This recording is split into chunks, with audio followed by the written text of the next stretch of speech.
Chapter 714, Beast Spirit Amplification, HM. That's. At this moment, the opposing enemies had already drawn closer. Hundreds of large marine tribe beasts came to a standstill, just their enormous size enough to put immense pressure on others. The governor of Elias also noticed there were a few acquaintances in their midst. "We meet again, Governor." Belinda stood up, sounding light-hearted and cheerful. "You never expected we would meet again so soon, did you? I just hate the fact that I didn't catch you back then. If not, I'd definitely have skinned you and turned you into a rug," the governor exclaimed hatefully. He then shot Leylin, who was beside her, a glance. He evidently recognized this person who had rescued Belinda, causing a failure at the gates of victory. It was a pity that looks couldn't kill, else Leylin would have died countless times over. Leylin himself appeared aloof. The lord here had yet to speak. The beholder elder Bakelark cackled. "Kike, so you're the governor of Port Elias. I don't like the color of your pupils. Eyes like these are far too common amongst my collection. An elder eye, and rank 5 sacrificer, eye-gouging butcher Bakelark." The governor quivered in fear as he called Bakelark's name. Upon hearing this nickname, even the Morning Star elders beside him took several steps back, evidently having heard of the notorious butcher. "You actually dare appear here? Could the new cycle of continental wars have begun already?" Evidently, Bakelark's appearance was a huge shock to him. "Keek, you seem too lenient. This is the territory of the matriarch and not of the powers of chaos. Even if I killed you, what could they do?" Bakelark waved his white tendrils. "Attack! Roar! Rarer! Awuo!" The large marine beasts roared clamorously, setting off tremendous waves that gushed towards the port.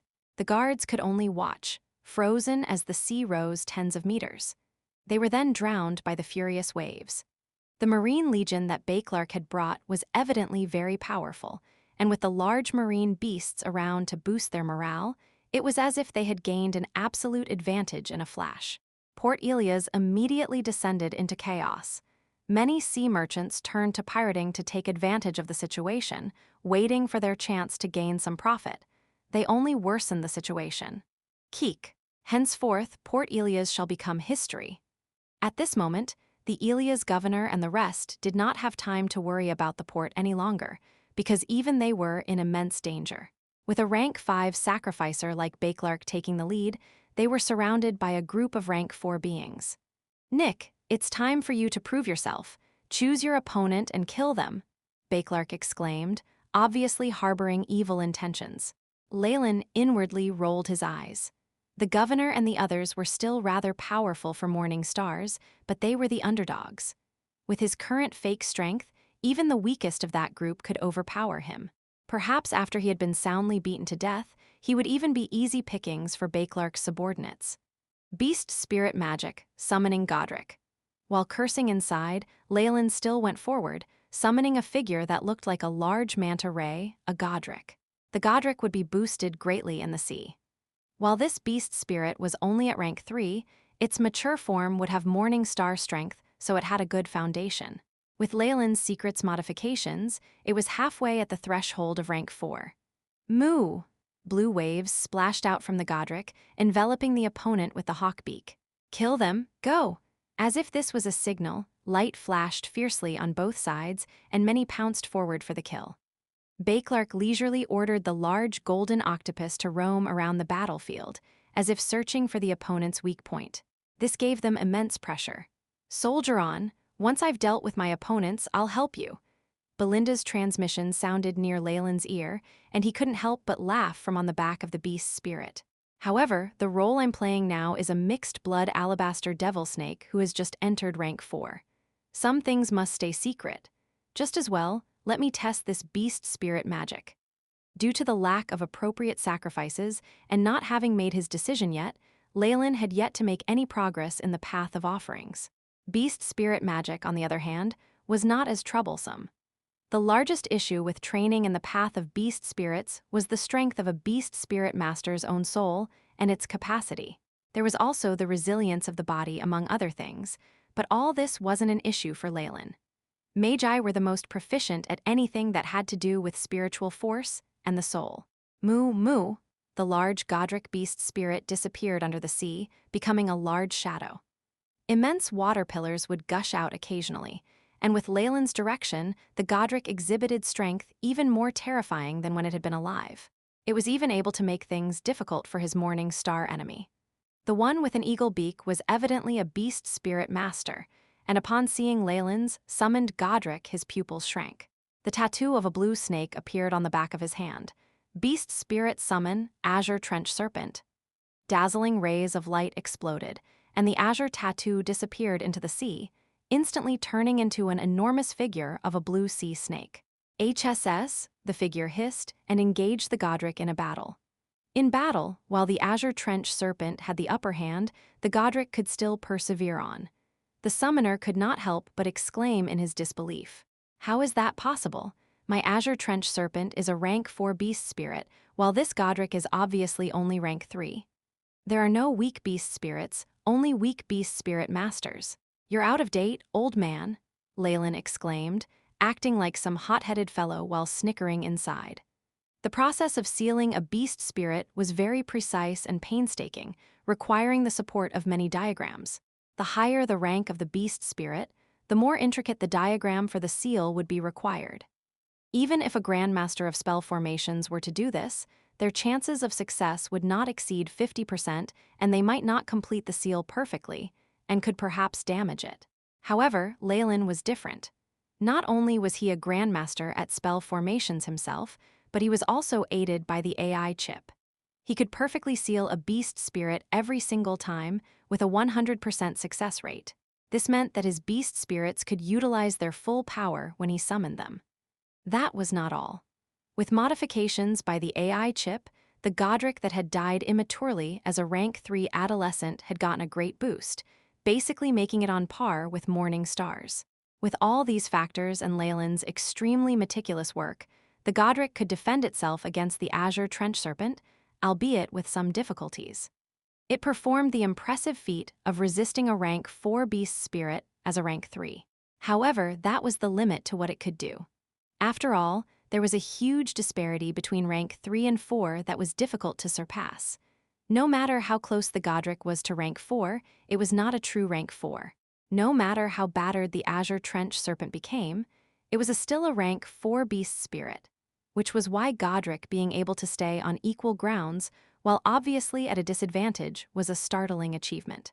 As for trying to kill the rank 4 spirit, that was something that couldn't even be considered. Leylin watched the scene and smiled wryly inside. This Godric's rank is far too low, and there are no cases of beast spirits advancing either. Its strength is limited to rank 3, which just isn't enough. I'll need to replace it immediately. Without taking cost into account, beast spirits at rank 4 or above needed the soul of a beast at Morning Star. This was enough for many large organizations to treat them as important strategic resources. Rank 1 to 3 beast spirits were common on the market, but rank 4s were very rare. Unless one entered some large organization and poured in blood, sweat, and tears to gain enough merit points and contributions, a rank 4 beast spirit was unattainable. Of course, beast spirit masters could opt to hunt large beasts on their own and extract the beast spirit. However, before even considering if they could complete such a technical task, how could one kill a large rank 4 beast using a group of rank 1 to 3 beast spirits, even if one was a master at extracting beast spirits? Hence, it was understandable why rank 4 beast spirits were so valued. Even the governor of the port, with his elevated and important status, only had one rank 4 beast spirit. However, not only do I have the strength of a rank 3 beast spirit master, I'm also a rank 5 warlock. Killing these rank 4 giant beasts and extracting their souls is just too easy, Leylin's eyes flashed. When it came to calculating strength in the purgatory world, one always looked at the highest rank. Bakelark, for example, might only be a rank 4 beholder, but he was also a rank 5 sacrificer under the Trial's Eye, which made him rank 5. He was comparable to a rank 5 radiant moon, Magus in the Magus World. Leylin's highest rank was a rank 5 warlock, and despite being weakened by the All-Snake curse, it was no problem for him to kill rank 4 Morning Star beasts. With some prudent setup and some luck, he was confident he could kill even a rank 5 beast. If he could successfully seal a rank 5 beast spirit, Then he would immediately become a rank 5 beast spirit master, catching up to his power as a warlock. Sealing beast spirits, augmenting the original soul, and then managing the beast spirits, then killing giant beasts to obtain more powerful beast spirits. This turns into a positive feedback cycle. As long as one's body is strong enough, advancing in the system of beast spirits in the purgatory world can be achieved fairly quickly. In reality, after sealing the Godric's beast spirit, Leylin could already feel the boost to his soul. Though his true soul had already reached Half Moon, and this tiny boost couldn't be considered much, it was a huge event for those rank 1, 2, and 3 Magi. If you find any errors, broken links, non-standard content, etc., please let us know report chapter, so we can fix it as soon as possible. Chapter 715, Refusal to Budge and Absolute Defeat. Refusal to budge and absolute defeat. Sealing a rank 3 beast spirit could perhaps bring forward the advancement of a rank 2 Magus to a rank 3 Magus by 20 years. Leylin stroked his chin and began to ponder the AI chip's precise analysis of the situation. Of course, the strength of soul and body of an average rank 2 Magus could never endure a seal from a rank 3 beast spirit unless they were a warlock. Besides, there is a limit to the soul's capability and strength, which serves as a bottleneck to beast spirit techniques. As such, in the purgatory world, rank 6 beast spirit masters have never been seen, let alone anyone above that, either sacrificer or beast spirit master. At this time, the enemies were dumbfounded at the swift defeat of their rank 4 Azure Trench Serpent by the Godric. How could a rank 3 beast spirit contend with a rank 4? It shook their beliefs. Beast spirit summon, 4-winged bird. No matter how shocked and unwilling, they had to accept the reality.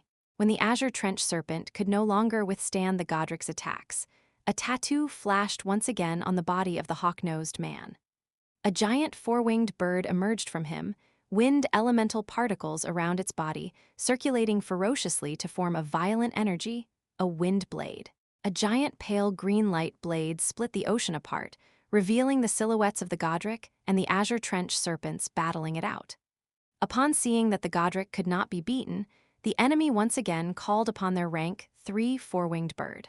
When it was coupled with the Azure Trench Serpent, Leylin's Godric was caught in a tough battle. The wind blade sliced its body apart over and over, if not for having transformed into a beast spirit, blood would have been gushing from its wounds. Even as a beast spirit, the Godric's voice gradually grew more muffled, and its soul dulled. Indeed, when beast spirits are involved, a rank 3 fighting head-on against a rank 4 is kind of a stretch. Leylin vaguely swept his eyes across the field. At this moment, Belinda was already fighting her opponent in their own small battlefield. Not entering the stage himself, Beauclerc focused on the governor of Elias, occasionally turning with a hint of gloating in his eyes. What a narrow-minded and prejudiced old fool! Leylin was filled with disgust, and he secretly afforded him the death penalty. I can't use my energy and magic as a warlock, which extends to the Chem-In Emperor magic. I can only hide myself by using alabaster devil snake magic. A thought flashed across Leylin's mind, and a layer of white scales emerged from his body. With the mask of the Dreamless and an alabaster devil snake bloodline, it would be difficult for anyone, even Belinda, to discover that his abilities were just an imitation.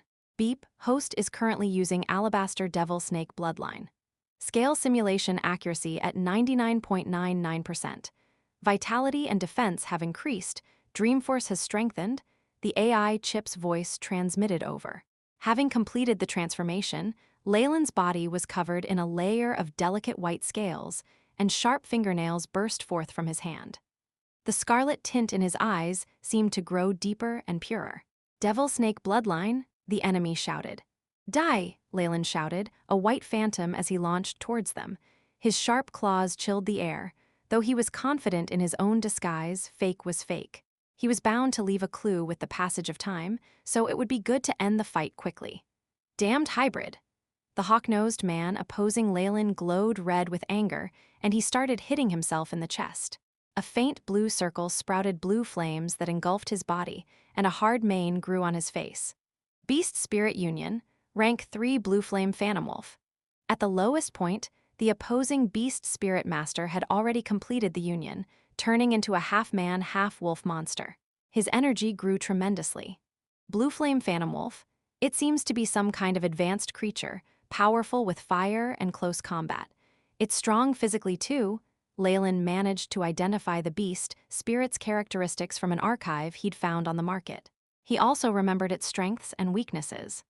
A beast spirit master at rank 4 or above could fuse with his beast spirit, using some secret techniques to acquire the abilities of the beast spirit they'd sealed. With an increasing number of beast spirit, the beast spirit master became more terrifying as well. This technique solved the problem of a weak body, so much so that one could say that without it, any beast spirit's value would be halved. Awuo, blue flame covered the enemy's palm, one that had already turned into a furry paw. It looked like a layer of glass. The giant wolf claw shot out, sharp and on fire. He charged violently towards the white phantom. A huge explosion sounded in the air, and a flash blinded onlookers. Leylin and his opponent retreated, and a few white scales fell to the ground with blue fur. Borrowed strength is still borrowed strength. Even if I were to use the rank 4 giant Chem-In serpent power, I could defeat him easily. Leylin's eyes filled with pity, and his opponent grew furious. This half-snake, half-human wielded massive power, able to fight on par with and sometimes overpower a rank 4 beast spirit master. He hadn't gained much of an advantage from the four-winged bird, and it was obvious that this battle would continue for some time. However, that would prove fatal in this battle. Belinda would come upon ending her own fight, and even otherwise Bakelark's presence shook his confidence in being able to defend Port Elias. At this time, the battle at the port was already near its end. Engulfed in thick smoke, the port was left in tatters, with large paw prints all over the once bustling street. Walls everywhere were destroyed, and the road was steeped in blood. Obviously, Bakelark had made meticulous plans so that the backup team at the port couldn't fight back. In this instant, unless a rank 6 warrior joined the fight, their defeat was inevitable. Unfortunately, they were near the Hale Continent's coast. This was the territory of the Snake Dowager, and the nefarious Filthbird sending a high-ranked warrior here would be a command of suicide. As the battle on the ground drew to a close, the battle in the sky ended as well. The alabaster devil snake devours. Belinda's applause sounded as a giant alabaster devil snake phantom emerged, its scarlet eyes focused on a broken-armed Filthbird phantom from a sacrifice. A dark red mist filled the surroundings, bringing with is a psychic power that instilled fear into even the Morning Star fighters. They did everything they could to avoid it. This dream force posed a threat to those that hadn't come in contact with or couldn't comprehend Dreamscape. In the meantime, this nefarious Filthbird, who Belinda was focused on, melted like wax into a mixture of blood and fat. "Nick, hold on." The giant alabaster devil snake phantom suddenly turned and charged towards Leylin. Finally. I just had to endure for a little while and Belinda's come to help. She's defeated her own opponent, and I won't have to reveal anything else. With everything within control, Leylin let out a smile, expressing his relief. The enemy's eyes were filled with despair, and he gave up the fight with Leylin. The Azure Trench Serpent was forcefully ordered to retreat. Blocking Leylin's path, he jumped onto the back of the giant four-winged bird, ready to escape. Trying to run away? An icy voice came from under the alabaster devil snake phantom. "Dream on." Under the enormous alabaster devil snake, the Azure Trench Serpent looked negligible and weak. Even Leylin could not help but feel pity for him. Leylin's opponent escaping was a signal to the others. After seeing their comrade flee, the rest of the Morning Star Guards were prompted to plan their escape too, and the governor of Elias was no exception. A rank 4 beast spirit master on top of being a rank 4 sacrificer, he could unleash the full power of Morning Star. If not for Bakelark, the fight would have been much easier for him. Unfortunately, this giant elder eye set his eyes upon him the moment they met. "Let me handle him. You try to block the other nefarious Filthbird followers." The elder eye's soul force radiated outwards, and he wrapped himself and the governor up completely. What a ruthless and vicious way to claim victory. Leylin was left completely speechless, and he took the initiative to retreat backwards and gave up the battlefield to others. If you find any errors, broken links, non-standard content, etc., please let us know report chapter so we can fix it as soon as possible. Chapter 716, Puppet and Dark Forces after the fierce battle, the Morning Star military were all injured and had wholeheartedly broken out from the enemy's siege. Without having any fight left in them, they had put in so much work for nothing. Leylin chose to withdraw at this moment, a selfless and noble model of action that many were grateful to emulate. Of course, there were some who took him for a fool, but Leylin paid no heed to this and expressionlessly retreated to the back to rest and watch the great battle. Although our enemies continue to battle half-heartedly, if they can't find a way out, a fight to the death with them would be frightening.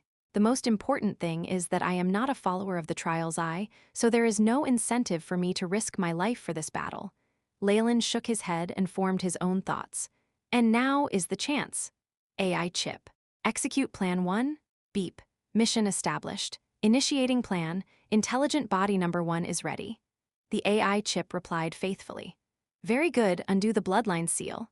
With Leylin's will, his body's formerly dormant bloodline power became berserk.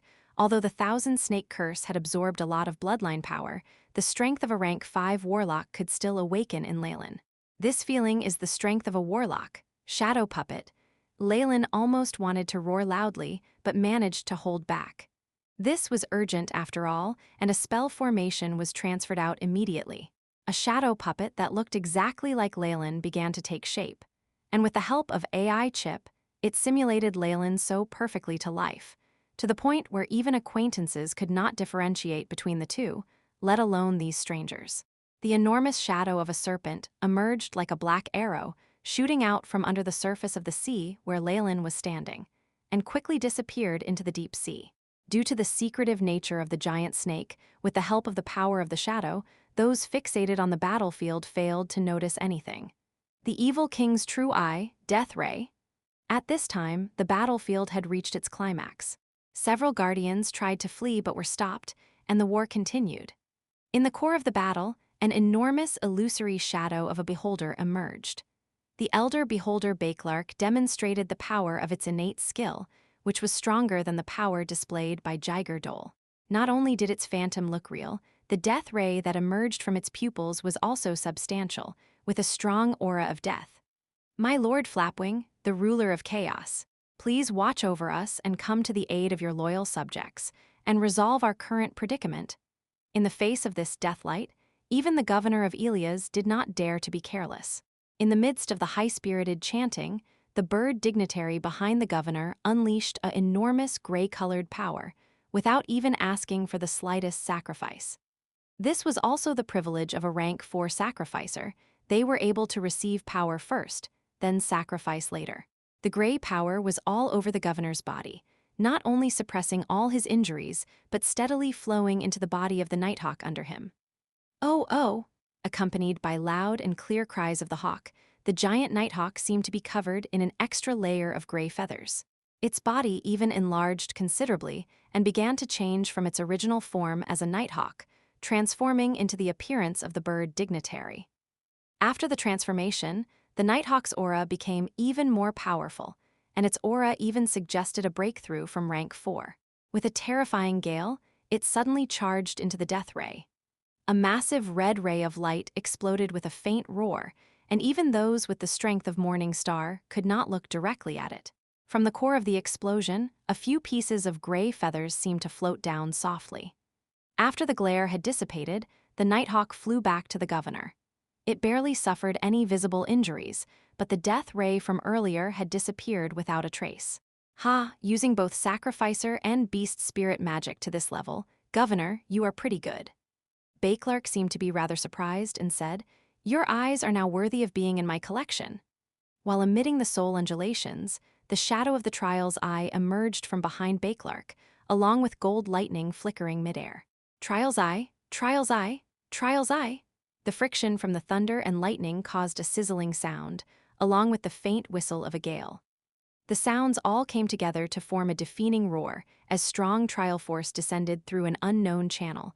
Belinda and other priests were affected, seemingly reaping benefits from that. Haya, the gap between ranks renders all efforts futile. I am still a rank 5 sacrificer, and I can unleash a little trial power. Under the Lord's trial, everything will be burnt to ashes. Beauclerc looked incredibly pious as he made the announcement, which seemed more like a declaration. With that, a golden light fell and swept away the gray power. The gray power clashed with the golden light, and like snow melting away from the sun, it quickly began dissipating. The Elia's governor's face turned deathly pale as he watched this scene. The reason why this had happened was not because the filthbird was not as good as the trial's eye, but it was due to their sacrificers being of different ranks, resulting in the different level of power being called upon. The ranking of the sacrificers were of the same as the Magi, with an insurmountable chasm between each rank. If a rank 4 sacrificer's communication channel was like a river, then the rank 5 sacrificer's communication channel was like the ocean. The quality and quantity were unrivaled. Therefore, Elia's governor's defeat was inevitable. Dignitary, my clan and my dream will all fail just like this? The great trial power, even when it was isolated to this area, made the transmission of the filthbird's power much more difficult. It even severed his final escape route. The governor immediately looked all around him and was utterly devastated at the sight of their soldiers' and elder guards' defeat. The time where he had come to the Hale continent and established the colonial base was filled with hardships. The subsequent crises, where he had faced life or death choices, all came back to him, and the governor went into a trance-like state. This sort of situation happening to this formidable person was almost unconceivable. "Haya, have you lost all hope? Heathen, I'll completely restrict your ability and then complete the final ritual. With your physical qualities, you might give me a pleasant surprise." Beauclerc laughed sinisterly, and suddenly 3 vertical eyes widened. That's wrong. In this instant, he hadn't slipped into his fantasies of his own accord, but this is Dreamforce. Retreat. A massive force of trial power flowed into Beauclerc like a golden electrical current, forcing out traces of a dark red fog. It was then that Beauclerc discovered they had already been surrounded by a layer of dark red fog. It was also because of the influence of Dreamforce that made the governor of Elias see illusions. "Belinda, Nick, what are you both doing?" Under the influence of the dreamland, even Beauclerc's men displayed a certain degree of a trance-like state, allowing some important targets to escape. Upon seeing this, Beauclerc immediately burst out shouting, "What's going on? Is there someone from the same clan here?" Nick looked at this scene in shock. His eyes were filled with surprise. The shadow puppet and AI. Chip's intelligence worked together, vividly projecting Leylin's gestures and actions. No, this ability to connect to Dreamforce is not a mixed bloods ability. This was the work of a pure-blooded alabaster devil snake. Belinda also recovered from her trance, but the price was the opponent fleeing the battlefield, though now she couldn't pay any attention to that. Although some of the mixed-blood alabaster devil snake had the ability to connect to the dreamscape, when it was so large-scale, and it could even pull Beauclerc into its illusory trap, it could not be the work of a mixed blood. Belinda was very sure of this. Belinda shuddered at what this could mean. Even if they were a direct descendant of the matriarch, is it possible for them to fight against the filthbird? Perhaps they have fully matured, otherwise they absolutely couldn't have concealed themselves from Lord Beauclerc. Thinking of this, Belinda quietly moved to Nick's side. "Something is wrong. Take care of yourself and pay attention to my command." Belinda whispered to Nick secretly, "Do not worry, I know we don't have to force ourselves. If we face a pure-blooded noble, the bloodline suppression would be enough to make us lose most of our strength." The AI. Chip's imitation of Nick was filled with a look of worry. "Who is that? Come out." Golden lightning swept across, and the increasingly concentrated red fog tangled together continuously. It was very obvious that after the initial rage and shock, Beauclerc also realized that the huge amount of power used to summon Dreamforce could not have been the work of Belinda and Nick. Both rank 4 mixed blood. To its knowledge, this could only be done by a mature alabaster devil snake or a pale devil clan member. Also, the pale devils had always been loyal to the direct descendants of the snake dowager. The meaning behind these actions aroused the suspicion of Belinda and Beauclerc. With loud rumbling sounds, the Crimson Dreamforce began to stick together, forming a few red silhouette which surrounded Beauclerc and the rest. "Let's go." A giant force pulled the governor and several other survivors into the red fog. "If you find any errors, broken links, non-standard content, etc., please let us know. Report chapter so we can fix it as soon as possible." Chapter 717, Captivity and Escape watching the governor of Ilias and the other survivors scurrying to flee the waters. Leylin revealed a trace of an evil smile. There was no doubt that Leylin was responsible for secretly constructing the massive field of Dreamforce. Originally, due to the restrictions of Dreamforce, although Leylin was familiar with most of the Dreamscape spell formations below rank 5, he was ineffective in bringing out its full power. However, with the appearance of Belinda and the rank 5 Alabaster Devil Snake's bloodline on the Mask of the Dreamless, Leylin met the necessary requirements to do this. The Alabaster Devil Snake had the ability to connect to the Dreamscape, and through the analysis of Belinda's energy pathways, Leylin was able to quickly familiarize himself with the details of doing this. Belinda was completely not wary of Nick. Since he was one of them, it was relatively easy to gather intelligence or scan her system. Taking the next few steps would now be simpler. Leylin, who had secretly escaped from the battle, had decided to draw on the Alabaster Devil Snake's bloodline and summon a huge wave of Dreamforce, saving Ilia's governor and the others in a single move. After all, compared to the Snake Dowager and Trial's Eye, the nefarious Filthbird was still an ally, and Leylin had to be more considerate when it came to the Filthbird's power. In addition, there was still a need for him to keep in contact with the nefarious Filthbird, hence he could not risk performing poorly now. To conceal his identity, the Dreamforce was clearly the best choice, and the blame could even be placed on the Alabaster Devil Snake's clan, which killed 2 birds with 1 stone. Benevolence has been shown, and next, time for the greetings. Leylin stared coldly at the center of the huge dark red fog. Within it came a huge golden flash of lightning, which seemed to pierce the sky like a sword, carving out a terrifying channel. Who exactly are you? Why do you want to rescue the governor and the others? Golden thunder, filled with overwhelming trial power, surrounded Bakelark completely. The crimson wall of fog exploded in an instant, revealing an indistinct figure. What appeared in front of them was a giant over 5 meters tall, whose body was enveloped in the crimson fog. The overwhelming Dreamforce formed into a malevolent-looking armor on the giant.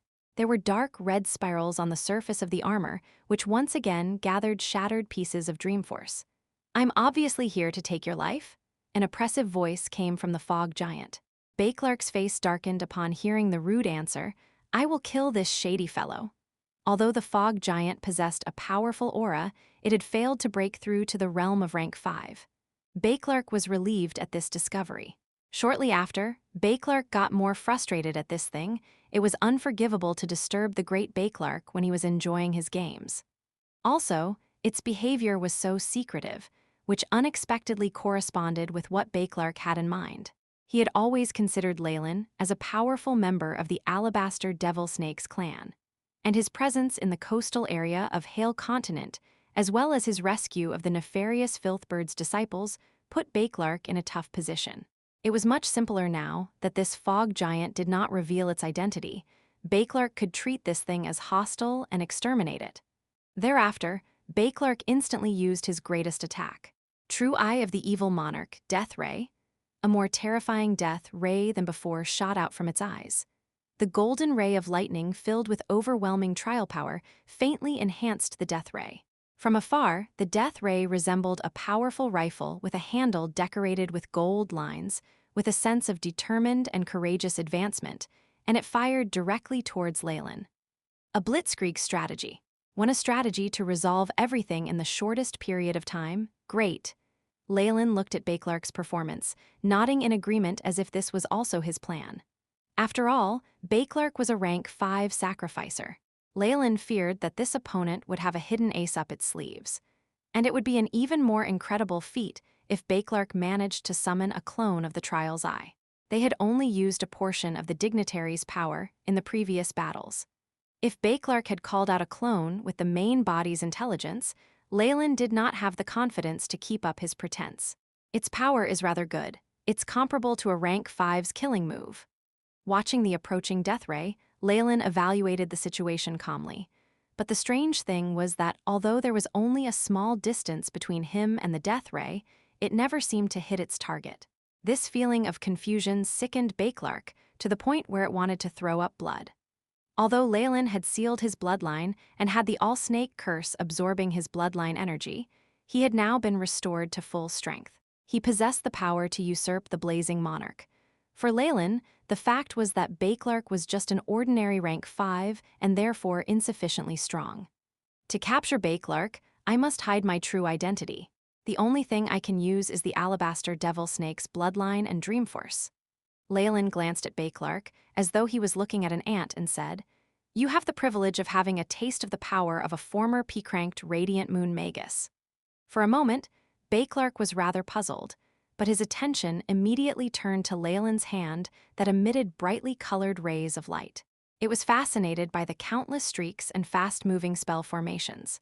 Bleep, alabaster devil snake bloodline depleting, drawing energy from the dreamscape. With the AI chip's reminder, the golden red lines on the mask of the dreamless faded a little, and immediately Leylin's true soul connected to an incredible world. A violent wave of dream force surged and converged on Leylin. The power that formed was enough to shake the heavens. Rank 5 Dreamscape Spell Formation, Splendid Lunar Illusion. Leylin's currently strongest Dreamscape spell formation, which could trap even Breaking Dawn Magi, burst out violently. Dreamlike undulations spread out suddenly, and Belinda and others were the first to space out, glassy-eyed. Bakelark bore the brunt of the attack and lost vision in its 3 giant vertical eyes, and even the energy shield on its body dissipated. Splendid Lunar Illusion.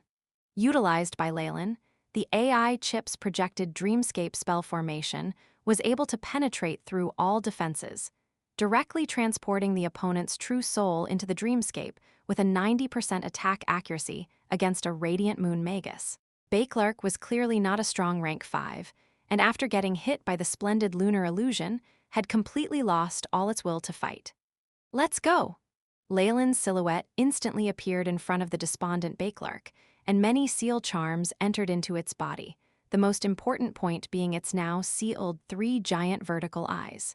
When the seal was complete, the place where Bakelark was standing initially was left with only a huge iron chain sphere. Beep. Hidden triple seal complete. True seal has been completely sealed. Dreamscape seal has completely penetrated. The target's energy undulations. 0. I chip returned the updated information from the scan. Leylin held onto one end of the iron chain, his whole body instantly changing into a long crimson streak, as he was dragged by the iron ball to leave this place at lightning speed. Belinda and the other morning stars only recovered after the red streak disappeared from the horizon. "This is too scary. Is this the power of a pureblood? I have a premonition that if I were to face that power, my true soul would probably be forever stuck in the dreamscape, never to return to my body." Belinda's eyes blurred, and she was shocked by a loud scream. "Lord Bakelark! Lord Bakelark! Lord Bakelark was captured by the attacker." Another morning star shrieked with sorrow, reminding Belinda of their current predicament. Although the operation had been very smooth in the beginning, their main target, the governor, had escaped, and even their commander had been taken away. This was the utmost insult to their dignitary, the trial's eye. It was highly likely that everyone involved would be punished. Being frozen was considered the most lenient punishment. Belinda felt bitter and bewildered about her future. "Don't worry, Belinda, no matter what happens, I'll always help you." At this time, a familiar figure came over. Nick gave a smile that warmed Belinda's heart. With Nick's support and encouragement, Belinda regained her strength. "Everyone," she stepped forward with great strength, looking over her panicking comrades. "Things have happened. Whatever we do now will be useless. The most important thing we have do is to report this back to the headquarters and inform them of this incident. A loss of a rank 5 sacrificer is enough to alert the Master of Order. Now, we can only wait." The role of a leader was important in times of crisis. Those morning star warriors left the ocean surface with the sea creatures and soldiers as if they were awakening from a dream. They did not seem too concerned about the ruined Port Elias. From Nick's point of view, they just wanted to find a scapegoat. Belinda being here was just what they needed, being able to pin all responsibilities and blames on her. After all, by the time the headquarters sent someone to here, Belinda would draw most suspicion. Her alabaster devil snake bloodline would make her an easy target. It seems that even with the dignitary's influence, corruption was unavoidable. The intellectual body of Nick looked coldly at this scene. If you find any errors, broken links, non-standard content, etc., please let us know report chapter so we can fix it as soon as possible. Chapter 718, Giant Tortoise and Sacrifice. Giant Tortoise and Sacrifice. Swish. A brilliant blood-red arc of light cut through the air, wiping out the massive flames. The outside world looked extremely distorted from within it, and it gave one a momentary feeling of isolation. It was clear that this streak was moving at great speeds. The ray of light vanished in an instant and all became still, but it did not seem too abrupt. A black silhouette revealed itself, and beneath it was an enormous iron hammer with many iron chains firmly sealing a large number of runes. This place is at least 1,000 miles away from Port Elias. It should be far enough. This was naturally Leylin. After snatching Bakelark, he had been afraid of arousing too much suspicion, so he'd used a lot of concealment and bewitching spells, quickly fleeing from the scene. Although he did not know how much effect the spells he cast had, it was always better than nothing. Leylin finally let out a sigh of relief after making sure that he'd fled this far without being followed. However, for the sake of safety, I should settle this as quickly as possible. Leylin's figure descended unhurriedly, arriving at a lonely island. This island was very small and was comparable to a single drop of water in the middle of the vast ocean. It also looked desolate, with no vegetation or fresh water sources that could be found. However, Leylin nodded his head in satisfaction, especially after sweeping the area with his sole force. This should be a good place, especially as it keeps moving. While laughing softly, Leylin lightly stamped his right foot, causing the ground to hum. A tremor was sent through his foot, which grew larger and ended up forming a small earthquake and a tsunami. Rumble-broken rocks rolled over the coral reef, and a small fissure appeared. By the time the earthquake had calmed a little, even stronger vibrations began to sound out. An oppressive hiss from an animal, like the cry of a dragon or the roar of a tiger, sounded out from the dark sea. Crash! All of a sudden, Leylin's isolated island began to move. The black rock rose higher and higher from the sea, with kelp and black shells attached to it. In the end, the small island became a huge and irregular piece of circular land. Crash! On one side of the island, numerous rocks fell to the bottom of the sea, revealing a large, pitch-black hole. Promptly, a snake-like head stretched out from this hole. The howl from earlier had evidently come from this monster's throat. Its body was immense, and its eyelids were still covered in algae and green moss. Beep! High-energy undulations have been discovered, scan completed. Accompanying the AI. Chip's voice, a complete image of this monster had already been projected in front of Leylin. This monster was an impressively huge tortoise whose length reached tens of thousands of meters. Leylin's island was actually part of its shell, and since the monster had been floating motionlessly for far too long, it had started to show vestiges of life. It's a miracle of life, or should it be called the beauty of this world? It really is quite fascinating. Leylin murmured a few words of praise. This type of giant tortoise could sleep for thousands of years at a time. If this island had been discovered by ignorant people, even a city could have developed on the tortoise's back. Good day, Your Excellency. Sorry to disturb your rest. I was wondering if you could give me a ride. I'll be sure to make it up to you later. The AI chip had determined the giant tortoise to be rank 4, but it still had to be subservient to him when faced with his half-moon Trussel. Thus, it began to slowly move through the depths of the sea. Very good, Leylin nodded his head, and his body automatically descended into the bottom floor of the coral island. It was as if the floor had melted under him. A moving target is clearly less likely to be discovered. Now, I have to dispose of this fellow, lest it becomes a hidden danger. Soon after, a small yellow light radiated out to clear out an expansive underground space. The walls fused to become a marble-like material, the structure evidently stable. Leylin sat cross-legged on the dry floor with a very solemn expression on his face. AI. Chip, transfer the content on the Purgatory World Sacrificers. Beep. Establishing task, commencing transfer. Along with the AI chip's feedback, a large amount of data was very quickly gathered and saved in Leylin's memory bank. The Path of Offerings had a very long history in the Purgatory World and had become the main strength system after many years of decisions. In the past, Leylin had believed that this kind of sacrifice was a technique from the world of gods. However, there seemed to be evidence that the technique had appeared before the end of the Great War. Although the origin of the Path of Offering could not be verified, it had gone through such a long period of development that it was very rich in core content.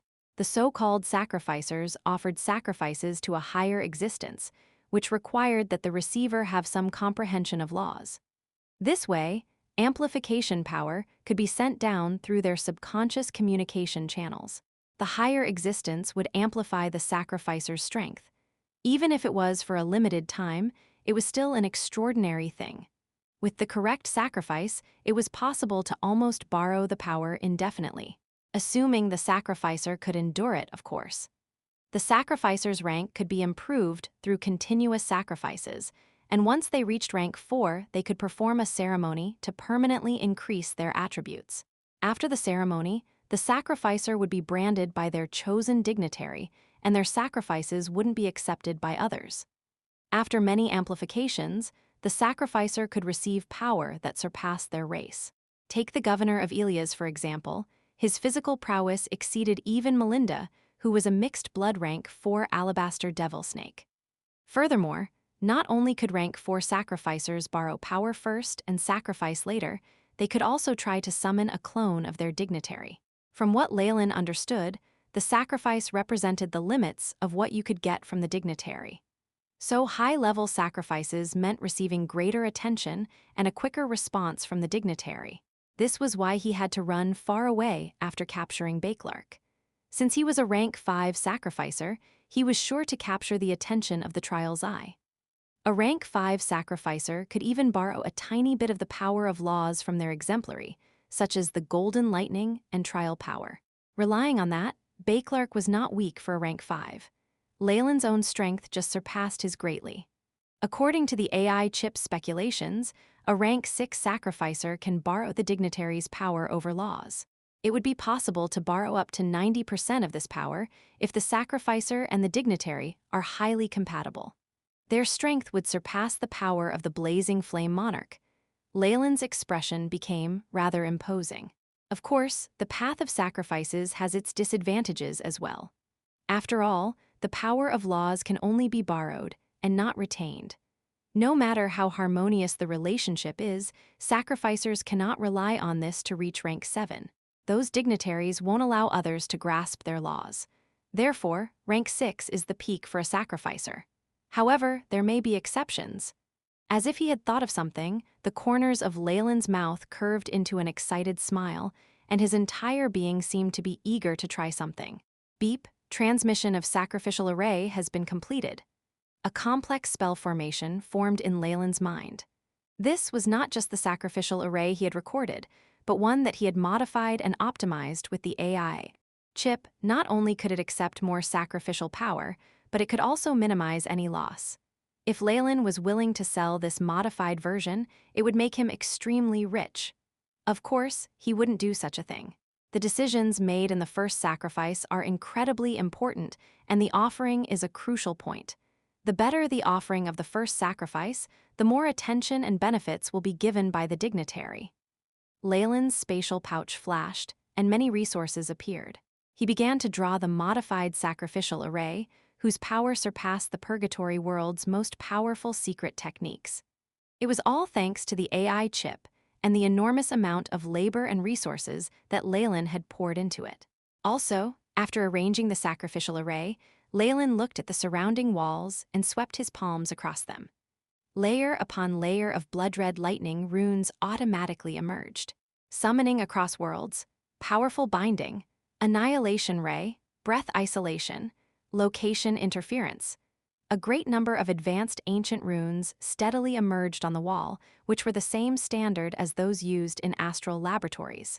Although Leylin was prepared to practice the Path of Offerings, it was still necessary to be cautious. By the time he was finished, he looked a little tired even though his soul force was still frighteningly vast. Crash, the black runic chain was broken, exposing the Elder Eye Bakelark within. Bakelark's soul force was currently sealed, to the point where he couldn't even express himself. His 3 vertical pupils were filled with terror. "We meet again, Elder Bakelark." Leylin faced Bakelark and greeted it. Bakelark trembled in fear when he saw Leylin, especially after he noticed the sacrificial array. Beep. Sacrificial array has been completed. Simulated success rate is 100%. At this moment, the AI chip transmitted some information. If you find any errors, broken links, non-standard content, etc., please let us know. Report chapter, so we can fix it as soon as possible. Chapter 719, Seals and Restoration. Seals and Restoration, Sacrificial Array completed. Please choose the target of the sacrifice. Several strange symbols emerged on the AI chip screen. These symbols seemed to transcend the three-dimensional screen, possessing a strangely ancient feeling, with an aura of the power of laws. Leylin looked silently at these runes. The AI chip illustrated 7 runes in total, 1 for each continent's dignitaries. Among the 7, there were a few that Leylin was naturally familiar with. A vertical eye rune, a twisting snake rune, and a rune of a giant bird spreading its wings. Trial's Eye, Snake Dowager, and the nefarious Filth Bird. Leylin murmured the names of the 3 dignitaries represented by the runes. These 3 had left the deepest impression on Leylin, albeit not the most pleasant ones. Sacrifice target selection, nefarious Filth Bird. Leylin held out his hand and lightly touched the rune of the giant bird spreading its wings. The rune was, almost instantly, copied into the previously empty core of the sacrificial array. A foul and chaotic power seemed to have penetrated the barrier through deep and unknown channels, reaching this place. Threads of gray mist lingered above the array, and it was possible to hear faint crowing sounds coming from within. Seeing this scene, even though he was firmly sealed, Bakelark's body reacted slightly in anticipation of a fight. After all, being sacrificed to the Order of the Eye's greatest enemy was unacceptable to this pious believer. Unfortunately, no one would listen to the barking of a loser, be it in Leylin's previous life or in the Magus World. Almighty ruler of chaos, the flapwing, the free will that soars in countless dimensions. I, Leylin Farlier, call you reverently. Leylin chanted in the complex and obscure ritualistic language, which created faint undulations of soul force. From the movements of the soul force, the ritual language acted like a mysterious key which opened a giant door somewhere. The entire sacrificial array rumbled, and the giant bird runes seemingly came to life and let out an elated chirp. A large amount of gray light condensed, and the space seemed to faintly warp. When it finally reached the limit, it loudly exploded. Crash! A gray flame suddenly emerged from the core of the sacrificial array.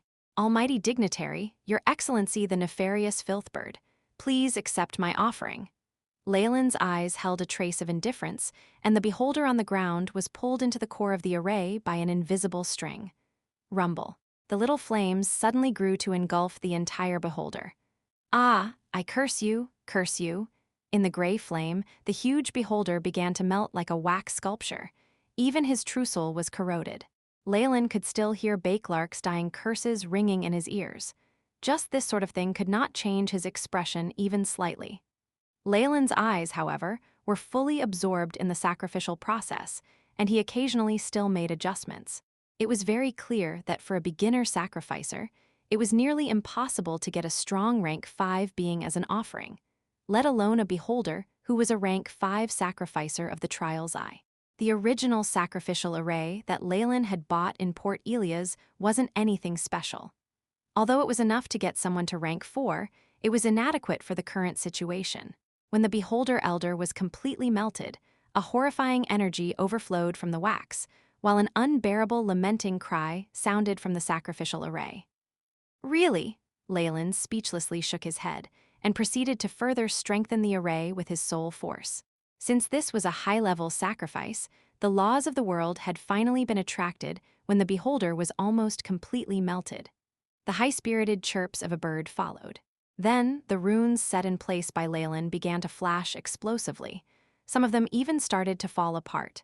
In the end, the sacrificial array produced a piercing light.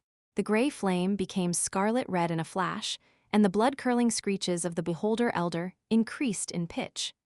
Bang! The blood-red flames completely swallowed up Bakelark, a rank 5 sacrificer and elder eye. A huge amount of wax concentrated into a ball, constantly twisting and changing shape while it broiled within the scarlet-red flames. Finally, it became a clever-looking little gray bird. "We meet again, almighty Flapwing. Your Excellency, the nefarious Filthbird." This was obviously the nefarious Filthbird's clone, and Leylin bowed in greeting without delay. The little gray bird's eyes were rather glassy, but soon it was occupied by an intelligent personality. It looked at Leylin, its eyes expressing an obvious smile. "We meet again, Snake Dowager's blood descendant, Chem-In Serpent Emperor." A greatly changed and mechanical voice rang directly in the bottom of Leylin's heart. The little gray bird fluttered its wings, while seemingly very interested. "I am very satisfied with your offering, but your heart still seems to harbor some distrust." The bird obviously pointed towards the strong binding and isolation runes on the walls. Leylin just smiled slightly. "Please forgive your humble subject's precautions. However, I believe that for a mighty dignitary like yourself, these are just like fine rain and cannot harm you at all." "Sly little fellow, you act as though this isn't the first time you summon me. Nonetheless, I sense leftover marks of the trial's eyes contracts." The little gray bird said this with certainty after sniffing Leylin's body. Leylin's eyes flashed with an expression of sudden understanding. This must have been back when he was a rank 1 Magus, and he used the nefarious Filthbird feather solution to clear the trial's eyes contract. But after improving his knowledge, Leylin was sure that the nefarious Filthbird feather solution was merely some kind of medicine's name. The main material was definitely not the feather of this entity, otherwise no one would let Leylin use it. Certainly, the trial's eyes contracts used by rank 1 and rank 2 Magi were not high-level due to limits of these Magi's strengths. Thus, they could still be erased by Leylin's accidental use of the nefarious Filthbird feather solution. Although he had only borrowed 1/millionth of the bird's power, the bird still keenly perceived it. "Yes. At the time, I was able to break the bonds of the trial's eyes. I need to thank the dignitary for your power." Leylin respectfully expressed his thanks. "You don't need to thank me, young man. Breaking the bonds of the trial's eye is my mission and duty." As a result of this introduction, the nefarious Filthbird regarded Leylin with much gentler eyes. "You did the right thing. If you had not immediately offered this sacrificer, the trial's eye would have found you within 10 hourglasses' time." At this point, the nefarious Filthbird sent another message. "Now, it can no longer find you. Furthermore, everything that pertains to you will be concealed by chaos and filth, thanks to my power of chaos here." After hearing this, Leylin's expression relaxed considerably. As expected, to fight against a dignitary, Leylin could only borrow the power of another one. The nefarious Filthbird's concealment made his earlier risks worth the trouble. "So Magus, tell me your request." The nefarious Filthbird spread its wings, looking incomparably solemn. "Almighty ruler of chaos, please, may I ask if it is possible for you to remove the all-snake curse from my body?" Leylin restrained the excitement in his heart and asked in a dignified voice. "The all-snake curse comes from the Snake Dowager. We are of the same rank, so I am unable to completely remove it." The little gray bird shook its head, but just when Leylin became disappointed, it continued, "However, the power of chaos is enough to postpone the flare-up from the curse. Do you want to suppress it? Please go ahead." Leylin gnashed his teeth. It went without saying that entering the purgatory world was already a risk, so he would not reject this offer. "This seal will consume half of the sacrifice's power." The little gray bird looked deeply into Leylin's eyes, and shortly after the terrifying gray power of chaos began to pour into Leylin's body. The immense power of chaos spread through his skin and flesh, then extending to his sea of consciousness and soul. "Beep. Invading energy detected. Eliminate." A red warning box popped up from the AI chip. "No," Leylin gnashed his teeth, "but continue monitoring." Removing resistance, initiating monitoring mode. The AI chip dutifully sent back. A great quantity of chaotic power spread through Leylin's body. In the end, it converged in his forehead, forming a silver seal around it. The all-snake curse seemingly squirmed, but very soon it was suppressed by the vast amount of chaotic power. "Beep. The all-snake curse's seal has been reinforced. Estimated time to outbreak, 20 years. Leylin's status box was very quickly refreshed with new information. The host's sacrificer rank has risen. Current sacrificer target, the nefarious Filthbird. Rank: 4. Detecting that the host's bloodline power has been released, the sacrifice strength has increased as well. Host stats have fluctuated greatly, recollecting data. Soon, the AI chip showed the new stats. Leylin Farlier, rank 5 Magus, bloodline, Chem-In Serpent Emperor, complete form. Strength, 51-76, agility, 46-62, vitality, 135-176.9, spiritual force, 1,575.8, 2,003.5, magic power. 1575 magic power is in synchronization with spiritual force, soul force. 158 status. Rank 4 sacrificer strength is increasing in force. Estimated time to the All-Snake Curse outbreak, 20 years. Freeing part of my bloodline force and the growth in rank as a sacrificer has actually restored so much of my strength. After seeing his stats changing greatly, an ecstatic expression immediately appeared on Leylin's face. If you find any errors, broken links, non-standard content, etc., please let us know report chapter so we can fix it as soon as possible. Chapter 720, Feather of Chaos, Feather of Chaos, the All-Snake Curse caused all of Leylin's stats to fall and sentenced him to die in 2 years. These problems felt like a rope constantly tightening around Leylin's neck, stifling him. But now, with the nefarious Filthbird's help, Leylin finally felt less pressed for time, allowing him to relax a little. My Laws of Confusion seal can delay the All-Snake Curse from flaring up for up to 18 years. After 20 years, even if you contact a rank 8 being again, you won't be able to strengthen the seal and postpone it any further. Unless you are able to find a rank 9 everlasting one. The nefarious Filthbird's voice was heard again. However, the small gray bird in front of Leylin seemed to have become slightly illusory, as if it had consumed too much energy. Thank you, almighty dignitary. Even if the curse wasn't completely resolved, Leylin still thanked the Filthbird sincerely. After all, if it wasn't for it, he wouldn't have 20 years to solve his problems. There is still half of the power of sacrifice left. Tell me your other requests. The bird spoke within Leylin's consciousness again. Leylin pondered for a while and spoke of his plans. Almighty Flapwing, I hope to obtain something to conceal myself. After all, I am bound to go deeper into the Hale continent if I want to completely remove the All-Snake Curse. He had already discovered long ago that, in the purgatory world where the Path of Offering was prevalent, there was still a fatal weakness in any disguise he could come up with. The weakness was the existence of a dignitary's clone when one sacrificed. As long as the sacrificers reached rank 4, they would be able to summon the clone of a dignitary. And if those clones were intelligent, they would definitely be able to expose Leylin's disguise. During the previous skirmish, both the Elia's governor and Bakelark were only able to summon a phantom of their dignitary and not a complete clone. Hence, Leylin was able to conceal himself. However, he knew it was impossible to avoid them forever, especially in the Hale continent. Therefore, suitable methods for concealment were necessary, and they had to be able to deceive the dignitary's clones. Furthermore, these existences may have some special detection methods. In particular, the Snake Dowager, who was the source of Chem-In bloodline descendants, would have such methods. There might be some kind of special reaction towards her own descendants.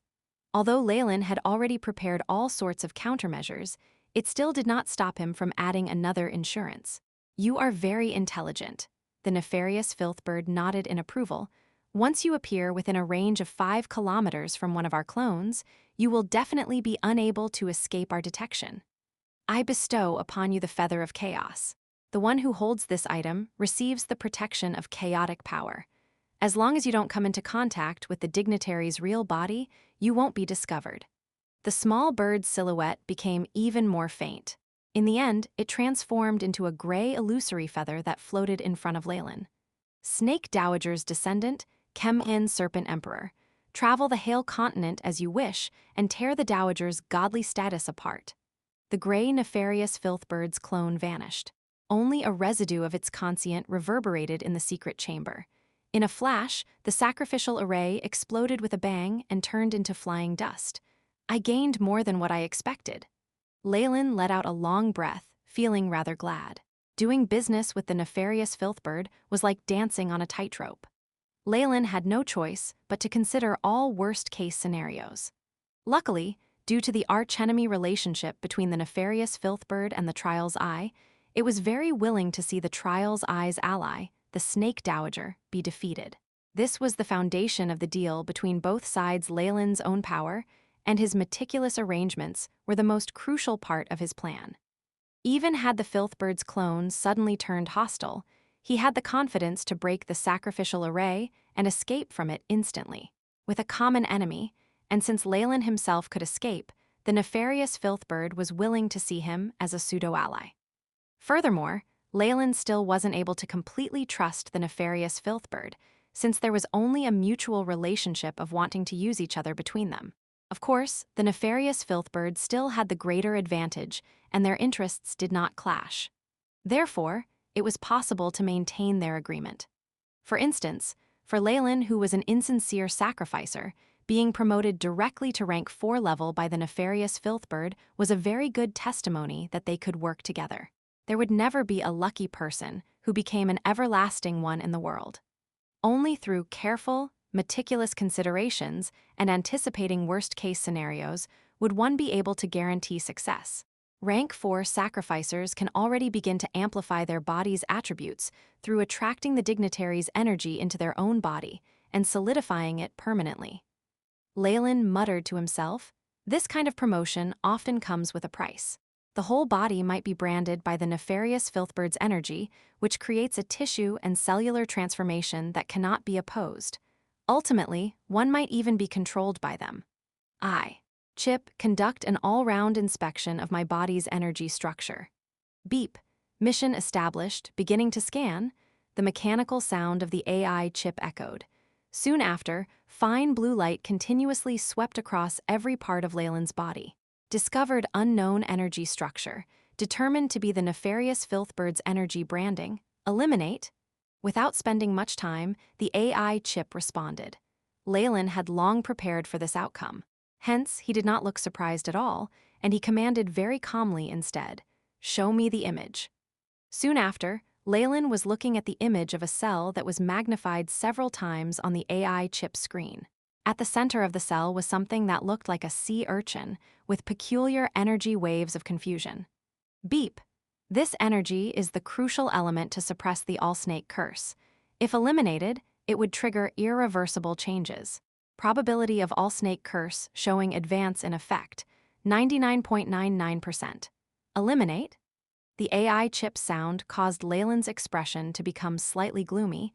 It seems this would be the kill switch that the nefarious Filthbird imposed on me. Although currently it's only used to threaten others and maintain its own position, I still need its strength. I need chaotic power to suppress the All-Snake curse. Numerous rays of light continuously flashed across Leylin's pupils. However, he commanded, "Focus on monitoring. For the time being, maintain the original shape." Beep. Mission established, activating real-time monitoring procedure within the body. The AI chip loyally carried out Leylin's orders. No matter what, I still profited this time. Not only was the All-Snake curse's effect delayed, I even obtained something to rely on when I infiltrate the Hale continent. Leylin murmured, stroking the walls with his palm. A layer of black liquid flame emerged from his palm, spreading rapidly as if it had life of its own, consuming the entire place almost instantly. Soon, the binding runes and sacrificial array vanished without a trace under the black demonic flames, and even its aura was burnt away. After the place was thoroughly cleaned up, a yellowish radiance emerged from Leylin's body and blent into the surrounding walls. A circular light floated above the coral island with a whoosh, and shortly after Leylin's figure quickly flew out, "Thanks a lot, big fellow." Leylin looked at the large turtle and waved his hand while smiling. Afterwards, a slight green ray of light flew out of his fingers in a flash and merged into the turtle's forehead. Although that fine green beam was like dust when compared to the turtle's huge head, Leylin still heard a hint of pleasant surprise from the creature's whistles, especially after the ray merged. Its turbid eyes seemed to become somewhat quicker, and there was a hint of kindness in its expression while looking at Leylin. This is a gift from a wise man of ancient times. Although it only has a faint external aura, it still has exceptional effect in raising creatures' wisdom. I know you want more, but unfortunately, I still have a need for these. I cannot give you any more. Leylin smiled. His body transformed into a long black streak that vanished into the distant horizon, leaving the turtle with a regretful expression. The turtle howled in Leylin's direction as if it was seeing Leylin off.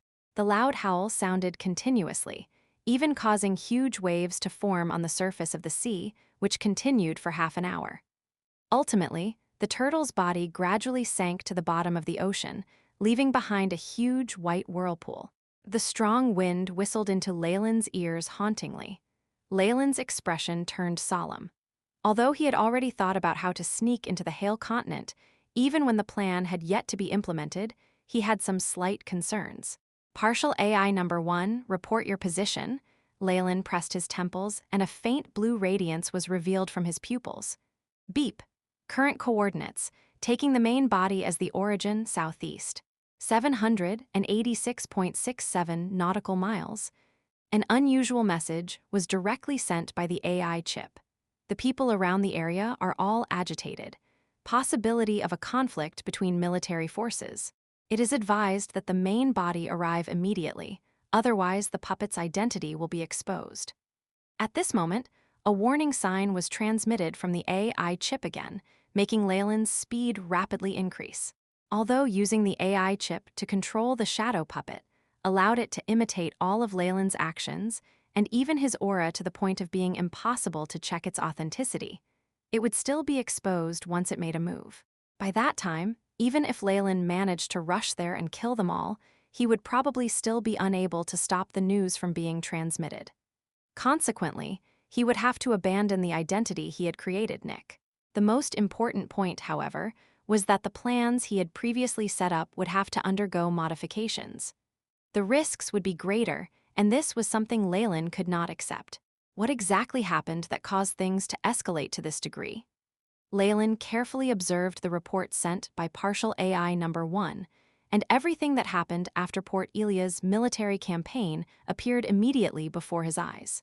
If you find any errors, broken links, non-standard content, etc., please let us know report chapter so we can fix it as soon as possible. Chapter 721, Lost the organization that Belinda belonged to was obviously subordinate to the Trial's Eye. They had been preparing to act against the nefarious Filthbird, using Port Elia's as a transport point to offload a large amount of prohibited goods. However, with Leylin cutting in, this plan was dealt a fatal blow before it could even begin. With Leylin's disclosure of the information about their operation, the Port Elia's setup had been completely exposed. All the people in charge of the different organizations were nabbed in hiding, and only Belinda had been able to escape with Leylin's protection. For the Trial's Eyes organization, this was an intolerable humiliation. The loss of goods and intel was something they could not bear. Hence, Belinda's superior Bakelark had brought a huge army and hastened over, planning to destroy Port Elia's in one go. With Bakelark's strength as a rank 5, the governor who was only at rank 4 could not even resist. Originally, everything should have gone smoothly. In the Hale continent, the governor didn't have any support. However, it was a huge pity that a plan was just a plan, and there could always be other variables. The moment Leylin laid his eyes on Bakelark, only tragedy awaited the beholder.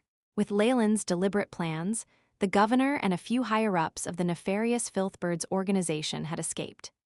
Even the rank 5 sacrificer, Bakelark, had turned into an offering for the nefarious Filthbird, temporarily solving his personal issues while Bakelark's trousseau was destroyed. Even in the purgatory world, a rank 5 was very rare, especially one with the status of a sacrificer.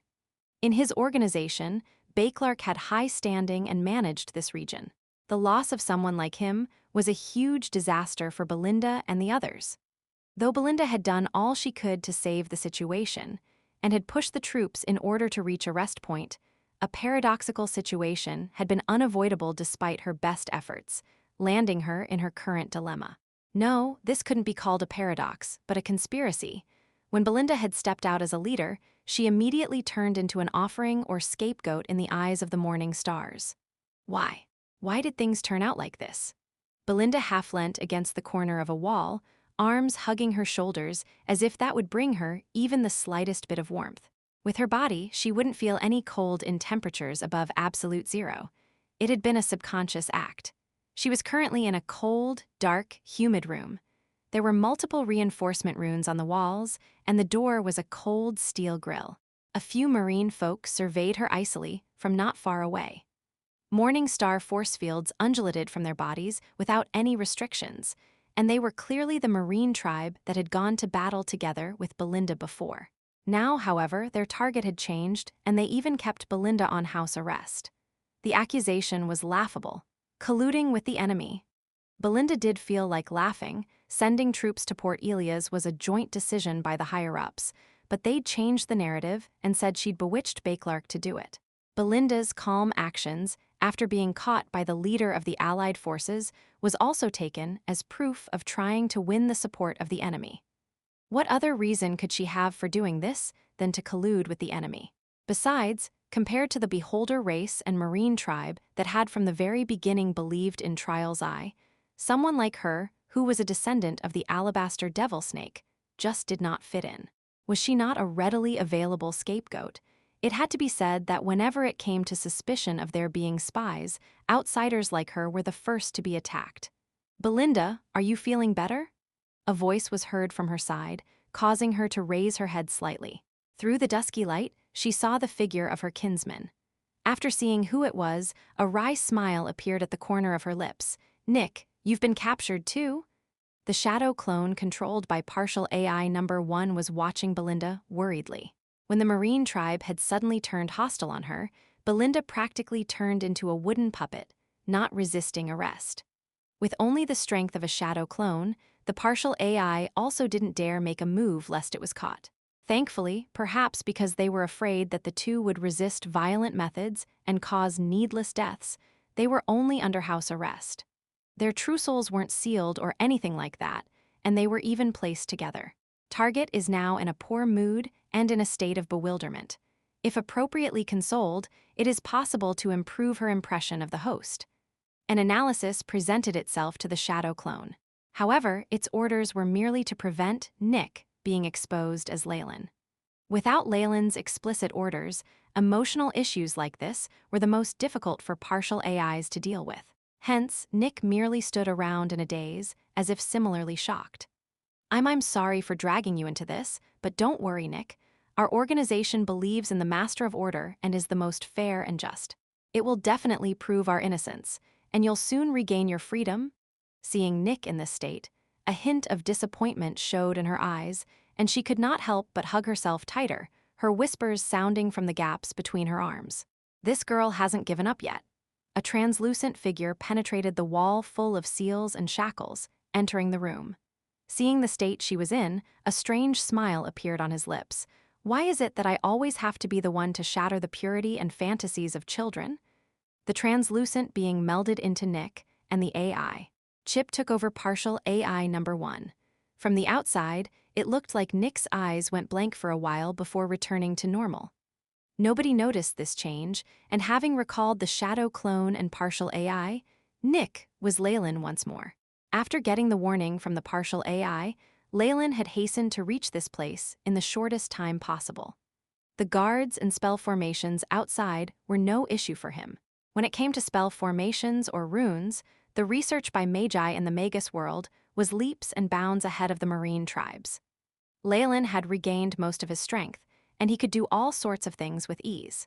Most importantly, he was now a rank 4 sacrificer of the nefarious Filthbird and had the wings of chaos.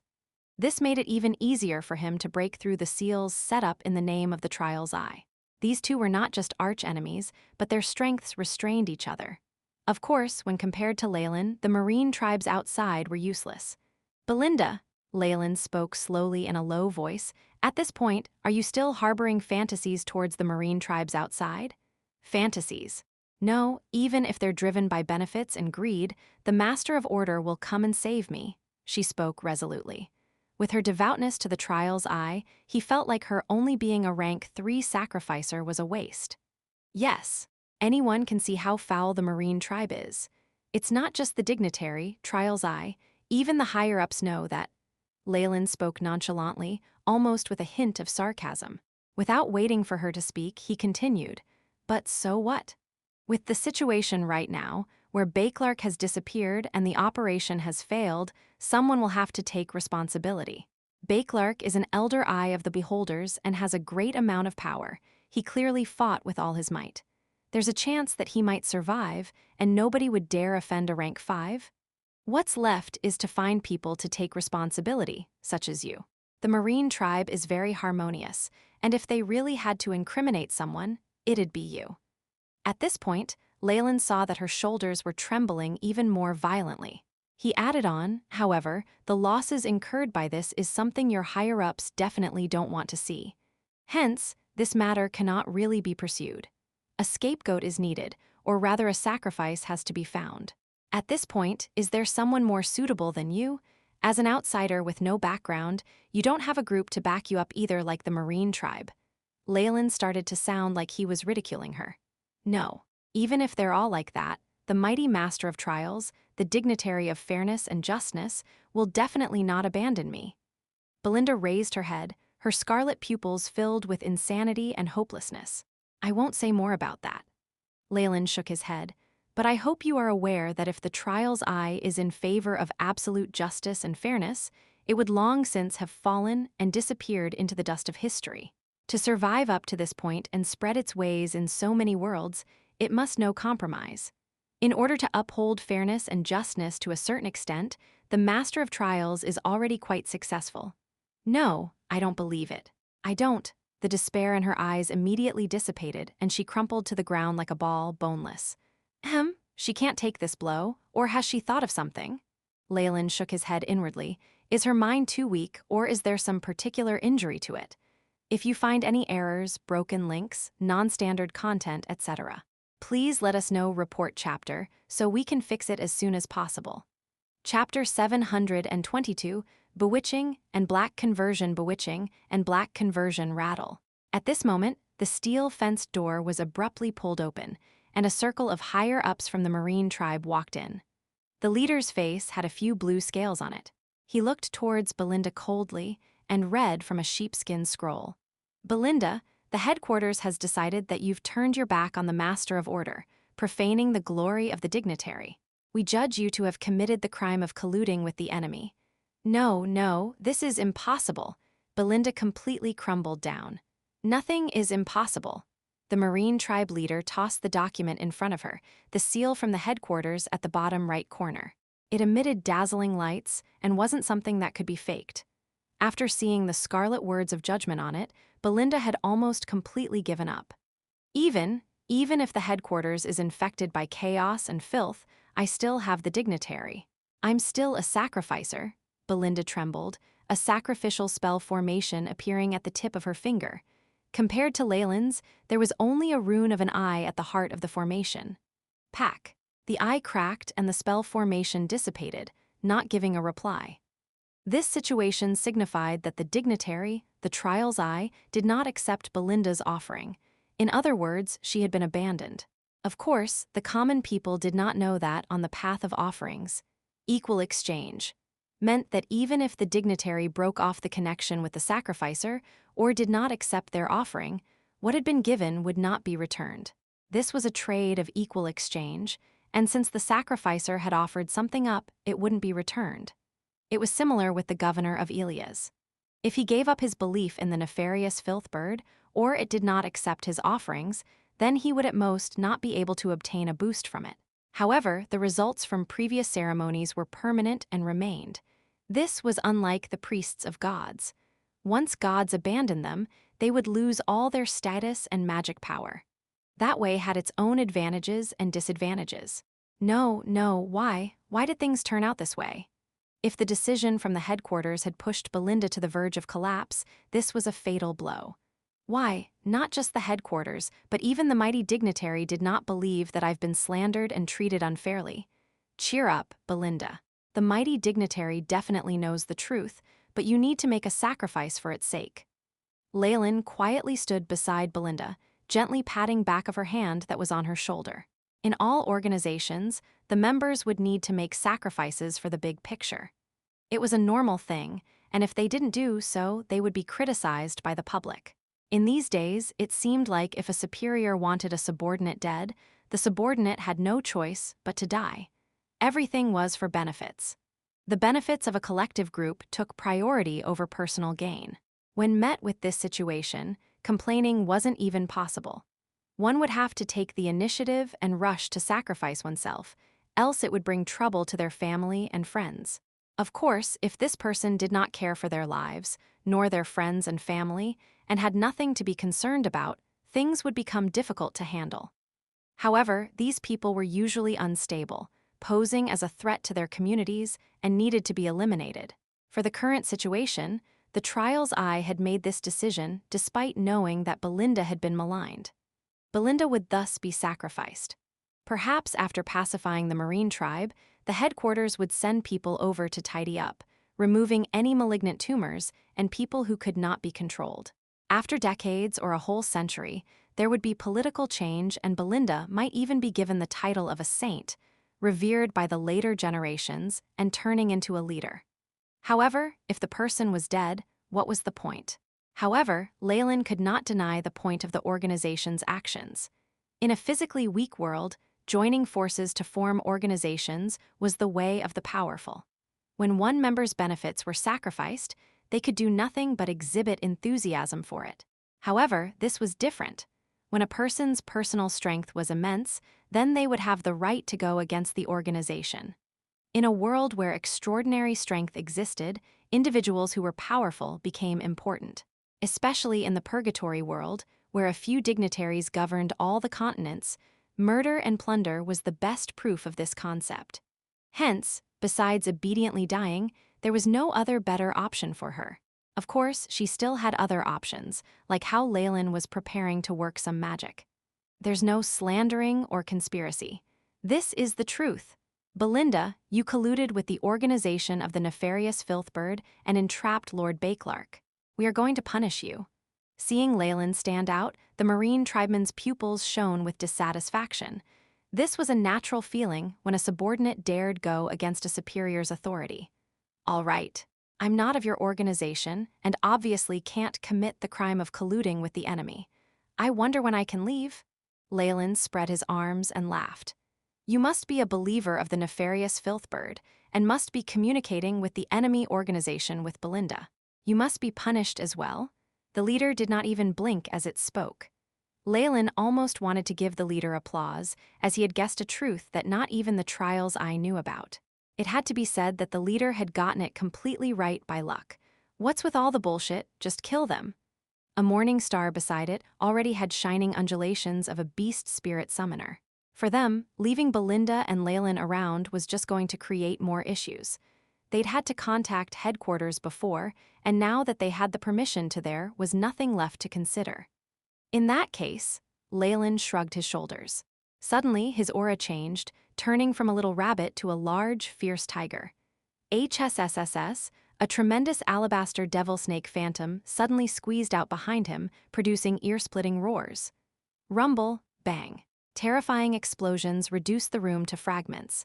Kill them, don't hold back, the leader yelled out, and a large shark-shaped beast spirit appeared, roaming in the air. Light flashed, energy undulations from sacrifices and beast spirits constantly appearing. It caused even this islet to begin shaking slightly. Wahaha, you're all liars. Liars? At this moment, Belinda, who had been under Leylin's protection, suddenly seemed to go mad, and her face flushed unusually. I was treated that way and even by the Trial's Eye. What value does my faith and persistence have? Along with her complaints and questions, 2 rows of bloody tears flowed from her eyes. In that case, let filth destroy the world. An evil aura emanated from her body, and large amounts of dream force filled the surroundings, even turning black. Could this be the rumored black conversion? Leylin wanted to say something, but he stopped himself. It's not the time to say such stupid things. Let's go. The dream force that was summoned by Belinda abruptly converged in Leylin's hand. It seemed to be weaved subtly, transforming into an even more powerful force. A large black net brought with it an oppressive force that gave rise to despair as it enveloped the islet. Deafening roars were heard everywhere. But whether it was the rank 4 sea shark beast spirit that belonged to the marine tribe leader, or the attacks from others, nobody could take on this large black net. Hazy Dreamforce even caused the guards to lose their sight and crumble to the ground. Synphobic flames. With Leylin's soul strength, countless black flames appeared on the large black net. Differing from his phoenix fire, the black flames held a large amount of hatred within. The sea species that had been burnt by the flames grew despondent, their bodies losing life undulations while their carcasses were preserved. Those flames target the soul? Careful, the leader roared, and the aquatic shark beast spirit he summoned feared the black flames immensely. After all, when it came to this kind of spirit body, the synphobic flames were like their natural enemy. In the span of one attack, all of the marine folk below rank 4 near the islet had been annihilated by the black flames. The net then constantly shrunk, trapping the morning stars in a tiny space. This strength? The leader now looked deathly pale. If he had known Belinda had this ability and Nick was so vicious, he would have employed more gentle tactics. However, it was too late at this point. The leader still tried till the end, though. Wait, Belinda, we're willing to send out a joint declaration to free you of all injustice, and will even repent to the Master of Order. Please don't. Ha, do you think I'm the same as before? Belinda laughed madly, body filling with some red patterns. The dark dream force was being extracted unceasingly. Vampiric berserker transformation. Or is it an attack that consumes the bloodline? Leylin shook his head, not hesitating as he made use of her dream force, increasing the black flames in the large net. At this moment, a strange undulation was transmitted as a rank 4 sacrificer tried to summon a clone of the Trial's Eye. Dream on, Leylin sneered, and with a flash of his feather of chaos, chaotic power spread out, disrupting their coordinates and causing the sacrificer that was summoning the clone of the Trial's Eye to cough up fresh blood. If you find any errors, broken links, non-standard content, etc., please let us know report chapter so we can fix it as soon as possible. Chapter 723 Plans and Setting Foot on the Continent. Plans and setting foot on the continent, their final struggles taken care of. The trousseaux of the many kinsmen of the marine tribes were corroded by the black flames, and they all died with a loud rumble. You did well, annihilating so many sacrificers of the Trial's Eye. Here's a reward. The chaotic force of the nefarious Filthbird was projected into Leylin's mind with a royal declaration, great amount of chaos power, descending through subconscious communication. Beep discovered large amounts of the law of chaos. Absorb? No, store it all. With Leylin's command, the large amount of chaotic force turned into gray crystals that he secretly stored. The black flames gradually died out, revealing an islet that now had no other traces of life. Keek, so they all died just like that? I thought they'd be more fun. Belinda laughed maniacally. Leylin appeared behind her in that instant, light shining in his hands. What are you doing? Belinda shrieked. Immediately after, her eyes rolled back as she fell unconscious.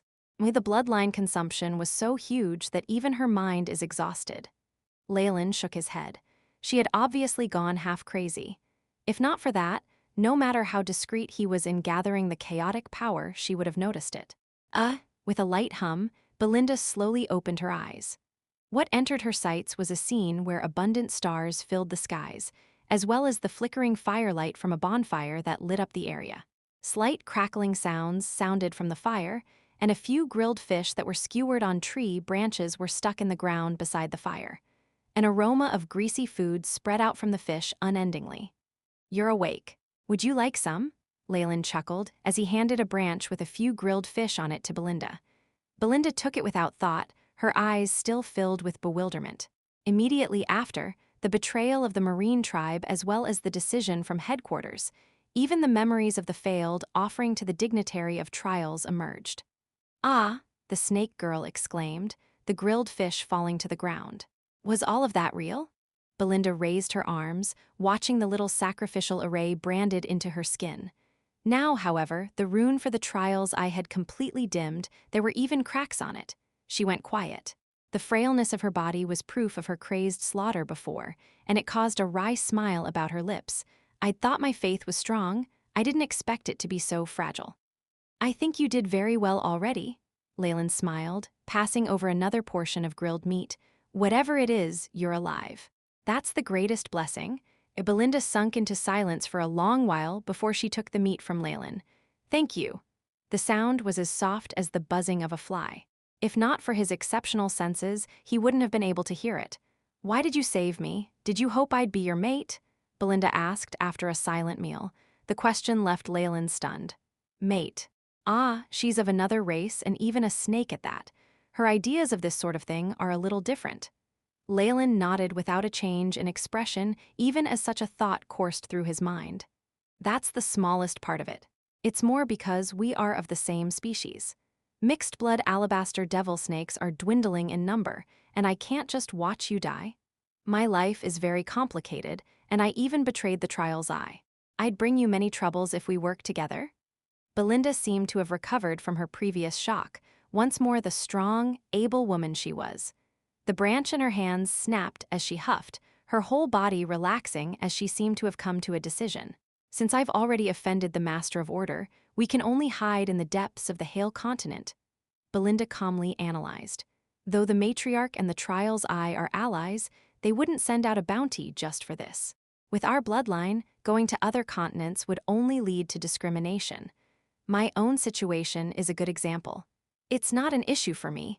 I've been traveling around the archipelago. I've been thinking about going to the Hale Continent. Leylin was in favor of her decision. In reality, that was his main goal. If not, why would he spend so much effort on saving her? We will enter through the borders of the nearest continent and then traverse through the Serpent Plains to reach the Holy City. I have connections there, so they might be able to help us.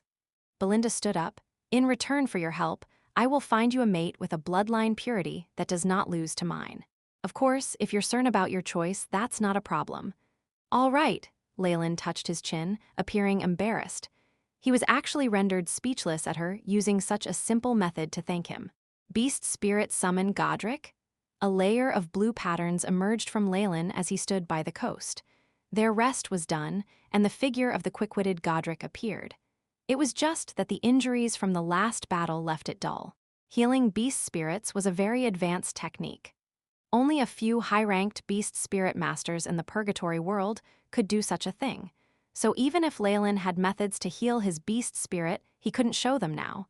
The large Godric moved as it turned into a streak of light. It spread its two large fleshy wings on the surface of the waters, its expansive back as flat as land. Let's go, Leylin said while jumping on. Belinda soon followed as well. Her scarlet pupils scanned the Godric and she shook her head, eyes full of pity. Godrics mature to rank 4 beasts, but they're very difficult to control. Those merchants capture young creatures and then seal or even extract their souls. That's Zeus. Following that, she glanced towards Leylin. I see that the beast spirits you have on you is meager. Don't you have a healthier beast spirit? Injuries to the soul will only grow more serious in such a state, and even healers won't be of much help. I'm merely a rank 3 beast spirit master. Leylin touched his chin, slightly embarrassed. He had bought this Godric at the port, using it as a temporary substitute. He had no plans of healing it, and at most was prepared to make use of this trash once more. I'm more proficient in innate spells and the manipulation of Dreamforce. Belinda nodded, evidently recalling Leylin's astounding skill at using Dreamforce. Since we're companions for now, we should be honest with each other. Let me reintroduce myself. My name is Belinda, and I'm a rank 4 beast spirit master and rank 3 sacrificer. Of course, my identity as a sacrificer is of no use. The Godric flew along the shipping route quickly, leaving long trails of white lines. Belinda gathered her disheveled hair and smiled at him. A rank 4 beast spirit master? I don't think I've seen you use your beast spirit, though. In the crazed state before, she had even ignited her bloodline source and yet did not summon her own rank 4 beast spirit, which left Leylin surprised. My beast spirit is a little special. If possible, I won't use it in my whole life. She forced out a smile, her facial muscles stiff. She clearly recalled some bad memories, and Leylin tactfully did not question her further. My name is Nick, and I'm a rank 3 beast spirit master.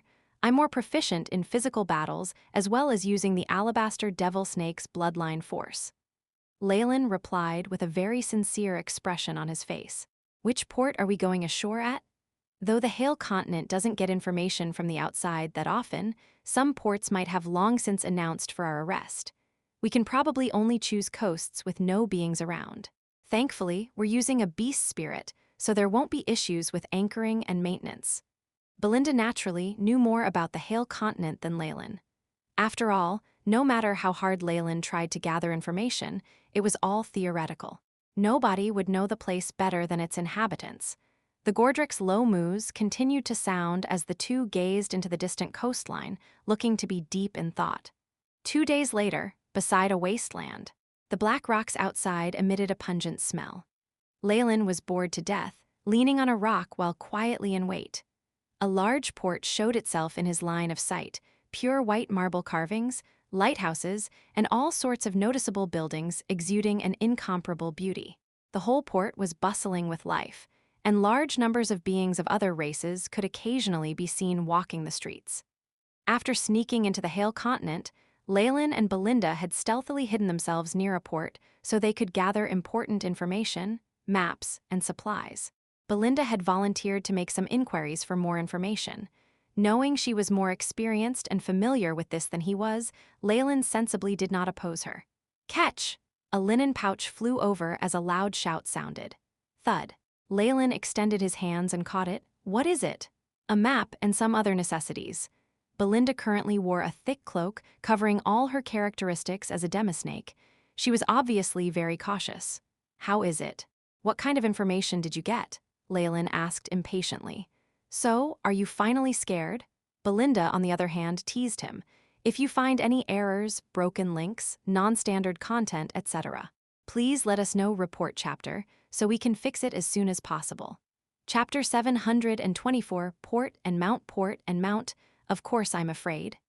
Leylin seemed to be very confident. After all, we destroyed a port belonging to the Master of Chaos, and even massacred a branch belonging to the Master of Order. Oh, mighty dignitary, the matriarch. I hope they don't join together and put a bounty on us, else we really will become famous. Leylin's performance was a huge success, and the look of suffering on his face caused Belinda to mock him. HMPH? A port? Port Elias was only an illegal private port that their governor established himself. He didn't get any permission from the Hale continent, and even amongst the high-ranking sacrificers of the nefarious Filthbird, very few acknowledge it. In a colony like this, it's merely an attempt on the Filthbird's end. It would be great if it went well, but even if it were to fail, there aren't any major losses. Besides, this is the territory of the Eye of Order's ally, the matriarch. The Master of Chaos and the Eye of Order are arch-enemies, which is why they'll at most pursue us on the sly, but won't do anything too drastic. The only thing I'm worried about is the organizations belonging to the Eye of Order. Belinda was clearly worried. I've already looked through the announcements at the port. Unfortunately, I seem to be wanted by the Eye of Order, and news will spread very quickly. Immediately after, she looked towards Leylin with eyes full of reservation. While you did murder most of them, no news about you has spread. If you want to leave now, there's still time. Leylin was quiet.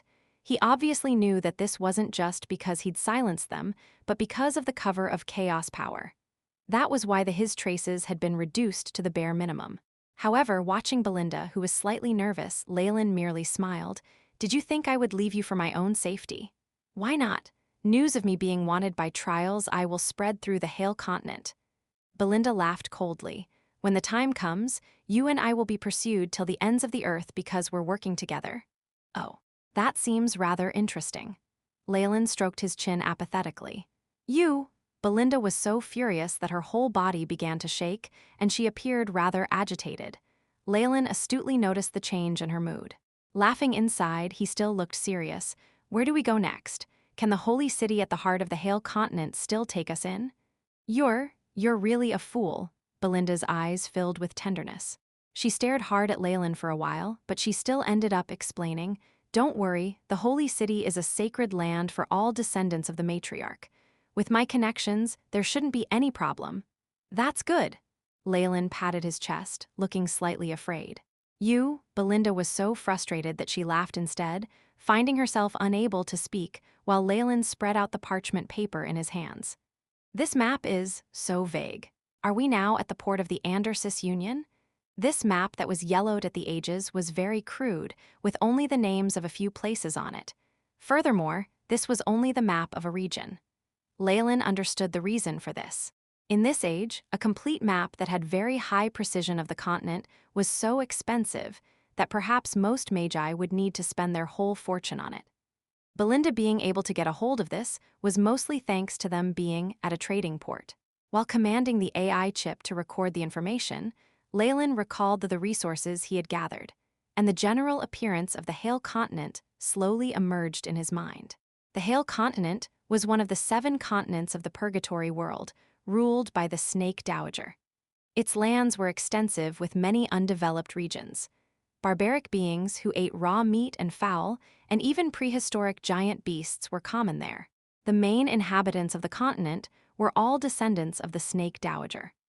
All sorts of pure-blooded giant snakes, mixed bloods with characteristics of giant snakes, and other species of snakes who were very distant relatives took up about 2/3 of its populations.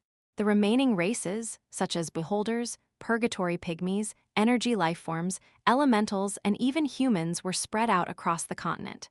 Of course, compared to descendants of the Snake Dowager, they were insignificant. They had tribes and clans, and existed between the cracks of 2 large cities or organizations.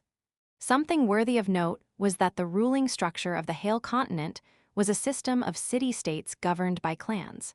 War among various city-states were common, whether between 2 different races or amongst the same race. The so-called Holy City was established with the joint decision of the descendants of the Snake Dowager. In theory, this was the core government of the Hale continent, and was said to be the place the Snake Dowager favored. The Hale continent would have to listen to the commands from the Holy City, though in actuality it depended on the individual masters of the various city-states. From here all the way to the Holy City, it'll take us more than a year even if we hurry there with all our strength. Belinda unhurriedly pointed at a marking of a port on the map. At this moment, all sorts of emotions flitted past her face until she eventually grew resolved. But I found a very special route here. As long as we pass a certain region, we can make use of a teleportation spell formation and reach the Serpent Plains, which will save us a lot of time. Is that so? Then let's do as you say. Time was of essence for Leylin, and the more convenient things were, the better for him. As for whether she would find him suspicious, he had nothing to fear with his current strength. He, who had regained much of his strength and had a boost as a rank 4 sacrificer, felt like he could contend against even a rank 6 Breaking Dawn Monarch. Breaking Dawn Monarchs, rank 6 Magi, had all grasped part of the power of laws. They were exceptionally more powerful than most other rank 6 beings. Of course, being able to contend against them did not mean he could defeat them. Leylin believed he was only comparable to a weak rank 6 at this point. However, in the Purgatory world, it was said that there were a total of 7 beings at rank 7 or above, and a small number of rank 6s. With Leylin's current strength, if not for his fear for the Snake Dowager, he would be free to do as he liked in the Hale continent. Belinda currently had strength at the Morning Star realm at best. What could she do? Seeing her expression right now, she seems to be prepared to cut off her past. Could she be planning to settle some disputes within her family? Leylin wondered while stroking his chin. Adult alabaster devil snakes can only reach rank 5, which won't be a huge issue. I really want to gather a pure bloodline. After all, high-energy beings which can use Dreamforce and connect with Dreamscape are very rare. Though the alabaster devil snake was a descendant of the Snake Dowager and was well taken care of, it was because they were right under her nose that she would definitely not allow the appearance of a serpent emperor amongst them. Even a rank 6 alabaster devil snake emperor would not have a community of its own. For Leylin, as he was now, it was like a dish served on a platter. I just need to be careful while operating in the Hale continent. If the Snake Dowager discovers me, perhaps the Feather of Chaos could be helpful.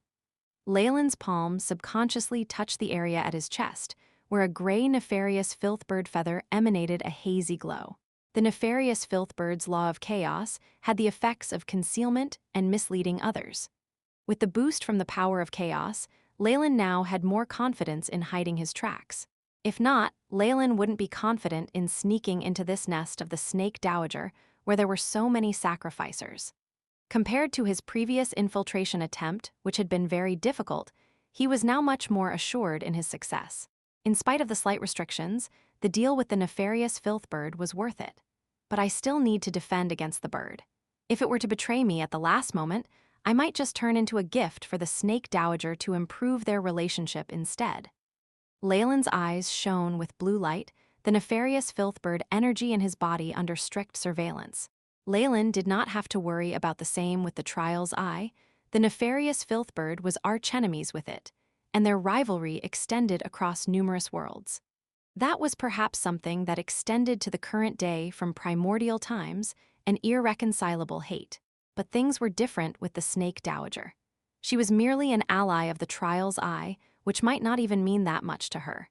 If it could pay a price and entice the snake dowager to join its side, he was sure that the filth bird would be very willing to do so. Though this was a tiny possibility, Leylin had to prepare for it. Such was the sorrow of the week. Leylin was currently walking on thin ice, a small misstep causing irreparable harm. "Oh right, I bought this too." With Belinda's voice sounded, the roars of two large beings traveled to Leylin's ear. At this moment, Leylin saw her pulling the reins, and the two beings' silhouettes gradually emerged from the shadows. What appeared in front of him were two large earth-yellow lizard-like creatures. There were even man-made seats fixed atop their backs. Since we are going to traverse through rather special environments, this sort of mount is essential. If you find any errors, broken links, non-standard content, etc., please let us know report chapter so we can fix it as soon as possible. Chapter 725, Dreamscape Forest under the radiant light of a purple moon, two dirt-yellow figures were galloping across the fields at a fast speed. These two yellow figures were naturally the two yellowish-brown earth lizards. The two figures sitting on their backs had their entire bodies tightly wrapped up, only exposing their scarlet pupils, which flashed coldly from time to time. This earth lizard is a rather good way of getting around. Leylin looked at the lower limbs of his mount. Above the lizard's barbed feet was a translucent membrane, rich in energy particles which converged around its surface. With this, it could very easily traverse jungles, swamps, and other complex terrain. When we cross the Dreamscape Forest, we will arrive at the White River Valley. That's where my family is. Belinda's voice did not carry a single trace of joy. Dreamscape Forest? Why the name? Leylin had some misgivings and soon looked all around him. Their surroundings were all grasslands, and there was nothing like a forest nearby. Dreamscape Forest, Dreamscape. You mean? Leylin's pupils constricted slightly. His thoughts drifted to the alabaster devil snake's bloodline skill, and he thought of a possibility. Beep. Spatial undulations detected ahead, determined to be dreamscape access points. The AI. Chip's mechanical voice transmitted over as well. That's right. We're also known as the Alabaster Devils. My clan stays in the cracks leading to Dreamscape, and we often lure travelers in to prey on them. Belinda's voice was cold. Leylin's thoughts, however, drifted to the AI Chip's introduction of alabaster devil snakes. They enjoy tormenting their prey within Dreamscape before eating their meal. Traces of dark red fog appeared, making the surrounding area foggy and hazy. By the time they had passed through this fog, a strange forest immediately appeared in front of Leylin. The black branches and tree leaves crisscrossed, and there were many giant trees without a single leaf showing their bare form, like a grotesque withered arm waving about without stopping. Beep, host has entered a Dreamscape zone, the AI chip transmitted in reminder. Dreamscape zone, this isn't actually Dreamscape, nor is it the Hale continent. It's instead an intersection of the two places, resulting in a myriad of strange events, and now I've entered using my real body. There was a strange expression in Leylin's eyes. Rather than his most recent experiences in Dreamscape, he was thrown back to his first time researching this world, with his real body fully entering it. Even though he was physically protected, and Dreamforce should have less of an effect on his true soul now, if something were to happen, then it would be very difficult to escape. The bloodline of the alabaster devil snake will temporarily protect us from the attacking nightmare creatures. Follow me closely, Belinda shouted as she advanced forwards in front of Leylin. The alabaster devil snake bloodline. Leylin allowed a layer of white scales to cover the surface of his body. As expected, After entering the dreamscape zone, these scales became even more brilliant. They seemed to come to life, breathing in the dark red dreamforce. It was like a traveler had returned home, and there was not the slightest sense of unfamiliarity. The earlier oppressive feeling that Leylin had felt from the dreamscape forest also disappeared without a trace. Alabaster devil snakes are darlings of dreamscape. As expected, they are direct descendants who inherited a part of the snake dowager's ability with dreamscape. There was an admiring look in Leylin's eyes. AI chip. Scan the entire area and establish task. Probe the alabaster devil snake's ability to travel to and from dreamscape. Beep. Task established, beginning data collection. The AI chip faithfully implemented Leylin's command. A pure-blooded alabaster devil snake could travel through dreamscape to the outside world. This was how one had originally attacked Leylin. A mixed blood like Belinda only inherited a weakened form of this ability, and could merely communicate with dreamscape and draw upon the strength of Dreamforce. Although Leylin did not belong to the alabaster devil snake bloodline, he possessed the blood of a rank 5 alabaster devil snake, and was even in such a good environment to use it. Using the AI chip to find a way for a real body to travel through dreamscape would be very beneficial for him. If I grasp this technique, I'll be able to enter and leave dreamscape anytime I want, anywhere I want. Perhaps there seemed to be fires blazing in Leylin's eyes. Freely entering and leaving dreamscape would require a huge amount of Dreamforce as well as the resources of an enormous world. But the important thing was that he could use the infinite space of dreamscape to travel to different worlds. After all, limits such as distance and time were simply a joke in dreamscape. It seems like the transport array was a lie. Belinda wants to use dreamscape as a springboard to travel directly to the Serpent Plains, Leylin concluded in secret. Of course, using dreamscape as transit wasn't easy either. Forget the monsters and dangers that lurked there. Just the extremely indefinite nature of dreamscape gave Mage a great headache.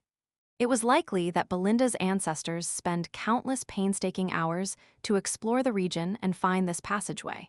The dreamscape's drop point was just a hair's breadth away, but it could completely defeat their purpose.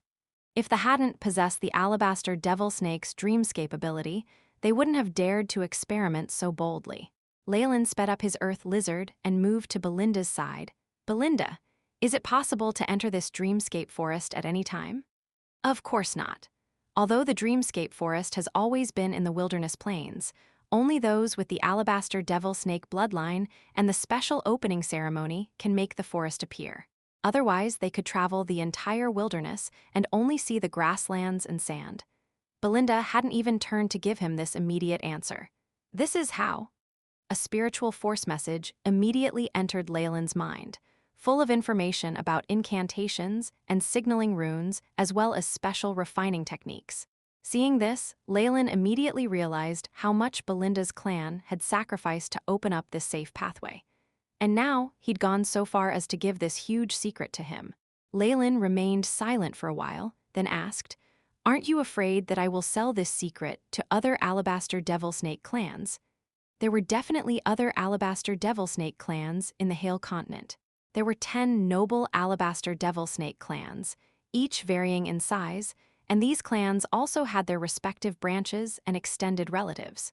Because of their open-minded nature, there was a large number of mixed bloods and illegitimate children. This led to a huge number of bloodlines draining out, and it was only because of this that Leylin dared to impersonate a mixed-blood alabaster devil snake. According to what Belinda said, her family was only a branch of a pure-blooded clan, and only her father, the head of the family, was a pure-blooded alabaster devil snake. The rest were all mixed bloods or young children. Do as you wish. I've already given the information to you anyway, so it belongs to you. Belinda seemed very casual, and her attitude shocked Leylin deeply. It looks as if Belinda's preparation to break off her relations with her clan will not be some easy matter. However, does this really concern me? A sly smile slowly curved at the edge of Leylin's mouth. This could be my chance. Not just for a bloodline, but also for research materials on Dreamscape, and even beast spirits and sacrifices, among other things. Ha! At this moment, a yellow figure flashed in front of Leylin's eyes. Although the earth lizard's speed in the forest was already very fast, the yellow figure clearly effortlessly surpassed them, flashing past them like a phantom. "What is that thing?" Leylin asked in shock. After a startlingly brief glimpse, he had seen the full view of the yellow figure from earlier. Wearing an outfit of ridiculously wide-fitting trousers, with clothes that were brightly colored strips of cloth, this being had a face painted with oil colors. It looked like a clown from a play, but it managed to run at lightning quick in spite of cumbersome wooden shoes. No, he couldn't call it running. This clown was actually kind of floating, leaving many afterimages in its wake. Nightmare creatures, they are a special patrol of the dreamscape forest. They don't normally appear. Belinda looked very imposing. But if they drag us into the real dreamscape, even if we're mixed-blood alabaster devil snakes, it will be hard for us to escape. After all, we're not purebloods and don't have the ability to freely traverse it. Nightmare creatures, are they after me? Leylin was shocked, and an idea flashed in his head. After all, he didn't have a true alabaster devil snake bloodline, and even his ability to link together with Dreamforce came through consuming the alabaster devil snake bloodline. As a result, this anomaly of being discovered by the nightmare creatures could be understood. Ha ha ha ha. They continued to advance towards Leylin, and the yellow clown appeared more and more frequently. Go away. Belinda's face was very impatient, and she suddenly roared, scarlet ripples loudly exploding forwards, splashing on the trees and grass. By the time the explosion had passed, the forest across them had been cleared into a bare pathway. The yellow clown that had been there had vanished without a trace. Coo-coo! The sound of fluttering bird wings could be heard, and soon after a gigantic black tree next to Belinda came to life. Ah! Belinda's earth lizard was quickly bound up by vines and let out a high-pitched lamenting call. Eternal light? A scarlet light suddenly appeared in Leylin's hand, making the vines shrink back swiftly as if they had seen their natural enemy. Let's go! Belinda flew behind Leylin, and his earth lizard began to flee at the speed of lightning. If you find any errors, broken links, non-standard content, etc., please let us know report chapter so we can fix it as soon as possible. Chapter 726, Re-entering the Dreamscape, Re-entering the Dreamscape. These vile dreamscape creatures, we clearly had an agreement before for the protection of our bloodline. Belinda snarled rudely, flushing red with anger. Dreamscape's changes are too strange, we can't judge it by normal standards. Leylin had already faintly guessed the reason for the creatures chasing him, but naturally he wouldn't tell her. Perhaps these dreamscape creatures are not the same as those you signed the agreement with. Hearing his words, Belinda became silent.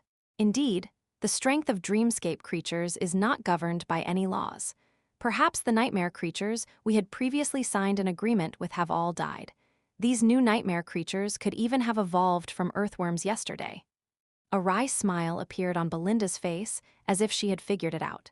Even with our bloodline, our use of Dreamforce cannot match that of these natives. We're in trouble. She looked at Leylin with a twinge of regret in her eyes. She clearly felt very apologetic about involving him in this. Never mind, I agreed to this path myself. Leylin spurred on the earth lizard he was riding, making it increase its speed without stopping. However, the rays of light in his hand did not fade in the slightest. Chip attempted to detect the position of these nightmare creatures. While silent, he was conversing with the AI chip in his mind. Beep. Scanning, unknown interference experienced, unable to determine positions. The AI. Chip's answer filled Leylin with regret. Crash. At this moment, waves seemed to be traversing the earth itself, causing it to violently rise and fall. A great number of the giant black trees roared, unrooting themselves from the earth. Their vines were so thick that they obscured the sky completely, sheltering the trees from the light. Whoosh! A black bat shot across the sky like a hurricane, extinguishing the light in Leylin's hands. We cannot lose our way. I can only be sure of our safety on this route. Belinda's expression became rather urgent. Roar! A great number of the one-eyed Ents combined to form a wall of wood, covering the original path. Leylin and Belinda were blocked off firmly. Damn! Leylin cursed in secret. The AI chip's prompt came over as well. Violent Dreamforce undulations discovered from underneath the host. It is recommended to move away. Go! Leylin grabbed Belinda and began to leap quickly away. Whoosh! Just as Leylin had risen into the air, a dark red spot suddenly appeared on the ground, transforming the void into innumerable streaks. The streaks twisted and warped, revolving to form an irregular sphere. This sphere suddenly shrank and began to emit terrifying undulations. A massive explosion rumbled out, and Leylin's mount was immediately reduced to a skeleton before even its bones vanished completely. Leylin and Belinda were immediately caught up in a frightening shockwave halfway into the sky, sent flying violently. It was as if they struck a wall of solid steel. Bang! Leylin fell to the ground, and even the clothes on his back were shredded open, exposing a layer of fine scales beneath. It was because of this layer of protection that he hadn't suffered a massive injury from the earlier explosion. Belinda! Belinda! Leylin flicked away the soil on his body and loudly shouted, but did not receive any response. He looked around him. He was in a neat garden, with clear spring water splashing out of a white marble fountain. Belinda and the forest from earlier had completely vanished without a trace. Beep! Scanning complete, Dreamforce intensity increased, host determined to be in Dreamscape. The AI chip's prompt appeared before Leylin's eyes. As expected, that explosion earlier took me directly from the crack between Dreamscape and the Purgatory World to Dreamscape itself. Leylin had a premonition. If he could completely analyze this process, it would be of great benefit to the AI. Chip's mission of analyzing Dreamscape transport. After completely comprehending the law behind this sort of transport, he would no longer need the bloodline of the alabaster devil snake to enter Dreamscape. Transporting himself to other worlds would bring about great benefits. Dreamscape, Leylin looked upon the realistic scene of the garden and fountain with a contemplative expression. This time, he had entered Dreamscape with his real body. Without his main body serving as the coordinate, and without the astral laboratory linked with it, perhaps he would be trapped here for the rest of his life. However, the alabaster devil snake blood that I possess is the key to entering and leaving Dreamscape. Leylin stroked his chin in thought. His mind drifted to another topic. Almighty ruler of chaos, the resolution of free will, I call for your arrival. The chaos crystal Leylin had collected earlier exploded in his hand, converging quickly into a sacrificial array. The rune of the array depicted a giant bird with wings spread open, and it emitted a brilliant radiance. It was very difficult to link up. Because I'm only a rank 4 sacrificer, I used up a chaos power crystal. Leylin shut his eyes, his trousseau experiencing the power of the link. The path of sacrifices was only common to the Purgatory World, and it naturally had its limits. The main one was that, once one left the Purgatory World, their connection would experience enormous interference. On the whole, it was not beneficial for experts from other worlds to train in the path of offerings. It was like the distribution of goods. It didn't have many problems in the Purgatory World, but once one left, it was like the trade route had become longer, and on top of that various obstacles were added. It was terrible, and on a whole sacrificers would make a loss every time some power was bestowed. Naturally, this path wouldn't be used in that case. Consequently, those in the Magus World would at most use the Trial's Eye to sign a contract, or the nefarious Filthbird to renege on it. These two had few real sacrificers there due to the frightful weakening effect of the world itself. It was the same in Dreamscape. However, with Leylin's unwavering perseverance and lack of regard for the consumption of chaos power crystals, his true soul finally linked up to a certain will. Compared to the Purgatory World, where the nefarious Filthbirds could descend anytime and anywhere, it was extremely troublesome here. It was just like receiving a bad signal from a transmitting station. Even the information that got there was disjointed. You are in Dreamscape. The nefarious Filthbird's voice seemed to be a little intermittent, but Leylin could still understand its meaning. The forces separating us are too powerful. Even I am unable to transmit too much power. Perhaps only my Feather of Chaos can give you some hope. Feather of Chaos. Leylin still had some doubts, but the sacrificial array did not have any other response. The communications had quickly broken down, and even receiving these few short sentences had consumed nearly half his chaos crystal reserves. It was necessary to understand that this chaos power was a part of his reward for getting rid of a portion of the Trial's Eye forces in the Hale Continent's coastal waters. He'd even dispatched many rank 4s to acquire it. In actual fact, these crystals with the nefarious Filthbird's power were enough for a rank 4 sacrificer to amplify his attributes by more than tenfold. and at the very least they would reach the level of the governor of Elias. Dreamforce, chaos power, these two share some similarities. Leylin reached into his bag and took out a gray feather. The power of the feather of chaos lies in chaos, concealment. Dreamforce itself is full of uncertainties. There seem to be some similarities, but there is a greater number of differences. How will chaos power affect Dreamscape? AI chip, record the following scenes and store all data, Leylin commanded. Beep. Establishing mission, opening omnidirectional mode. The AI chip's voice was transmitted. Chaos power. Leylin took out yet another gray chaos crystal, putting it next to the feather. Buzz. Bright, colored light burst forth from the crystals, and soon after the chaos power turned into a stream of light that entered the feather of chaos. A layer of gray mist radiated in all directions. The areas illuminated by the feather's radiance began to experience strange transformations, and a great number of flower beds began to warp and deform. Some directly cracked, and the others grew irregular. Other areas turned into places filled with human faces. The white marble of the fountain turned pitch black in a flash and began to fall off layer by layer. In the blink of an eye, the clear spring water within had also turned blood red, and the entire pool seemed to be filled with blood, a demonic stench emanating from it. Even the space in this area disintegrated under the gray radiance, the entire place appearing to come to a standstill. It drained of its color, becoming like a black and white photograph. "Coo! Good afternoon, mister. We meet again?" A gray owl fluttered its wings and landed on the side of the fountain. Leylin felt incomparably familiar with it. "Indeed, we meet again," Leylin bowed slightly.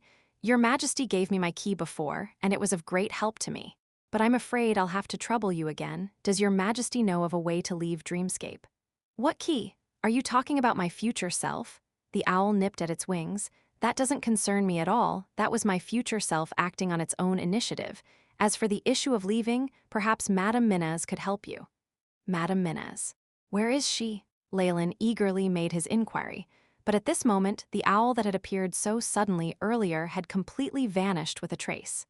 "If you find any errors, broken links, non-standard content, etc., please let us know. Report chapter, so we can fix it as soon as possible."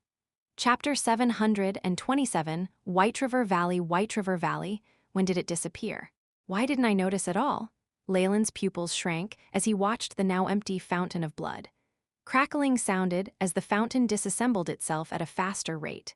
The bricks, rocks, soil, flowers, and grass all came apart into tiny beads that banded together to form a twisted humanoid figure.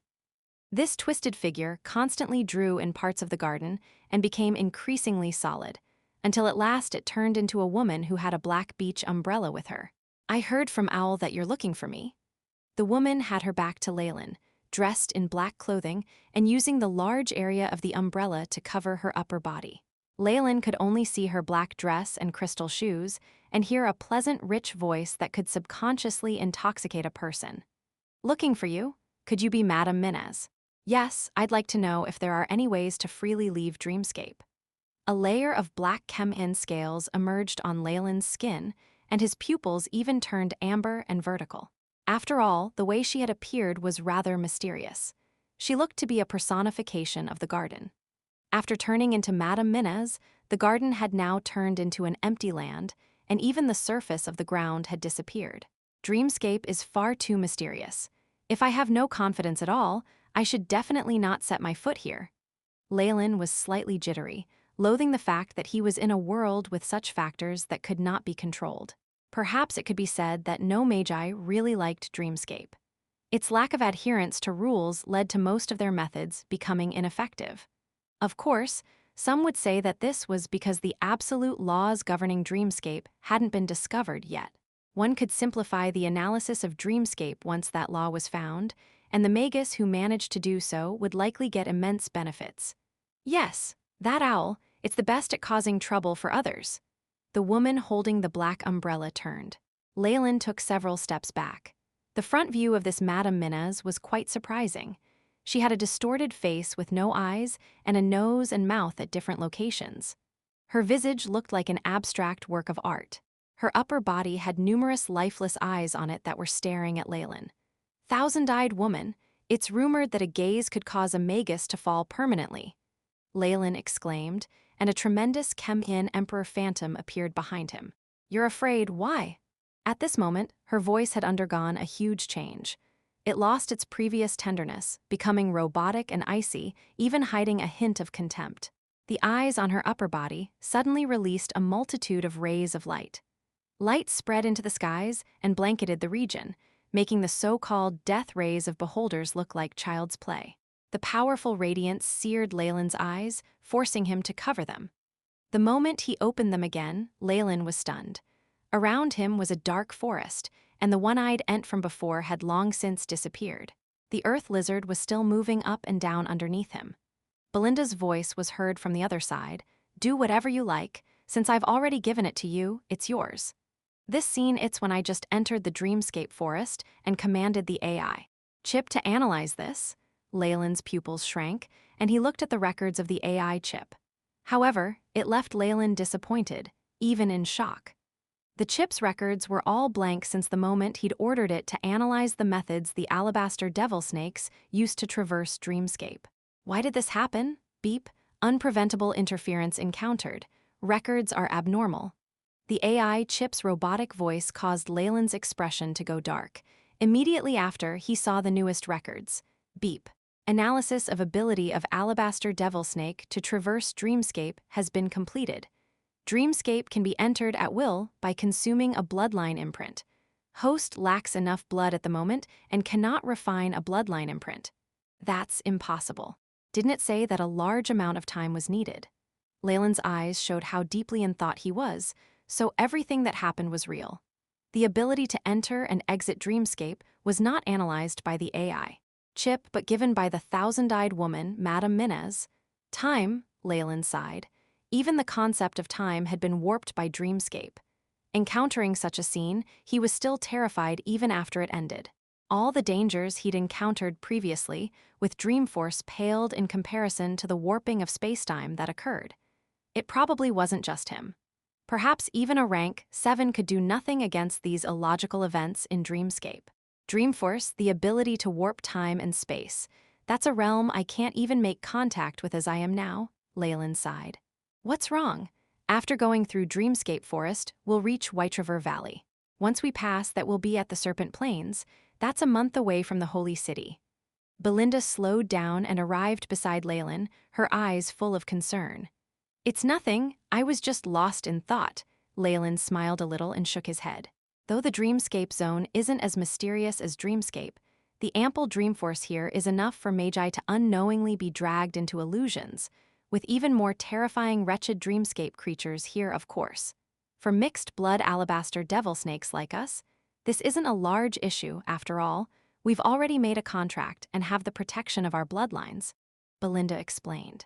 But that wasn't what happened. Leylin cursed inside, but did not speak. After all, things that dealt with warping time and space were too frightening. Unlike last time, this trip went very smoothly. There was no clown or Ent coming up and stirring trouble, and the nightmare creatures seemed to abide by the contract and did not harass them. The dark red fog slowly dissipated, and the dark forest became more sparse. Occasionally, bits of clear moonlight shone down from above. Whoosh! An unceasing sound of flowing water could be heard, and the earth lizards grew exceptionally excited, darting forward at a greater speed. Not long after, a vast river appeared in front of Leylin. The earth lizards cheered and lay down at the river, their thick barbed tongues extending into the water as they lapped it up. The White River, we've arrived. Belinda's voice showed her admiration, a glint showing in her eyes. Leylin turned back. The black forest and dark red fog had long since disappeared without a trace. It seemed that without the summoning of Belinda or other descendants of the alabaster devil snake, it would not appear again. Unlike the previous barren lands, there was now a river valley nearby. Even the temperature and concentration of elemental particles had undergone a drastic change, allowing Leylin to know that the short period of time where they had run at night had allowed them to traverse a huge distance. Using the indeterminacy of dreamscape space and hurrying along a world crack to leave through a node, this is something like teleportation. The person who thought it up was a genius, either that or a lunatic. Fear still lingered in the depths of Leylin's heart. From the port at the edges of Hale Continent, they had traveled about halfway through the continent. Were they to have used a teleportation spell formation, even one from ancient times would have consumed a huge amount of resources. Here, besides the preparations for the summoning, Belinda had not done much. Just from how prompt it was several levels ahead of these teleportation spell formations, if one could disregard its limitations and dangers, of course. As the Dreamscape forest belonged to Dreamscape, only alabaster devil snakes or bloodline creatures that could make contact with Dreamscape could discover or summon it. This in itself was a huge limitation, and what was more troublesome was the dangers near the end of the journey. Dreamscape was the riskiest of all the worlds Leylin had seen. What he'd witnessed this day probably wasn't even the strangest thing about it. In the Dreamscape zone, he couldn't even disregard any attacks from Dreamscape creatures despite a prior agreement. Furthermore, in the eyes of the powerful devils, perhaps their attacks were not intentional attacks and were instead like a show of curiosity or intimacy with other beings. It was a pity that a rank 5 being could do nothing against that curiosity. After the White River, we'll come to the White River Shore Valley, another settlement for alabaster devil snakes. Belinda sounded muffled and looked towards Leylin. That's also where my family is. Oh, are we going there to visit them? Leylin nodded. There's no need to, we'll recuperate nearby. Meanwhile, I'm preparing to go there and take care of some matters, so don't interfere. A resolute look appeared on her face. This was a realization through several life and death experiences, giving Leylin a premonition that this would involve blood. Of course, he wasn't against it. Looks like Belinda and her family have a very unique story. Leylin watched Belinda's back and stroked his chin. This is good timing. The AI chip has already analyzed the bloodline imprint to traverse Dreamscape. It's not bad to gather some materials. If you find any errors, broken links, non-standard content, etc., please let us know. Report chapter, so we can fix it as soon as possible. Chapter 728, Sophia. It was obvious how determined Belinda was, and how adamantly she was against Leylin's interference. After settling Leylin at the White River Valley, Belinda regularly headed out early and returned late, seemingly in a hurry as she prepared for something. 7 days later, she brought a girl who was about 15 or 16, pulling her in front of Leylin. This is my sister, Sophia. How is she? Do you like her? Lord Nick, good morning. The girl called Sophia pulled at her skirt and bowed towards Leylin. Sister Sophia, Leylin laughed as he sized her up. She looked similar to Belinda, with long silver hair and eyes that were like rubies. However, there was a hurry and uneasiness on her face. What's this about? Leylin glanced towards her, not knowing if he should laugh or cry in this situation. It's nothing much. There's stuff I need to do, so I'm hoping you can take care of her for a while. Belinda ruffled her hair lovingly. When she was young, Sophia was seriously affected by a leakage in an experiment. Her appearance and even her intelligence have been frozen at age 15. I secretly brought her out of the family. Sophia, when your sister is not around, you have to listen to Brother Nick obediently, all right? Belinda pulled at Sophia's hand and carefully reminded her. All right, sister, and Nick, Brother Nick. Sophia ducked her head, and her cheeks flushed. Leylin was left at a loss for words. The Purgatory world only had 4 hours of daylight every day. The sunlight wasn't burning hot either, instead exuding an extremely rare warmth. The bright light shone down on the plains. All of Sophia's fears from coming to a foreign environment had dissipated, and she was cheerfully watching a few butterflies that emitted light. A childlike beam plastered her face. A distance away, Belinda and Leylin stood side by side. I can rest at ease now that I've handed her to you. Belinda spoke as if she had been relieved from a burden. I hope you can treat her well. With her bloodline, your descendants will definitely be pure and of the alabaster devil snake nobility. Belinda spoke calmly, while Leylin merely rolled his eyes. It's like you're entrusting an orphan to me. Are you prepared to die? Leylin asked without reservations. Die? No, just tying up some loose ends. Hatred was evident on her face. With all the years I've been making preparations, it should be enough to, seeming to realize what she had said, Belinda hastily stopped. Of course, I'm only requesting that you take care of her for a period of time. Once everything here is settled, I'll meet with you. Let's meet at the Holy City. Seems like that was your plan from the start, Leylin was unhurried. And your preparations are the petals of the serpent intoxicating flower, as well as the stealth magic equipment you have. Please forgive me for being so direct. But while serpent intoxicating flowers are remarkably effective against high-energy snakes, they're still lacking if you want to deal with pure-blooded rank 5 alabaster devil snakes. Your magic equipment might have the function of hiding your tracks, but I don't think your plan will go well. That's a community belonging to a rank 5? How did you know? Her expression changed as she subconsciously took several steps back. I'm rather well-versed in potions, and I smelled the serpent intoxicating flower on you. Leylin laughed and rubbed his nose. Even if you have insiders there, your preparations shouldn't be enough. No, it's enough. You don't need to know what's going to happen. Anyway, as long as I'm still alive, I'll definitely meet you at the Holy City. Belinda shook her head resolutely, as if she had returned to her previous state as an unfeeling leader. It seemed like she had made more preparations in that area. In that case, I'll go with you, Leylin spoke deliberately. He was going to harvest the bloodlines of alabaster devil snakes sooner or later. He could just do it now. No, you just need to take care of my sister. Don't mind any other things. If anything happens to Sophia, I won't let you off. Belinda glared at Leylin and disappeared into the shadows, not even bidding Sophia farewell. What a staunch resolve. Leylin's eyes seemed to smile as he headed towards the sunlight and back to Sophia. Brother Nick, Sophia exclaimed sweetly. Sophia, darling, can you tell brother where your home is? Leylin now had a smile that was as bright as the sun. Sophia doesn't know. There are a lot of strange uncles in there who all look scary. When sister brought me out here, I couldn't recognize the way. She gnawed on her finger, looking dazed. Is this a natural intellectual disability or a seal that was placed later? Blue light flashed in Leylin's eyes as he stroked his chin. Soul force rippled through the place, and he found that Belinda really had left without bidding farewell.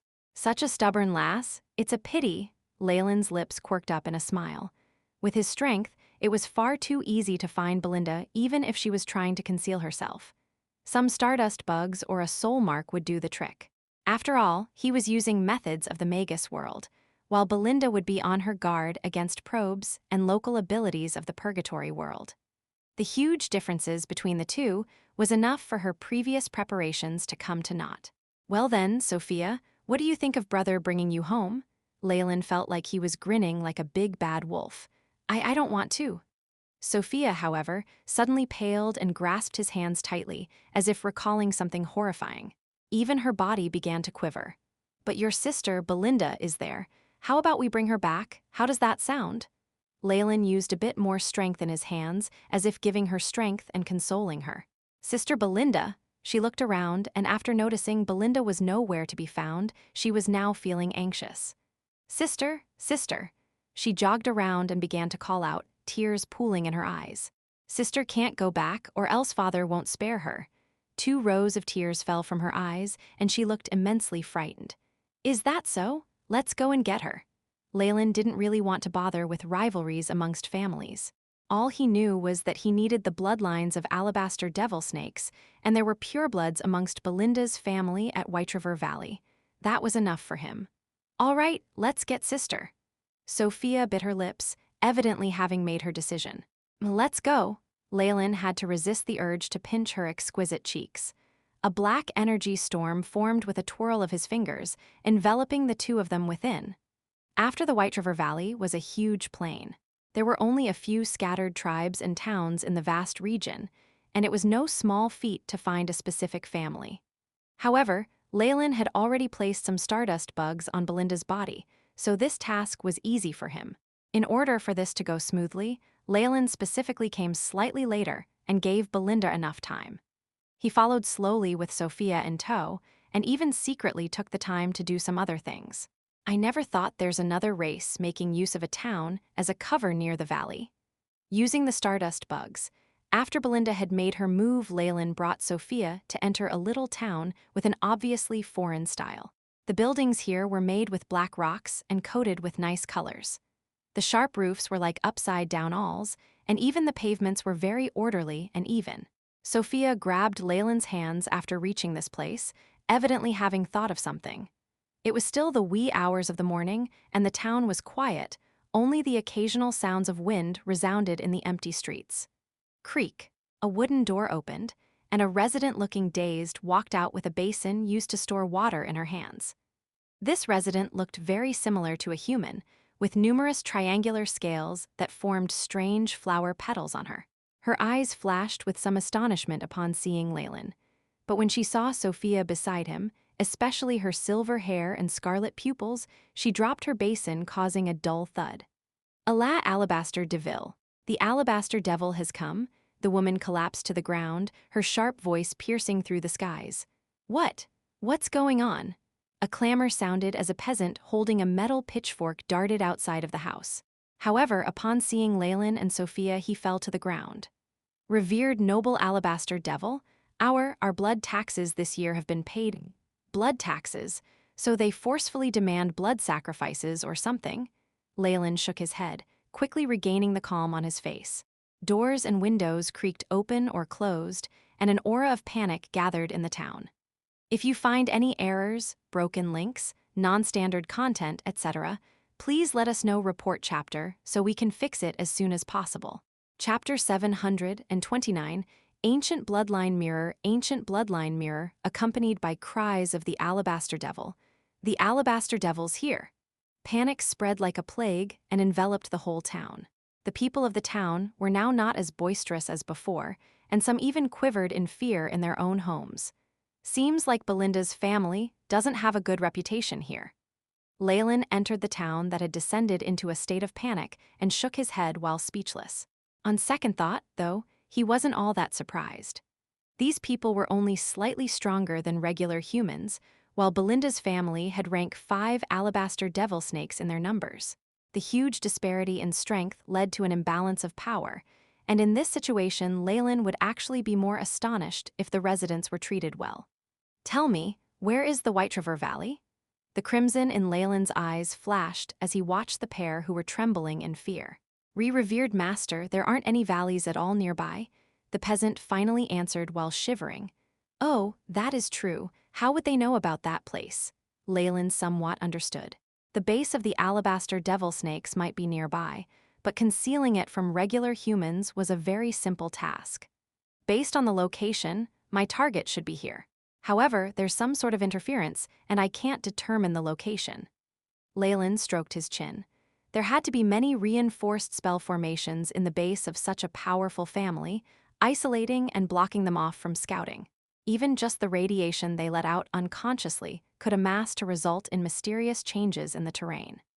It was only that, for some reason, these beings that looked like humans with scaled foreheads had a resistance to high-energy radiation that was greater even than low-ranked magi, allowing them to survive and reproduce. Perhaps the Alabaster Devil family had moved them here to exploit and pressurize them. "Since it's nearby, I'll definitely be able to find it." Under the peasant's reverent gaze, Leylin's body began to float. In the blink of an eye, he appeared above the town, Trussel at half-moon sweeping out. Every resident, every change in the terrain, even the bugs and microbes in the cracks of the town were revealed in front of him. His soul force expanded out, and the range of his sense was expanding further.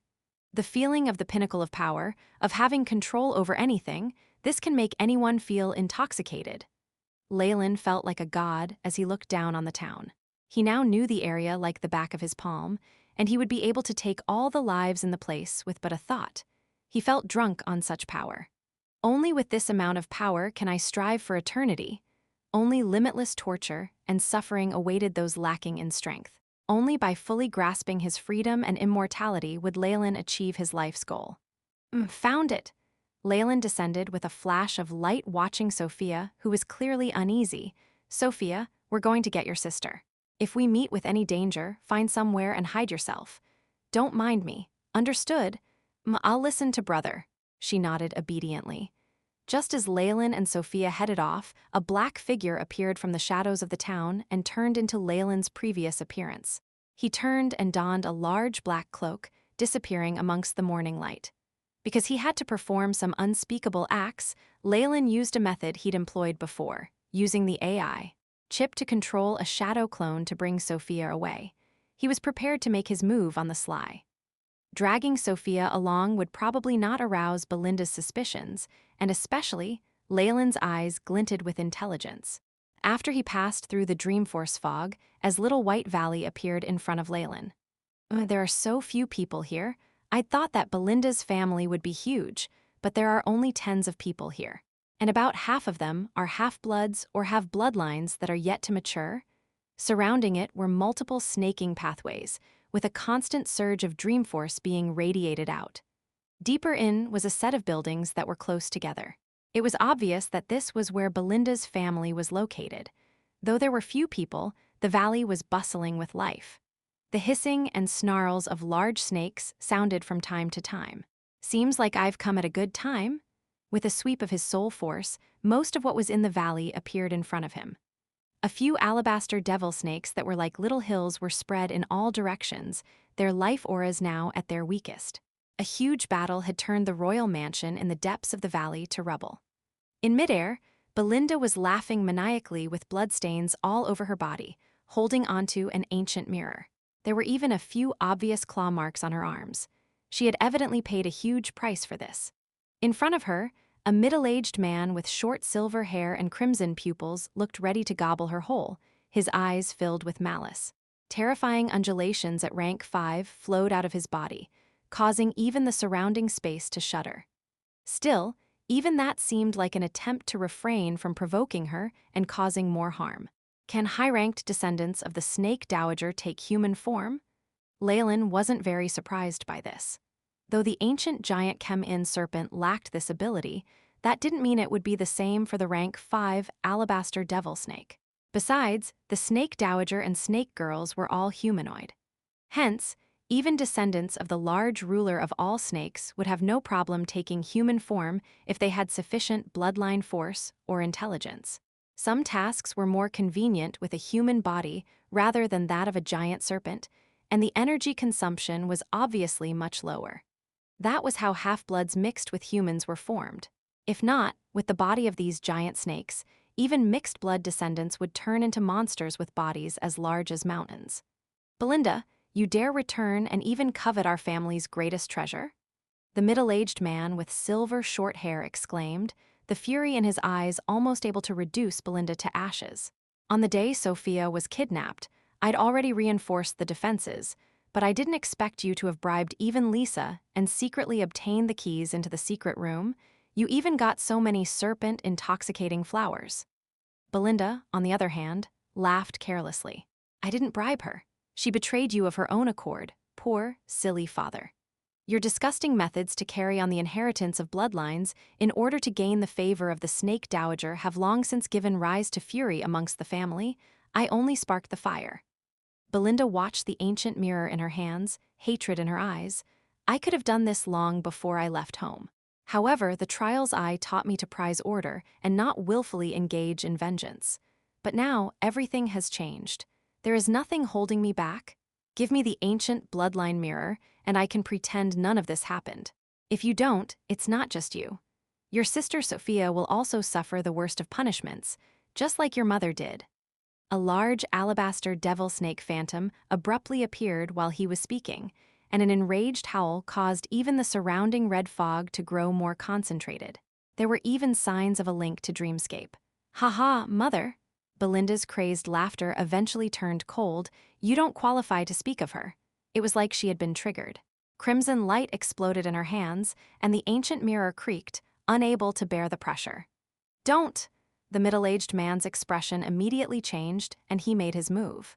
A terrifying red hand appeared and grabbed at Belinda, even as a large number of dark red tendrils appeared and extended towards the mirror from beside her.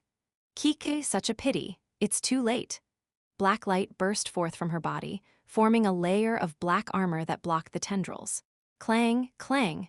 Black cracks now appeared on the ancient mirror in her hands, spreading out before it exploded. Boom! At this moment, Belinda was thrown backwards by the large red hand, and the black armor on her body was smashed to pieces. She coughed out mouthfuls of blood, but still looked at ease as she laughed. N-O-O-O-O, crazed snarls sounded, and the ancient bloodline mirror turned into a large black hole as the cries of a woman sounded out from the middle. Spirit after spirit appeared, all turning into multicolor figures that dispersed unceasingly. All that was left in the end was the sound of a distant lament, and the ancient bloodline mirror completely disappeared. Do you know what you've done? The man's facial muscles contorted. With just another century, I'd be able to refine our family's bloodline further such that it enters the ranks of the pureblood nobles. It's all your fault. Formless power was sent out, and Belinda was dragged to the front of the man. Without the ancient bloodline mirror, he now had no reservations against acting. In front of his powerful rank 5 strength, even a full-strength Belinda couldn't resist at all. Not even taking into consideration the exhaustion from stealing the mirror, the discovery and pursuit had caused a great loss in her strength. A formless giant beast in the sky widened its mouth and bit down. Ka-cha! A large portion of Belinda's flesh and bones disappeared, causing her to let out a low grunt. If you find any errors, broken links, non-standard content, etc., please let us know. Report chapter so we can fix it as soon as possible. Chapter 730, Revenge and Taking Action. Revenge and Taking Action. I swear that your death will be incomparably miserable. The middle-aged man's face was contorted. The plans that he had meticulously thought up had been completely destroyed, causing him to sink into exasperation and fury. Thin scales appeared on his hands in an instant and shot out like a giant cannon, striking Belinda's abdomen. Pure-blooded rank 5 alabaster devil snake strength caused Belinda to fly backwards like she had been hit by a train, and the sounds of fracturing bones rang out. Some of her internal organs were even ripped apart, mixing with blood as they spurted out of her mouth. Did you think you would die? No, no, no. Let me heal you, and we'll repeat this process unendingly. A large white snake figure emerged from the smoke, with a furious middle-aged figure at the bottom. He came before Belinda, eyes sparkling a bloody red.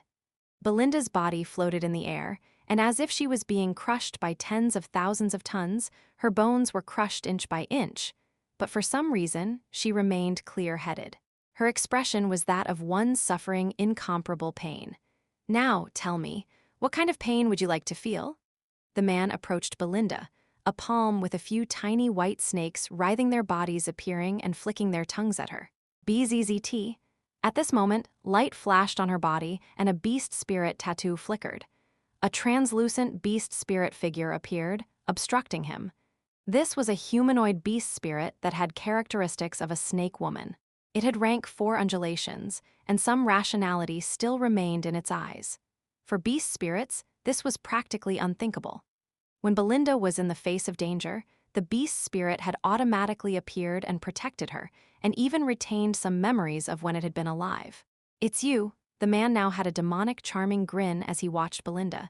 So you're still protecting that trash? How about I annihilate you first? I believe our precious Belinda will be very agitated. Don't you dare. An intermittent and unclear voice sounded from Belinda's lips. No wonder she hadn't been using her beast spirit. So this was the reason? Leylin nodded in understanding.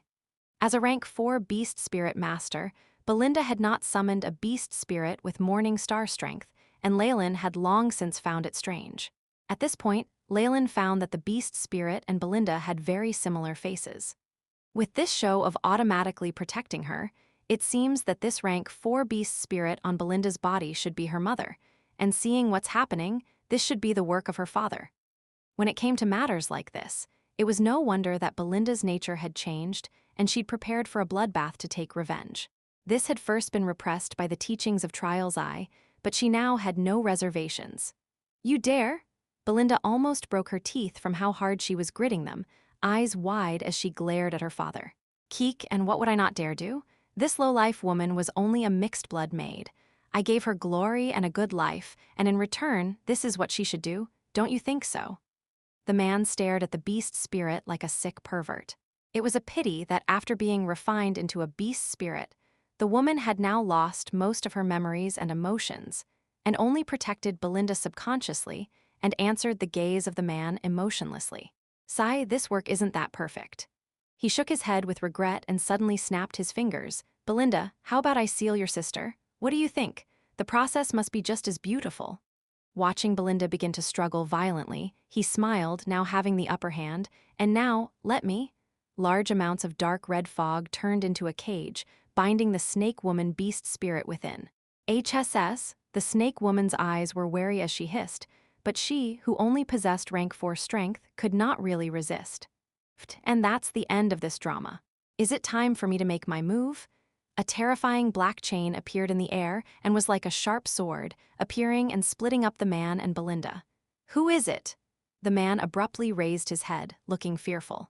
He was a rank 5 after all, and yet someone had stealthily entered without anyone noticing. Just this ability alone had him in fear. Following which, he found a figure in a black cloak standing, a pair of eyes full of malice watching him. No, not malice, but apathy. It's like a regular person stomping and killing an ant. That's how he feels about killing me. In that instant, the man, who had understood the meaning of the indifference in Leylin's eyes, became violent. Who is it? Who dares belittle I, Kenta? Mighty alabaster devil nobility, descendants of the mistress. A large alabaster devil snake figure abruptly emerged and snarled at Leylin, dark red dreamforce floating in its surroundings. This is, Belinda's vision went red, the figure in black seeming familiar. Right, it's the same person who took Lord Bakelark away, or perhaps it's just his temperament that's similar. But why did he appear here? Keek! At this moment, the black-cloaked man in the sky laughed coldly, the malice causing everyone around to tremble in fear. If a rank 5 alabaster devil snake is turned into a beast spirit, I imagine it'd be very powerful even amongst rank 5 beast spirit masters, right? Beast spirit. You dare have such thoughts, and dare use the descendants of the mighty mistress as a beast spirit.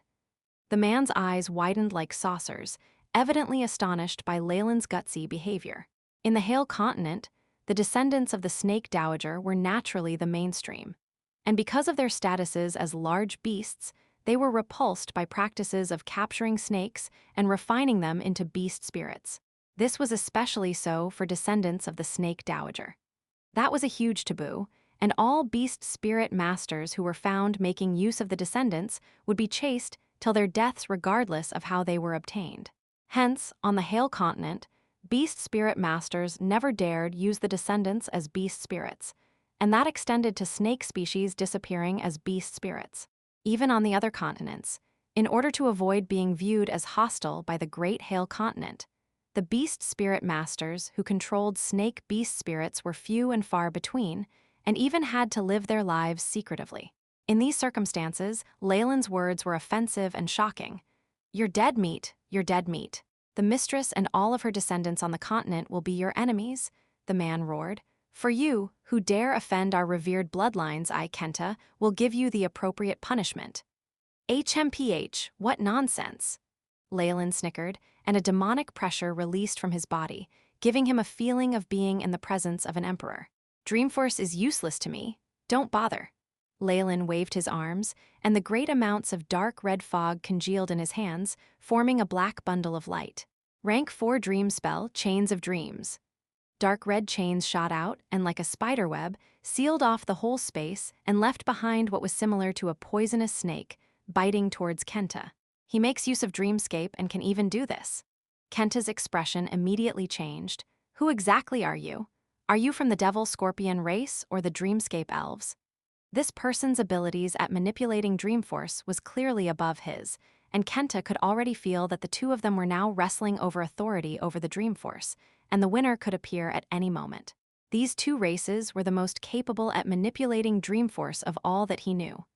Amongst the descendants of the Snake Dowager, besides the Alabaster Devil Snake, there were no others that had contact with Dreamforce. You don't need to know this. Just die obediently and let your soul be extracted. Dark red chains of Dreamforce formed a spider web that wrapped him inside. Is that so? We, who have inherited the bloodline of the mistress, could never lose to someone like you who only knows to act slyly in the shadows. Crackle. Kenta's body exploded, and a large white shadow appeared in the air, squeezing and breaking the Dreamforce chains. HSS, the white figure soared into the skies, and, with a terrifying pressure, presented itself as a terrifying giant snake that was tens of thousands of meters long. The large snake had white, jade-like scales filled with the luster of Dreamforce. Scarlet pupils were filled with madness and ruthlessness, staring straight at Leylin. In comparison, Leylin's body was as tiny as an ant. This isn't a morning star arcane art but a natural transformation of the body. Leylin muttered to himself, eyes shooting out blue rays. This sort of boost to the body is terrifying. As expected, the power from one's original form will be able to show the best strength. Meanwhile, Leylin was in more awe towards these ancient magi. To be able to create combinations and make up the morning star arcane art to somehow simulate their true bodies and even gain a boost, they must have sacrificed much time and effort. A rank 5 alabaster devil snake had a terrifying pressure that caused the onlooking members of the family to bow down. Too weak, this alabaster devil snake family is too weak. Leylin surveyed the area. Though his true soul had probed and found that there were tens of life undulations, many had clearly lost their ability to battle. It was obvious that Belinda's intoxicated serpent flowers were the cause. Even without this, Leylin did not pay mind to the rank 4s who were weak, dying, or youths. But that's good. This alabaster devil snake somewhat meets my requirements. Leylin stared at the giant white snake in front of him and grinned. If you find any errors, broken links, non-standard content, etc., please let us know report chapter so we can fix it as soon as possible. Chapter 731 Killing and clone the large snake figure that was even taller than a mountain stood before him, with large energy undulations of rank 5 emitting from it. This aura caused many of the family members with the blood of the alabaster devil to fall, yet Leylin was not the least bit affected. His expression did not even change, still assessing this huge beast in front of him as if picking and choosing goods. Evidently, this attitude had led to Kenta's great wrath. HSS! The alabaster devil snake hissed and pounced forward. Rumble, the surface of the ground shook unceasingly, and the area at the middle caved in, forming a terrifying large pit. The tremendous snarls and the figure of the white snake streaked across from the pit. Terrifying explosions sounded continuously. A tremendous white snake figure was sent flying at the end, large droplets of blood sprinkling across the sky. Impossible! The large snake rolled in the sky and then regained Kenta's human figure, though there were now numerous tiny wounds all around his body. His clothes had long since become tattered, and his expression showed his disbelief. How's that possible? How can there be someone more powerful than me? I am favored by the mistress, a rank 5 of the noble alabaster devils. Boom! Immediately after, a streak of black flashed, and Kenta coughed up blood as he frantically retreated. There's nothing that's impossible.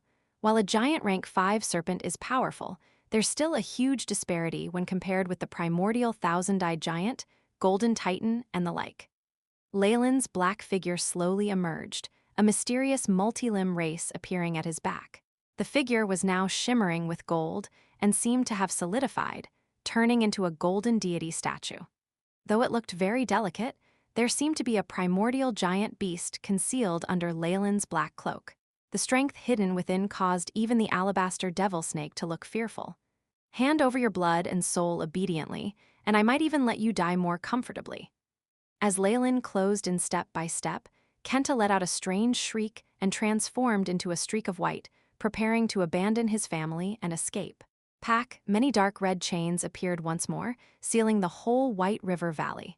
Your strength and speed are all lacking. Even your manipulation of Dreamforce can't measure up to me. Leylin stated the truth calmly while ambling over.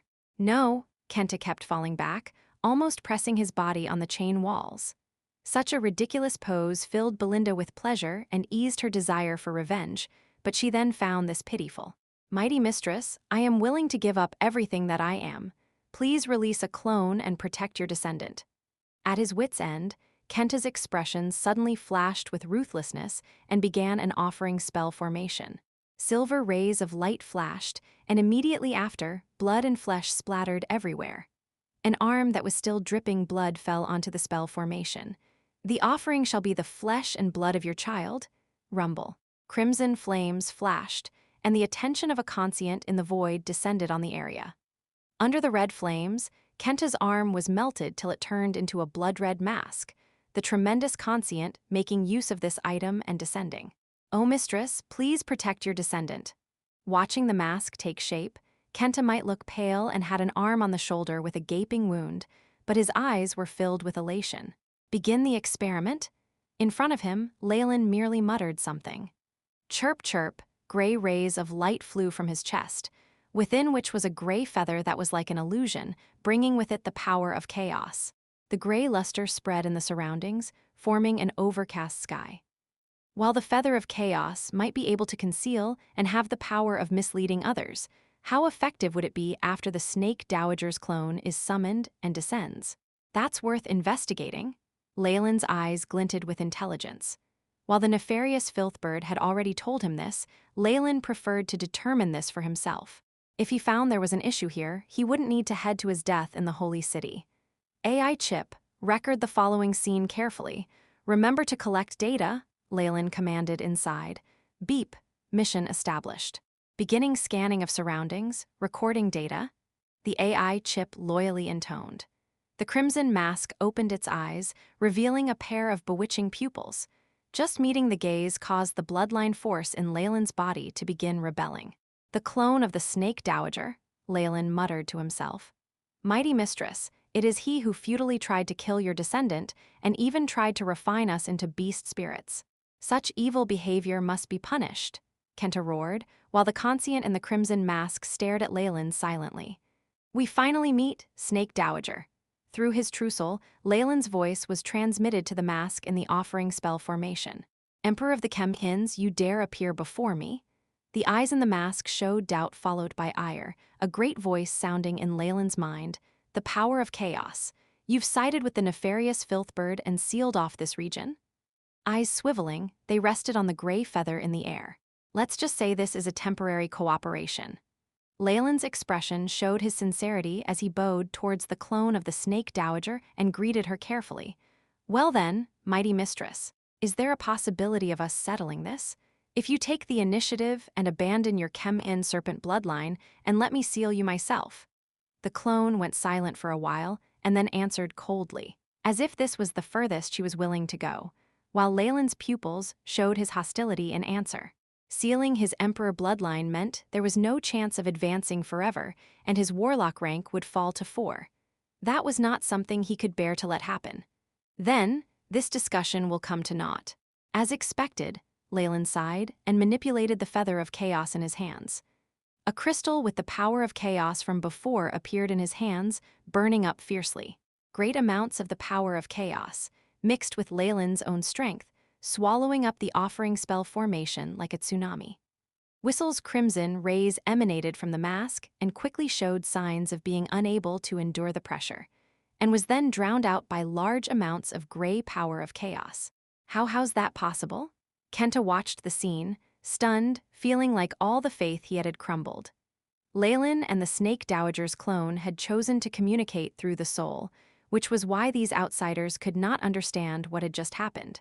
All they saw was that the black-cloaked being, Leylin, and the Snake Dowager's clone in the mask had gazed at each for an instant, and immediately after, the clone had been swallowed by the gray strength. The Snake Dowager was a mighty dignitary for them and was everything to all bloodlines. How could it be extinguished so easily? The shock rendered them speechless, and Kenta lost all will to resist. Beep, recorded all data. Confirmed that no information has been leaked. The AI chip's robotic voice sounded, allowing Leylin to heave a sigh of relief. He had used the power of chaos to seal off the area, so that the clone had no way of returning, and even all information would not be transmitted back. If not, even if he were to dispose of the clone, he would immediately be found by the Snake Dowager herself. Thankfully, with the help of the nefarious Filthbird and its strength being proficiency in misleading, it had even temporarily cut off all connections between the clone and the Snake Dowager. The reason the clone had lost was not that it had lost to the nefarious Filthbird, but because it was caught by surprise, as well as a boost from me. Leylin clearly understood the situation and would not be proud that he had been able to destroy an energy clone. The loss of a clone was, to the Snake Dowager, like a human losing a strand of hair. It was not worth even mentioning. However, this was a good start. At the very least, Leylin was certain that with help from the Feather of Chaos, he could conceal himself completely and sneak into the Holy City without trouble. By concealing myself with the Law of Chaos and help from the AI chip, I'll be able to hide myself unless I meet with the main body. Leylin completely sighed in relief, gaining more confidence in his plans. How can the mistress of all snakes, a dignitary, be defeated and die so easily? How can that be? He headed over to Kenta. This guy was now not in his right mind. For bloodline holders, the snake dowager was everything to them, and they could not accept this fact. Once he regains his wits, he might begin to harbor doubt towards her. I've planted the seed, allowing them to understand that she's merely a powerful existence. That seed will then sprout and grow till he begins to seek to surpass his limits and obtain more power with that tiny possibility of 1 in a million. That could awaken the Emperor bloodline of the Alabaster Devil Snakes and allow him to become a rank 6. Next, he'll be like me and try to break away from the restraints of the Snake Dowager, or be sealed with the curse mark of 10,000 snakes and have his bloodline absorbed till his death. The AI chip analyzed, and a large number of possibilities in the future appeared. This was not the power of destiny, but precise estimations based on a massive amount of analysis and behaviors of individuals. Though its rate of having inaccuracies was quite high, Leylin was confident that someday, the AI chip could be like a god of the future, simulating everything that had happened and could happen in a world. If it reaches that point, I would probably have reached rank 9 by then, Leylin sighed. It's a pity, but you won't get that opportunity. Dark red blades of light slashed, and Kenta's head fell to the ground. If you find any errors, broken links, non-standard content, etc., please let us know. Report chapter so we can fix it as soon as possible. Chapter 732 Serpentes Plains after death. Kenta's corpse swelled and regained its form of a giant snake that was tens of thousands of meters long. A flicker of a trussel abruptly emerged, as if about to accept guidance into the cosmic world and turn into a floating island for all eternity. Trying to leave? Leylin sneered, terrifying power sealing the surroundings. Dark red chains trapped the trussel and was emptied into the black crystal ball in Leylin's hands. The soul of a rank 5 is the main ingredient for a rank 5 beast spirit. Leylin muttered to himself, keeping the crystal ball properly. The materials for the dream imprint have been gathered. Leylin came before the gigantic carcass of the Alabaster Devil. After having much of its blood extracted, the body looked like it had shrunken, but was still tremendous. Return, with a flash of spatial undulations, the large snake carcass disappeared without a trace. This was the body of a rank 5 giant snake, and even without blood, it still had a very high value. Next is all of you. Leylin surveyed his surroundings. The nobility of the Alabaster Devils, who saw that Leylin had killed their family leader without any trouble and they themselves affected by the intoxicated serpent flowers, they were now completely in despair. Their bloodline force is too varied. What a disappointment. Leylin grabbed forward, and crimson blades of light appeared, decapitating the giant alabaster snakes that had been lying on the ground. Leylin gathered the materials and only left behind Belinda and the rest of the mixed bloods. Leylin set up a humongous, gray offering spell formation where he placed the rest of the materials that he did not need. Chirp, chirp. The figure of a giant gray bird appeared, large amounts of gray flames absorbing these offerings. You did well. Not only did you kill one of the clones of the Snake Dowager, you even sacrificed the descendants of the Snake Dowager. I am very satisfied. Large amounts of the power of chaos descended. If Leylin was willing, he could raise his offer ranking up to rank 5, but Leylin did not want to do so. After rank 4, he would need to place the dignitary's markings on his own body, which was completely unacceptable for Leylin. Hence, he chose to gather all this power and turn them into crystals to be stored. Leylin then charged into the mansion, gathering all the treasures and documents before leaving in satisfaction. It's over. So that powerful person is a follower of the nefarious Filthbird. The offer rank should be at or above rank 5. A long while after Leylin left, Belinda struggled to get up and gazed at the White River Valley that had turned into a pile of ruins. Only a few mixed bloods survived. Due to her traps and the intoxicated serpent flowers, many had lost most of their strength and could be killed easily. Noticing Belinda looking over, these people immediately gazed at her imploringly. Hee, family, Belinda shook her head. While she had already completed her revenge, it still felt like something was missing. Elated, she was just about to leave when, at the entrance to the valley, she saw two people that left her in shock. Why did you come here? Are you trying to create trouble? Sister, Sophia yelled and threw herself into Belinda's arms. Brother Nick and I were so worried for you. Sister, boo-hoo. Sophia's eyes went red, and while Belinda consoled Sophia, she glared at Leylin venomously. Hee-hee, seeing the sisters embracing each other, Leylin merely laughed and rubbed his nose. He had already retrieved the shadow clones secretly. With his strength, he wouldn't find any trouble hiding from a bunch of rank 4 or 5s, much less a little lass. So, is everything settled? Everything's settled. Belinda turned and gazed at the white river valley that was now in a very sorry state, patting Sophia's head. Let's go and never return? All right. Sophia answered, looking excited. It seemed that she did not have many happy memories here. On the plains that were moving up and down occasionally, gigantic snake paths could be seen, as well as molted skin and scales. The round moon in the sky emanated a purple luster and looked especially evil. An orange-yellow bonfire flickered on the plains with a warm luster, with several simple tents nearby. There are descendants of the mistress on the Serpentese plains, as well as many mixed bloods. We need to be careful and try our best to be as far as we can from these snake paths. Belinda gazed at Leylin meaningfully. Also, try your best not to attack. These large snakes have parentages that can be traced back to various large families. Amongst the descendants of the snake dowager, even in the family of the alabaster devil snakes, there were many branches. The top were, of course, the tens of pureblood families, where practically every member was a pureblood. Belinda's family was a mere distant branch with a bloodline that was not very pure. In the whole family, only her father was a pure blood, and his lifelong wish was to refine the family's bloodline till it was pure. He did not mind committing sins for this reason, which had resulted in much suffering during Belinda's childhood years. Of course, all of this was already over. Belinda was now just warning them. All right, Leylin smiled tenderly, passing over the grilled meat with sizzling oil that was emitting steam. Thank you, Belinda extended her arm and took it, and then passed the food to Sophia. He watched her tear it into pieces carefully, smiling so much that his eyes were like crescents and traces of gentleness could be seen on his expression. Did you notice anything? Leylin had a varying opinion. Yes. Even if I get Sophia to be an alibi, the timing at which I appeared both times is too coincidental. Anyone would suspect that. Of course, that's merely a suspicion. Belinda was no fool. At most, she had guessed that Leylin had hidden his true strength as he was a follower of the Filthbird, but would definitely not connect him with the fugitive Magus. Besides, the few times I acted were all for her sake.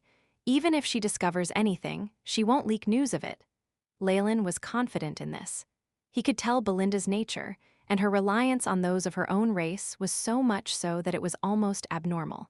This time, especially, she had passed her sister to him. That already indicated that she regarded her as someone close to her. In this situation, the possibility of her betraying Leylin was low.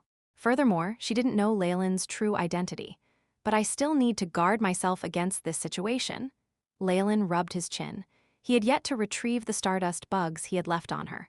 Whether it was on the Serpentese plains or the Holy City, he needed a guide. Take, for instance, the traversing. Without her providing the dream forest, Leylin would probably still be hastening along the coast, and it would take about half a year to even reach the Serpentese plains. For Leylin, who was tight on time, this was very useful. You guys can eat first. I'll go get some rest. Gobbling up his food, Leylin elegantly bade the sisters farewell and entered his tent. On the surface, he merely lay on the soft mat and closed his eyes to rest. Inside, however, he was conversing with the AI chip. AI chip, have you reorganized all the materials gathered yet? Leylin asked. These were naturally items gathered from Belinda's family. After killing the leader, Leylin had charged into their mansion and plundered it, taking not just treasures and resources, but also all sorts of books. This information was then passed on to the AI chip to tidy up. If Belinda were to find out that the thief who had robbed from her family was now flipping through her family's collection unabashedly, he wondered what her expression would be like. She had made some guesses in the past before and was even subconsciously denying this thought. Beep. Reorganization complete. Calculated to be 34 printed resources, 13 with beast skin, 142 with content stored with spiritual force. Conversion to stats completed. The AI chip loyally intoned. Others have been categorized. Related to strength systems, 16. Related to geography, 24. Related to materials, 9. Others have been deemed to be general or miscellaneous information. With the AI chip's abilities, it could quickly scan and categorize the information and form a complete library for Leylin to browse through. Show me information regarding rank 5 beast spirit masters, especially the part about the spell formation to seal beast spirits. Leylin commanded. Preparation of related information has been completed. Transmitting to host's memories. Along with the AI chip's voice, Leylin felt there was another portion of content in his memory that was related to the training of higher-ranked beast spirit masters. It felt very familiar to him, as if he had recorded everything painstakingly himself. When it comes to training, rank 5 beast spirit masters need to have a good trussel as a base. One must completely destroy the remaining conscience that remains in the rank 5 beast spirit and use a rank 5 soul sealing spell formation. The boosts and support from using beast spirits will also be on a higher level. Leylin carefully pondered over the differences between a rank 5 beast spirit master and one weaker. Power at rank 5 and above was academic knowledge that was tightly sealed. In the Elia's port, Leylin had only gathered information up to a rank 4 beast spirit master. Anything above that was strictly against the rules. However, Belinda's family was Alabaster Devil family and had a long history and even a rank 5.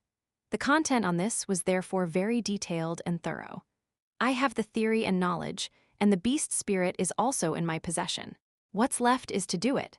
If you find any errors, broken links, non-standard content, etc., please let us know report chapter so we can fix it as soon as possible. Chapter 733, Two Conditions. The most important part of a beast spirit master is the training of his soul power. Any Magus will not face any issues in this aspect. After sealing the rank 5 beast spirit and adding the other tricks that I prepared beforehand, it should be possible to push the trussel to advance to the peak of rank 5 at full moon. Leylin stroked his chin, his eyes emitting large amounts of light. AI chip, based on my previous calculations, what is the rate of success of this method? Beep. Task established.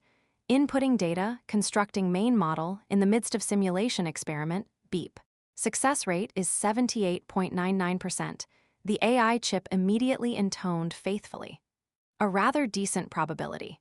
If it's the peak of a rank 5, there will be an additional guarantee to the feasibility of my final plan, Leylin muttered to himself. His fundamental purpose of coming to the purgatory world was to break the bloodline shackles, the eternal curse that perplexed all warlocks. Due to the restrictions of the bloodline shackles, even if the warlocks could have advanced by leaps and bounds in the earlier stages, so much that they could be stronger than magi of the same rank, these chains still held them back. A mere look at the current central continent would reveal that there were many rank 6 breaking dawn thrones among those magi. Yet not a single warlock was of that status. If not for the support from the Morning Star Fort and a few rank 5 warlocks, the entire warlock heritage would be broken off, and one would be able to imagine what would happen next. According to Leylin's own understanding of the bloodlines, and the guidance previously given by the wisdom tree in the Scarlet Ruins, Leylin had obtained a greater knowledge of such bloodline shackles. Bloodline shackles. The root cause is still the bottleneck in bloodline strength, which has infiltrated every single cell, and even the genes, of warlocks. It was much like the gene locks hypothesis proposed in his previous world, but of course, even scarier, forming a shackle that restricts the soul. Because it had transformed one's soul and turned into a spiritual chain. And to break through the confinements of the bloodline strength, it requires an advanced force that is at least of a higher grade than bloodline strength. Also, the blood of the origin. Leylin's pupils twinkled with a fervent glow, which even contained a hidden trace of fear. Leylin previously did not know about a force that was of a higher grade than bloodline strength, but upon entering the rank 5 realm, his horizons had been broadened, and he had already found 2 types during his experiences in a great many other worlds. The first was dreamscape energy at its peak value, not the kind at its lowest point. The second was the power of laws, and it had to be complete or above 90% at the very least. Not the kind of semi-finished goods like the Flame Monarchs, which didn't even have half of the comprehension of laws. No matter which type, they were not easy to obtain. Firstly, the dreamscape energy. Although the dreamscape energy that Leylin usually brought with him seemed incomparably tough, it was far from its peak value. After all, at its peak value, it was possible for dreamscape energy to bear demonic spirits. Based on Leylin's train of thought, perhaps, only the real dreamscape demonic spirits would be able to summon the dreamscape energy at peak value. The deceptive uncertainty of the dreamscape energy made implementing this plan especially inconvenient. As for the power of laws, it was needless to say much. As of now, Leylin hadn't even fully comprehended even 1% of the fire laws. To truly come into contact with the energy of the rules, one had to be at least a rank 6 Magus, and to completely gain control of it was something that only a rank 7 Magus could do. This formed a paradox. In order to break through the bloodline shackles, one had to grasp either the dreamscape energy of the energy of laws, or they would be unable to advance to realms that were above rank 6. Yet, these two types of energy required one to be at least a rank 6 before they could attempt to master them. But without breaking through the bloodline shackles, it was absolutely impossible for Leylin to promote to rank 6.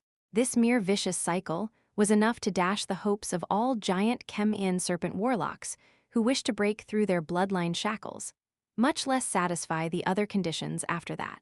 Fortunately, the gift from the wisdom tree previously, as well as the information obtained in the purgatory world, allowed Leylin a method around this knowledge gap. The second condition was the blood of the origin, which would be the blood that was the source of the giant Chem-In serpent bloodline. This origin was something that Leylin felt a trace of dread towards. The origin of his bloodline was a rank 8 being, the exemplary of the Hale continent, master of all snake species, the Snake Dowager, stabbing a rank 8 being. It was probably easier to think of how to die, but no matter how challenging, Leylin would not give up. This was a stumbling block in his journey to become a rank 9 warlock at his peak and his pursuit of an eternal path. Without removing it, it was simply impossible for Leylin to advance to a higher realm. However, the difficulty of having to stab a rank 8 being was something that Leylin could only laugh bitterly about. Anyway, in order to stab the Snake Dowager, the problem of whether he'd be able to defeat her aside, he would have to find her at the very least, no matter what. Therefore, Leylin had no other choice but to head towards the holy city of the Hale continent. Besides, this was the sacred place of the descendants of the Snake Dowager, and also a place rumored to be favored by the Snake Dowager herself. According to the intelligence reports and the analysis of a few resource materials that Leylin had gathered, the possibility of the Snake Dowager being there was high. After all, every once in a while on the Snake Dowager's birthday, the dignitary Snake Dowager would appear, giving rise to the holy city's rumor of it being her favored place. Other than waiting idly outside the holy city and leaving it to chance, Leylin didn't have a better plan. Of course, if she didn't appear in the end, Leylin would have to take the initiative to show himself instead. He believed that she would definitely rush over by hook or crook upon discovering his tracks. But in doing so, Leylin would lose his chance to make the first move, and he thus dared not take action. What he hoped for was to secretly stay low in the holy city, then find a suitable opportunity and strategy so that he could firmly seize the upper hand and give himself the advantage of making the first move. Although I already have a defined draft and contingency plan in mind, why do I feel like I'm indulging in a wild fantasy? Leylin gave a bitter laugh. Taking into account his strength as a rank 5 warlock, wanting to challenge the Snake Dowager and even seize control of the dreamscape or energy of laws was a wild thought no matter how he thought about it. However, he didn't regret choosing the warlock path then. After all, at that time, Leylin was an acolyte who did not even hope to obtain other high-ranking meditation techniques. Moreover, with his average natural endowments, if he didn't pick the bloodline path, perhaps he might still be a rank 2 or 3 Magus fooling around in the south coast. Without the supplemented bloodline energy, even if he had other methods, he would be far from having the graceful bearing of someone practically without a rival of the same rank, which had allowed him to acquire more resources. In both the Magus and Warlock paths, the greater one's strength was, the more one gained. The weak would only be slowly tossed to the sidelines and eventually lose all hope. Even if they lived longer than ordinary people and grasped formidable strength, it would still be hard to escape the evil palm of death. When in pursuit of the path to eternity, naturally the faster one walks, the more one is at an advantage. Leylin reminded himself and ingrained it in him. As he had chosen the bloodline path, he was now a rank 5 Radiant Moon Magus and would be considered a decent contender in ancient times. Additionally, due to the amplification of the bloodline energy, his multiple advancements were strangely quick. As compared to his life, which would be thousands of years long, he was still in his infancy years. This was under the circumstances in which spells that contributed to his life expectancy were not considered. Even if those rank 5 magi possessed all sorts of spells that would increase their vitality, they would have spent a great amount of time climbing to the rank 5 realm. And it would be amazing if they could live for another millennium. In comparison, Leylin virtually held a huge advantage. Of course, everything evened out. Since Leylin had obtained extraordinary strength and a longer lifespan, he naturally had to carry the burden of the corresponding restriction, the bloodline shackles. Once this restriction was broken through, it would be time for Leylin to shoot for the sky. Even if it's a gamble, so what? If I can't obtain eternity in this life, what's the point of me traveling here? For my body to decay in another world, for my true soul to be annihilated, and to turn into filthy soil? Large amounts of radiance glowed in Leylin's pupils. On the other hand, even if I fall on my journey in pursuit of eternity, I would have accomplished my dream and achieved a marvelous life experience, second to none. Now that I've laid my cards on the table, this would naturally increase the probability of success. Although a half moon and full moon would appear like ants to a rank 8 being, the main difference being their size, but at a critical moment which would determine life and death, an increase of the success rate by even 1/1,000,000th would be useful. Leylin communicated with the AI. Chip, how's the progress on the analysis of the rank 5 Spirit Seal spell formation? Beep, 100% of the spell formation has been analyzed, ready for optimization. The AI. Chip projected a simple and unadorned Spirit Seal spell formation in front of Leylin. The runes on it reeked of the distinct style of the Purgatory world. Optimization will lower the beast spirit's willpower to resist, raising the degree of a harmonious relationship by 15%. This probability is slightly lower than the rank 4 Spirit Seal spell formation from before, but it's understandable considering how the quality of the Spirit Seal spell formation gathered by Belinda's family was already very high. A gloomy radiance unknowingly came into view all of a sudden, forming a barrier that isolated the inside of the tent from the rest of the outside world. Shortly after, a crystal ball appeared with a flip of Leylin's palm. Within the crystal ball was a small white snake, its pupils a deep red. Its forked tongue showed from time to time, as though trying to probe the seal on the crystal ball. The aura of a rank 5 alabaster devil snake kept radiating out. If not for the barrier that Leylin deployed, it would have definitely been sensed by Belinda, who was outside. A rank 5 alabaster devil snake, even though it's a beast spirit, it's very formidable and a rare find amongst rank 5 creatures. Of course, unless I wish to become a fugitive wanted by everyone, I can't use it often here because this is the Hail Continent. It's even better if I silence those who come face to face with it. We meet again, Chief Kenta. Leylin smiled weakly. A soul force of Half Moon rank probed into the crystal ball, and it immediately sensed the tremendous and brutal spiritual force engulfing it, complete with hostility. Since he wanted to train it into a beast spirit, its memories had naturally been destroyed long ago.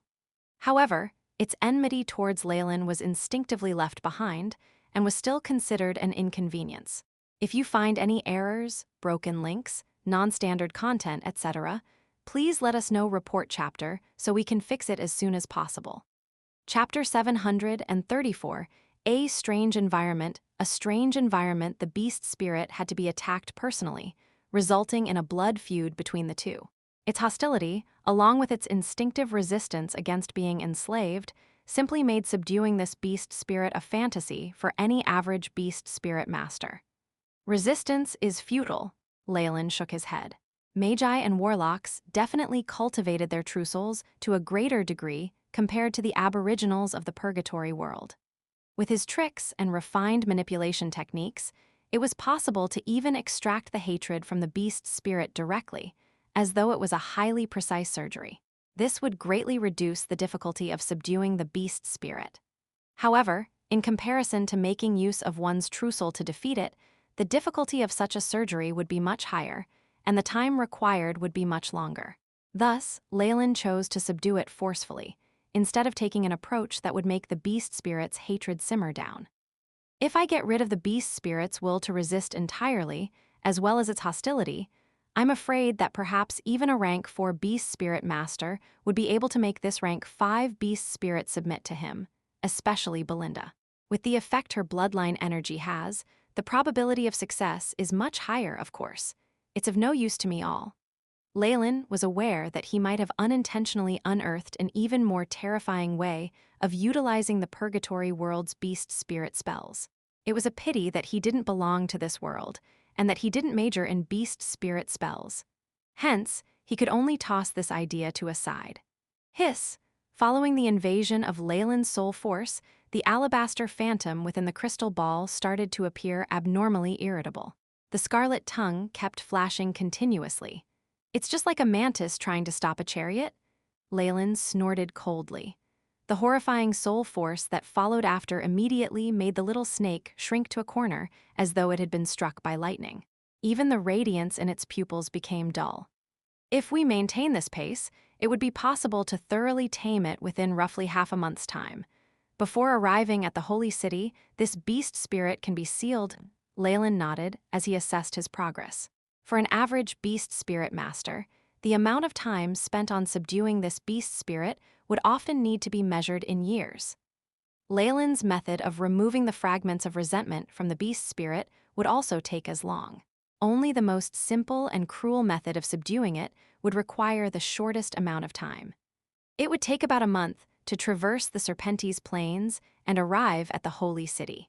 In that case, I should be able to advance the True Soul to full moon rank before we reach the Holy City. Leylin stroked his chin. Judging by the strength of rank 5 beast spirits in repaying their owners, advancing the True Soul to full moon was initially a feasible task. But now, with the presence of the curse mark of 10,000 snakes, Leylin probably needed to prepare a few more things. Taming a beast spirit is not something that can be done in a day. It will need some time to prevent it from crumbling straight away. When his work was done for the day, Leylin kept his crystal ball. There was a hint of rumination in his eyes. Since we've arrived at the Serpentes Plains, it should have started. A glaring chill was dispelled from Leylin's pupils. It reeked of extreme evil, and it even made the temperature of the surroundings fall greatly. Fortunately, he had deployed a barrier. Otherwise, Belinda and her sister would have detected that something was off. By then, after seeing what brother Nick had turned into, it would be questionable whether Sophia would still continue to stick to Leylin like before. Swish, swish, the yellowish-green underbrushes swayed continuously. Shortly after, the stout shadow of an animal ran across in a flash, making Sophia scream in excitement. Maybe it was because she wasn't very intelligent, or perhaps it was the result of being constrained within the family for a long time. But everything that the young girl had witnessed on her journey amazed her incessantly. It even made for a few jokes. "Sophia," Belinda yelled. She was unhappy, but didn't reprimand the child directly. With both her and Leylin around, they could naturally confirm that the little chap that just ran past was the most harmless creature around that would cause no harm to Sophia. After all, Sophia was the hybrid born of a rank 5 alabaster devil snake. It wouldn't be a problem to achieve the standard of a rank 2 or 3 Magus merely through the strength from her bloodline. She might not even need to cultivate her energy, and may even rise to higher realms solely through aging. It could be said that she was enjoying a natural advantage, just that her childish mentality might not allow her to put them to good use. A dusty pink rabbit. Contrarily, Leylin recognized the name of that creature. With the AI chip's amazing learning abilities, Leylin was no longer the clueless fool that he was when he had first stepped into the Purgatory World. Dusty pink rabbit. Strength, 1.3 agility, 2.5 vitality, 1.9 spirit, 0.7. A creature special to the hale continent of omnivorous nature with an extremely extensive diet. Innate skill, breeding. As long as it obtains a sufficient amount of food, the dusty pink rabbit's ability to propagate knows no limits. Its breeding season occurs all year round, throughout the 4 seasons. Note: the mapping of the above-mentioned creature's genome has shown anomalies. Discovered that the part about reproduction contains traces of artificial optimization. Although such a rabbit would definitely be considered a demonic animal among the normal humans in the Magus World, it was as weak as an ant in Leylin's eyes. What caught him by surprise was the modification made by the AI chip in the annotation. It's not just a dusty pink rabbit. Hiss, at this instant, a giant snake as thick as a person's arm slithered by the roadside. A giant gray rat hung from its mouth. Through the AI chip's analysis, although the gray rat's data was endlessly similar to the dusty pink rabbits in all aspects, it was clear that their reformed reproductive abilities were exactly the same. This made their already formidable innate skill even more terrifying. Wow! Sophia was slightly startled by the gray snake, but she still went forth without fear, seeming as though she wanted to touch its head. Hiss, the giant gray snake let Sophia do as she pleased without resisting at all. This made Sophia giggle with laughter, and at the end, the giant gray snake even placed the food that it had caught in front of Sophia as a show of its subservience. It was only until Sophia explicitly declined did it then continue to hold the rat in its mouth as it slithered through the bushes. The bloodline of a rank 5 alabaster devil had the ability to restrain most of the common snake types across the Serpentes plains. This was why Belinda was so at ease. Leylin, on the other hand, gazed at the trail left behind by the gray snake, seemingly in deep thought. I'm afraid that the snake dowager was the one who tampered with the animals at the bottom layer of the food chain. It's rumored that there are all kinds of giant snake types in the Serpentes plains that are incapable of transforming. These include the giant chem-in serpent, the double loop snake, the 3-headed python, the purgatory fire python, and so on, as well as a great many mixed bloods and other subspecies. Even though the Serpentes plains is incomparably plentiful, it might not be able to withstand such a tremendous consumption of energy. But if it's just the bottom layer of the food chain, perhaps there wouldn't be enough. Leylin grabbed a weed at random. There was fresh soil on the stem, and the pale yellow roots felt moist. Sure enough, even the dusty pink rabbit's food had been taken into consideration. There must be more changes in the environment to come, and even things such as them getting fatter at fixed times. Seems like the entire Serpentes plains is basically a cultivating ground for giant snake types. The corners of Leylin's lips revealed a slight smile. Just by observing the snake dowager's method of doing things, he knew that its academic attainments regarding bloodline experiments were definitely not few. Individuals manufactured in the laboratory are bound to have defects. The best method is still to seek for coincidentally mutated animals born in nature. The snake dowager's plan is actually identical to the hypothesis that the AI chip raised previously, just that. A hint of suspicion slowly appeared on Leylin's forehead. What is the snake dowager trying to achieve from this? By creating an even stronger individual, isn't it afraid that something more powerful would emerge?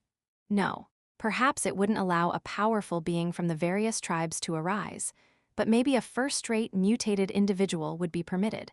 Or maybe she's trying to cultivate an emperor bloodline that can fully take control. It's also possible that she's performing these experiments purely out of curiosity. Or perhaps she wants to break through a bottleneck herself and attain the rank 9 eternal realm or something. There are way too many possibilities. All sorts of possibilities flashed across in Leylin's mind, making him frown slightly. Anyway, no matter what, the environment here is much better than I expected. There will absolutely be no problem in carrying out the plan. Nick, what are you thinking about? Belinda walked over unhurriedly. Ever since she had got her revenge, she seemed to have unloaded a heavy burden worth thousands of kilograms. Even her usual grim expression had melted more or less. Of course, this was only true in front of Leylin and Sophia. Oh, nothing much. I'm just wondering if the Serpentes plains will be dangerous. Leylin smiled. This place is indeed a treacherous for other foreign tribes. After all, among the snake clans that cannot transform, there are dreadful giant snakes that are rank 5 or 6.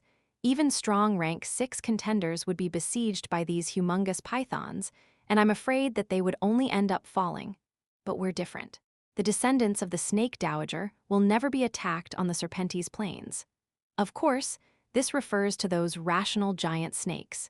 If we bump into those that are as stubborn as a rock and are influenced by their instinctive appetite, then we have no other way out even if it's us. But fortunately, such snake types that are affected by their instincts are usually only rank 3 or below. Belinda seemed rather proud. She clearly understood the Serpentes Plains very well. She even had connections in the Holy City. This was why Leylin was insistent on bringing her along. Leylin nodded, then looked at Belinda. You are a wanted for a trial. About that contact in the Holy City, rest assured. That's my close friend. Besides, this is the Hale Continent after all. Belinda was obviously highly confident. Nick, you haven't entered the Holy City before, have you? Then you'll have to register your identity. It will be more troublesome for such a frequent traveler like you. But no matter, this friend of mine will come in handy. Leylin identified himself to Belinda as a mixed-blood alabaster devil snake who had always been on the go, and he hadn't even been to the Holy City. Although such situations were rare, the Hale Continent was so vast that anything could happen. Besides, Leylin's alabaster devil snake bloodline could not be falsified, and thus Belinda was convinced.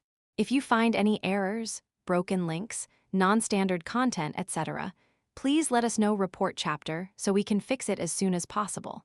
Chapter 735 Gluttony's Defilement. The journey through the Serpentes Plains was extremely smooth, as the giant Serpentes avoided Leylin, whom had carried the devilish alabaster bloodline on him. As for those snakes without intelligence that tried to harass Leylin or treat him as a prey, they were swiftly slain by Belinda, which gave Leylin the cold shudders. Perhaps, amongst the snakes, only those with intelligence could be considered as the same family.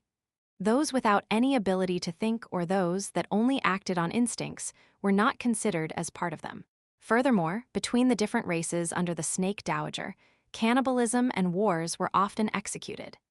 These races were mostly hovering between ranks 1 and 2, even Sophia could deal with them easily without Belinda's help. Over time, Leylin's party gradually entered the deeper regions of the plains. Under the purple moonlight, the plains were extremely tranquil.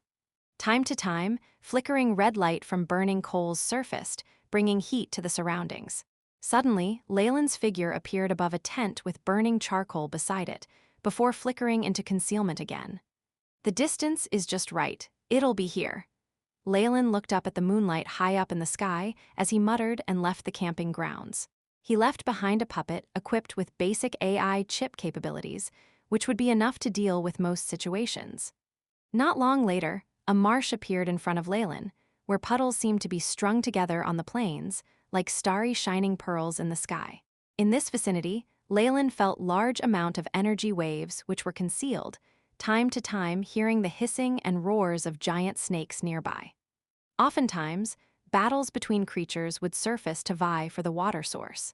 Leylin had passed through this region with Belinda a few days ago.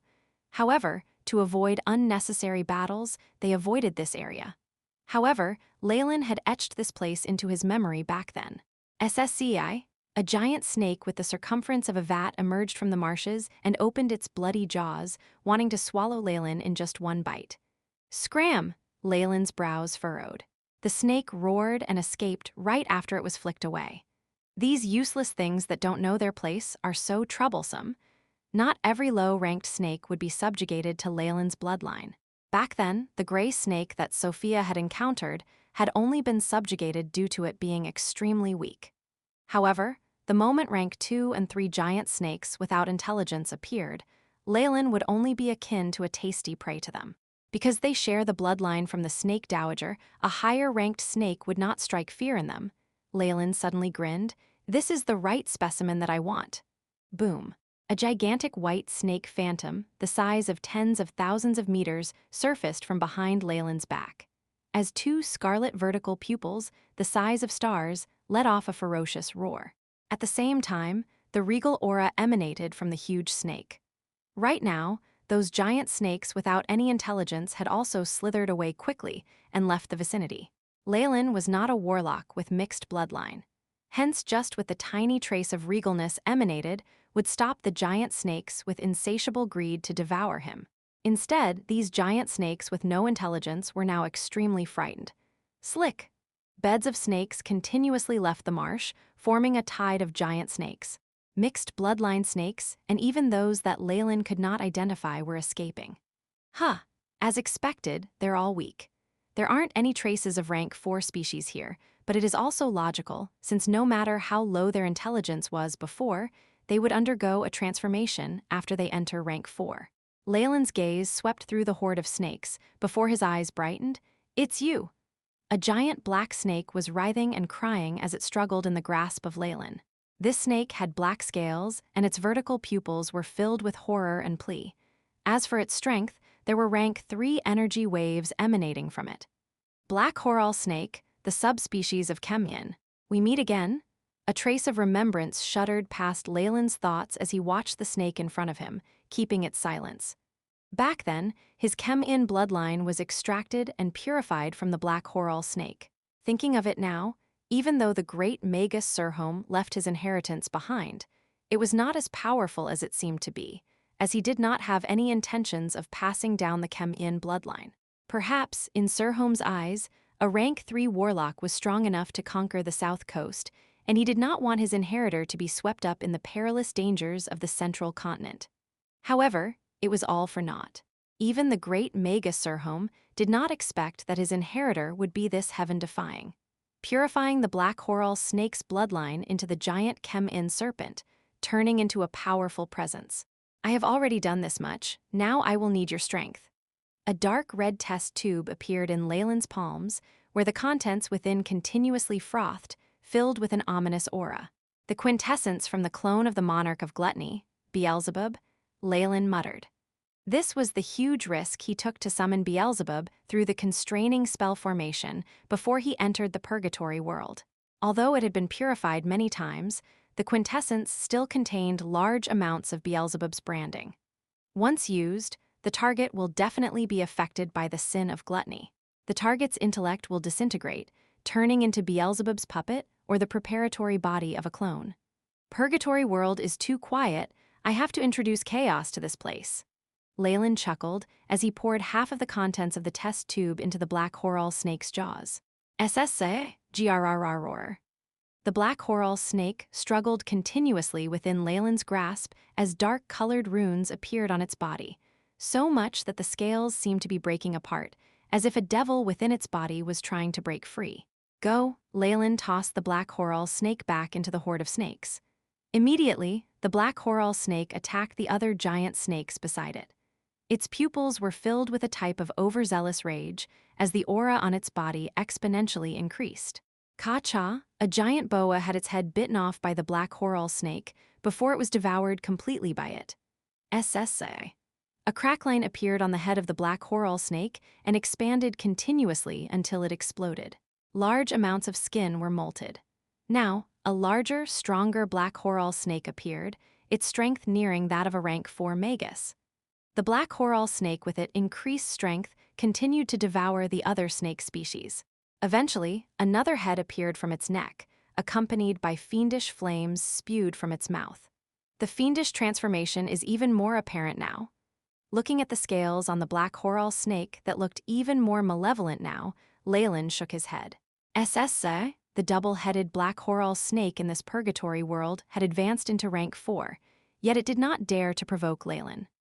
After looking at Leylin with fear in its eyes, the black-colored purgatory snake dashed into the distance, leaving behind a trail of corpses. "Not so stupid, huh? Although you won't live happily ever after. Claiming yourself as the king amongst all snakes on the plains for a short while should be a blazing glory, as you were originally only rank 3, huh?" Leylin muttered as he tossed the other half of the test tube into the marsh behind him. Gulp, gulp.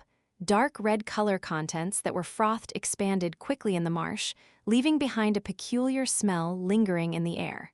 Under the enticement of this scent, very soon a huge gray rat conquered its fear of snakes and scurried over, before lapping the water. With each mouth, this rat only grew larger in size. Very soon, its eyes turned red, as if in an enraged mode. Very soon, more gray rats scurried over. There were even white rabbits, accompanied by more snakes. After these organisms had finished quenching their thirst, they began to attack other animals ferociously, at the same time transforming into unrecognizable creatures. Looking at this scene, the corners of Leylin's lips curled up maliciously. "Hey, O Beelzebub, are you satisfied with this purgatory world that I found?" By just thinking about it, Leylin knew that Beelzebub hungered for this world.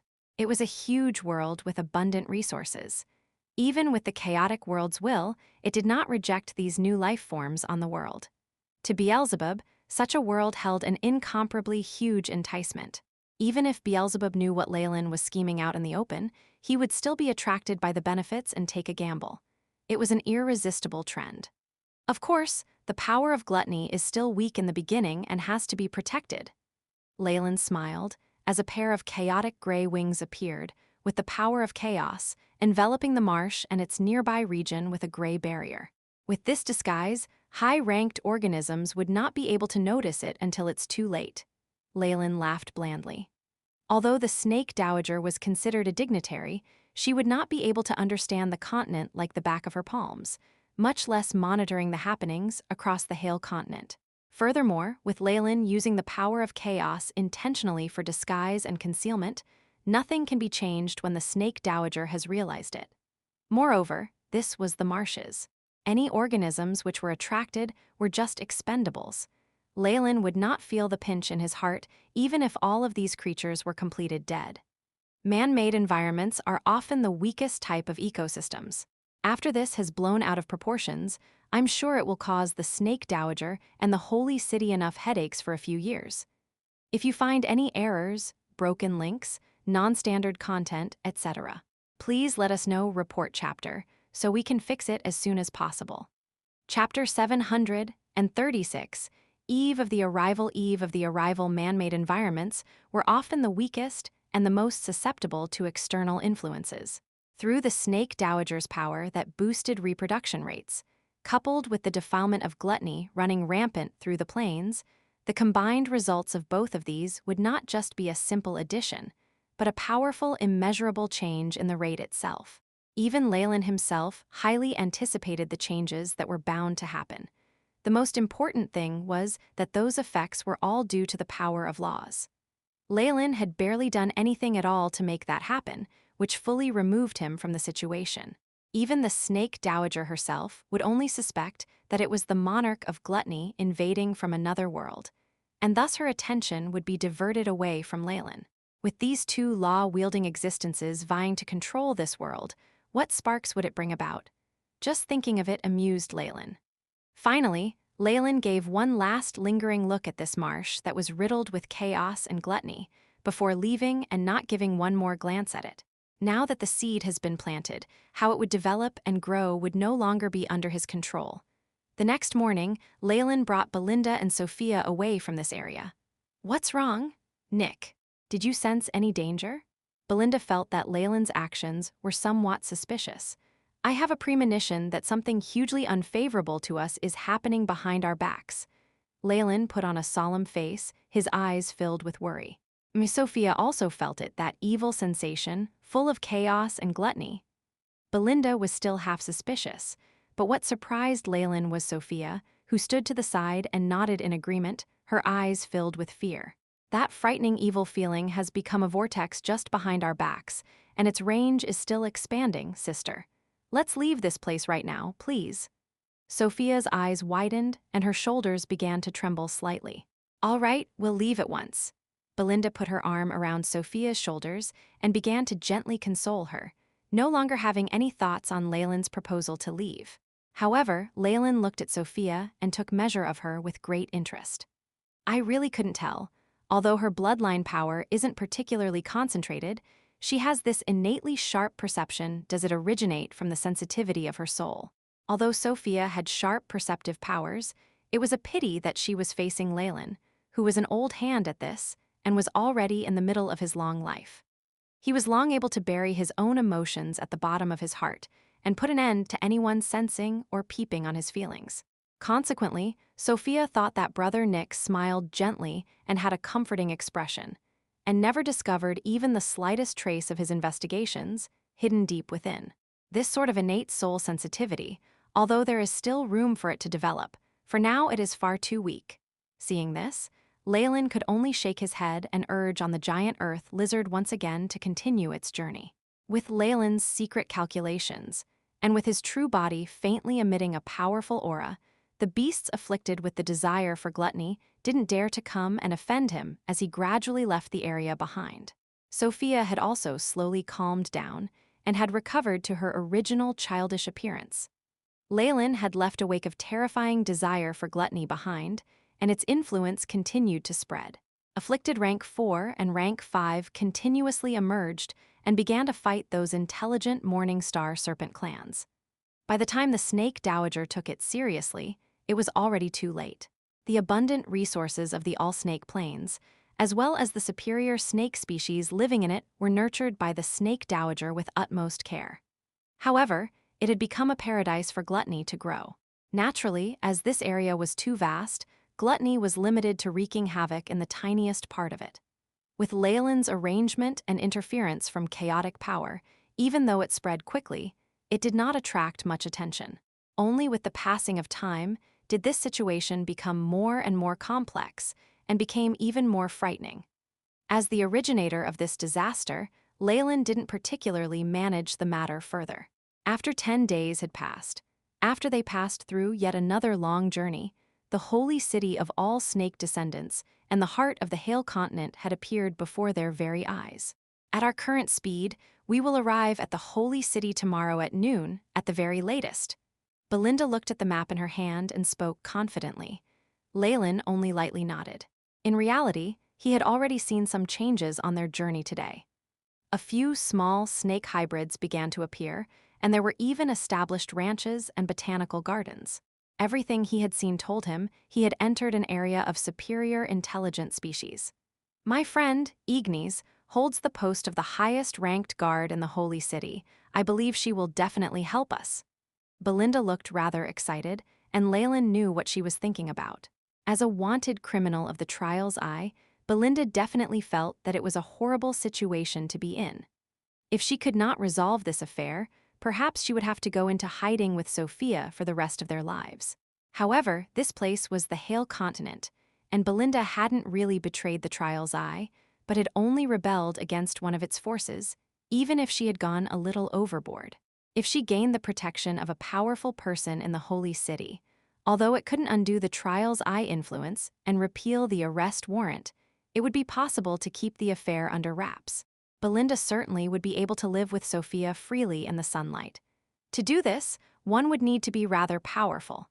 Belinda's previous status wouldn't let her do it, unless her friend is a direct descendant from a major clan. Leylin stroked his chin and had already guessed everything. That Ignis, is she from a great clan in the Holy City or an influential direct descendant? He directly asked.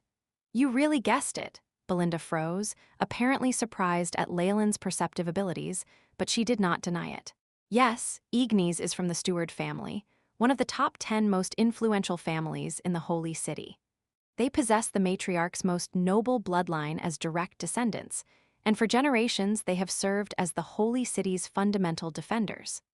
As long as I rely on the Steward family, the earlier Eye of Sacrifice organization I was in wouldn't dare to offend them.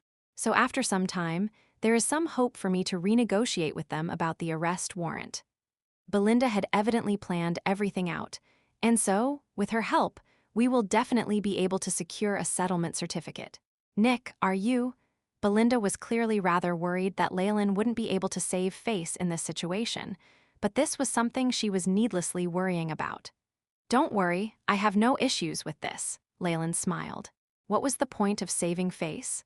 Leylin didn't care about it at all. Additionally, he had helped Belinda from the very beginning and had even secretly taken her feelings into account. Wasn't it all for this purpose? Leylin had previously heard of the stringent rules of the Holy City. If one didn't have a powerful guarantor vouching for them, then with his status as an unidentified foreigner, it would be incredibly difficult for him to settle there, to the point where it would be easier for him to fly than to become a citizen.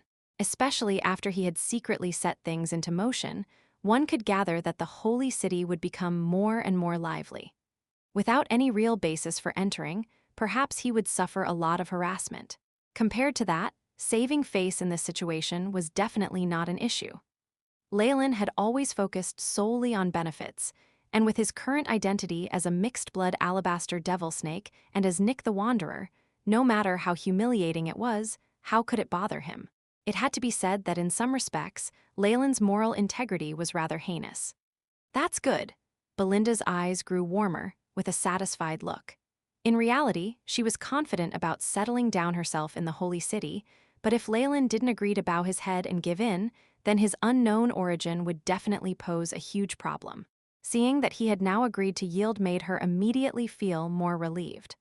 I still have some savings, and with our strength we can accept missions in the Holy City. The pay will be sufficient for us to live on. As for Sophia, I must hire a governess or a nanny to prepare her for marriage in the future. Belinda seemed to be immersed in her plans for the future, until the last part where she secretly stole a glance at Leylin. She secretly blushed, but then immediately forced that expression away. It's already getting late, we should rest. Belinda seemed to become unconsciously shy and pulled Sophia, who was still playing, into her tent. Sophia's dissatisfied cries of "no, no" could be heard. Leylin looked in the direction where Belinda had left and stroked his chin, with a strange smile appearing on his face. Then, "Good night, girls." Leylin came to their tent and softly spoke to them. "Good night, Nick." Belinda's voice was rather shaky, and finally he heard Sophia's voice. "Brother Nick, I want to tell you." "Ah!" Sophia's voice was interrupted, and immediately Belinda's humiliated and angry scolding could be heard. Seeing the noisy and unstable tent, Leylin only smiled a little and returned to his own tent. If it wasn't for the all-snake curse on his body, and how close he was to the Holy City and the Snake Dowager, he wouldn't have minded playing more games with Belinda. However, Leylin wasn't in the mood due to the huge pressure of the curse. In fact, if his willpower and acting skills weren't so good, perhaps Belinda would have seen through him already. After his everyday routine had been arranged, Leylin's expression became solemn and imposing. "Tomorrow, we'll arrive at the Holy City, the headquarters of the Snake Dowager." There was a dark expression in Leylin's eyes. "Everything I have, as well as my hopes of breaking the bloodline shackles, whether I fail or succeed, all depends on my next move. If you find any errors, broken links, non-standard content, etc., please let us know. Report chapter so we can fix it as soon as possible." Chapter 737, Beast Spirit Seal, Beast Spirit Seal. But before that, I should finish doing everything else. A crystal ball emerged in Leylin's hands with a red-eyed little snake, with scales as pure white as jade, wriggling around within. Bound within the ball was Belinda's father, a rank 5 pure-blooded alabaster devil. This was the beast spirit of Kenta. If Belinda were to find out, things might get troublesome, but Leylin didn't really care about her anymore. Besides, Leylin was very confident in his concealing techniques. Now, the hatred and obstinate look in the beast spirit's eyes had disappeared, and all that was left was bewilderment. Leylin was very satisfied upon seeing this. Beep. Scan of target completed. All hostility in its subconscious has been removed. At this moment, the AI chip prompted in a robotic tone. "Good. My hard work for almost a whole month hasn't been in vain. I've finally tamed him." Leylin pressed his fingers against the crystal, allowing the little white snake to break free of its bindings. It flit between his fingers and even seemed to have a sense of dependence on him. A month ago, that would have been unthinkable. "No matter how poor my spirit sealing spell formation is, it seems that there's a chance of success over 50%. Leylin's lips quirked in a smile. "Just as well. I'll seal him completely tonight." Leylin was very attracted to the Purgatory World's strength systems. In this period of time, he had almost completely figured out and understood the strength systems here. In Purgatory World, besides the innate abilities of the various races, these two strength systems were the most widespread: the Path of Offerings and the Path of Beast Spirits. The Path of Offerings entirely depended on the dignitary. If you gained the dignitary's favor, you would attain more power and reach a higher sacrificer rank even if you weren't as devout, or even if the offerings were lacking. However, the price was having your body completely branded by the power of the dignitary, or even breaking off all possibilities of entering rank 7, the realm of laws. Of course, for devout followers, this method of existing together with one's god, might perhaps satisfy their thirst and desire even more. The path of beast spirits was more primal. This path depended on hunting large beasts and refining them into beast spirits, and then sealing them to be ordered around in combat. Though it sounded simple, every time they sealed a beast spirit, there was a huge challenge to a beast spirit master's own soul, in terms of its cultivation and strength. If the seal failed, there were far too many instances in Purgatory World of the beast spirit devouring the master instead. The higher ranked the beast spirit, the more terrifying their resistance was. Hatred that retained from the soul were extremely dangerous for all beast spirit masters. Of course, once a beast spirit of a certain rank had been successfully sealed, the beast spirit master would naturally rise to that rank. After sealing, the beast spirit master could not only order the beast spirit to fight, one could also enjoy the many benefits to the soul from the beast spirit.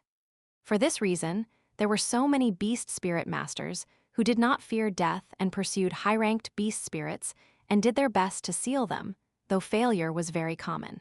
While Leylin had a deep understanding of the path of beast spirits were very difficult to obtain.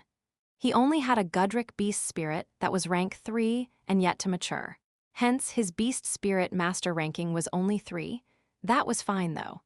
At the White River Valley, Leylin had massacred Belinda's family and extracted the soul of her father, refining him into a beast spirit. A rank 5 alabaster devil snake beast spirit was very rare even in the whole Purgatory World. Even on the Serpentes Plains, there weren't many rank 5 giant snakes. Leylin hadn't seen any, and most of them traveled around in groups.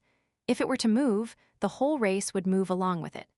In Leylin's eyes, these giant snakes were less outstanding compared to the alabaster devil snakes. Whether as a bloodline imprint or as a cover, this beast spirit will be the most helpful to me. Leylin observed the little snake in his hands.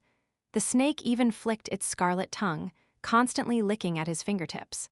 He had gathered much of the bloodline of the alabaster devil snake and even attempted at creating bloodline imprints, giving him the key to entering the dreamscape at will. If he had the beast spirit of the alabaster devil snake as well, whether a bloodline imprint was made, used, or if he were to explore dreamscape, he would have great advantages. Leylin had always liked preparing things well, and if his plan were to fail, then Dreamforce would be his trump card. Hence, Leylin's research had been focused on exploring dreamscape. Besides this, for Leylin, who had snuck into Holy City, having an alabaster devil snake beast spirit was another insurance for him. While he had the bloodline traces on the mask of the Dreamless, as well as the cover from the nefarious Filthbird's power of chaos, Leylin didn't mind adding another layer of security. What comprises of a life form is both the bloodline and the soul. Leylin mumbled. With replenishment from her family, the consumption to the mask of the Dreamless bloodline has been made up for. With this beast spirit, I can use it in place of my soul at crucial moments. Even if the snake dowager were to scan over a large area, I'm sure I can hide from her. Using the aura of a beast spirit as a substitute for his own might be just a dream to the inhabitants of Purgatory World, but this was no issue for Leylin. What was more important was that the main material for the beast spirit was a soul. Hence, there was nothing that would not merge. With the AI chip, Leylin was very confident. Hence, the beast spirit of the alabaster devil snake is my best choice. Leylin's eyes shone with determination. Furthermore, after becoming a rank 5 beast spirit master, my true soul will probably reach full moon. The increase of strength in any amount was a chance hard to come by.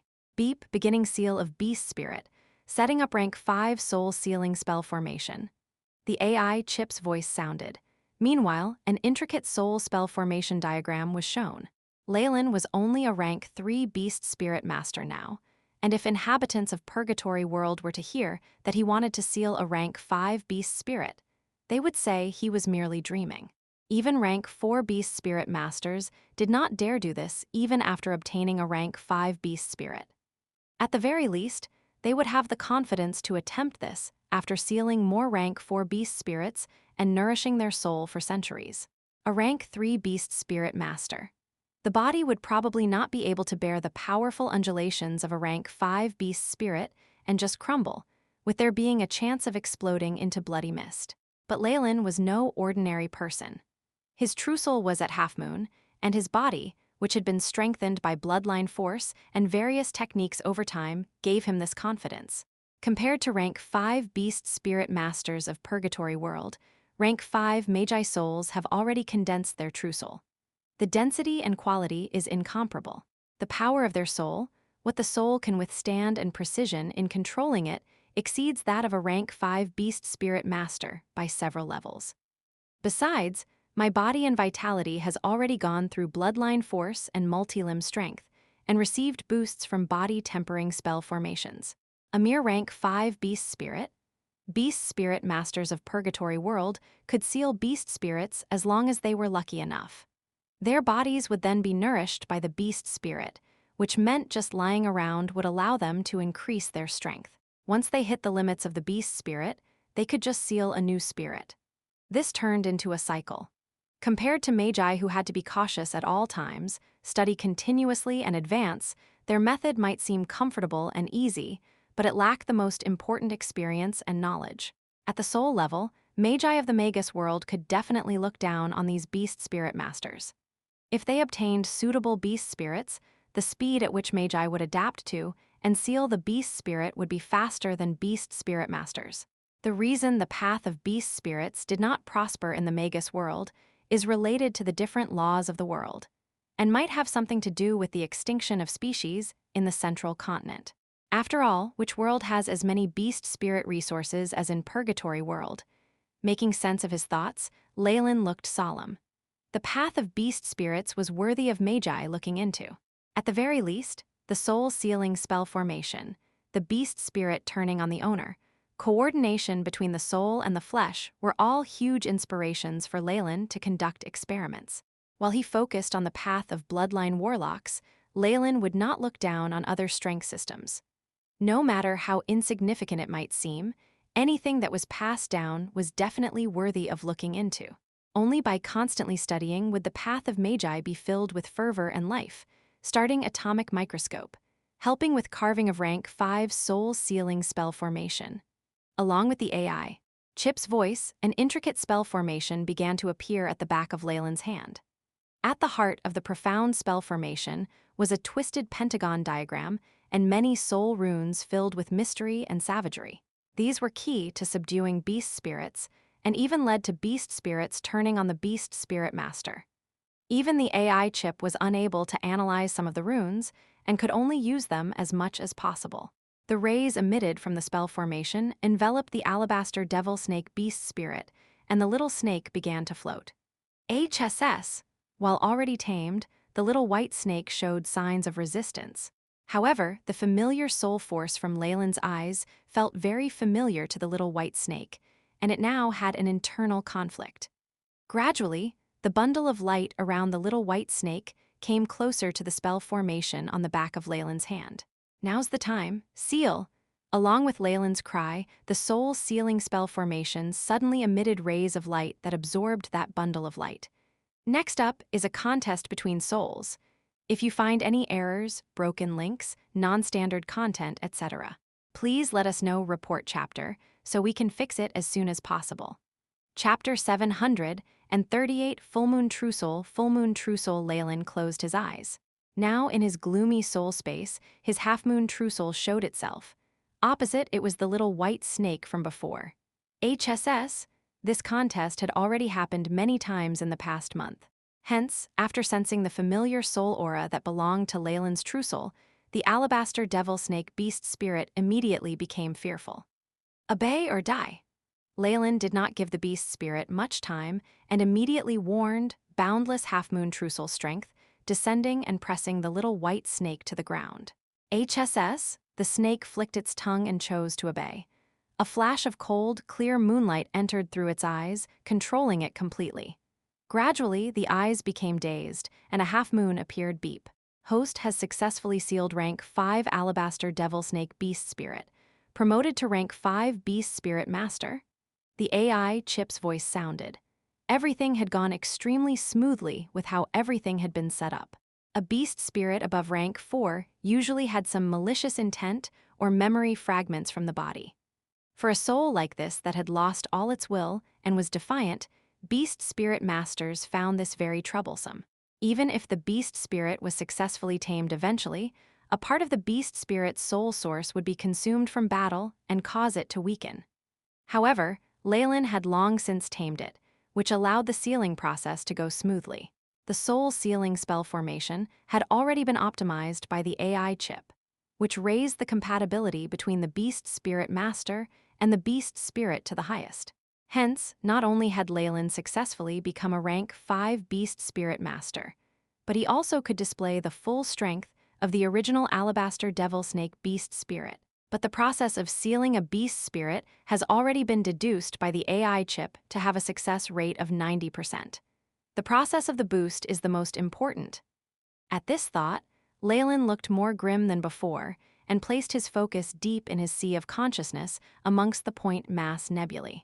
Beep, boost of rank 5 beast spirit beginning. Along with the AI chip's voice, a fantastic change happened in his sea of consciousness. On the back of Leylin's hand, a vivid tattoo of a little white snake appeared and roved around. A stream of pure soul force spiraled as it was absorbed and devoured into the point mass vortex in his sea of consciousness. The refining process was repeated and then abruptly poured into the point mass. The point mass of a radiant moon Magus had already formed. The 2 innate runes on it were extremely dazzling. Within the point mass, Leylin's half-moon Trussel was cheering excitedly. The point mass, that was like a full moon that was already half filled with light, suddenly expanded, charging towards filling the other half. After entering the realm of a rank 5 radiant moon, a Magus Trussel was like a full moon, signifying fullness. The strength of soul force would show on the surface of the round moon. From the crescent to the half moon, and then to the most powerful full moon, these would show the various phases of rank 5 Magi as they trained. Leylin's Trussel had only been at half moon, but with the help of the alabaster devil snake beast spirit, he began to make a burst for the full moon. Beep! Rank 5 beast spirit boost has begun. Host's soul force is being enhanced. All stats are changing. The AI chip's voice sounded at this moment. Beep! Detected that host's soul force has reached threshold, beginning upgrade, now at 210. Beep. Host has absorbed a large amount of purified soul origin. Soul force upgrading, now at 220. The AI chip's prompts kept refreshing, and accompanied by its robotic intones, Leylin's half-moon Trussel within his point mass filled up, beginning to transform into a full moon rank. 230, 240, 250. With the boost from the rank 5 beast spirit, the rate of progress of his Trussel could be said to be terrifying. His Trussel that was already full began to expand in size, the luster from a full moon practically filling the whole Trussel. At this very moment, something strange happened. HSS? At Leylin's forehead, a black snake rune that was bound by thorny chains appeared, with a seal from the concentrated power of chaos circling it. Beep! Detected disorder from the curse mark of 10,000 snakes, determined to be triggered by sudden increase of soul force, now flaring up.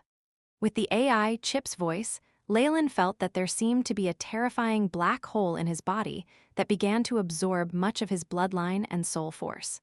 No, Leylin's eyes were filled with wisps of blood immediately. Though he'd already known that with the seal of the curse, it would be difficult to increase his strength, Leylin did not expect it to be this serious.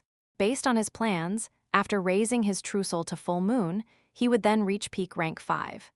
Even with the suppression of the curse mark, he could still regain his strength and even surpass it. After all, if Leylin's previous strength was 10 and the seal decreased it by 2, the strength he had left would only be 8. But once Leylin reached peak rank 5, the limits of his strength would rise to 15, and even with the weakening of the seal by 2, he would still have 13, which far exceeded what he currently had. However, the terror of the curse mark and the snake dowager's adeptness at curses exceeded his expectations. Power of chaos. A gray illusory feather appeared in Leylin's hand. Large amounts of crystallization of chaos combusted, beginning to support the seal on his forehead. The curse mark even has the function of automatically increasing strength along with the increase of strength in the host body. Leylin looked terrible at this point, and his expression turned into one of determination. He'd already had a contingency plan for this, but it wasn't a crucial time yet, and he didn't want to waste this. Fine, don't you want to absorb me? I'll give you everything. With his eyes red, Leylin ordered.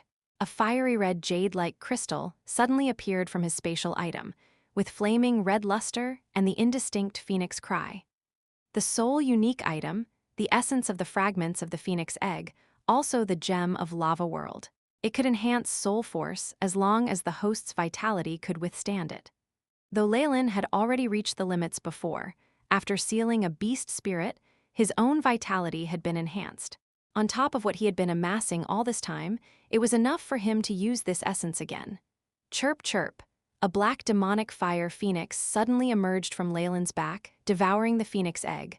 Rumble. Golden, brilliant flames burnt around him and turned a demonic black. Terrifying soul force that brought with it boiling fiery rays appeared around Leylin's body and filled the black hole of the curse mark. Chirp chirp. Compared to bloodline force, the soul force that had the burning powers of the ancient phoenix caused the black hole to ripple, fiery red rays flashing from deep within the black hole. Get lost! With Leylin's roar, the curse mark on his forehead abruptly pulled back and even had a red scratch on it.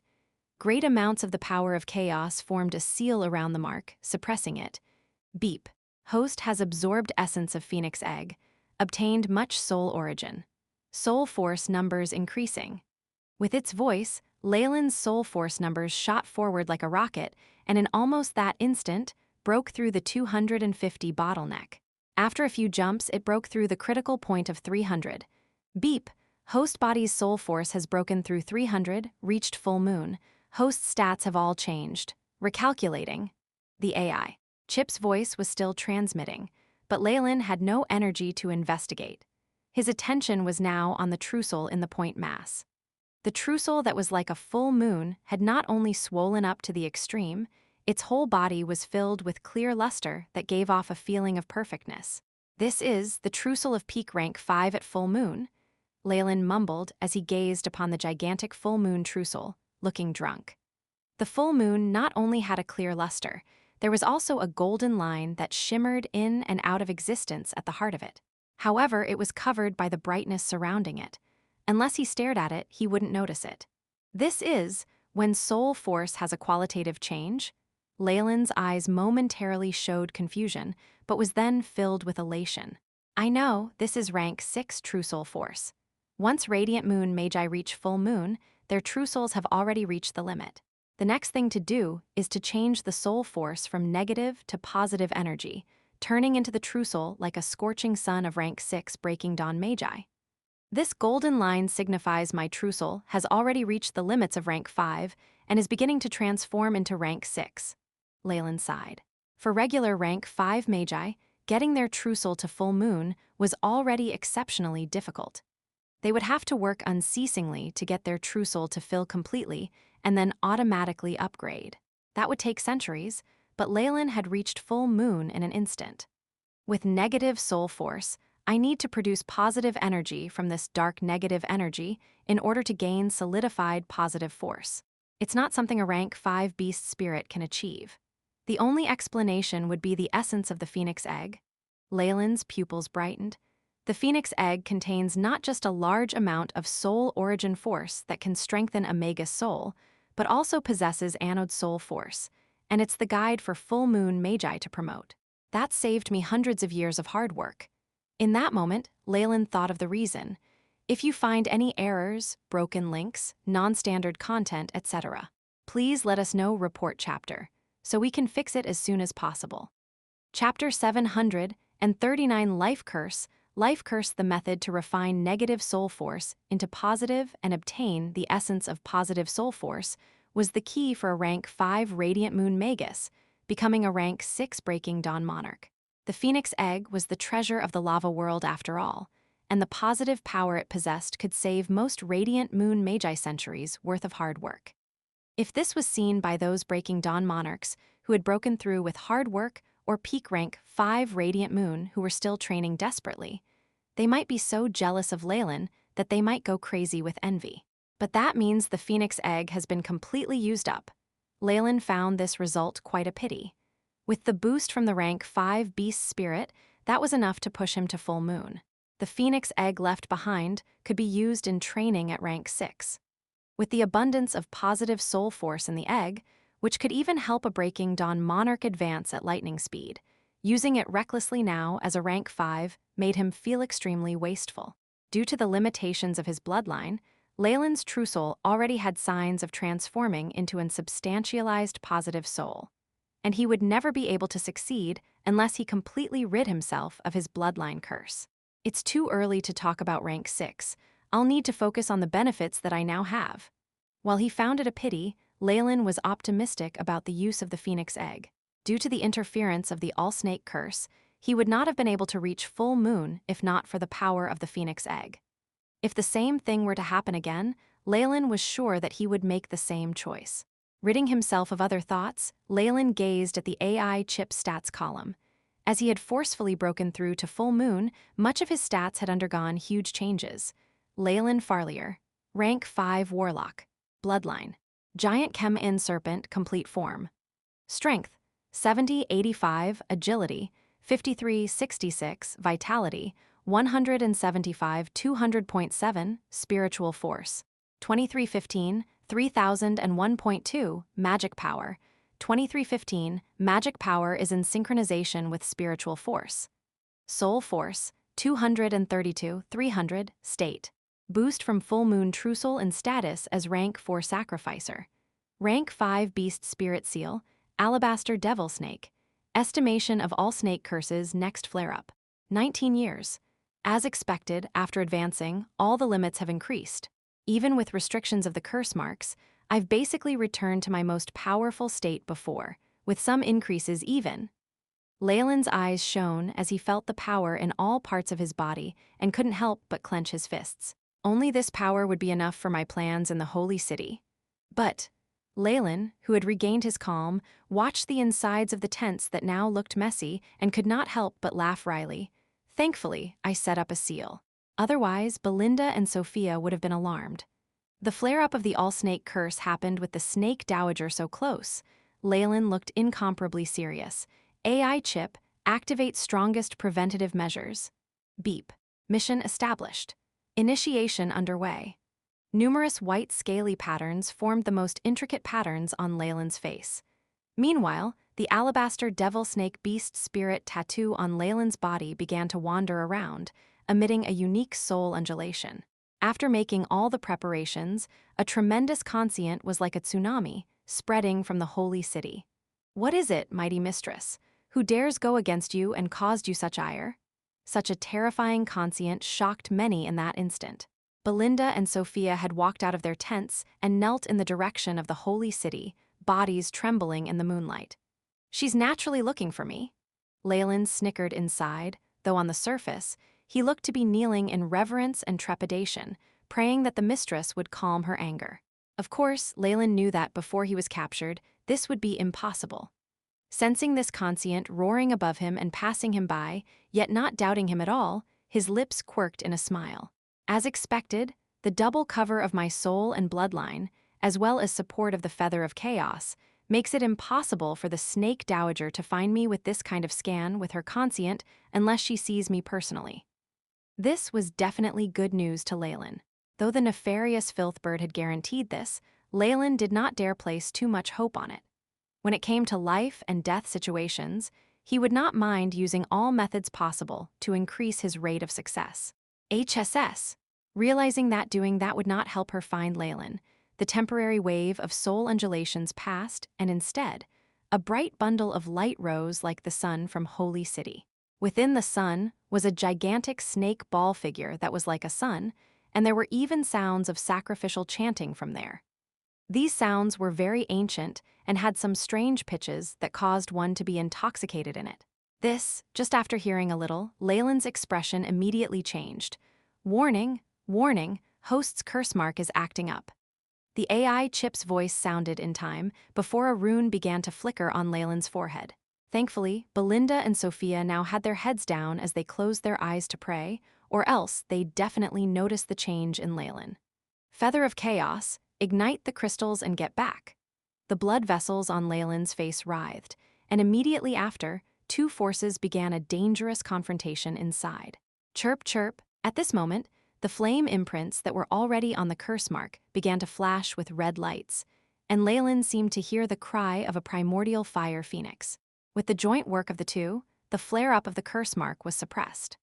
Only after the illusion from the holy city disappeared did Leylin sigh deeply, and hastily reinforced his appearance-changing methods to hide any external changes, which was how Belinda did not notice anything different.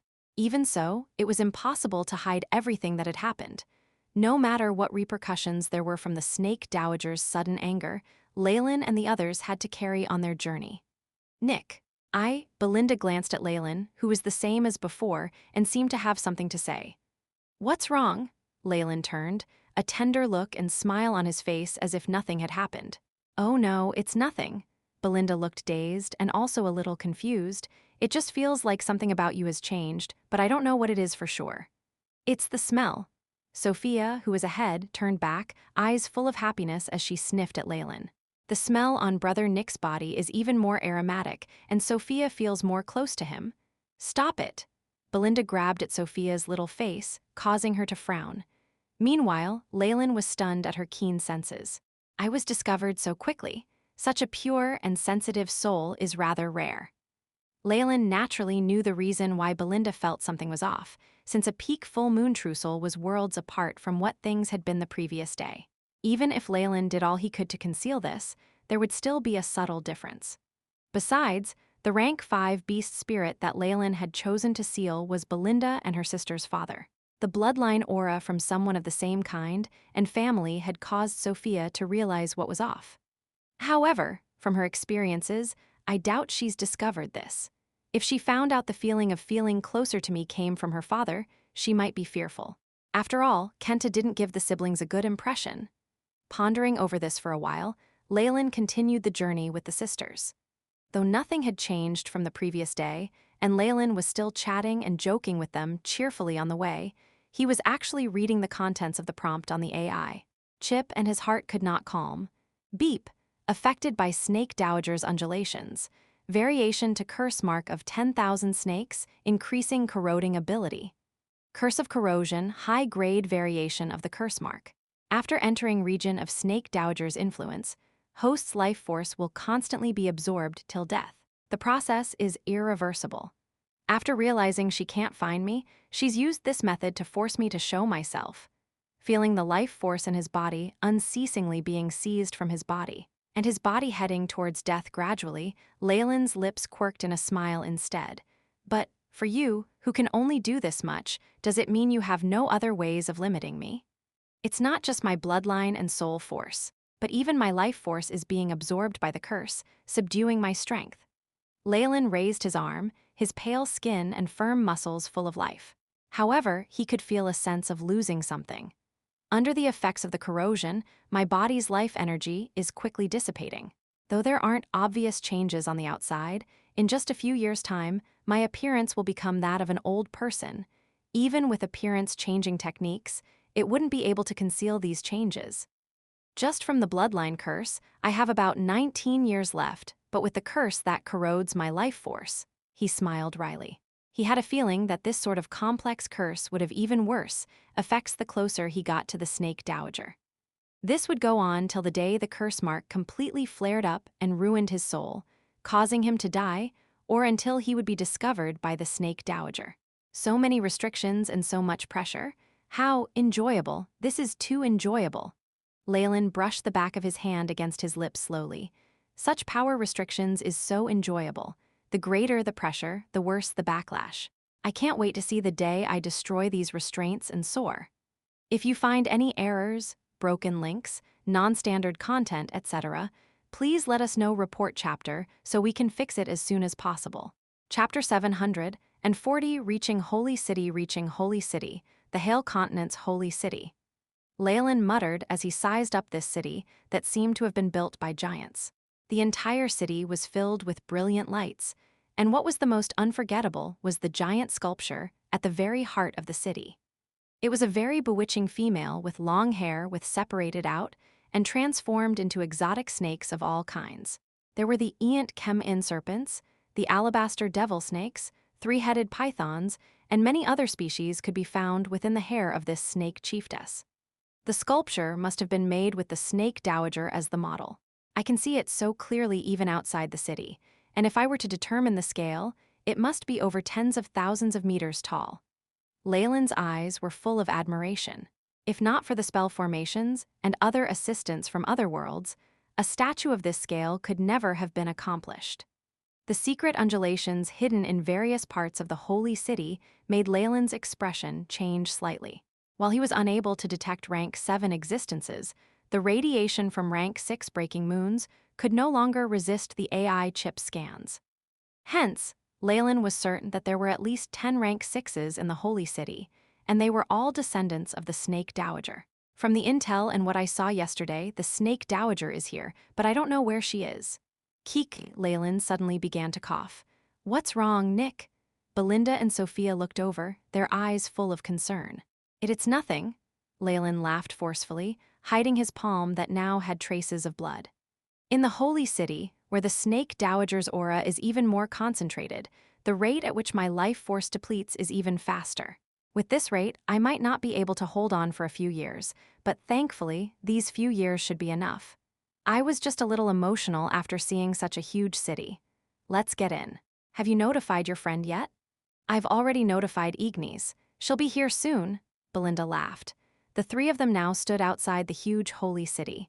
There were 3 huge triumphal arches and a bridge that was tens of meters long. Below it was a surging moat, though the waters were black and gave an ominous feeling. The gates of the city opened, and many half-snake people and even purebloods passed by in an orderly manner. Upon seeing this, Leylin's eyes narrowed. The queue that wound around like a long snake suddenly had a small disturbance near the gates, and immediately after, a half-snake person with black scales on its face wailed as he was separated out and was pushed into the black moat. Its mournful cries vanished in an instant, and Leylin immediately saw only white bones, and even then, they melted quickly. Just now, Leylin's eyes shifted to the stone sculpture of snakes on the city gate.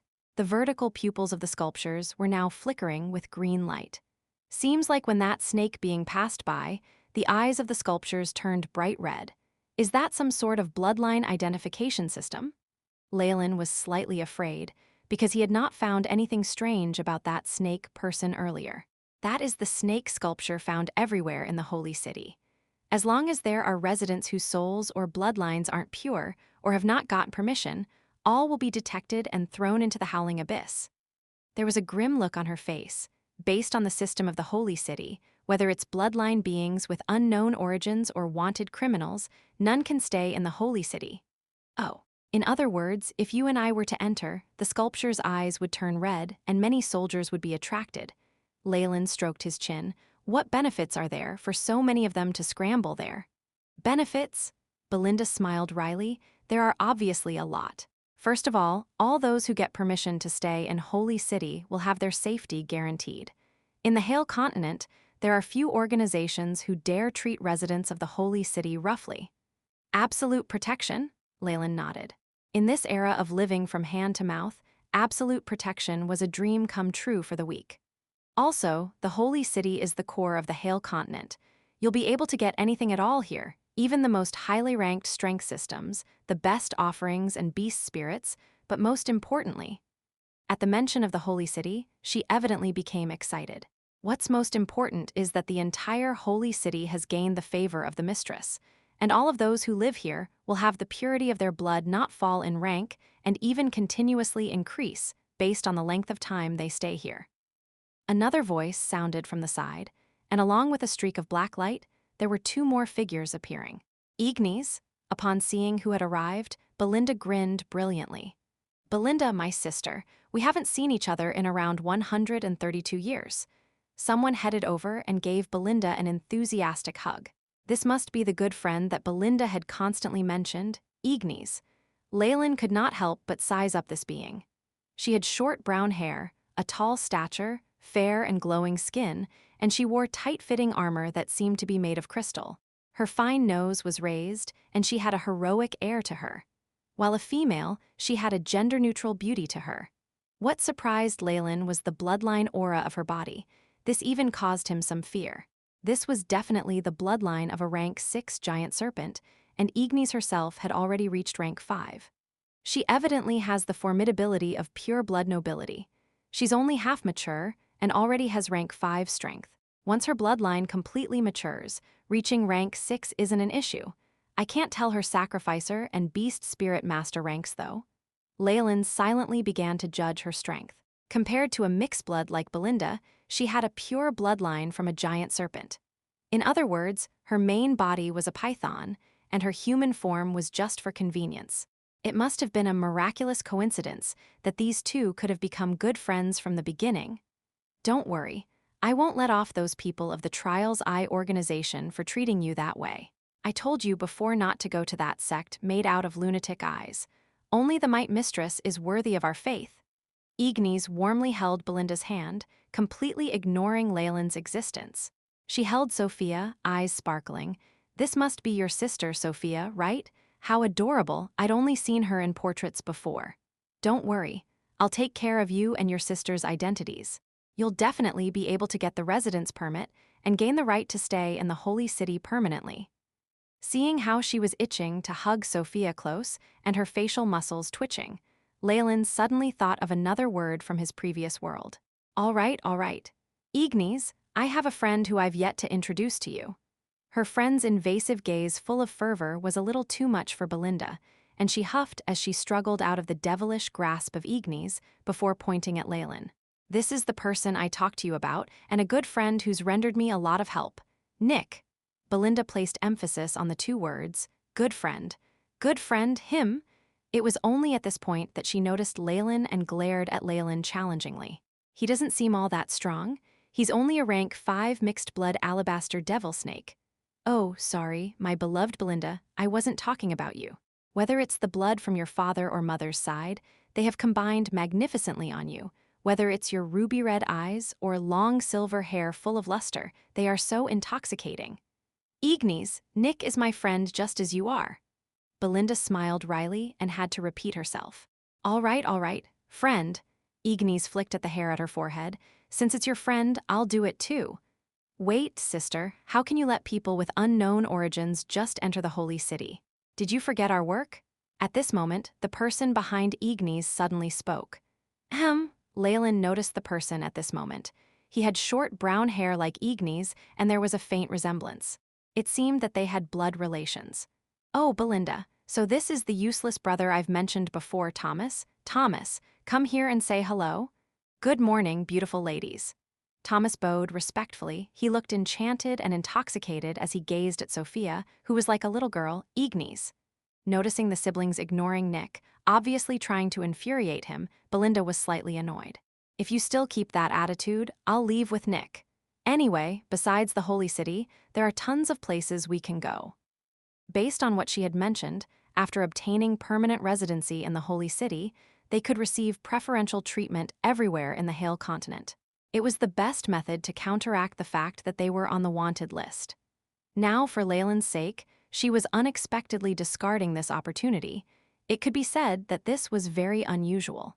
But come on, don't you know that the closer you seem to me, the more trouble you'll bring to me? Leylin was speechless. He could already sense 2 pairs of eyes that were willing to burn him to ashes. If you find any errors, broken links, non-standard content, etc., please let us know report chapter so we can fix it as soon as possible. Chapter 741, Residence Permit. Hee. We were only joking earlier, don't mind us. Of course, I'll take care of Nick's situation as well. Ignis smiled along, and Belinda immediately looked at ease. After all, she had asked a favor of Ignis. All right, I'll bring everyone in to go through the formalities. Ignis rested her arm around Belinda's shoulders, and with her other hand pulling Sophia along, she did not forget to yell at Thomas, "Kid, why haven't you apologized to Sire Nick yet?" Seeing what she was doing, Belinda smiled once more, no longer resistant to her actions. My apologies, Sire Nick. Watching the backs of the 3 females walking ahead, Thomas shouted loudly. However, his lips mouthed something else. You weakling who only knows to rely on women. Leylin merely shrugged in answer to his provocation and insult and continued to follow behind Belinda, which left Thomas flabbergasted. It was the first time he had seen someone so shameless. Leaving the stunned Thomas far behind, Leylin followed behind the 3 ladies expressionlessly with an air of resignation. In reality, however, he was snickering in his mind. What glory or reputation did he care for when he was dying? Was that important? The curse mark of 10,000 snakes was now eating his life force away, and he did not have many years left. In this situation, would he abandon such a simple method of entering the city and look for something else? Whether he would succeed or not eventually, wasting time on reputation would be treating his life too lightly. When comparing his life to being taken as a fellow who could only rely on women, what loss was there for him? You! Thomas puffed his cheeks out and followed behind them, but could do nothing against Leylin's shamelessness. Ignis, in front, seemed to have noticed this, and her eyes glinted. Go away, you peasants. Don't block the path of us noble stewards. As if trying to vent all the anger he'd gained from Leylin, Thomas flicked a 9-segmented whip of a snake leader, unceasingly creating crisp sounds and threatening the group of half-blooded snake beings in front of them.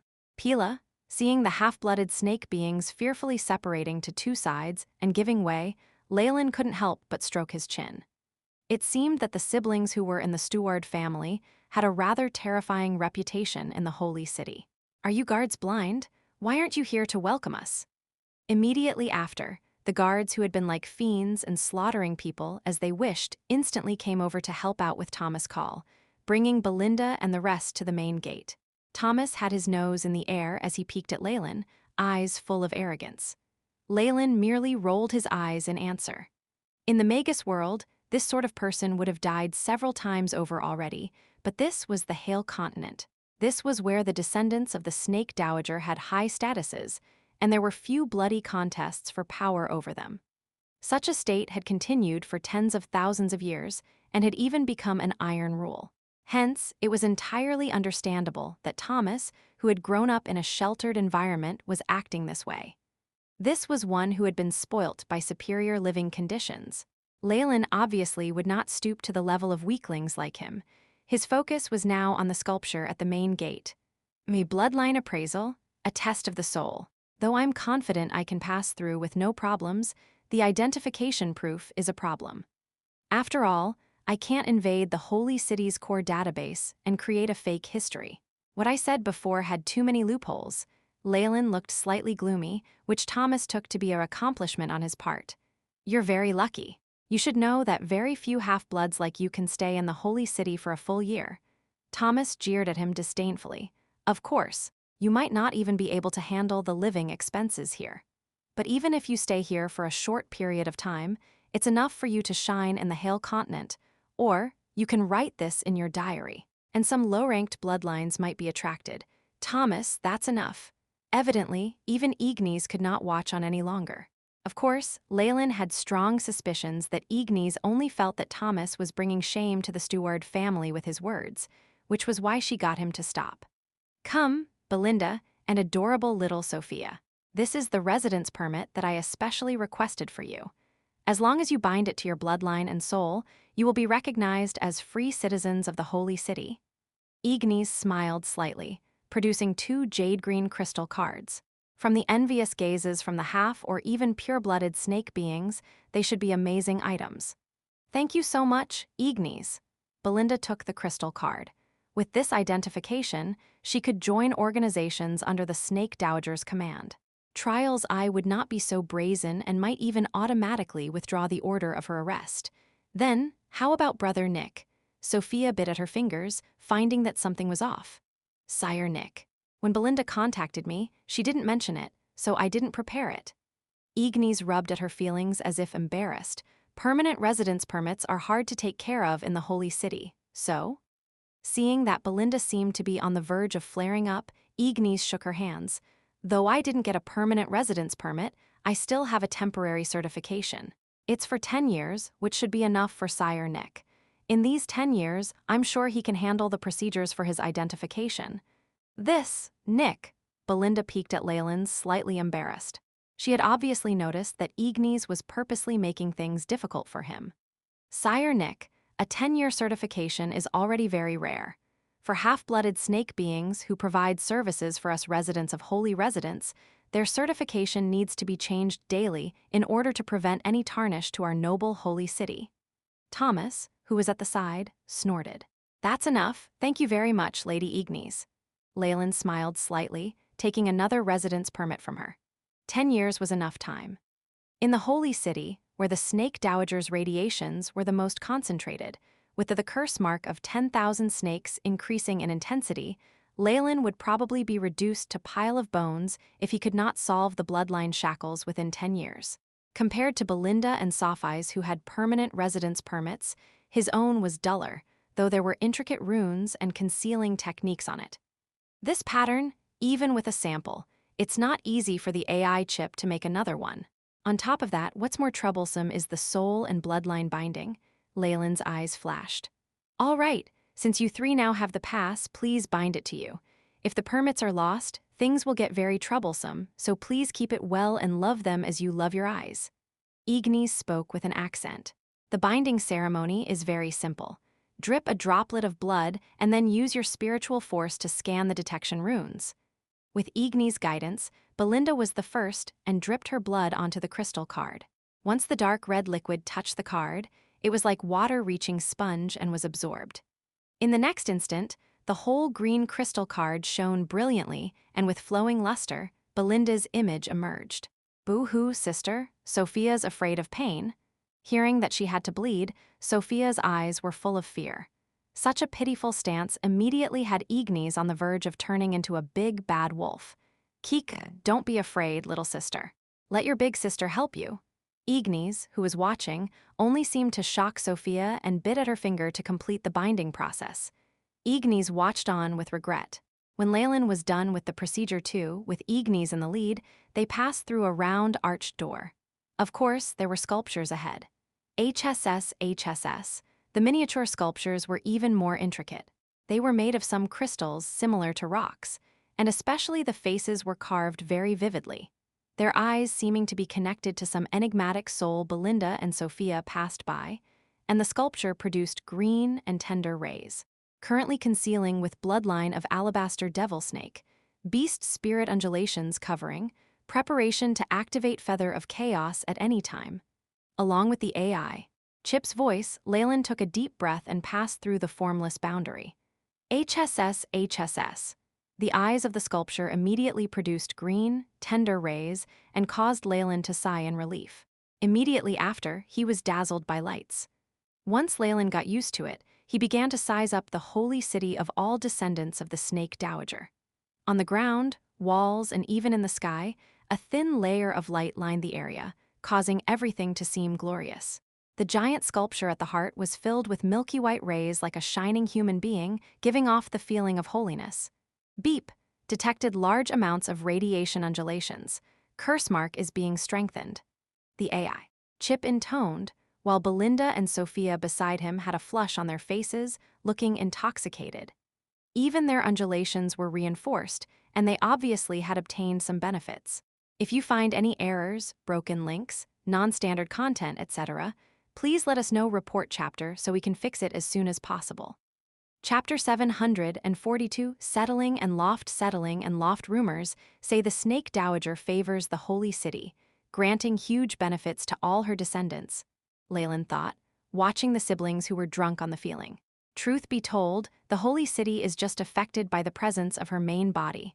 The radiation from it refines their bloodlines. Of course, there was a limit to this process.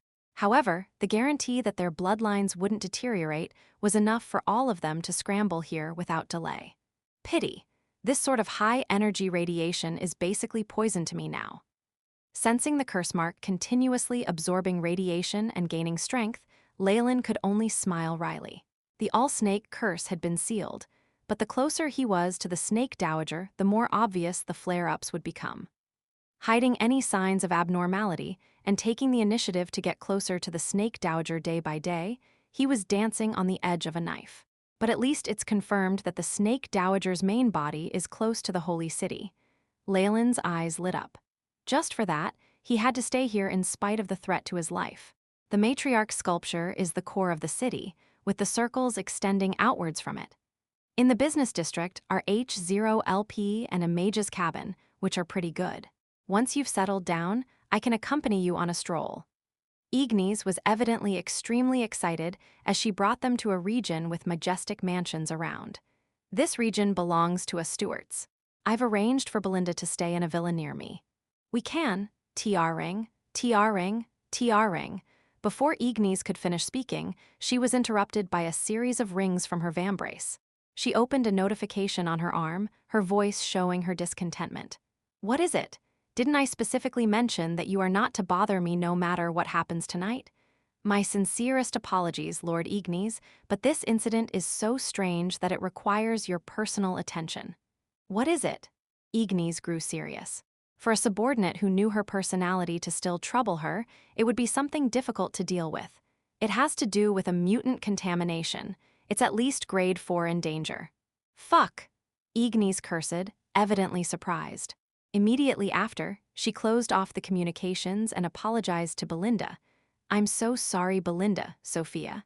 There's something I need to handle, but I've already booked a room at the Spiral Serpent restaurant. Please do go. All right, Ignis, hurry on with your work. Belinda nodded in understanding, pressing her cheeks onto Ignis, causing the woman to smile cheerfully. Thomas, I'll leave the rest to you. If Belinda and little Sophia are the slightest bit unhappy, you know what will happen. Ignis left hastily after assigning this task. Leylin's lips quirked up in a mysterious smile as he watched her leave. All right then. My ladies and this Mr. Nick, please come with me, Thomas said with a clap.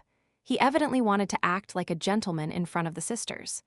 Belinda and Sophia held no distaste for him and cheerfully chatted and joked around with him until they reached a gorgeous villa. The entire villa lit up there with a snap of his fingers, warm light flooding every corner with a beep sounding. Motes of multicolor light flew out into the little garden like fireflies, like little stars as they appeared before Sophia's hands. The lights are voice-controlled, and dust removal spells activate at specific timings every day. There's another spell formation here that can set the temperature. And every piece of furniture here was prepared specially by my elder sister. Since she didn't know your preferences, she's prepared for it and allowed you to choose things like your servants. Thomas smiled warmly. In the meanwhile, Belinda and Sophia were very satisfied with this villa. Most importantly, Sister's place is nearby. It's easy to contact her. Thomas smiled as he handed the keys over to Belinda. Thank you both for everything you've done for us. What about Nick's place? Belinda glanced at Leylin. Mr. Nick, I'm sorry, but this area is restricted to female guests. Thomas waved his arms helplessly. He made an alternative suggestion. How about you two ladies get some rest while I bring Mr. Nick to his room? Though Belinda and Sophia were slightly discontent with this, Leylin appeared to very enthusiastically agree and let the two sisters stay behind. Thomas waited until he and Leylin left the villa to show his true colors. Listen to me, kid. I don't care who you are or what happened with those siblings on the way here. Just remember this. This is the holy city, and they aren't people you should expect anything from. Understand? He asked, leveling a threatening gaze at Leylin. He already had a plan. If Leylin tried to resist or look for the sisters, he would get the guards and throw this guy into the moat. In any case, the Stuart family was strong and had powerful defenses. It was simple to get rid of a lone traveler with nobody to rely on. As for those sisters, after wailing over Leylin for a while, they could only end up accepting it. Such is life, Thomas laughed wickedly. He loved that phrase. However, contrary to Thomas' expectations, Nick actually seemed to be terrified and even had a flattering grin on his face, saying, "All right, Mr. Thomas. I have no expectations towards those sisters, and I'll break off all relations with them from here on. This humble servant here only wishes to have a stable life in the holy city, and I am already extremely satisfied. Why would I expect other things?" Leylin looked completely sincere as he continued, "Only Lord Thomas is worthy of Miss Sophia." You're absolutely right." This huge change in attitude dazed Thomas momentarily. He quickly recalled Leylin's indifference to his provocation and passed it off as a show of cowardice and weakness in retrospect. Such a weak personality. He's probably someone the sisters made friends with on the way here, Thomas wondered to himself, and suddenly found Leylin less of an eyesore. A dark thought reared its head in the depths of his heart. In the future, if I bring the sisters over here, Nick's amazed expression will be very amusing. Leylin's position had lowered in his mind, from a love rival to a mere tool to be used. his malicious intent abated. If those sisters won't agree, wouldn't it be fun to have Nick knock them unconscious and then send them to my bed? Thomas stroked his chin, daydreaming of this beautiful scene in the future. His lips arched. Well then, Lord Thomas, may I know where my lodging is? The prices in the holy city, they're really, without anyone vouching for me, I can't rent a good place. Leylin seemed to hesitate before making his request. However, Thomas, who now found Leylin less of an eyesore, did not hesitate to agree. How could he make life difficult for Leylin if he did not have anything over him? In addition, placing the man right under his nose was better than having him going out by himself, where he could even try to hit on the sisters. Come with me. Having thought this through, Thomas brought Leylin to another region. Compared to the luxurious villas before, this packed place seemed to be cheap. It was the difference between heaven and earth. Thomas brought Leylin to another district. This is the place. This estate belongs to our family, just that I don't know which idiot bought the rights to it then.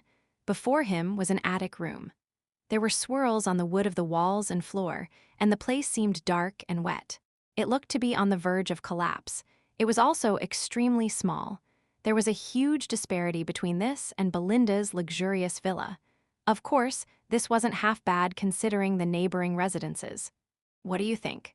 This one isn't too bad compared to the surroundings. At the least, you wouldn't be able to pay a year of rent here even if you used up all your money.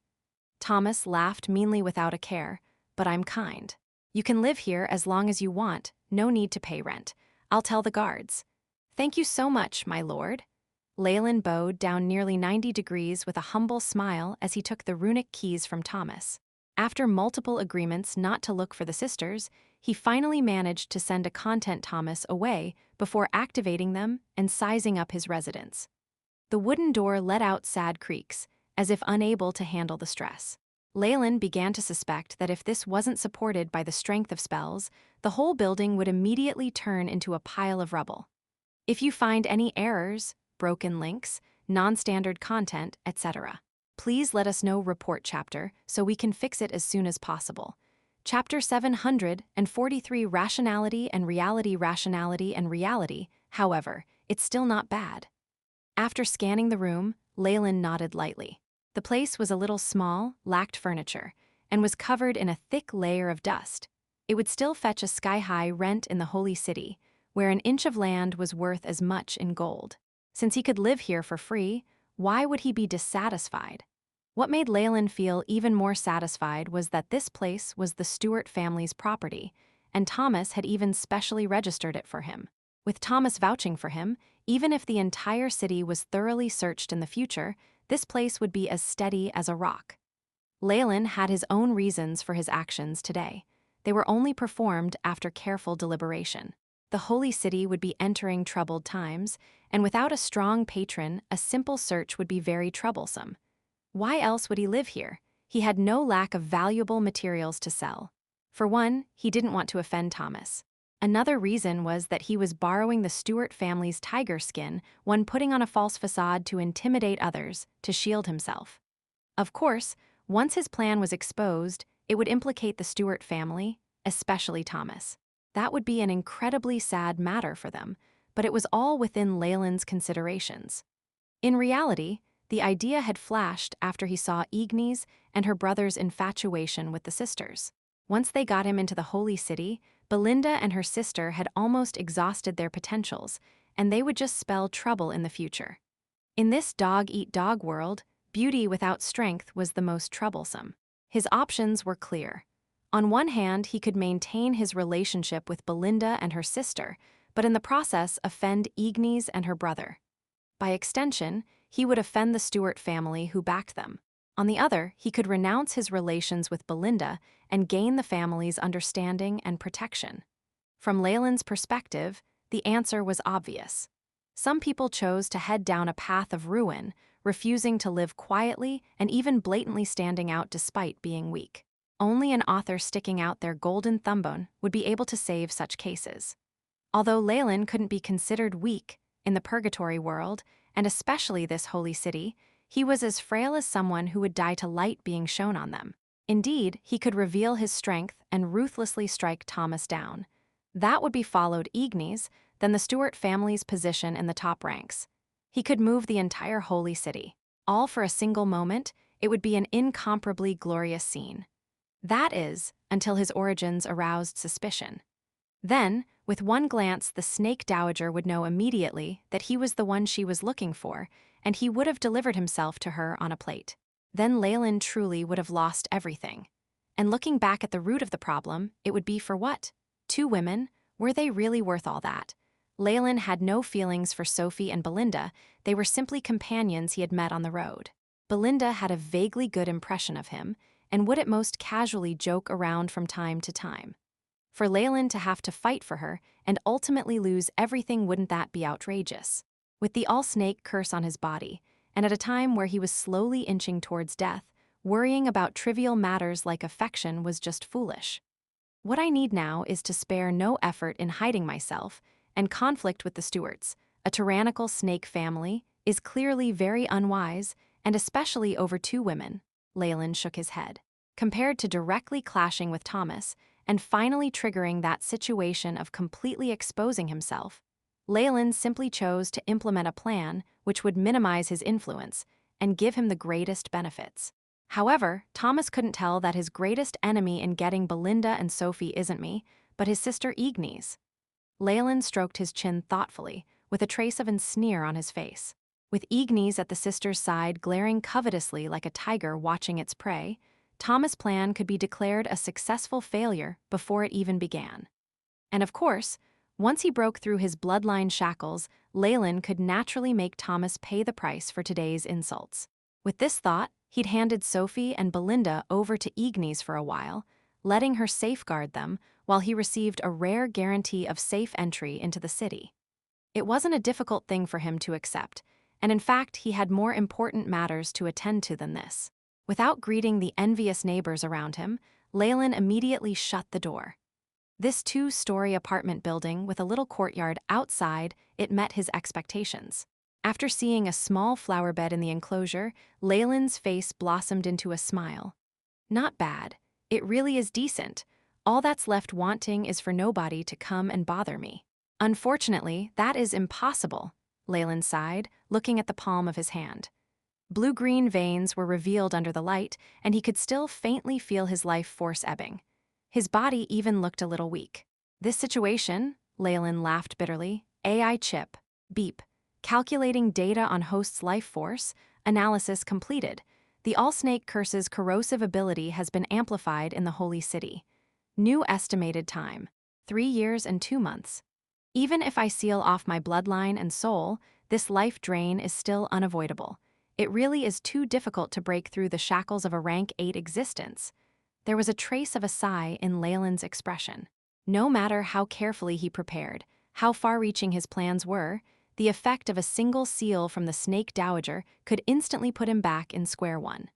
This was the result of an absolute gap in strength. Leylin himself always liked to bully the weak, and what he hated most was a situation where he was forced to challenge those who were much stronger than him. Those thrill-seekers who liked giving themselves heart attacks instead of safely profiting from a situation were all lunatics. Fortunately, I have my experience. Along with my full moon trussel and all the preparations I've made, I still have a chance, ha. Leylin coughed and entered the apartment building. After spending half a day, Leylin had inspected almost every corner of this shabby apartment building, and had even secretly replaced all the defenses with his own. Leylin couldn't trust this kind of property that belonged to a family. There could be monitoring and probing equipment inside. With the AI chip's atomic-level scanning and Leylin's own sight as a grandmaster of spell formations, the few devices that had been set up couldn't escape him. Naturally, Leylin did not choose to dismantle them immediately, which would cause him to completely fall out with the Stuart family. Instead, he prepared a layer of seals apart from the monitoring devices, to make the family feel that this place was still in their grasp. In reality, not a single trace of Leylin's actions would be leaked out to them. Once night fell, the fence surrounding the courtyard was covered with a layer of gray runes which slowly vanished from sight. Although it's just a temporary construction, it should be enough to deal with my neighbors. Leylin muttered to himself, arriving at a completely sealed room with no windows. The rotten floorboards emitted an unpleasant odor, and there was even a lot of dust on the floor. As it did not have any windows, the entire room looked extremely gloomy. He immediately prepared a sacrificial spell formation, with a rune depicting a giant bird in the middle. Traces of gray power flowed above it continuously, making the rune of the giant bird seem as if it had spread its wings to fly. Almighty ruler of chaos, the wings of the storm, free will from another dimension, your majesty, the nefarious filthbird, your sacrificer requests that you give me your attention. A wave of intent burst forth from Leylin's body, containing the power of a full moon trussel. It instantly linked up with someone through the spell formation. Come in, Emperor, you have actually already entered the holy city? Good, very good, excellent. Excitement could be felt from the nefarious filthbird, although it didn't have a body to descend to. After all, they were in the Snake Dowager's back garden, and they were under strict surveillance. In reality, were Leylin discovered to be making a sacrifice to the nefarious filthbird, leave alone himself, even Thomas would be hunted down and killed immediately. This was the Hale Continent's holy city. Only one dignitary could ever rule it, and that was the Snake Dowager. Even an ally like the Trial's Eye couldn't spread its influence here, let alone the nefarious filthbird. Consequently, seeing that Leylin had unexpectedly infiltrated the enemy's front lines without a hitch, the nefarious filthbird's excited mood was understandable. Almighty dignitary, I appeal for you to bestow your chaos power and conceal all the affairs in this apartment building so that I can escape from the gaze of the Snake Dowager. Leylin sincerely prayed, but he did not offer any sacrifices. Of course, it will be your reward for bringing the power of chaos into the holy city. If you are willing to sincerely offer sacrifices to me, in the future you will definitely become my helping hand, a rank 6 sacrificer. A gentle chirp could be heard, and shortly after a gray circle began to rise up from the floors and walls, rapidly covering the entire apartment building. Everything was done in the dark and in secret, without emitting any strange undulations or radiance. Watching the spell formation's radiance dim, a strange expression flickered within Leylin's eyes. Although he had not offered any sacrifices this time, the nefarious filthbird still magnanimously assisted him in concealing himself and had even bestowed a great amount of power. This was obviously not just out of kindness. The nefarious filthbird seemed to not have given up on the plan of using his chaos power to thoroughly contaminate him, and for him to finally become its underling. However, they were both currently reluctantly united due to their common enemy, the Snake Dowager. If a difference in opinion occurred in the future, they would very possibly become enemies instead. It looks like my success in infiltration excited the nefarious filthbird. Leylin laughed coldly. Unfortunately, the bird has nothing to do with my future plans, and I will never find it again. The nefarious filthbird's plans are destined to be all for naught. 1. Deus ex machina. If you find any errors, broken links, non-standard content, etc., please let us know. Report chapter so we can fix it as soon as possible. Chapter 744, The Calamity of Gluttony. The Calamity of Gluttony, the nefarious filthbird, and the Trial's Eye were eternal enemies. Since the Snake Dowager had allied herself with the Trial's Eye, it was normal for her to be a target of the nefarious filthbird's resistance and hostility. Hence, Leylin decided to rely on the nefarious filthbird's support, using its chaos power to conceal himself. Now, the nefarious filthbird saw Leylin take yet another step towards success, so its increased investment in him was understandable. It was too bad that Leylin had never placed his hopes on the nefarious filthbird. From the beginning, Leylin never trusted the nefarious filthbird. After all, it was a treacherous and powerful dignitary from another world. When he came to the Purgatory world, he had always hidden his most important abilities and his trump cards, and had never revealed a single part of any of them. Chip. Initiate mission. Leylin began to communicate with the AI chip in secret. Beep. Mission established, opening the second spell formation. Dark runes mixed with chaos power appeared on the walls and fence after the AI. Chip's voice sounded before they disappeared completely. These were Leylin's own preparations. Apart from their concealment effects, they had all been arranged for this moment. Beep. Hybrid spell formation has been completed. Operating at 100% capacity, no signs of rejection. The AI chip loyally transmitted the information. Excellent, Leylin nodded his head. With this spell formation, all the spying elements that the nefarious filthbird could have left behind would be exposed. Only now could it be said that this apartment truly belonged to Leylin. Time, I hope I still have enough time. Leylin sighed and walked to the flower bed, with his hands clasped behind his back. What vegetation had originally been planted here had been completely uprooted by its host, leaving only a few agave plants with their pale yellow stamens behind. A dense circle of yellowing grass wound around the plants, which themselves appeared to be full of vitality. All things in this world are like illusory flowers and cannot endure the passing of time. This is why I must pursue eternity. Leylin seemed to have an intoxicated expression in his eyes, as if he was absorbed in the plant's beauty. Soon, however, the plants were wrapped up in a radiant light. Shortly after, Leylin took out a small garden hoe and began to fix the small flower bed. He got rid of all the weeds and agave plants and erected a wooden fence around it. The flower bed was semicircular and very small, its area even less than 1 square meter. However, it was a lot better than the places around him, with more than a dozen people clustered together like an unbearably chaotic hotel. Although it wasn't the best, there were others who were less fortunate, so he would be satisfied. The black soil seemed to hold a lot of water and was clearly rich in top-grade nutrition. Obviously, all the radiation in the holy city would probably change the most ordinary of soil as well. However, Leylin could not help but take out a few pieces of gray crystal. Within his strong grip, the crystals were immediately reduced to ashes and scattered evenly within the flower bed. Lastly, Leylin covered them up with a fresh layer of soil. After the preparation work was complete, Leylin grew even more cautious. A silver beam flashed, and space fluctuated as a translucent gray crystal appeared in Leylin's palm. One could see green at its core if they looked through the magnificent exterior. The seed of wisdom. It's finally time to use Senior's gift.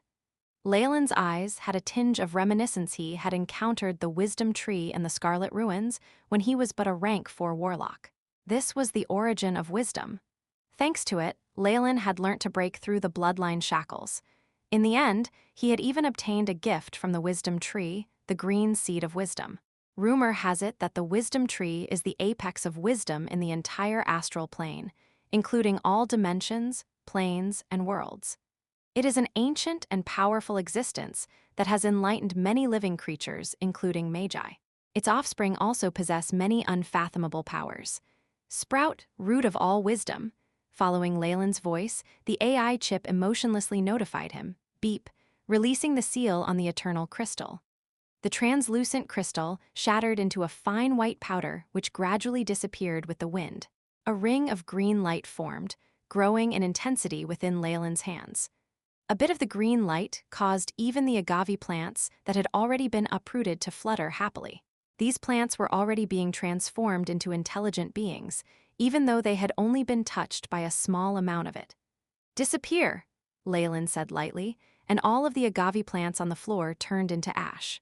If I hadn't prepared the spell formation in advance, it would have been a mess. Leylin looked at the seed in his hand.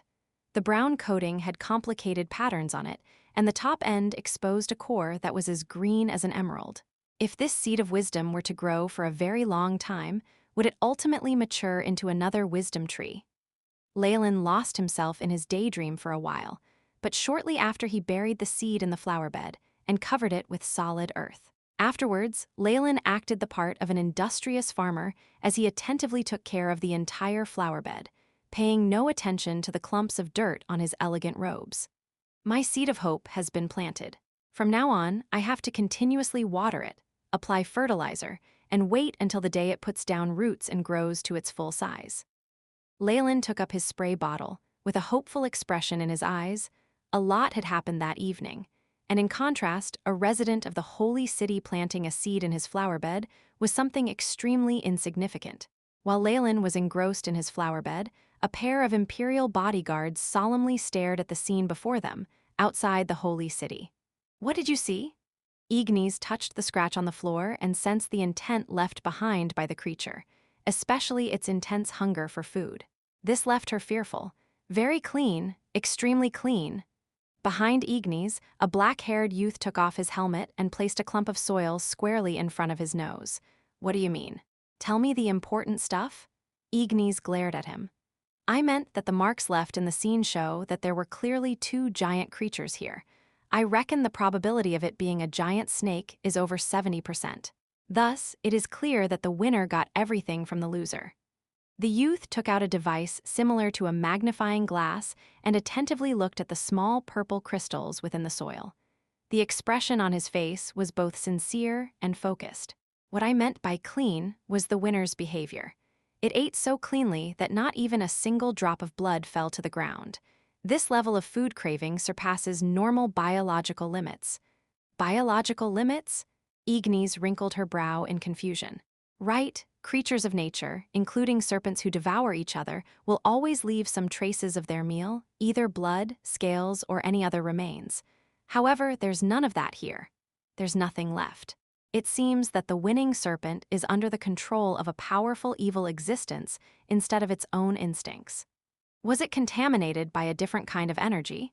Which dignitary dares reach out to the serpent plains? Don't they know that this is our matriarch's forbidden land? Igni's anger was immense. It was clear that she resented being dragged here to carry out this mission. The dark-haired youth tactfully avoided trouble, stating with a business-like expression, "Taking into account these traces, I believe that this case is connected to the violent occurrences in Central." Are you saying that the contamination has already spread all the way here? So quick, Igni's pupils contracted. After all, even rank 4s or 5s like Leylin and Belinda needed almost a month to cross the vast serpent plains. In that case, it's only a matter of time before the contamination spreads to the holy city. Ignis had a heavy expression on her face. That's correct. The contamination has already extended here. Although I would like to say it is only an isolated accident, we absolutely cannot take it lightly. The dark-haired youth put down the device in his hand with a trace of fear in his eyes. This type of contamination spreads quickly and can also affect intelligent rank 4 and 5 snake tribes. It is a serious threat to those giant serpents in the wild. I propose we immediately report this to the snake dowager. Are you joking? Just because of this small matter, some gluttonous snakes, you want to alarm our almighty dignitary? Ignis looked incredulously at him. Although she felt that the situation was rather serious as well, she had never thought that it was to the extent where she had to report to the snake dowager. The Stuarts, as the holy city's garrison family, could not allow such a humiliating thing to happen. Continue the search, find a damned person, I want to cut open their stomach and finally see what's inside. Ignis ordered. She had a faint premonition that this event could delay her for a very long time. It's a shame. Belinda, little sister Sophia, in her heart, Ignis was wailing with anguish, but she maintained an appearance of an icy commanding officer. The small squad went deeper and deeper into the plains. Soon, a cry specific to serpents was transmitted into Ignis' ear. Excellent, let's chase it. Ignis excitedly chased after it. What happened afterwards, however, became a nightmare that haunted her for life.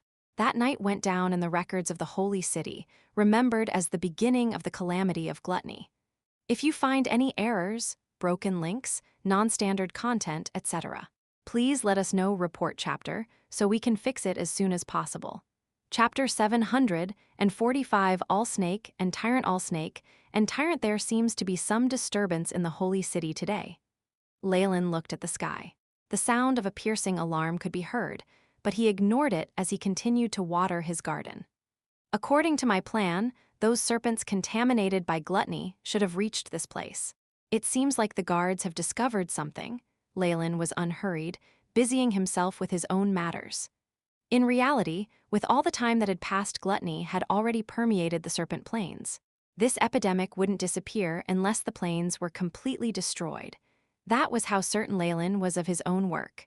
With a push on his end, the original power of gluttony on the plains had become unstoppable. The large amount of giant, high-energy snakes, combined with this terrifying power that made use of food intake to break through, created a horrifying effect that exceeded even Leylin's expectations. With this speed, perhaps even those rank 5 or 6 creatures won't be able to avoid being contaminated by the power of gluttony. Leylin's lips quirked up in a smile. Even a rank 6 snake nest on the plains had no choice but to run away or be consumed by their gluttonous desires, and ultimately consume others or become fodder. There was no other way out. As for the snake dowager, she might an incredibly powerful rank 8 being, and the dignitary who ruled over the Hale continent, but the sovereign king of gluttony, Beelzebub, was no pushover either. As a being who was equally at rank 8 and someone who had grasped the laws of gluttony, he ended up discovering the purgatory world and making use of his power to take over the whole plains. Now, it was too late even if Beelzebub decided he wanted to halt the war with the snake dowager. After all, as an invader, how could he give up such a huge, splendid area in the Hale continent? Consequently, unless the snake dowager were to abandon the entire holy city and hand over the serpent plains, the two of them would not be able to come to an agreement. If she chose to give in and gave up the plains, it would be an invitation to share rule over the Hale continent. This was equivalent to slowly committing suicide, which was obviously unacceptable. It was foreseeable that the conflict between them could only increase in intensity. The earth trembled, sending Pebble jumping around on the ground.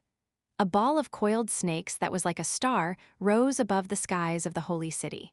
It's the matriarch, the mighty Holy Mother.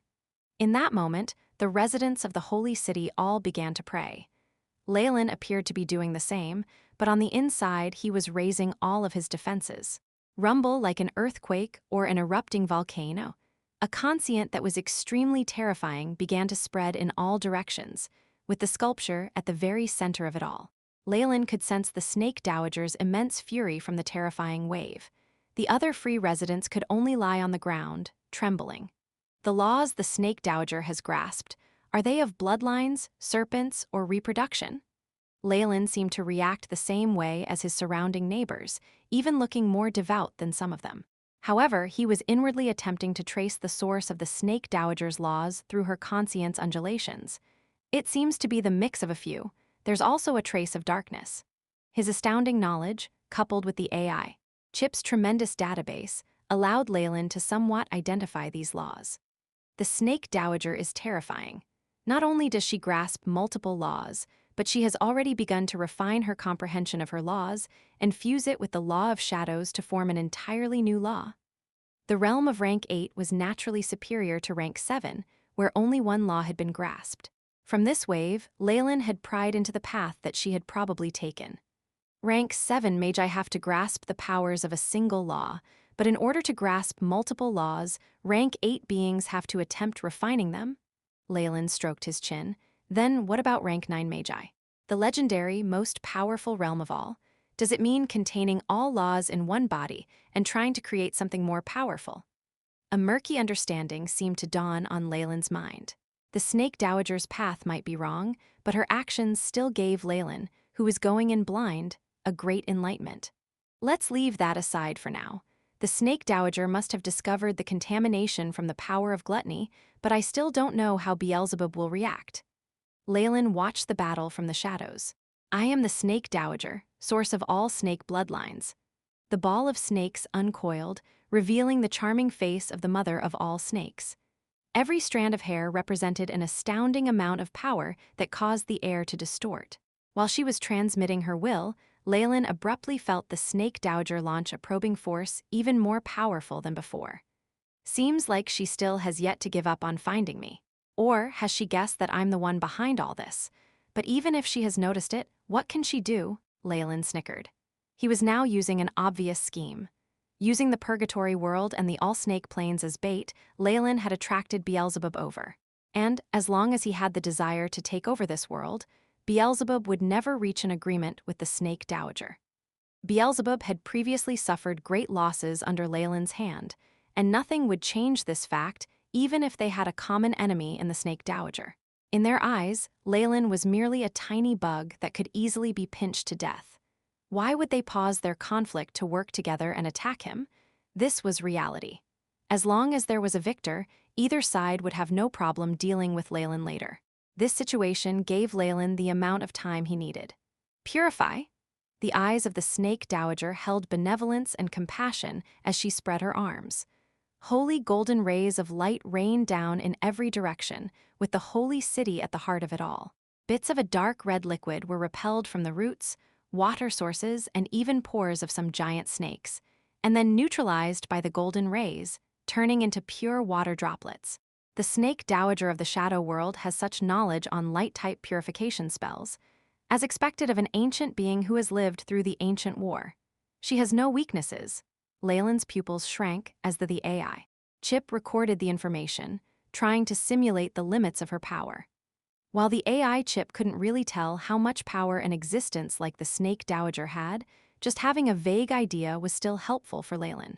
Under the golden holy light, the region around the holy city was completely purified. The area continued to expand all the way to the depths of the Serpentes Plains. Watching what should be a worrisome scene, Leylin's eyes glinted with delight. It's a pity.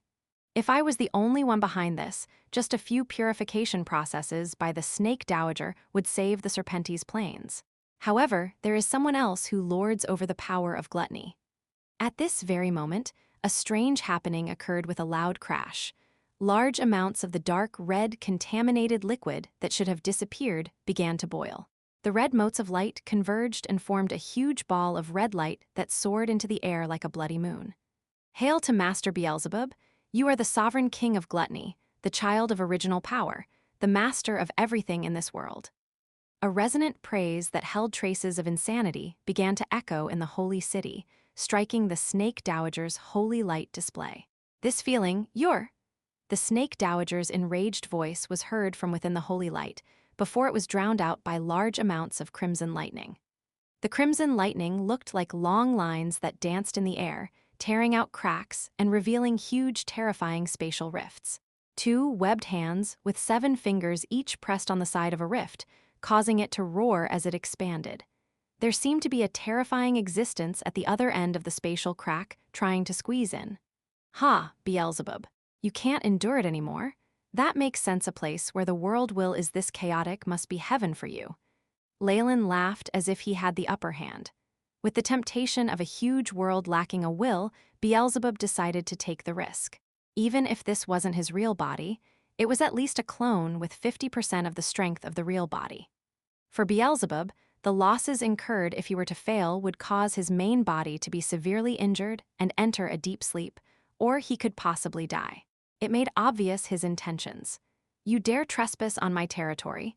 Do you attach any importance at all to the Treaty of Alliance, which has been in place since time immemorial? If Beelzebub was full of determination, then the snake dowager was full of fury. After all, anyone would be in a foul mood if they were relaxing at home, and someone else just decided to barge in.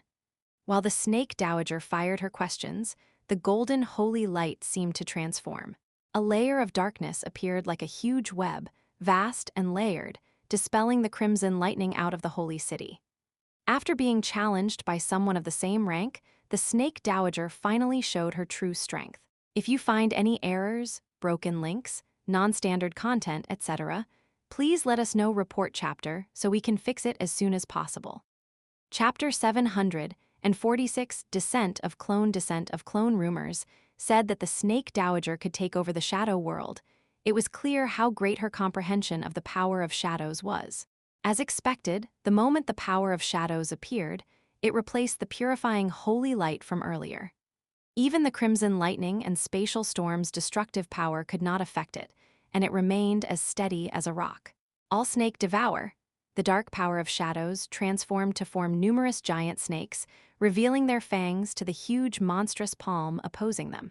Ha! The doors to a new world shall be opened by me. A multitude of terrifying gray snakes hissed at the owner of this voice. Alabaster devil snakes, giant chem-in serpents, and practically all of the dowager's descendants could be found amongst the shadow snakes. Terrifying and tremendous force, backed by the corrosive power of shadows, immediately left lacerations on the monstrous hand. However, Beelzebub paid no mind at all. His skin and muscle was completely shredded, with dark red blood falling like raindrops, but he still resolutely endured the pain. The 2 huge hands abruptly spread out, using their strength to completely tear apart the spatial crack. A streak of black light suddenly darted out from the crack, fusing with the crimson moon in mid-air. The ball of light squirmed and then formed an enormous phantom figure. A pair of enormous wings made of membranous meat riddled with holes, were attached to arms with 7-fingered hands. Black muscle tied everything together. The many compound eyes on the face formed a soul spiral. The flames of the Devil King blazed around him, showing off his might and power. Beelzebub, the powerful Devil King, child of the power of gluttony, had descended into the purgatory world. In that moment, it seemed as if the whole world was suffocating. Numerous terrifying conscients focused on this place from afar. A clone, Leylin carefully observed Beelzebub. From traversing worlds and the attack from the Snake Dowager, he seemed to be in a rather miserable state, especially with those 2 devilish arms that were now heavily injured. He also had numerous terrifying injuries from his travel through space. However, this did not deter the spread of his power or the feeling of evil. Even the air seemed to be polluted as it spread. The main body must be too powerful and he can't bring it over, so he chose to separate his soul from his body and move over with his soul. Leylin's eyes darted around. Compared to moving physical materials over, the consumption of having just the soul travel over is much lower. Even so, he was gravely injured from moving between worlds, of course. If this weren't the purgatory world, he would probably just die. The resistance that Beelzebub experienced in traveling to the purgatory world was minimal. If he dared to enter the Magus World, the suppression from the world will and the spatial storms combined would kill even his soul. The more powerful one was, the easier it was to get suppressed by the world will. Beelzebub could place clones at Morning Star or Radiant Moon in the Magus World, but separating his true soul like this was far too powerful, and he would easily be suppressed.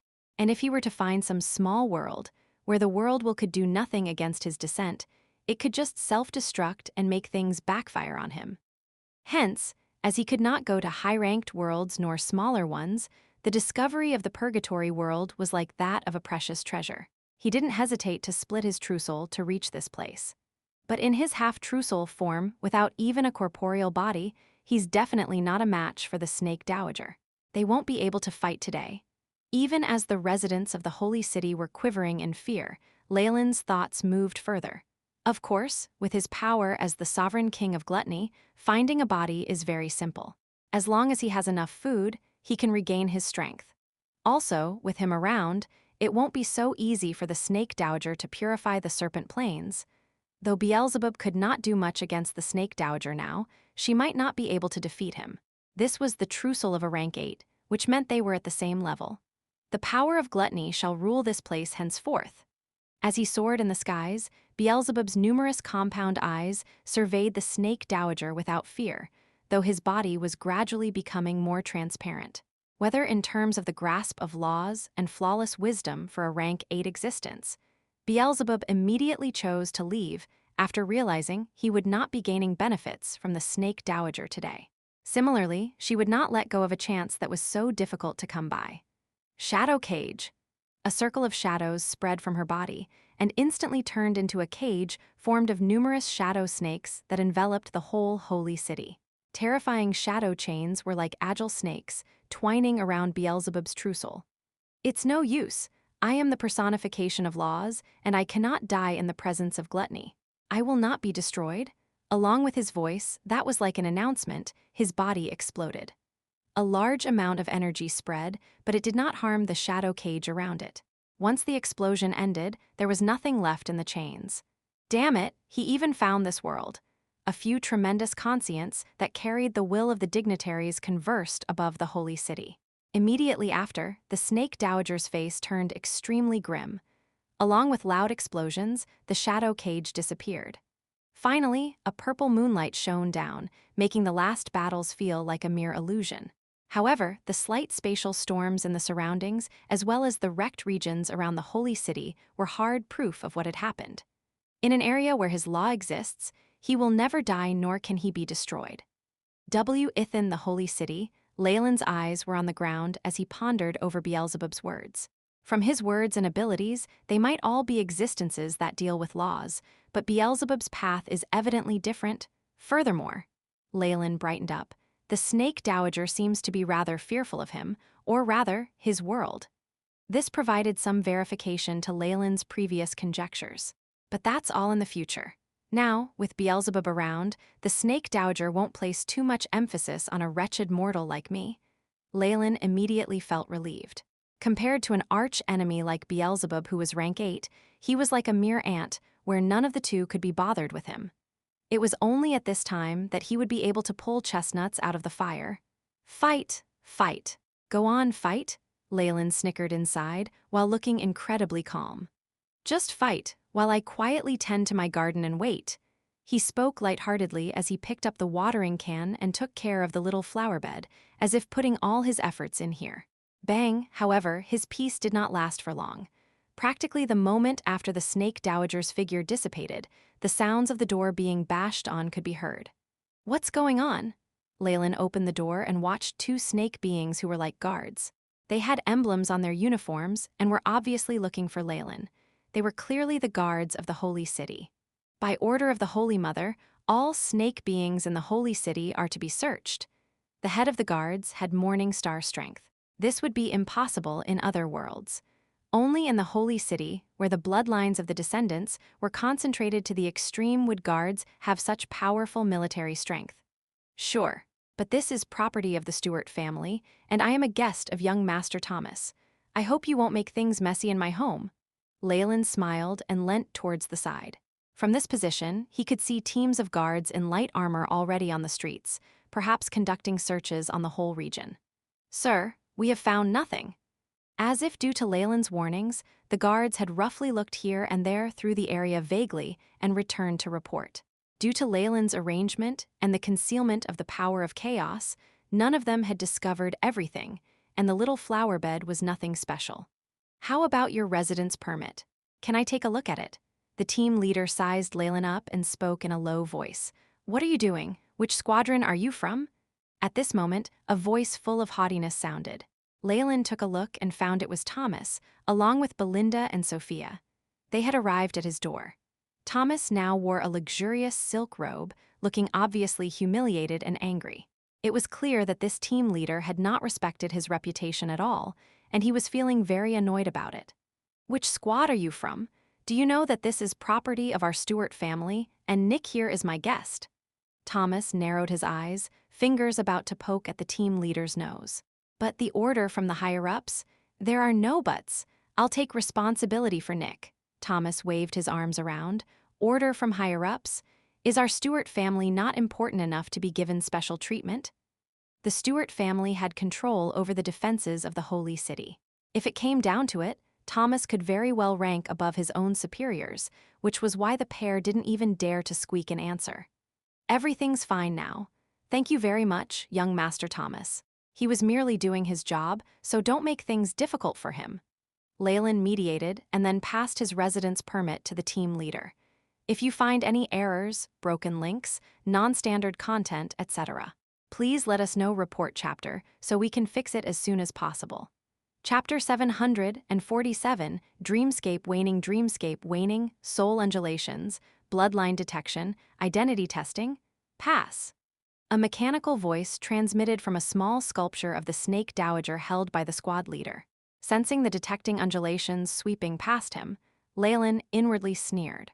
With his soul force and bloodline concealed, and especially with Ignis inadvertently protecting him as his original information had been entered into the database, the identity test that was most likely to expose him had its leaks completely sealed. Even if they examined him again, it would be to no avail. Haven't you finished the inspection? Shouldn't you get lost then? Thomas looked at the bunch of guards who hurried away in confusion with a satisfied look in his eyes. Little Sophia, these guards all belong to the Stewart family. If you encounter them in the Holy City, don't be frightened, just give them my name. Shortly afterwards, Thomas made this solicitous offer. Leylin secretly rolled his eyes.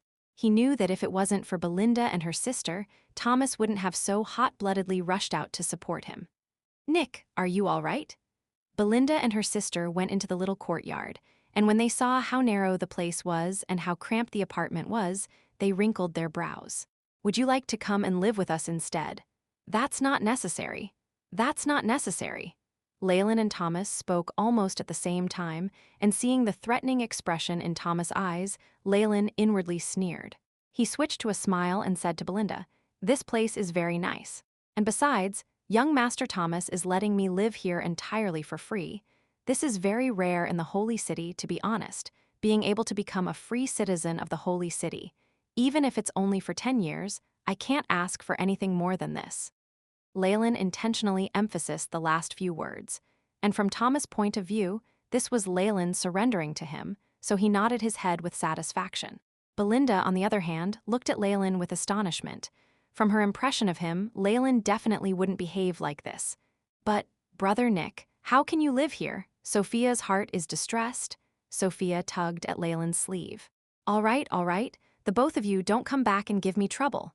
Leylin didn't care, pushing Belinda and Sophia out with an impatient expression. He then shut the door in their faces. Very good. You've done well. Once the door had been shut, he heard Thomas' secret message, but at the same time he heard other news. Immediately after, Thomas' arrogant and proud voice could be heard just outside.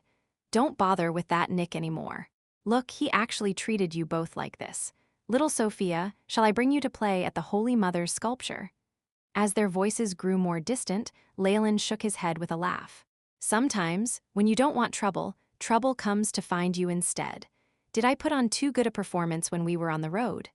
He currently wished for the entire world to forget him and let him quietly farm properly. However, now it looked like night had fallen and the purple halo of the moon had slipped down.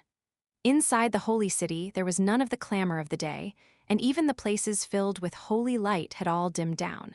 After a full day of searching the entire city, and with dozens of unlucky people without papers thrown into the moat, dissolving until their bones couldn't be found, the streets were completely deserted with a desolate atmosphere.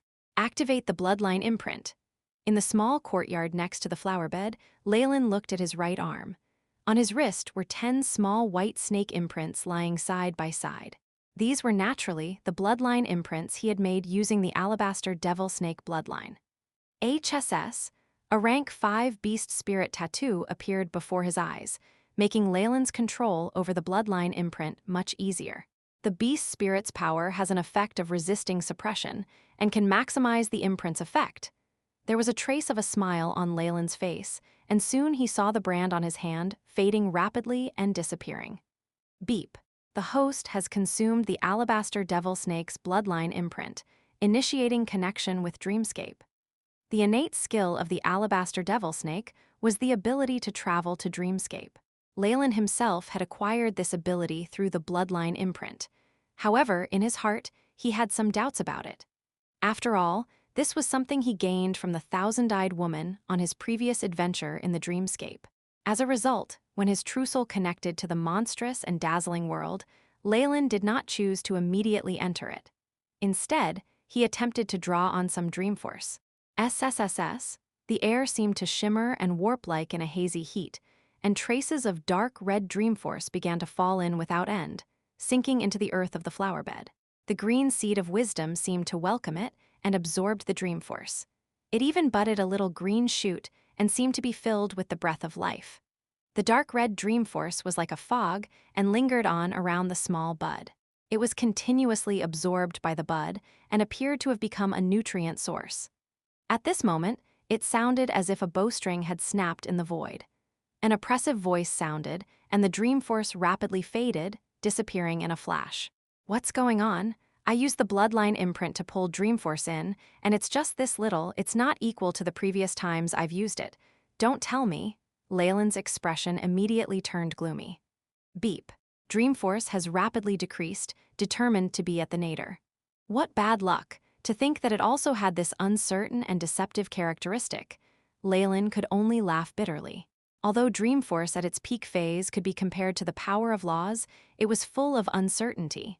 Now it had declined, dropping from the zenith to the nadir. Currently, it was perhaps far weaker than bloodline force. I can feel it. The entire dreamscape seems to have sunk into stillness, and all Dreamforce has vanished.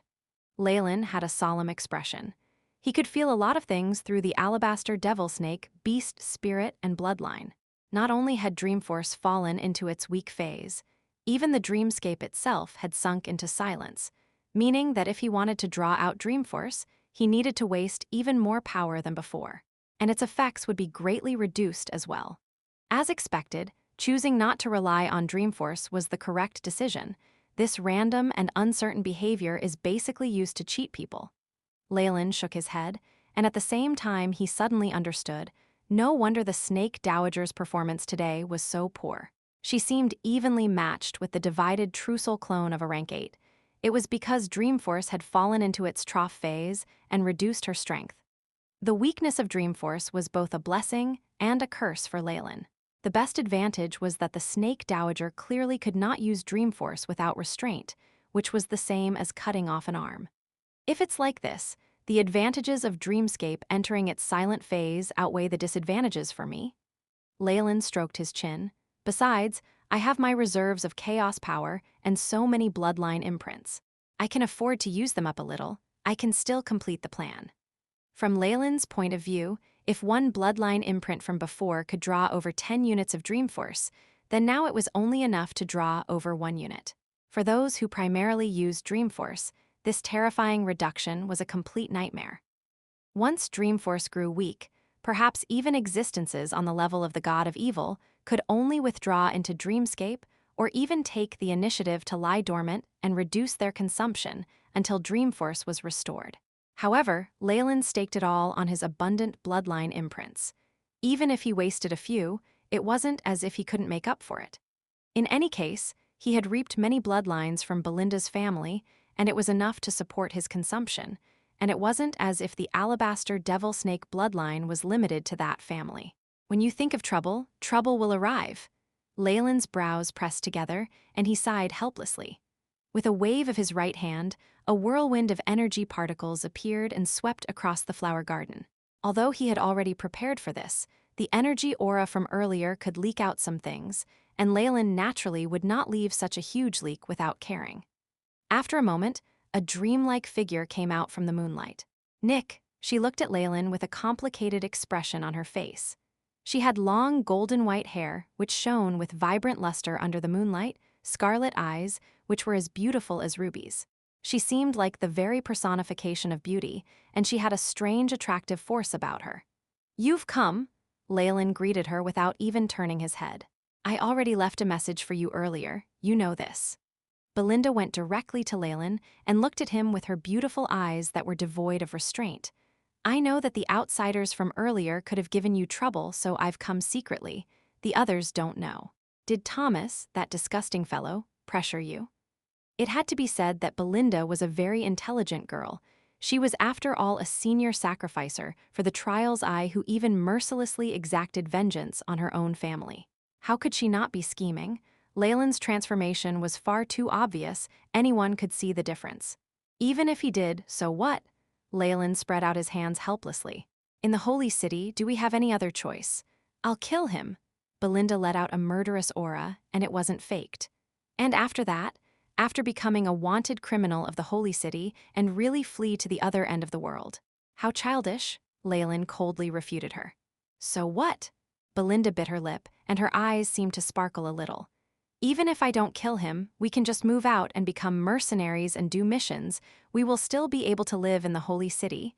If you find any errors, broken links, non-standard content, etc., please let us know. Report chapter, so we can fix it as soon as possible."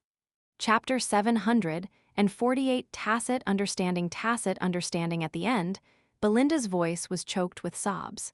Leylin looked at how Belinda was speaking in her tearful voice and was rendered speechless. "All right, I didn't think my acting would have such a great effect. Did the mental suggestions affect her too deeply?" However, what he needed now was to be low profile, and he couldn't be together with Belinda and bring trouble onto himself. The beauty of the two sisters would be a source of chaos anywhere. Knowing this, how could Leylin put himself in danger? Become mercenaries? How would we afford the Holy City's rent and prices? Particularly with the Stewart family, you can't just break away from them just because you want to. Against this family, who have extended their tentacles in all corners of the Holy City, what can you possibly do? Leylin could only play the role of a realist and coldly strike down Belinda. "Nick, you've changed. You weren't like this before." The callous words made Belinda a little dull, and she looked at Leylin with a rather foolish expression. "I haven't changed, I've only accepted reality." "Go." Leylin seemed to wave his hand impatiently, and also violently began coughing at the same time. No. Belinda stepped forward and directly brushed away Leylin's palm and finally saw the blood that Leylin had coughed up. Your life force? How could it become this weak, and why do you have all these symptoms? What happened to your strength? Has it disappeared? Leylin's life force was continuously degenerating, and although his appearance was the same as before, his vitality was constantly sapped away. Compared to before, it was like the difference between a candle and a torch. It's an old wound from past adventures, it's nothing. As for this, Leylin did not try to hide it, and it could no longer be concealed either. This was the reason he had done his best to avoid conflict. With his strength in decline, unrepentantly provoking formidable powers could only be described as foolish. I knew it, you were afraid. Afraid of burdening me and Sophia? On the contrary, Leylin's condition made Belinda seemingly join the dots. Are you afraid of becoming a burden to me? It doesn't matter, I can certainly cure you. Belinda looked deeply into Leylin's eyes, her figure disappearing into the moonlight. Leylin stood there somewhat speechlessly. She actually thought of something, although it's not quite the case at all. However, if Belinda wanted to think of it like this, it didn't seem like it would do him any harm. Leylin thought about it a little, but did not intend to expose himself. Now, perhaps after the sovereign king of gluttony's appearance today, the structure of the holy city is likely to have changed dramatically. After Belinda had left, Leylin took up his sprinkler again and attentively tended to the budding shoots in his flower bed. His expression was peaceful and serene, and he seemed to have nothing to do with the outside world. In fact, this truly was the case. On the second day, along with a heavily injured Ignis returning home, an even more terrifying news came about. Mad beasts contaminated by gluttony had appeared near the holy city. Even if the snake dowager had already discovered this and carried out her purification, with Beelzebub's disruption her schemes clearly could not succeed. However, her earlier purification still had some effects. At the very least, Ignis still managed to retain her life, but she had suffered severe injuries, which filled many serpent guards with endless fear. According to Ignis' report, a group of giant serpents contaminated by gluttony had already broken through into the holy city. The neighboring half-snake people had suffered enormous losses. The members of the squad that was with her had all unfortunately perished, and even their corpses had been swallowed up by those insatiable beasts until there was nothing left. After all, compared to ordinary food, snake flesh of a superior species was abundant in energy, especially those snake people who were of high rank. It was even easier for them to become the targets of the gluttonous beasts. Gluttonous beasts? This description had come from Ignis and was very quickly widely adopted to distinguish them from other giant serpent species. No matter what creature it was, once it was contaminated by the power of gluttony, it would enter a horrifying state of hunger where it didn't mind what it ate. They were all called gluttonous beasts. The Holy City and the Stuart family attached great importance to this report. They prepared both the city defense soldiers and a great number of reserves. They declared that the Holy City was imposing martial law, and even released a large number of tasks for mercenaries and adventurers to target the gluttonous beasts invading the Holy City. In a short while, the entire Serpent Plains seemed to ripple unpredictably with activity, and this chaotic scene seemed to spread ceaselessly in the Hale continent. What the ordinary citizens of the Holy City didn't know was that this situation would continue for a very long time. Furthermore, in a short span of time, the gluttonous beasts would replace all the previous natural and man-made calamities to become the primary threat to their survival. Time seemed to pass in a flash, and a year went by before he knew it. Brother Nick, Sophia is here to see you. Looking like a younger Belinda, Sophia pushed open the door and walked in. She wore a hunting outfit and looked very exuberant and heroic, overflowing with the vitality of youth. Looking at her, Leylin felt a little envious. You've come, Sophia. Leylin smiled and greeted her, inwardly shaking his head. Although he had come to a tacit understanding with Belinda, Sophia clearly did not know much. Not only this, neither Leylin or Belinda could possibly tell her that much, because with her intelligence it was impossible for her to keep secrets. As a result, although Belinda had cut back on coming to Leylin's place, Sophia still remembered her brother Nick and came over from time to time. Brother Nick, haven't you recovered from your illness? Sophia drew closer to Leylin, with obvious worry in her eyes. It was now possible to tell that Leylin was beyond saving. Although his appearance had not changed too much, wrinkles had appeared on his forehead and the back of his hands. His body's life force continuously disappeared, giving an account of just how weak he was. Cough, it's all right. Cough, Leylin took out a white handkerchief and covered his lips. The back that stood so tall and straight in the past seemed to have become a little hunched. It's already become like this. How could you say it's all right? The spring of life that elder sister Belinda asked me to bring last time, are you using it? I have. Leylin smiled and picked up his sprinkler. A milky white spring water with a rich fragrance was poured into the soil. The budding shoots in the flower bed before had now grown into a small tree. The glistening verdant leaves appeared even more full of vitality after being watered. Oh, this small tree has unexpectedly grown so tall. Sophia was a little surprised. Only, Brother Nick, why are you giving your medicine to the small tree? Is it also ill? No, to be honest, it needs this more than I do. Leylin had a deep expression in his eyes, but did not continue his explanation. Instead, he picked up a small gardening hoe and slowly plowed the soil and removed weeds, just like an earnest gardener. Sophia appeared very familiar with Leylin's behavior, and immediately sat by his side and began to talk to herself. Recently, the calamity of gluttony has gotten even more serious. Sister Ignis said many garrison squads have suffered heavy losses, and the front line reached the Crescent Moon lakeside for a while, which isn't far at all from the Holy City. There are still lots of giant serpents that have been contaminated, and even rank 6 serpent families cannot escape. Over half of the serpent plains are now occupied by gluttonous beasts.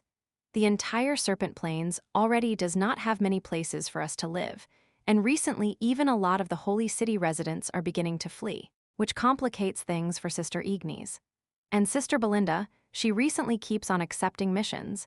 It's said that she's thinking of exchanging it for the highest grade holy light crystal, and to get it she took on a very dangerous mission and will leave tomorrow. Oh, Leylin's hand stopped slightly, but then continued to move. He could understand Belinda's current situation a little. She seemed to accept the Holy City's missions without stopping, and exchanged her contributions for materials full of life force, then secretly sent them to him. These things were almost of no use to him. Otherwise, with Leylin's methods, he wouldn't need to keep living in seclusion here. The holy light crystal? Leylin shook his head. This type of life crystal was full of life force, and had good effects on purifying and suppressing various curses. It was said to be the Hale Continent's peak grade material, and even though Belinda was rank 4, obtaining this was not an easy task. An even more crucial point was that this material wouldn't be of much use given his current condition, but it could have an even better effect on the seed of wisdom. Bang, bang. At this moment, a rough sound sounded out. We're inspectors. Ah, Leylin sighed in recognition and came to the door. Please come in, sirs. Seeing a large group of guards boorishly rush in, Sophia stuck out her tongue. There's a lot of people. Sophia doesn't like them. See you, Brother Nick.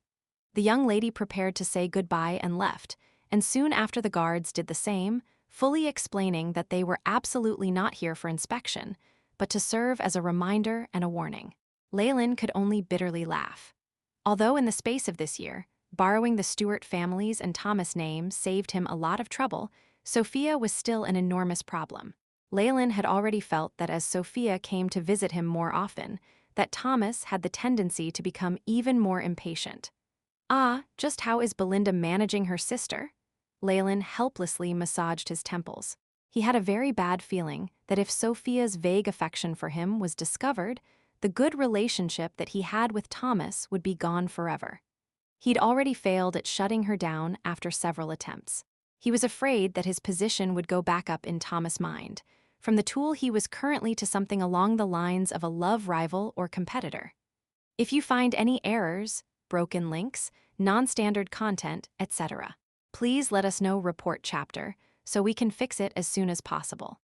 Chapter 749, Green Leaves. Green Leaves. The small courtyard that had been peaceful and quiet for over a year had recently received more and more visits from guards, and that was because of that Thomas' secretly hostile behavior.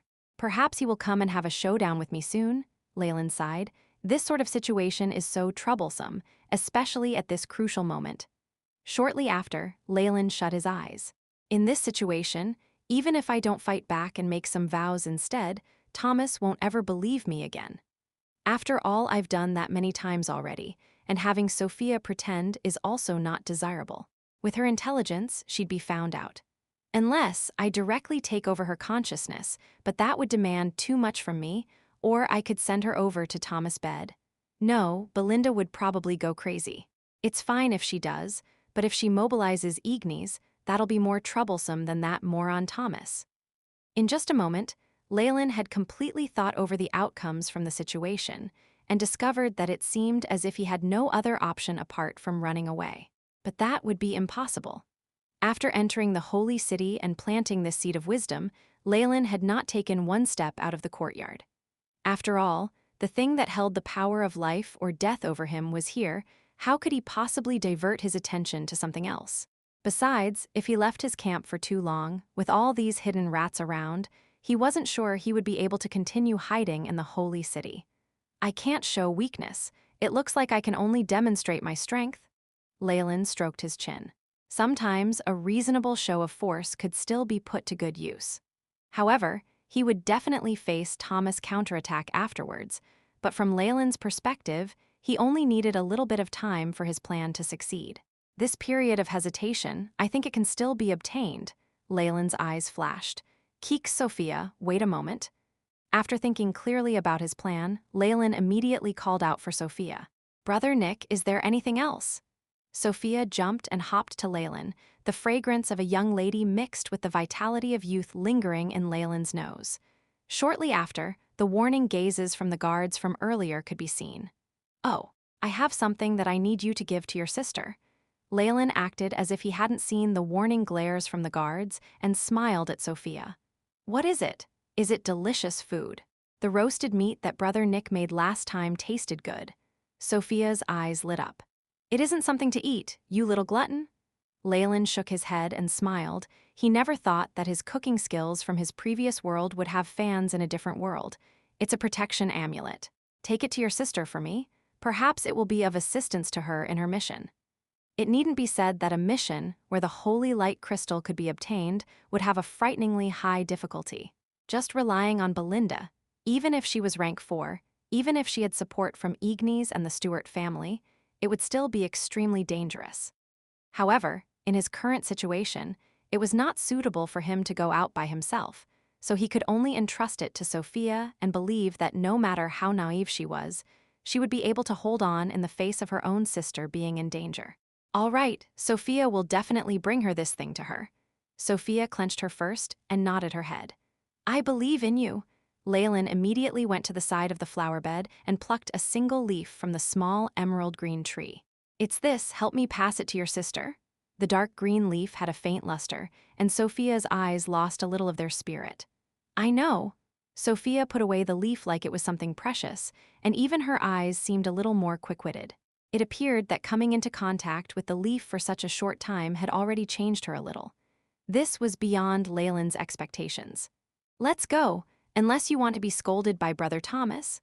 Sophia shot a glance at those guards who watched her like a tiger guarding their prey and immediately walked out aloofly, just like a refined princess. And these guards looked at each other and hung their heads down in dejection, following behind Sophia like bodyguards protecting their princess. The effect is this good. She merely touched it a little. Leylin's pupils contracted as he looked at the little green tree in the flower bed. The wisdom tree's branches are so inconceivably formidable. They can provide such great enlightenment and wisdom.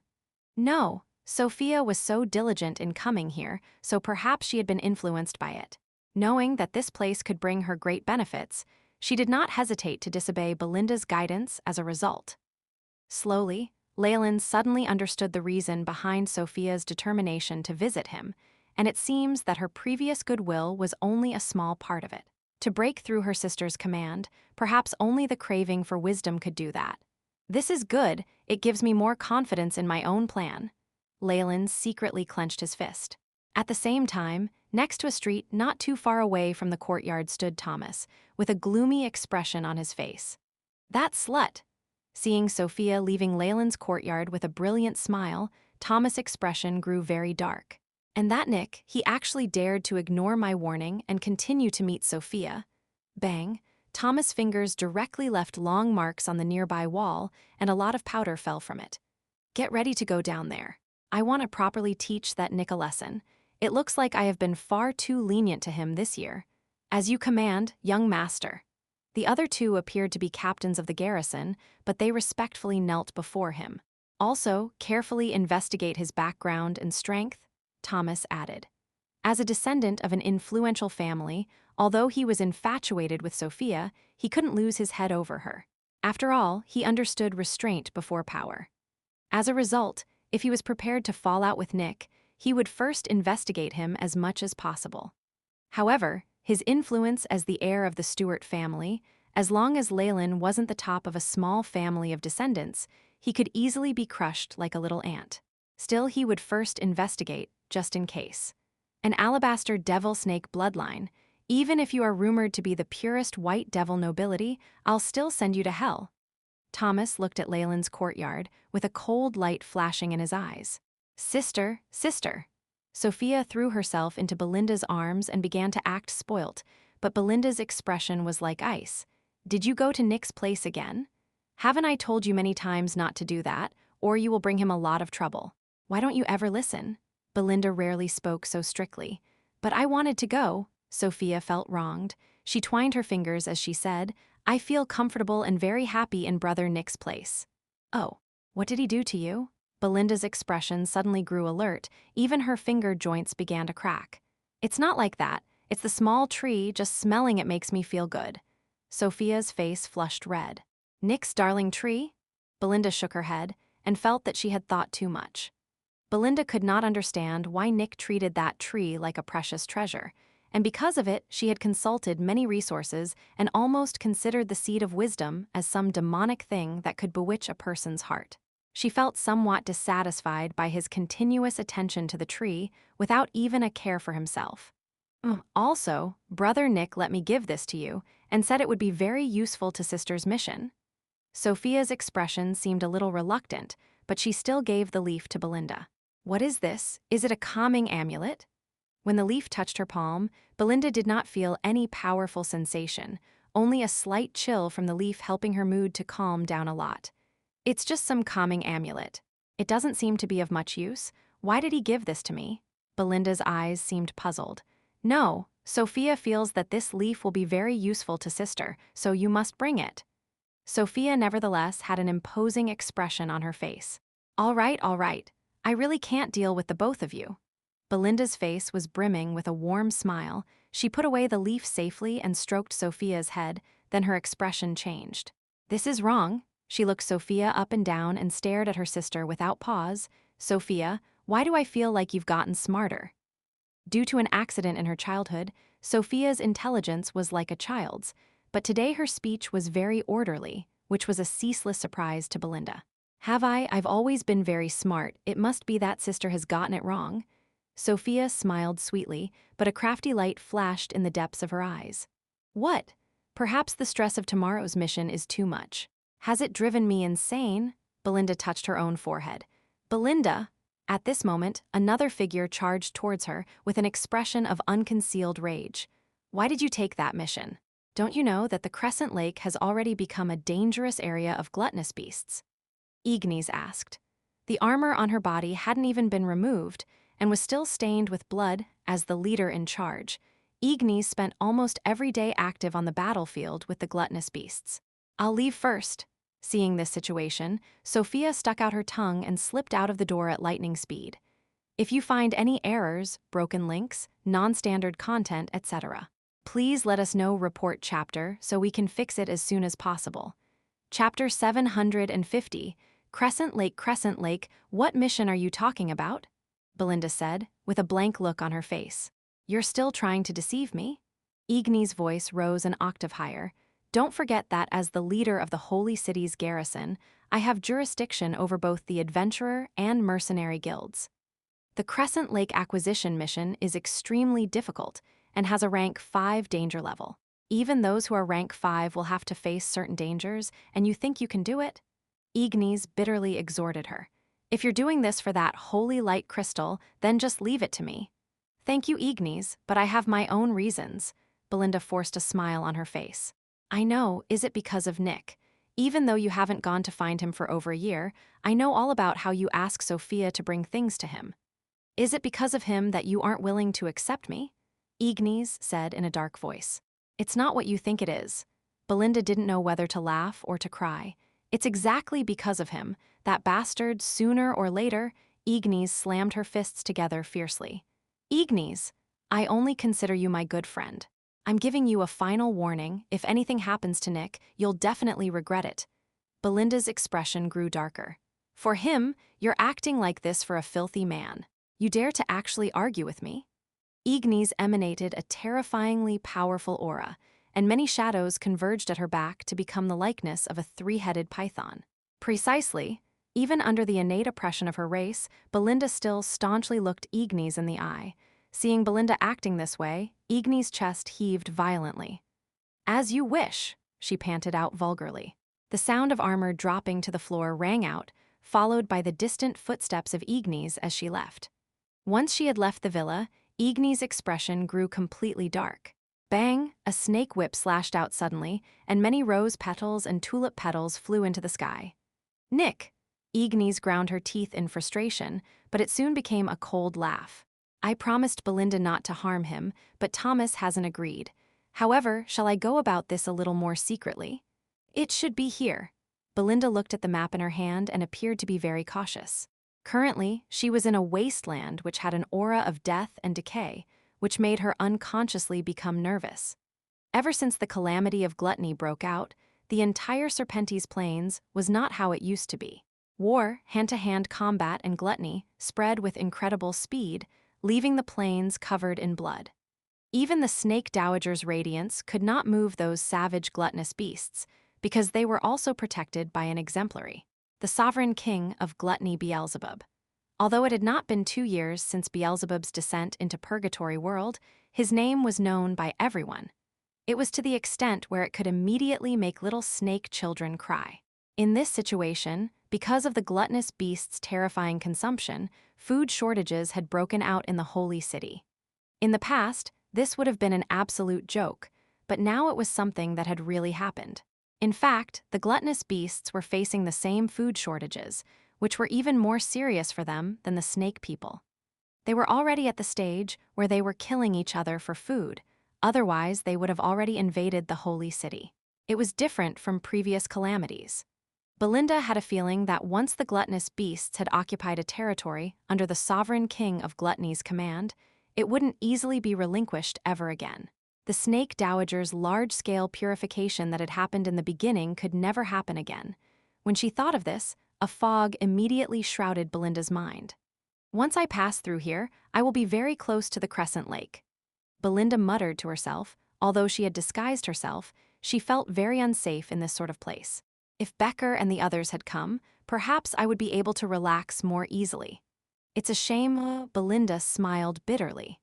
In her career as a mercenary, she had gained a few subordinates and the like, but once they heard that she had taken on this mission, they had rejected her one after another.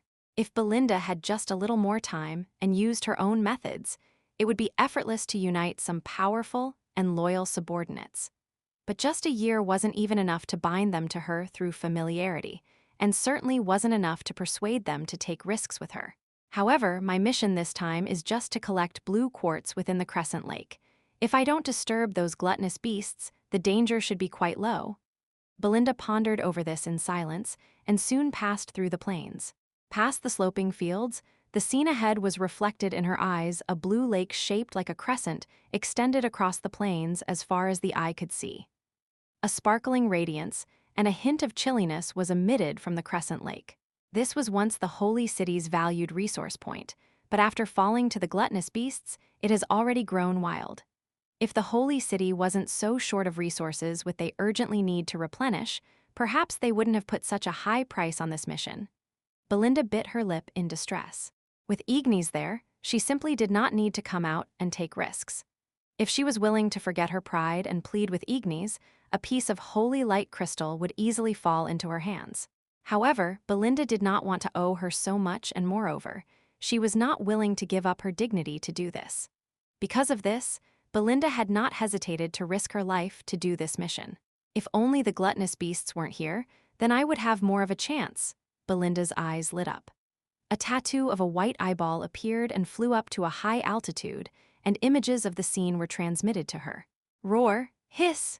It was unlucky that there were several gluttonous beasts lingering next to the crescent lake, tearing apart the corpse of a giant serpent.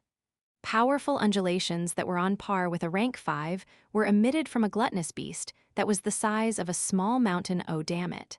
My luck is awful today, Belinda cursed silently. Through the surveillance eyeball, Belinda had already received images of the scene which were transmitted directly into her consciousness. Amongst those gluttonous beasts, one was a giant serpent with many tentacles that had been split open from head to foot. There was also a giant rat with 2 heads, one bigger than the other, which gnawed its food at lightning speed. The final beast appeared to be the corpses of different animals stitched together into a giant ball of meat, with a giant crack in its center. A red tongue licked its white teeth incessantly, and it gave off the strongest undulations. It seemed to have reached the peak of rank 5. The corpse of the giant serpent on the floor was clearly also rank 5, but it was definitely not a match for these 3 gluttonous beasts and had become their food. What a pity! Belinda tightly clenched her fists. That rank 5 giant serpent was clearly a giant serpent descendant of the Thousand Snake Plains, but it couldn't escape from its fate and became prey. Although the Snake Dowager and the Holy City had done their utmost to rescue and evacuate the giant serpents, the Thousand Snake Plains were too vast, and these unlucky ones often surfaced. Although Belinda was furious, she was rational enough to not rush out hot-headedly and die. Gluttonous beasts have to eat very frequently, so sooner or later they will leave after they finish eating here. Belinda very patiently waited and hid herself. These gluttonous beasts had astonishing military power and a frightening ability to consume, but their intelligence and detection were rather weak. This gave her a chance. Click, click, these 3 gluttonous beasts ate very quickly, and not even the bones were spared. Even the drops of blood on the floor were greedily lapped up until there was nothing left. The blood of a rank 5 giant serpent was full of nutritious energy, and 1 drop of it was said to be better than eating 10 low-ranked beasts. When food is short, the gluttonous beasts probably massacre each other. In that case, Belinda's eyes lit up a little as if she was a lone cheetah waiting for the opportunity. Roar, hiss, coo, coo. After eating the prey they had caught together, the 3 gluttonous beasts sized each other up and let out a huge roar which shook the void. After obviously testing each other, the sewed-up monster and the tentacle snake left one after the other in opposite directions. The gluttonous beasts digested things quickly, so they almost had no time to rest. They had to spend the rest of their lives fighting and hunting for food. The 2-headed rat that was left seemed thirsty. Leaning against the crescent lake, the 2 rat heads began to drink up the water in the lake. The surface of the lake seemed to drop in volume continuously, exposing the dried-up lakebed. Within the lakebed, small blue rays of light began to flicker. It was a blue ore that looked very bright under the rays of light. Blue quartz! After seeing the goal of her mission, Belinda grew very excited. However, the actions of that 2 rats made Belinda feel endless frustration. After the 2-headed giant rat had drunk its fill from the lake, it unexpectedly lay next to the lake and sunk into a deep sleep. The rat's body emitted traces of black gas to its surroundings, and it breathed it in again. In this process, its body grew even more enormous, with a sarcoma growing on its neck. Its aura grew even more powerful and was approaching the peak of rank 5. Damn, I've unexpectedly run into an evolving gluttonous beast. Belinda's expression grew exceptionally unsightly. Gluttonous beasts rarely rested. One exception was when they absorbed too much energy and started to evolve. After their deep sleep, the power of gluttonous beasts would undergo an earth-shattering transformation. If you find any errors, broken links, non-standard content, etc., please let us know. Report chapter so we can fix it as soon as possible. Chapter 751, Eternal Ent, Eternal Ent. The Holy City had paid a price in blood to gather information about the gluttonous beasts. And in return, Belinda had been taken advantage of by those dishonest profiteers when she tried to get a hold of the information. However, the information was worth the exorbitant price. It was unquestionably genuine and had helped her escape danger several times. This won't do. If the gluttonous beast evolves, its capabilities will have grown even greater. It might even discover my presence. Even if I continue waiting patiently for the beast to leave, there will still be others. This place is obviously a gathering point for them, otherwise the mission wouldn't be marked with such great difficulty. And now, the aura given off by this evolving beast is making the others subconsciously keep away from this place. Belinda's eyes flashed. This might be my best chance, she said, with a resolute expression in her eyes. Dreamforce spell, hollow. A crimson trace of Dreamforce lingered on Belinda's skin like a scarlet veil, and she looked like she had just stepped out from a fairy tale. As a mixed-blood alabaster devil snake, she had naturally inherited the ability to manipulate Dreamforce. After her black conversion, her innate skill had strengthened considerably even. However, at this moment, an anxious look appeared on her face. The Dreamforce has weakened. The Dreamforce that Belinda had pulled to this world was several times weaker than before, and its power had clearly fallen. She had a feeling like all of Dreamscape had perished, and there was not a single trace of life. Even the intensity of the Dreamforce had greatly decreased. Dreamscape had sunk into its silent phase, and those with the alabaster devil snake bloodline like her could only consider it as bad news. During this testing time of the calamity of gluttony, Belinda could tell that many alabaster devil snake bloodlines had been massacred on the battlefield due to losing the Dreamforce they had mastered. Almighty Matriarch, please bestow your blessings on my clan. Belinda prayed inwardly and soon vanished into thin air. Borrowing the illusionary powers of Dreamscape, Belinda concealed herself completely and approached the Crescent Lake.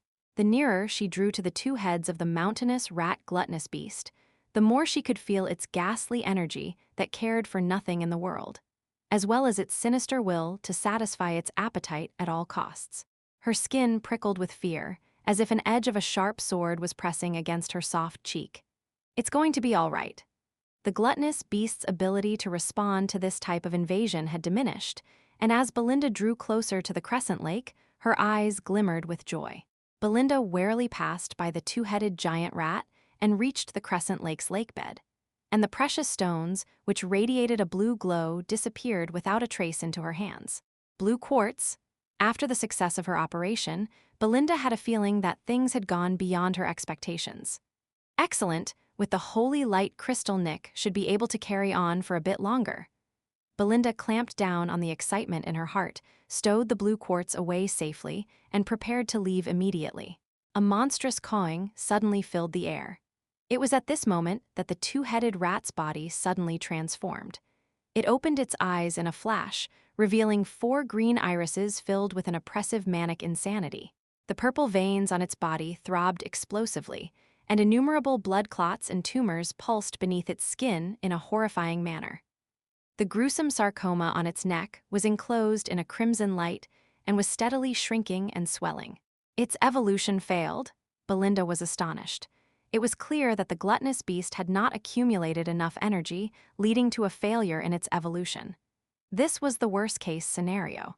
After failing its evolution, the gluttonous beast would enter a fearsome foraging state to make up for its lack of energy. The gluttonous beast was now even more psychotic than the average beast, and it would fear nothing, not even death. The beast roared, its inhuman cry bursting forth into the surroundings. The sound of something breaking could be heard as fine cracks began to appear like a spiderweb on Belinda's veil of Dreamforce. As it began to crumble, Belinda's expression changed in an instant. The sky flashed red, and her figure was immediately revealed. No later than that were the beast's 4 enormous green eyes fixed on her. The rank 5 beast converted its rage over the failed evolution and its hunger into a berserk killing intent, and its fearsome gaze left Belinda feeling suffocated. Run! The enormous phantom of an alabaster devil snake formed behind Belinda, and wisps of Dreamforce converged like a crimson wave in front of the giant rat. She didn't turn back as she fled in a hurry, becoming a streak of red in the landscape as she struggled to escape. However, the rank 5 existence was still a terrifyingly powerful beast contaminated by gluttony, and its power far exceeded Belinda's capabilities. With a berserk roar, the giant two-headed rat approached the impenetrable wall of Dreamforce and the figure of a giant serpent within it. The insanity only grew deeper in its eyes as it charged straight through. The sound of a shrill scream and a frightening explosion pierced Belinda's ears. The rat was covered by wisps of green smoke and the odor of rotting flesh. The corrosive Dreamforce had eroded its previously smooth coat into a festering mess, riddled with bald spots that exposed the tender white flesh beneath. It looked extremely grotesque. The wall of Dreamforce and the shadow of the alabaster devil snake had been obliterated with a single strike from the giant rat. Like a black hole, it had sucked all of the Dreamforce and even the soul projection into itself. With a flash of yellow light, the two-headed rat's serious injuries healed immediately, and its aura grew even more tyrannical. If it had enough food, the gluttonous beast's injuries could recover completely at a frightening speed, and it didn't even have to overcome any bottlenecks to advance. This was the truly terrifying aspect of the gluttonous beasts. Oh! Belinda grew faint at the sight of her soul projection being extinguished. 2 lines of blood trickled out from her eyes. It wasn't only that. Her traumatic injuries ripped apart the streak of light. She was no longer able to rapidly flee the battlefield. The two-headed rat chirped as it stared at Belinda, sizing up where it would take its first bite. To this gluttonous beast, a rank 4 adventurer was rather good nourishment. "You disgusting bastard, let's go!" In this life or death crisis, Belinda grew extremely fierce. An enormous black battle sword appeared in her hands. The only way she could deal with this kind of gluttonous beast was to use large-scale destructive techniques, and heavy-duty weaponry could also show good results. The colossal two-headed rat was as fast as lightning once it started moving. Belinda only saw a yellow flash before a titanic force swept towards her, knocking the black sword out of her hands and driving to her knees. Blood spilt from her mouth. A rank 5 existence. It's even on the verge of breaking through, at a higher state that I could never hope to reach. After receiving this life-threatening injury, Belinda could only smile bitterly. The sound of sharp crunching made Belinda look up, only to see that her extremely expensive battle sword, which had received the matriarch's blessing, had disappeared into the giant rat's toothy maw. It actually ate it. Belinda lost her ability to smile, and her eyes narrowed. Don't tell me that my fate is to disappear into this gluttonous beast's stomach. The rat beast finished its meal of her battle sword and pounced towards Belinda, its sharp front claws ripping through Belinda's defense and disemboweling her. Farewell, Sophia and Nick. In her final breaths of life, Belinda's expression was serene. Apart from a trace of regret, she didn't seem to have any feelings of fear. Thud. A shock wave suddenly sent Belinda flying back, yet the sharp pain she expected didn't come. Her eyes grew wide with confusion, and she recognized the mysterious object that protected her. "Isn't that Nick's amulet?" She recalled Sophia's reminder, and her heart grew warm. The green light began to tremble, fluttering like a leaf in the breeze. The giant tree leaf seemed to be full of a brilliant radiance within the sacred light. The veins and stem of every leaf were clearly pronounced, and each one seemed like a piece of lustrous jade. The boundless green light dispersed, and with the green leaf at its core, a giant human-like figure that was over 10 feet tall appeared. The giant person's body had a wooden grain texture, with vines and green leaves decorating its shoulder and body. It looked like a giant tree soldier. "My esteemed mistress, you've been injured?" the Ent said in a droning and nasal voice. "Who are you?" Belinda asked expressionlessly. "The protector of wisdom. I am from the clan of eternal Ents. You can call me Benny." The Ent seemed to smile at her. "I will stay behind and hold back this beast, so please leave this place as quickly as possible." Afterwards, Benny the Ent bellowed and charged towards the two-headed giant rat. "If you find any errors, broken links, non-standard content, etc., please let us know. Report chapter so we can fix it as soon as possible." Chapter 752, Successful Growth Chick. Chick. The large two-headed mouse bellowed, a pair of sharp claws being enveloped by yellow light. A huge wound was torn open on Benny's chest, but for the Ent who didn't have any weak points or even flesh and blood, there was naturally nothing like a scene of blood spurting out. On the contrary, there was no pain on Benny's face. Instead, a green circle of light was emitted from his chest, and it began to heal immediately. Even the giant claws were caught inside, inducing the large rat's fury. "Bind," Green-leaved vines were like the most terrifying of law shackles, extending from Benny's arm and twining around the giant rat. Powerful regeneration abilities and such physical strength, could this be the primordial ent rumored to be from ancient times? Belinda watched the two monsters fighting and gritted her teeth, making use of this hard-to-come-by chance and beginning to flee. Meanwhile, the mysterious feelings she had for Leylin grew even stronger. Rumble, rumble. Terrifying earthquakes wreaked havoc near the Crescent Lake, causing dust to fly everywhere. Two huge figures could vaguely be seen in battle. Wooden arms or vines were sent flying on occasion, and this would be accompanied by a terrifying crunch. The ent was evidently not a match for the giant mouse, but due to its characteristics, it could buy a lot of time for Belinda to escape. By the time the giant mouse achieved victory, it could only roar in fury at the pile of wood shavings. Someone else was spying on the battlefield from the darkness. This darned old mouse. Get an entire brigade over here for me. I want it dead. Ignis glared at the giant two-headed rat hatefully, her eyes showing her wrath.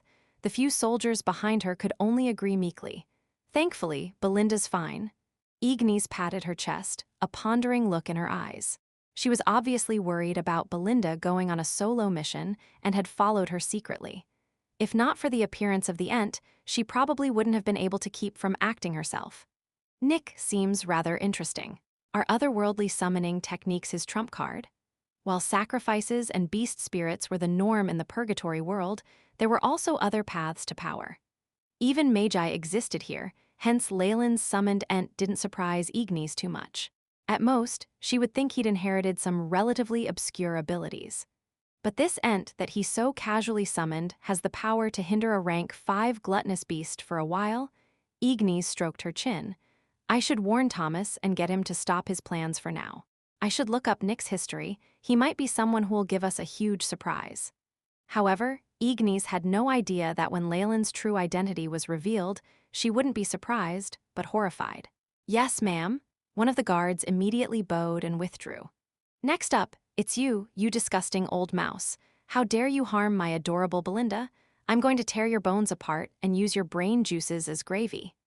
A vast and horrifying 3-headed snake appeared abruptly in tandem with her announcement, pouncing towards the giant 2-headed rat. The rest of the soldiers exchanged glances. In the end, despite their unwillingness, they could only follow their leader and charge forward as well. A massive battle was about to ensue. Ignis had grown slightly fearful after Leylin revealed that tiny bit of his strength. Thomas' plan for revenge had been put on hold, which gave him valuable time. However, battles generally grew more intense, and things had almost gotten desperate. In order to contain the wave of gluttonous beasts, the Holy City had already arranged campaigns against them several times. Even the Snake Dowager herself had sent out a clone, but in the face of Beelzebub's huge army of gluttonous beasts, they yielded tiny results. Several of her clones were even destroyed. The bloody loss of life caused the Holy City to be in an extremely unstable situation. A few months later, after several attempts to meet the beast wave, the battle line was pushed to the edges of the Holy City. The city walls and the triumphal arch that used to be filled with holy light had now turned into the last line of defense for the snake beings. Furthermore, compared to the spread of gluttony itself, the gluttonous army had Beelzebub himself in charge. Even the Snake Dowager would not be able to deal with them easily. It could be said that the Holy City was now in a desperate state of emergency and on the brink of life or death. There were many residents within the Holy City, and they would often hear the roars of the gluttonous beasts as they slumbered. They had no choice but to contribute and help with the Holy City's defenses. I've told you many times already. This is property of the Stewart family, and I am a guest of young Master Thomas. Unless you get his consent, you have no right to look through anything here. Scram! Leylin sent a group of patrolling officers away sternly. Even while using the name of the Stewarts, Leylin had no choice but to take the risk to use a mental hint, and only then did the patrolling officers leave obediently. After sending them away, Leylin laughed wryly. Is it already the 4th time this month? Each time they seem to be even more urgent. Looks like rumors of the gluttonous beasts being on the verge of breaching the Holy City have spread widely. He then came to the flower bed. The little green tree had already grown quite tall and was completely emerald green, like a flawless work of art. Even with concealing spell formations, this strange scene had attracted some attention from others. If not for Leylin spending most of his time close to it, perhaps there would be someone brazen enough to come in and steal it. The holy light crystal that Belinda sent over seems to have a good effect on the wisdom tree. Cough, cough, Leylin sized up the little green wisdom tree, looking quite satisfied. Even while he was coughing, the hope in his heart grew. I had to courteously bow to Thomas in the past, hiding my true strength for later. It's given me 2 years, which was just enough for this stump to successfully grow. Destiny is on my side? Leylin's eyes burned with passion. Ever since he found out that holy light crystals were beneficial for the little wisdom tree, he had secretly acted and committed a few alarming crimes, gathering large amounts of crystals and bringing the growth of the wisdom tree forward. Leylin had always acted with caution and did not leave any traces behind. Since they were at war, their intent to hunt down criminals was weaker than usual. With this as a cover, he had been able to hoodwink them easily. After all, who would suspect an old geezer on the verge of death? Yes, in 2 years the all-snake curse had practically extracted all of Leylin's life force. Even with facial transfiguration techniques, many wrinkles still appeared on his forehead and palms. AI chip, how much longer do I have? Leylin inwardly asked. Beep. Gathering data on host's life force, establishing conjecture model. Experiment completed. Estimated time till death. 34 days, 12 hours, 23 minutes, 32 seconds. The AI chip intoned faithfully. A little more than a month. It's shorter than I expected. Is it because I helped out the last time? Cough, cough. Leylin began to cough hard again, his handkerchief covered in scarlet blood. The rejection is also becoming more and more serious. Leylin smiled wryly and threw the blood-stained handkerchief aside. He was now already at his very weakest. The frightening part of the all-snake curse was that it was essentially fatal for all of the descendants and warlocks who made use of the Dowager's serpent bloodlines. It was already an incredible thing that Leylin had managed to hold on for so long. Roar, awu, rumble, clatter. Loud roars, multicolored flames, and the cries of many snake beings could be seen and heard. The ground shook underneath them all continuously. This was another attack from the gluttonous beast wave outside towards the holy city. The snake dowager and Beelzebub had yet to act, and seemed to have come to some tacit agreement, handing down the responsibility of victory to their subordinates. Thus, these attacks happened a few times every day, resulting in many sacrifices and refugees. With the protection and the support they believed he had, many neighbors came to Leylin and prayed for help. Leylin ruthlessly rejected all of them. No, I don't want Daddy to go. Please, don't send me to the battlefield. I don't want to die. Noise could be heard from the streets, and the moans and cries of wretched souls traveled into Leylin's ears. How chaotic! Leylin shook his head and returned to his deck chair, narrowing his eyes as if taking a nap. Grandpa Nick, we've come to visit. Bang, the door was pushed open, and Sophia as well as Belinda walked in. In Sophia's eyes was an unconcealed sense of sorrow. From his life aura undulations, Leylin did not have long left. Even Belinda no longer had any reservations and came to visit him often. Hey, you're here. Leylin's smile was like that of a lonely old geezer, kind and friendly as he watched little children dropping in. I've just made some tea. The dilapidated courtyard was the same as before, just that beside the green tree, Leylin had made a round table and deck chair, not leaving the area at all. On the wooden round table was a porcelain teapot that was emitting steam. Come and try my new brew. Leylin was very friendly and made a cup of green tea for Belinda and Sophia. Oh, it's very fragrant. While holding the teacup, Sophia looked extremely content. If you find any errors, broken links, non-standard content, etc., please let us know report chapter so we can fix it as soon as possible. Chapter 753, Imminent Crisis, Imminent Crisis. Sophia seems to be recovering well. She doesn't need to come here anymore. Leylin reclined on the deck chair and spoke leisurely. Thank you very much. Belinda's eyes seemed to become a little emotional. For some reason, ever since Sophia began drinking the mysterious tea Leylin made from his little green tree, her condition had greatly improved. She had become much more mature and intelligent. By the way, what is this tea? Is it some sort of medicine? Belinda was puzzled, but at the same time was filled with gratitude towards Leylin. She naively believed that Leylin had grown the tree in order to treat Sophia, and Leylin obviously would not uncover this beautiful misunderstanding. "Oh, it's just the name of a drink from my hometown. It's made from plants, where the essence of leaves is extracted through liquid. It is rather similar to this drink." Leylin obviously did not want to elaborate. "Is it the culture of some overseas isle? I really hope I can travel there with you one day." Belinda's eyes seemed to be luminous and sparkling. "There will be chances," Leylin yawned, not seeming to be in good spirits. "All right, Sophia. What stories have you brought for your grandpa, Nick?" He turned to Sophia. She had already drained the tea. "Oh, I heard from Sister Ignis that the Holy City is preparing for a huge counterattack. Even the disciplinary corps will be moved. Also, the entire Holy City is now under a strict curfew. There are even plans to gather all the residents and manage them all together. Thomas is really incredibly stupid. If I just throw a random tantrum, he'll divulge all the sensitive information he knows. Isn't Sophia amazing?" Sophia raised her head arrogantly with a crafty glint in her eyes. "Yes, Sophia is the best." Leylin nodded slightly in praise. He had gained a lot of information about every corner of the Holy City from her daily accounts. However, the more she spoke, the more his head began to droop, until his eyes finally shut as he sank into a deep sleep. Sophia immediately stopped speaking when she noticed this, and her eyes reddened with emotion. "Let's go." Belinda's voice trembled as she draped a fur coat over Leylin. She then led Sophia away. They were very busy every day, and their free time was limited. Perhaps it was also because they were unwilling to see Leylin in this state. However, after they had left, Leylin's eyes sprang open brightly and animatedly. "So it's already come to this. It seems like the big decisive battle is approaching soon. It's about time to start my plans. Meanwhile, I'll take care of a few little rats." Leylin's eyes slanted to the side, as if he could see through the wall to watch another place far away. After that he closed his eyes, and like a tired old man sank into a deep sleep. Clatter!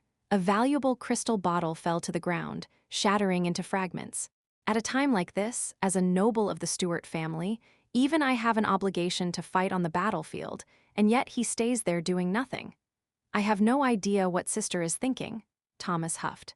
The armor he wore was covered with bloodstains. "Young Master Thomas, our Stuart family has been part of the garrison over generations in the Holy City. Protecting the Holy City has always been our duty. As for that man, he is just a free resident," the white-haired middle-aged butler advised. He had completely lost one eye, and there was only a deep hole left there. "Furthermore, my lady seems to have discovered that he is hiding some trump card and ordered us not to offend him. I believe that with the madam's foresight, she won't be wrong. But I can't take it. And then there's those two bitches. It's not just Sophia, but even Belinda goes over to visit him so regularly. What do they take the Stuart family for?" Thomas yelled, and the butler could only sigh. They were clearly free residents, and Belinda had even taken the initiative to help out with the guarding of the Holy City. She was merely taking some time to visit her friend, and there was no reason to get mad over that. Of course, this good-for-nothing young master wouldn't listen anyway. I can't take it anymore. Mumbas, find a way to make Nick disappear forever. It should be easy since it's wartime." Thomas' expression turned dark, bloodlust evident in his eyes. "Yes, honorable young master, your will is our command. However, the second elder is now preparing to lead the counterattack of the disciplinary corps. Please be patient." The old butler bowed a full 90 degrees. I know. This damned situation." Thomas groaned in annoyance, but did not retort further, allowing the old butler to heave a sigh of relief. What he did not realize was that the bloodlust in the depth of Thomas' eyes did not fade. It instead grew more forceful. Night had fallen. Ignis was wearing her crystal armor as she stood on the walls of the Holy City. Her line of sight extended past the triumphal arch, fixed on the dense army of gluttonous beasts outside. They had already been contaminated by the law of gluttony, and it was difficult to make out what their original bodies looked like. The only similarities they shared were their terrifying and powerful energy undulations, as well as their desire for food. Ignis shivered in fear at this sight. Days were short in the purgatory world, which was why many beasts were more active at night. These gluttonous beasts rarely rested, and when their physical strength declined, they would feed on their own kind that had died in previous sieges, which was why they seemed even more full of vigor than ever. What this meant was that their appearance was even more frightening at night than during the day. Watching this uproar at the front lines by the nearby beasts, the experienced Ignis knew this was a signal for them to attack.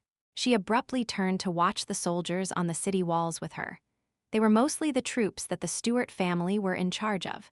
Some of them were volunteers, and some were laborers who were forcefully conscripted. Ignis took a deep breath, her voice spreading through the front lines. "Mighty matriarch, my blood brothers, can we allow those filthy and despicable beasts to set foot in the holy city and pollute the glory of our dignitary, the Holy Mother?" "No, no, no." The residents in the holy city were now so loyal that they were ready to die for the snake dowager, and they naturally howled loudly in denial. "Very good, tear them apart for me, our holy city must be victorious." Ignis brandished the 9-tiered whip in her hands that had a snake head, thundering, "To victory! To victory! Long live Stuart! Long live Stuart!" Many soldiers shouted loudly, the atmosphere heated to the extreme. Seeing that she had taken care of the soldiers' morale, Ignis sighed in relief and retreated from the city gates. "You did very well, Ignis." Belinda walked over in martial attire. "Is that so? I feel that it's far from enough, though." Ignis smiled wryly and draped an arm around Belinda's shoulders. "How are the Second Elder and the Disciplinary Corps?" "Preparations are complete. We are prepared for battle anytime." Belinda did not struggle against her and sounded calm. "If all goes well and this operation is a success, we can probably push the battle line close to the Crescent Lake." "Ha, if it goes smoothly?" Ignis chuckled, pressing her lips close to Belinda's ears, and spoke to her in a low voice. "Belinda, leave. Take Sophia and maybe even Nick. Leave this place, go as far as you can." "Why?" Belinda was stunned, Ignis' warm breath tickling her ears as they flushed red. "Do you have no faith in the holy city?" "If my enemy is an army from another dignitary, I wouldn't be afraid even if they surrounded us, but..." Ignis shook her head. "You know how the gluttonous beasts work." "Belinda, what's most terrifying isn't their strength, but that they are infectious. 14 of our own family have been infected by the power of gluttony in battle. In order to prevent the infection from spreading, we had no choice but to obliterate them." "So that's what happened." Belinda's eyes widened, extremely shocked. "If that damned sovereign king of gluttony isn't eliminated, there will never be a victory over those gluttonous beasts. Do you get it now?" Ignis coquettishly lifted Belinda's chin.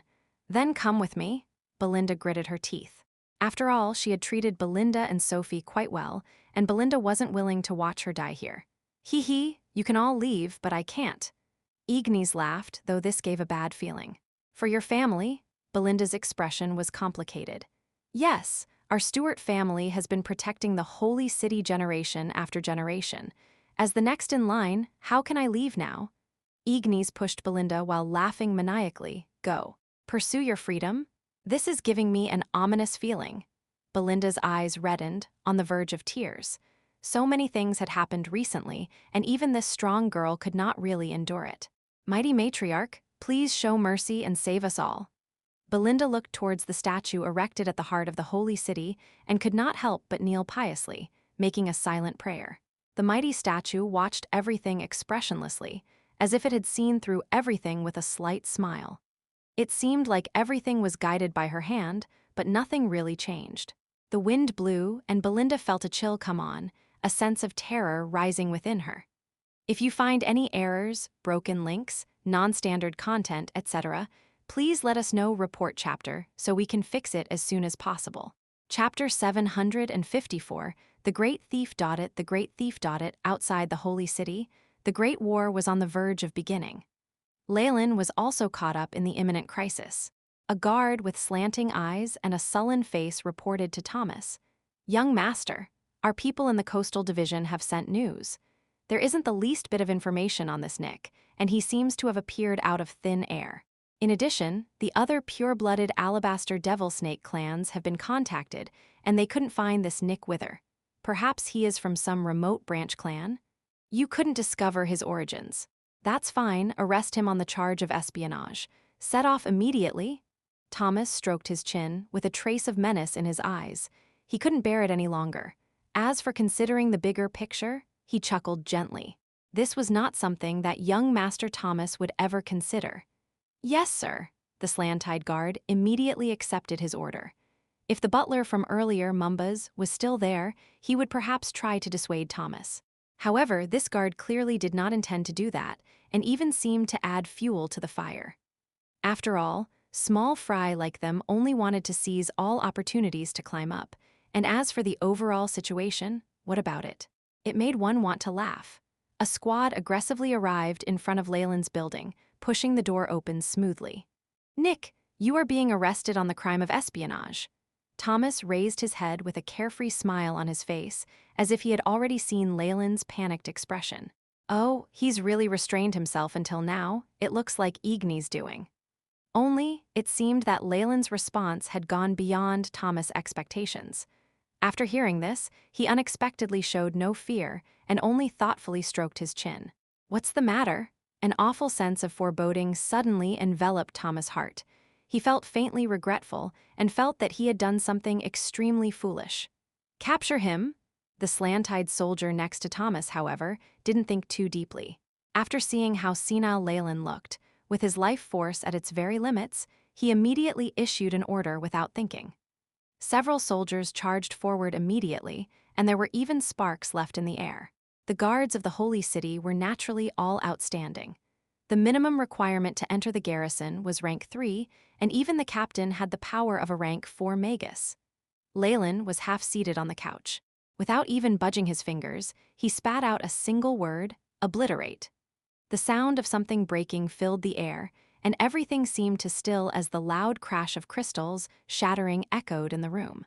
The guards that had charged ahead earlier along with the slant-eyed soldier had been destroyed by a black gas, and not even their souls remained. This strength and the black destructive gas, you must be the thief who stole away so many holy light crystals, the great thief Dodit. As the heir to the Stewart family, Thomas possessed at least this much knowledge. His teeth began to chatter in fear. The great thief Dodit. This was a new rising name in the Holy City, and he'd only needed to do one thing to trigger an awfully dangerous situation. In the strictly guarded Holy City, he plainly dared to make his move and pilfered the entire reserve of holy light crystals, and had even killed several of the strongest guards. Dodit's greatest strength was this black destructive gas. If they weren't currently in the midst of war, Thomas believed that with these battle accomplishments alone, Dodit's name could spread to the entire 7 continents.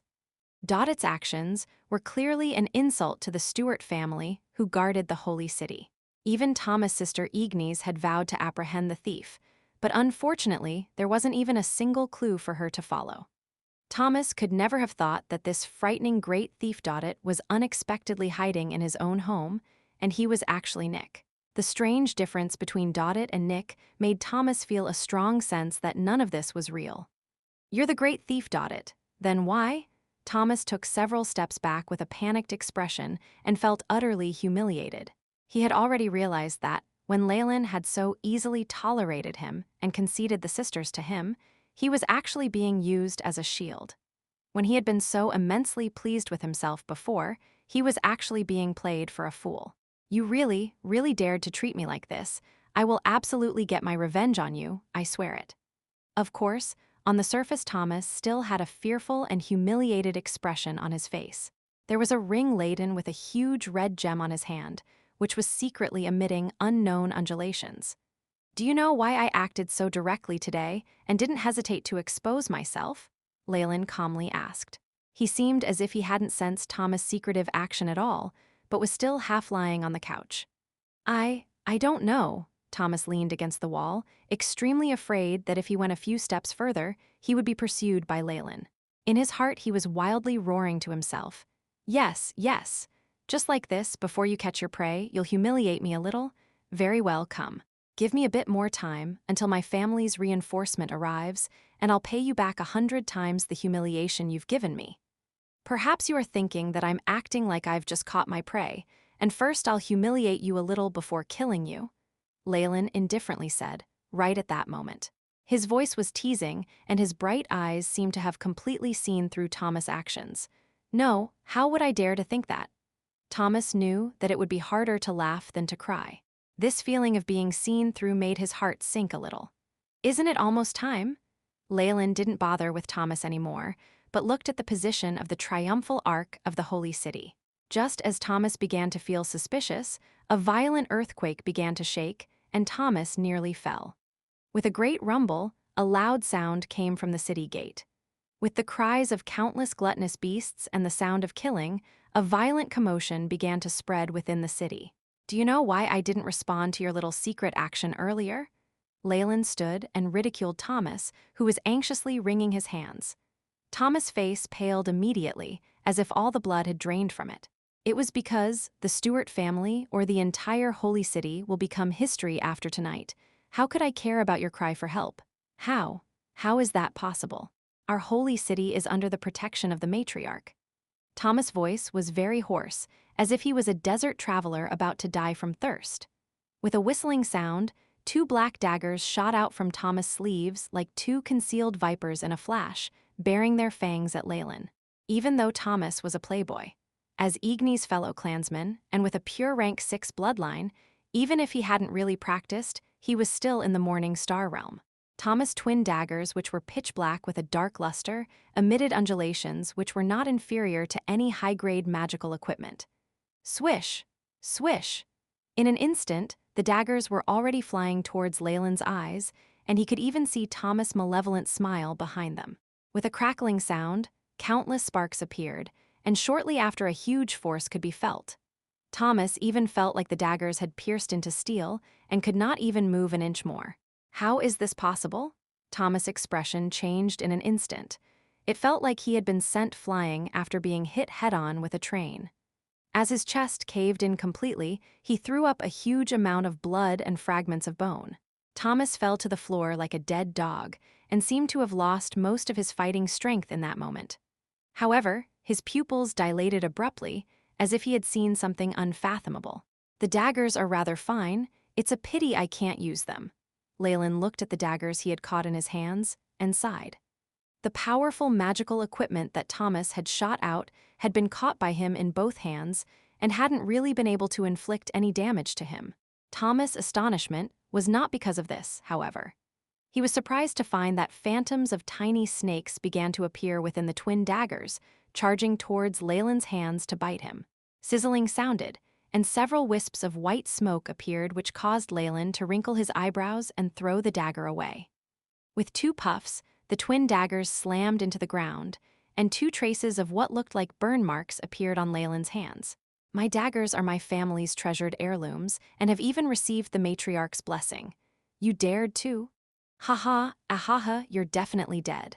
Through the daggers, the almighty Holy Mother will definitely know about you. You're definitely going to die. Ha-ha, Thomas began to laugh wildly. What? I'm afraid that she won't have the time to care about me. Leylin shook his head. What's happening? Thomas had also realized something was wrong, especially when the sounds of fighting at the city gate gradually grew weaker and even began to spread inside the city. The sound of blood-curdling and surprised cries could be heard in response.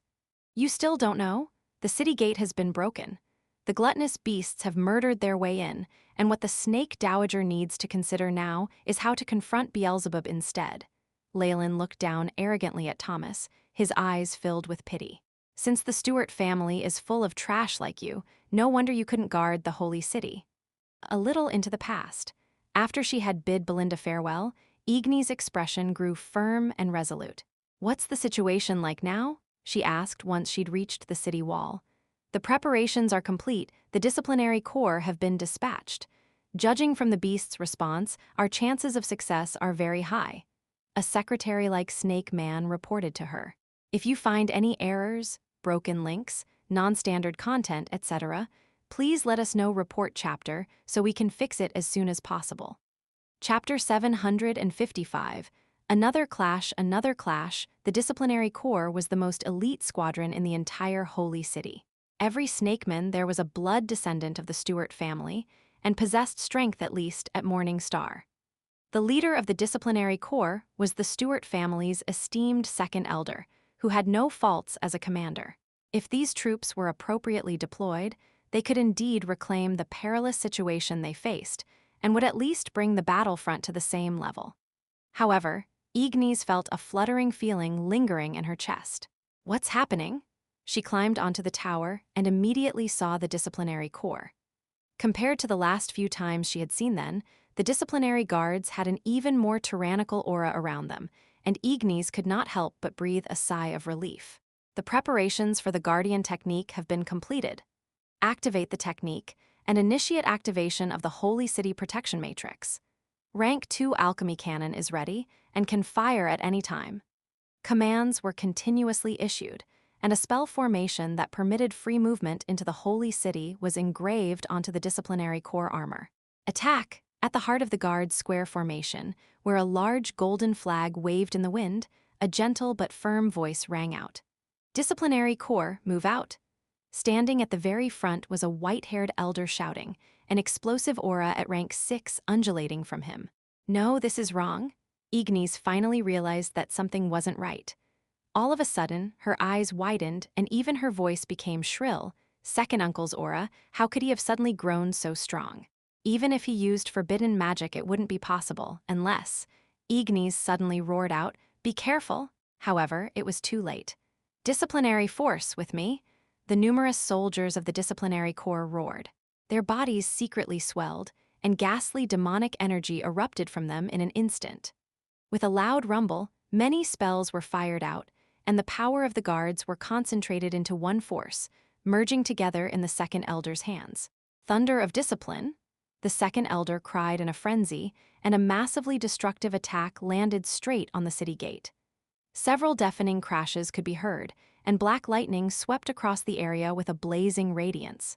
The guards on the city gate were vaporized in an instant, burnt to ashes. Then, they were obliterated right down to the atomic level. Soon after, the Holy City's entrance was also destroyed by the spell, and many protective runes began to fall apart completely. No, not this. Ignis held her head as tears began to subconsciously flow from her eyes. The Holy City's defensive techniques were extremely powerful, with even laws being inscribed in the arrays. Even the disciplinary corps would have found it difficult to take it down in one strike. It was the method they were most confident in for obstructing the gluttonous beasts. Now, however, the disciplinary corps had the defensive array's approval, and it was destroyed from within. Immediately, the Holy City had lost its greatest defense. It wasn't just that. The ones who had suffered the most under the earlier attack were the elites of the Stuart family, Ignis' clansmen. Even her father, the patriarch of the Stuart family, was there. "In the name of gluttony, kill?" The traitorous second elder began to laugh wildly. His body exploded into a gruesome three-headed python with deeply twisted blood vessels rooted in its irregular scales. It looked inconceivably horrifying. Afterwards, the turncoat disciplinary corps immediately began to attack the stunned allies around them. Blood-curdling screeches could immediately be heard as the carnage began. Why? Why? Ignis rushed in front of her uncle. She was lucky that the area she was responsible for wasn't the most important section, and it had suffered fewer losses. However, the most important defensive array had now been destroyed. The battle now had lost all its meaning and suspense. "Why, second elder, why did you betray our guardian family's honor?" Ignis' eyes were full of tears, and she was still in disbelief. "Why?" The three-headed python's slit eyes were full of ridicule and madness. "The guardian family?" He chuckled. "Do you rejoice in being the matriarch's guard dog? With our bloodline shackles and chains, unable for all eternity to break through our roles as gatekeepers, I have had enough." The three-headed python hissed menacingly, and the snakemen who couldn't escape in time were swallowed up. Its blood vessels incessantly circulated blood-red energy throughout its body, making the python grow even more demonic and enormous. It even appeared to reach the peak of rank 6, sprinting towards rank 7. "This is true power, how amazing!" The three-headed python had an intoxicated expression in its slit eyes. "Gluttony, the power of gluttony, so you've been contaminated by the sovereign king of gluttony?" Ignis felt slightly relieved. If her uncle was being manipulated, then it would make her feel a little better. "Contaminated? No, I asked for this. This is the only way I could become strong. And it wasn't just me, every single guard of the disciplinary corps chose this." As the second elder spoke, the disciplinary corps guards all laughed wildly and transformed into giant serpents. They too had grotesque appearances and had clearly been contaminated by the power of gluttony. Ignis, retreat, he has gone completely mad. With a giant crash, the ruins of the city gate exploded, and the figure of an elegant three-headed python emerged. The scales on its body had begun to come loose, and it had severe injuries. "Father," Ignis cried in surprise. "Tihi, my beloved brother, you haven't died yet." The second elder laughed. "Demon who actively sought the power of gluttony, you are no longer a clansman of our family. I want to correct our family's mistake." The three-headed python charged immediately at the second elder. At the same time, a tremendous force flung Ignis far away and called to her, "Leave immediately." "Tihi, elder brother, now I will prove that I have always been better than you, and better suited to lead our family." The three-headed python that had been transformed by gluttony aggressively tangled with the patriarch. The rank 6 beast's bloody crushing ability had instantly created a blank space and isolated area. Whether it was guard or gluttonous beast, all who approached it were shocked to death. Deafening roars filled the air as many gluttonous beasts immediately poured through the gap into the holy city. The surviving guards entered bloody close-quarters combat. Igni's face was filled with tears, and in the end, she could only faintly see the tremendous smoke that filled the air as her father's powerless body fell, accompanied by the second elder's mad laughter. The sounds of explosions filled the air. As gluttonous beasts devastated the holy city, the giant statue of the snake dowager at the center began to emit dazzling light, as if she had heard the innermost prayers of her citizens. In this layer of light, the entire holy city seemed to experience an enormous earthquake, and many deep cracks began to appear in the ground. Many buildings in the holy city began to twist and collapse with loud crashes, as if the heavens were torn and the earth had been split asunder. The giant statue of the snake dowager began to sink down without stopping. Finally, an immensely deep hole appeared in the ground. The power of gluttony and the concealing power of chaos. "Beelzebub, have you joined hands with the nefarious filthbird?" A coiled ball of snakes floated up from the depths of the hole like a star. Many giant snake heads uncoiled, exposing the snake dowager's puzzled face.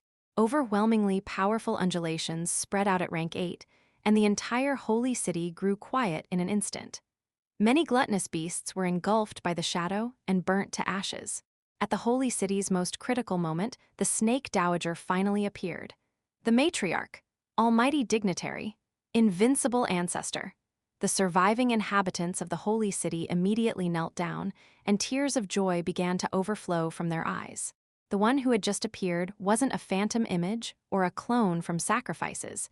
It was the real body of the snake dowager.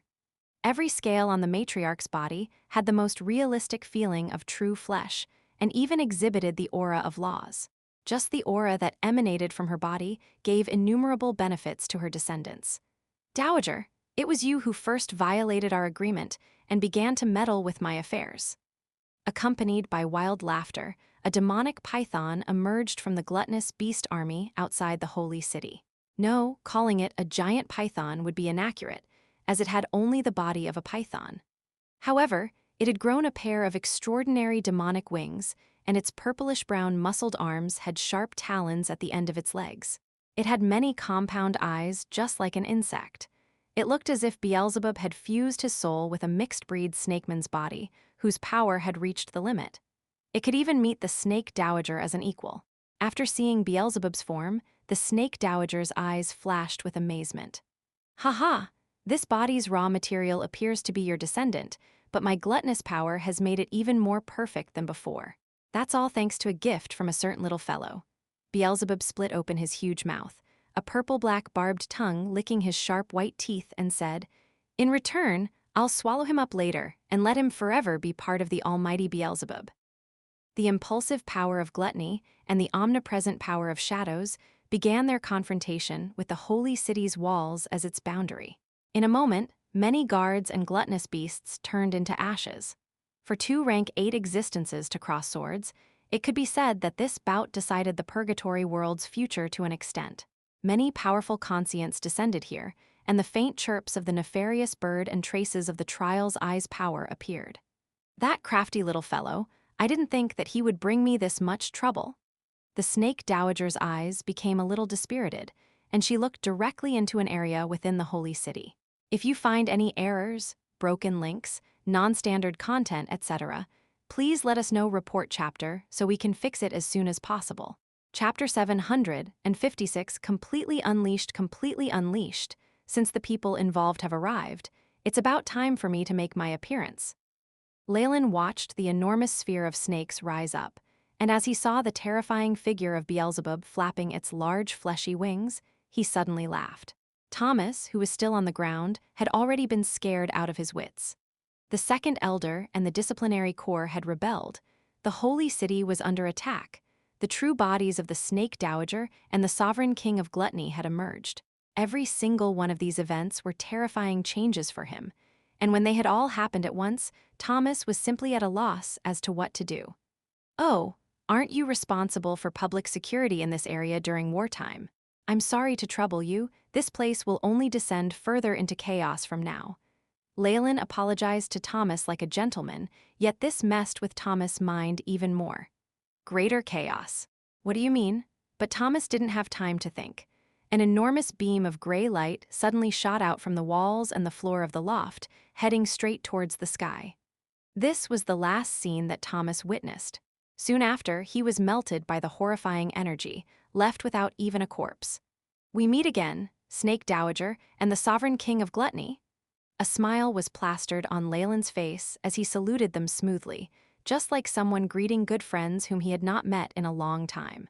Compared to the tremendous figures of the Snake Dowager and Beelzebub, the pillar of light beside them was like a thin thread. Leylin, who was within the light beam, was even tinier than an ant. Yet it was this insignificant being who had attracted the attention of both the Snake Dowager and Beelzebub. Any average rank 4 Morningstar Magus would have melted straight away under the powerful and malicious gaze of the two rank 8 beings. Even Leylin had a similarly strong reaction. Keek! He suddenly coughed out a large amount of blood. Blood even started to overflow directly from the tips of his fingers. "Emperor of the Chem-In Serpents, you little fellow, I'll admit that you have succeeded in infuriating me." The Snake Dowager's voice was very calm, but an enormous shadow of a serpent's head had already spread its jaws wide open, as if it was about to completely devour Leylin whole in one bite. "Beautiful lady, please wait, he belongs to me." A large, invisible mouth seemed to appear in thin air, biting down and breaking the shadow of the serpent head.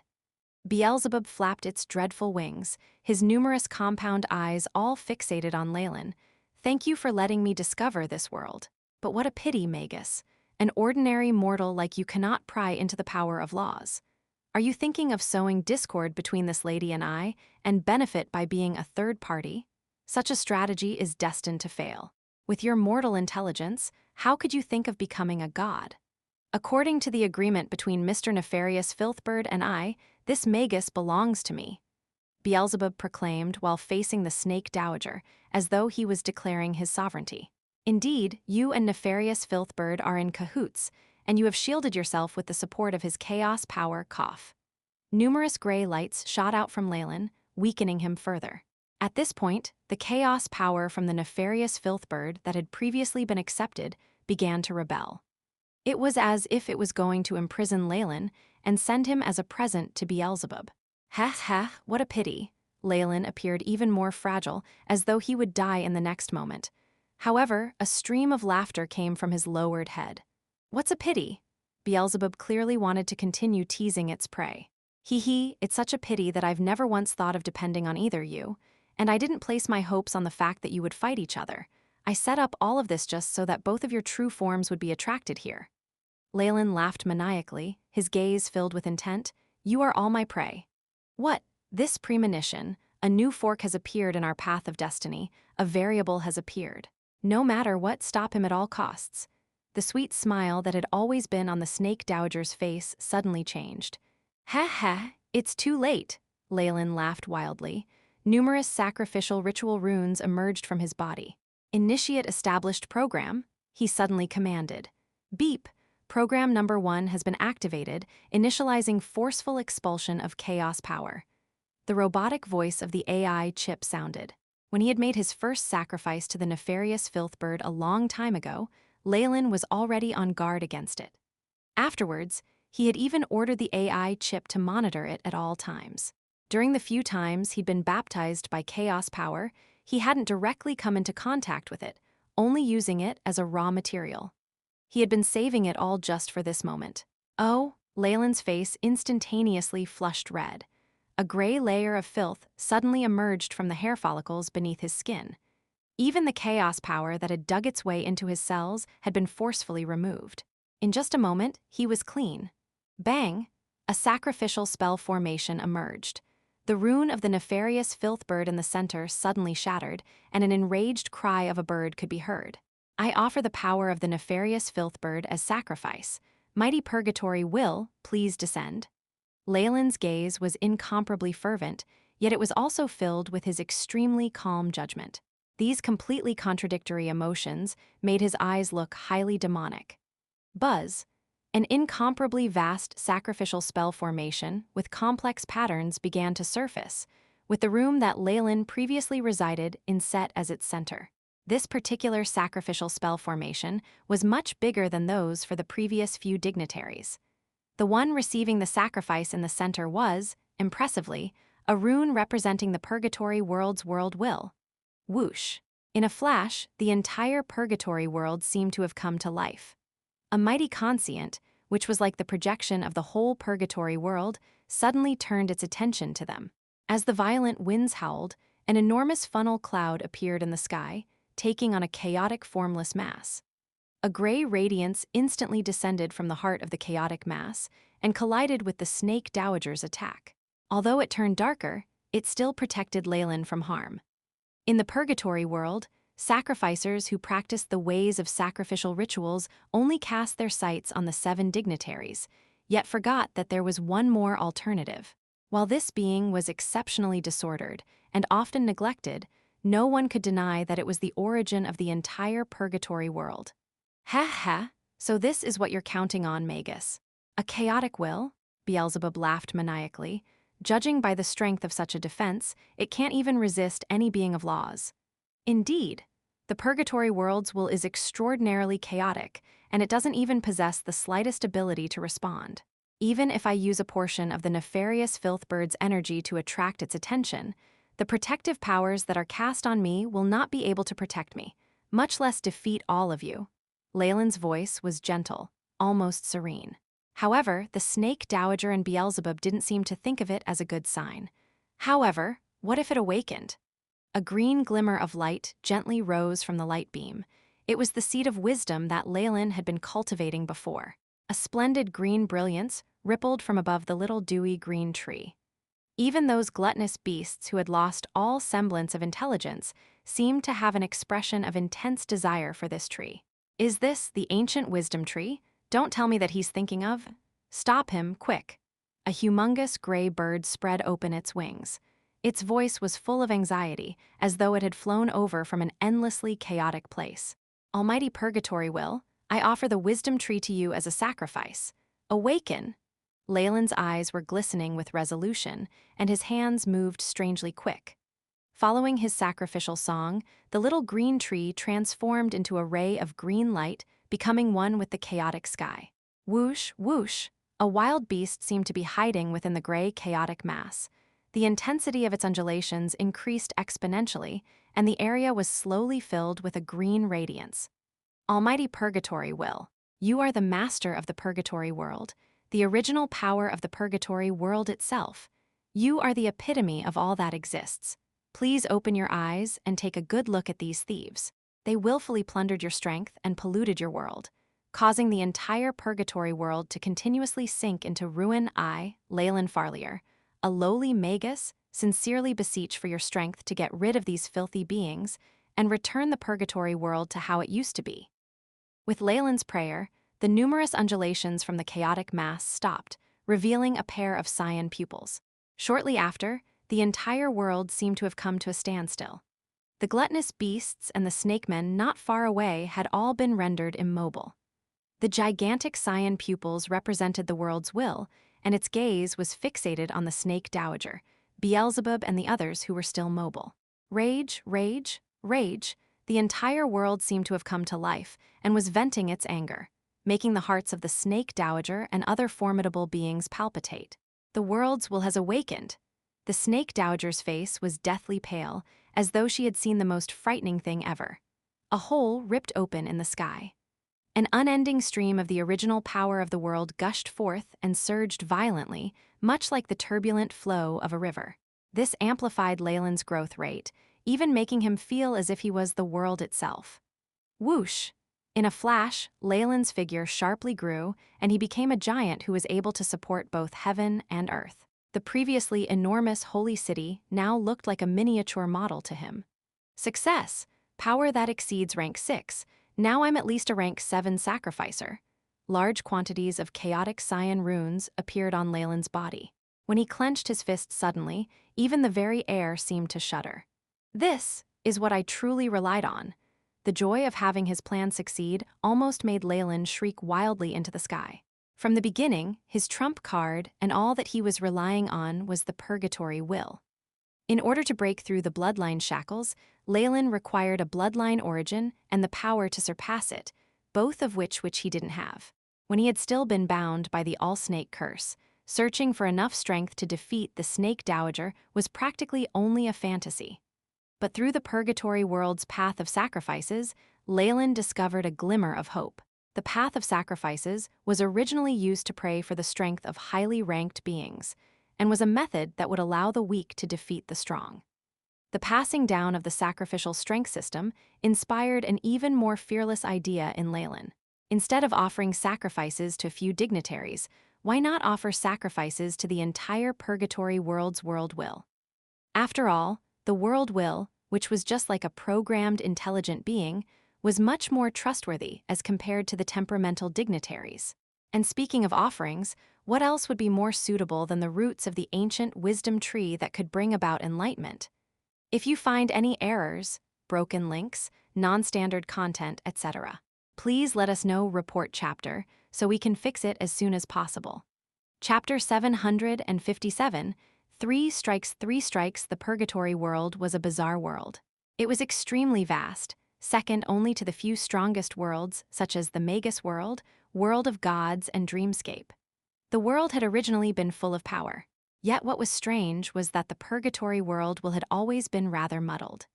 It was as though it was in deep sleep, or perhaps it was just foolish, allowing many formidable beings from other worlds to invade it, turning it into a paradise for a great many foreign beings. However, the ancient purgatory world was not like this. It also had its own powerful conscient. Every world had its respective world will, which would abide by its instinctive need to safeguard its own interests. After receiving such information from the wisdom tree, Leylin instantly saw hope in defeating the Snake Dowager and obtaining the bloodline origin. Since the purgatory will was currently dormant or perhaps muddled, then Leylin would rouse it from its sleep. Judging by the wisdom tree's powerful ability to bestow intelligence and wisdom, this would be a simple task. It went without saying as to how the world will would treat the Snake Dowager and the rest after it was awakened.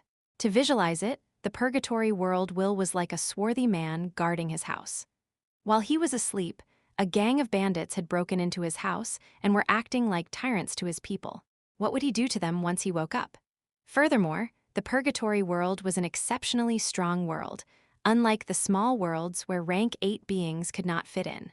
It was at least of the same rank as the icy world, which had been enough to suppress beings such as the Snake Dowager and many others, causing their invasions to fail. Now, the purgatory world was awake and clear-headed. Sure enough, upon seeing these thieves willfully stealing the origin power on its turf, it immediately boiled over with fury. Since Leylin had taken the initiative to offer sacrifices in order to awaken it, it went without saying that he would receive credit. Additionally, he had requested to banish these robbers, and it was reasonable that the world will would hold him in high regard. It was so much so that upon obtaining additional support from the world will, Leylin could now be praised as the son of the world. Everything he had done was to carry out punishments in the name of the heavens. It's the purgatory world will, it's awake. Hasn't it always been muddled? Why did it come to its senses all of a sudden? I sense a hint of wisdom. It's because of the assistance of the ancient wisdom tree. When the pair of eyes opened to reveal the cyan pupils, a terrifying and oppressive force instantly descended on the entire world. These beings of laws could now sense it even more strongly. This was a suppressive force that originated from within the world. No matter in which corner one hid in the purgatory world, they would be unable to escape. This exemplified the horrifying amount of authority that the purgatory will possessed. The suppressive force from inside this formidable world could even make foreign beings, such as the Snake Dowager and the nefarious Filthbird, fall, and it could be said that there was nothing more terrifying than this. A few other conscients kept their distance and were filled with restraining fear. Even if they were rank 8 beings, the gains of starting a war against the world would not make up for their losses. This was especially since this was the purgatory world, which was the home ground of the purgatory will. The moment someone got its attention, he would be left in a miserable state. The winds howled.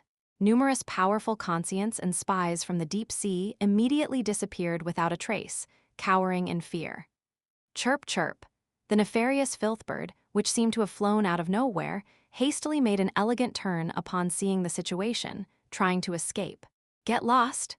Leylin raised his hand as though he was about to swat a housefly.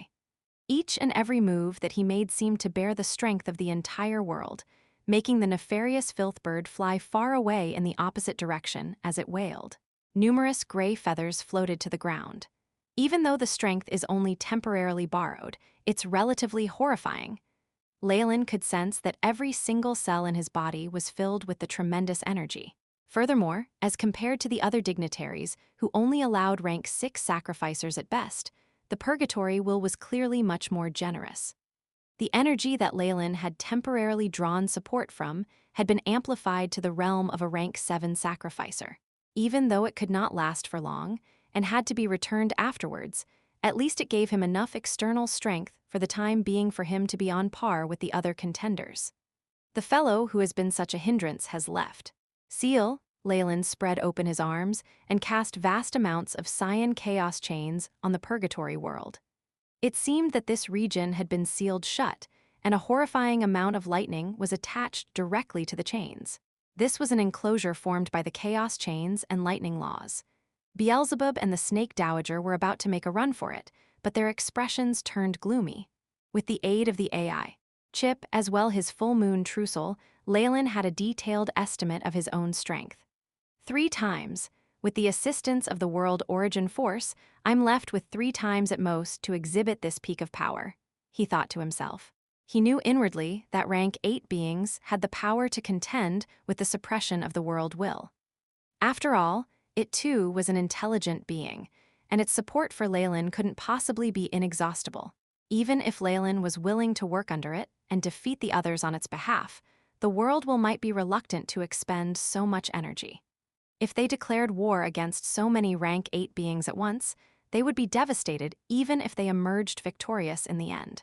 The entire purgatory world could even crumble under the attack.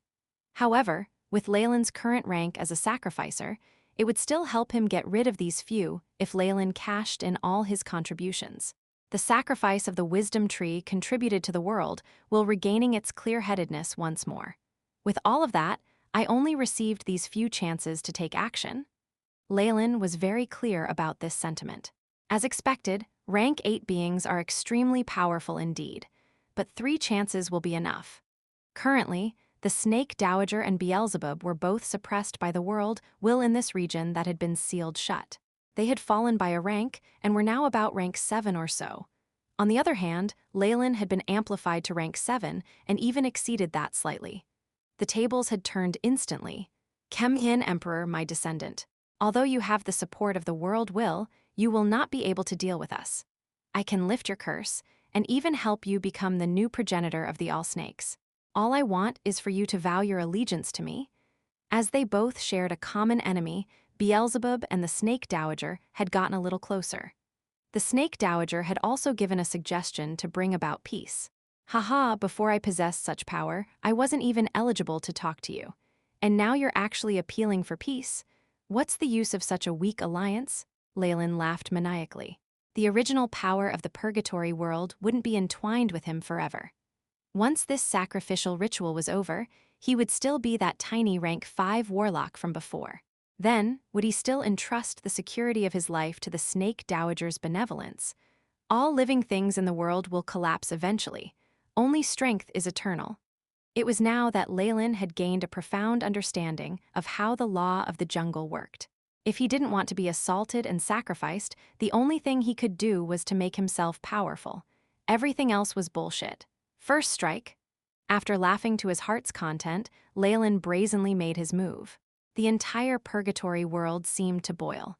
An abundance of the origin power of this world tethered to his hand, giving him the illusion that he could destroy the world. All snake devour. The snake dowager bit her lip. The demonic energy even made the entire world slow down. Numerous giant snake shadows suddenly appeared and attempted to bite off Leylin's hands. Crash, crash, terrifying lightning shot out from Leylin's hand, annihilating the many shadows into ash and smoke. Leylin's giant-like figure, stretching from the earth to the heavens, instantly came in front of the star-like sphere of snakes. Sever the Chem-In bloodline.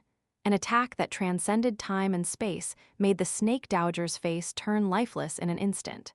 Soon after, out of the many giant snakes that had extended under her body, the head of a Chem-In snake with vertical slit-like amber pupils suddenly broke apart.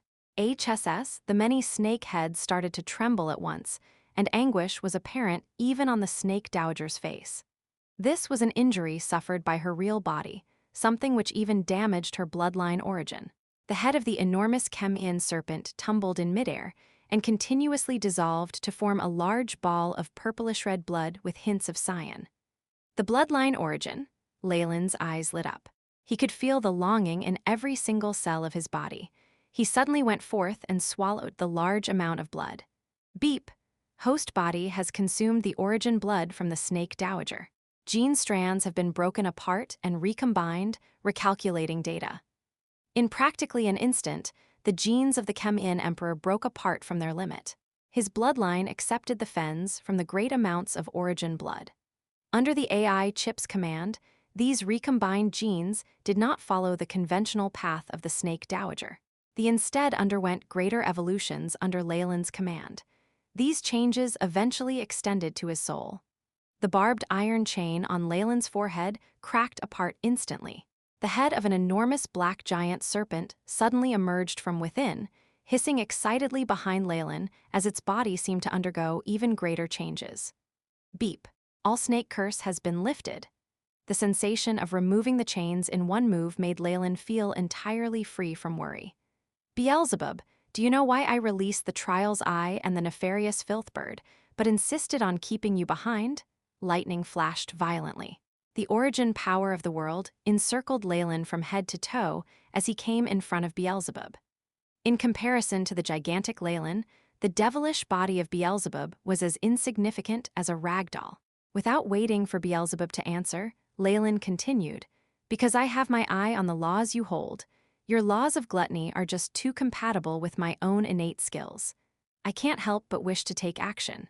Thus, I specially summoned you to come to the purgatory world for this purpose, and I even gifted you a clone." A clone? This black Horal snake? Beelzebub kept retreating, and fear was apparent in its numerous compound eyes. To him, Leylin was the real devil. "No, impossible. I definitely inspected it very carefully. I didn't rig your clone because to me, as long as its original form is a black Horal snake, it would be sufficient." Leylin's pupils were burning with fervor. He spread open his arms and ferociously grabbed Beelzebub's devil wings. Second strike. If you find any errors, broken links, non-standard content, etc., please let us know. Report chapter so we can fix it as soon as possible.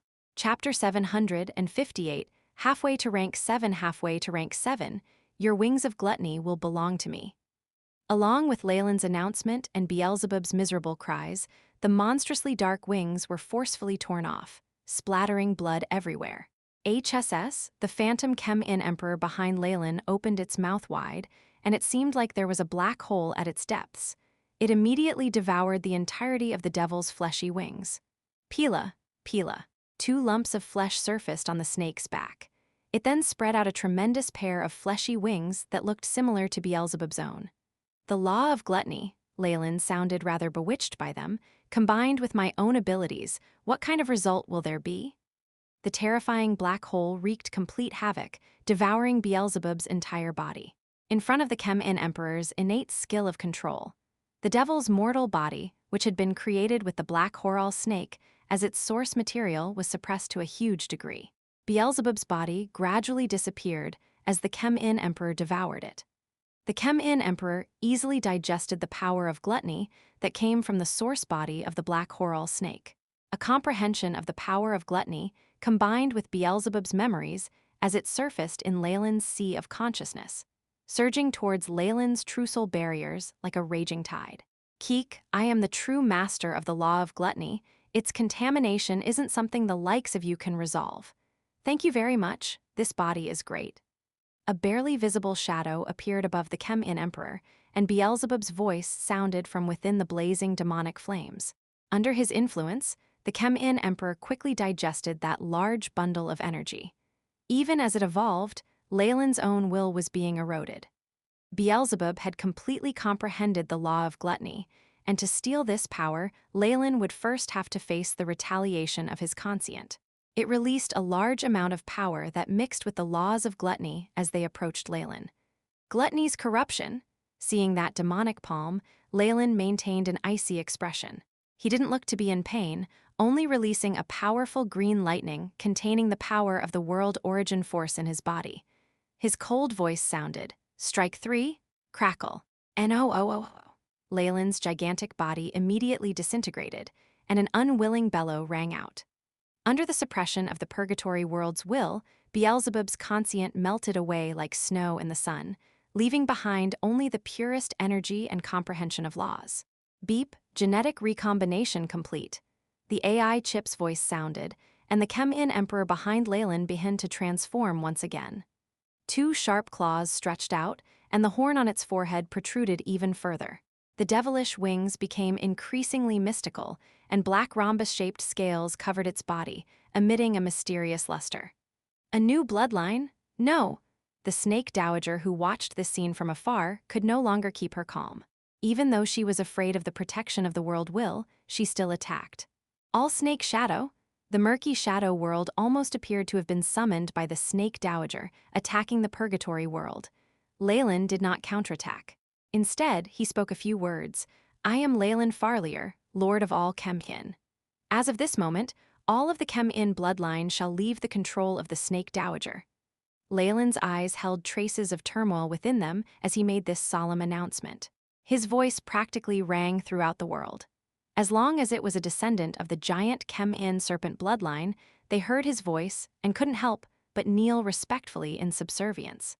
HSS, the giant snake behind Leylin, completed the core of its transformation. No longer feeling the suppression of the snake dowager, it snarled at her. Ugh! The pain on her expression was even clearer than before. Power from another plane seemed to be surging into Leylin's body. I shall destroy your godly status, he murmured, and with a vicious bite from the giant serpent behind him, the sound of glass shattering could be heard.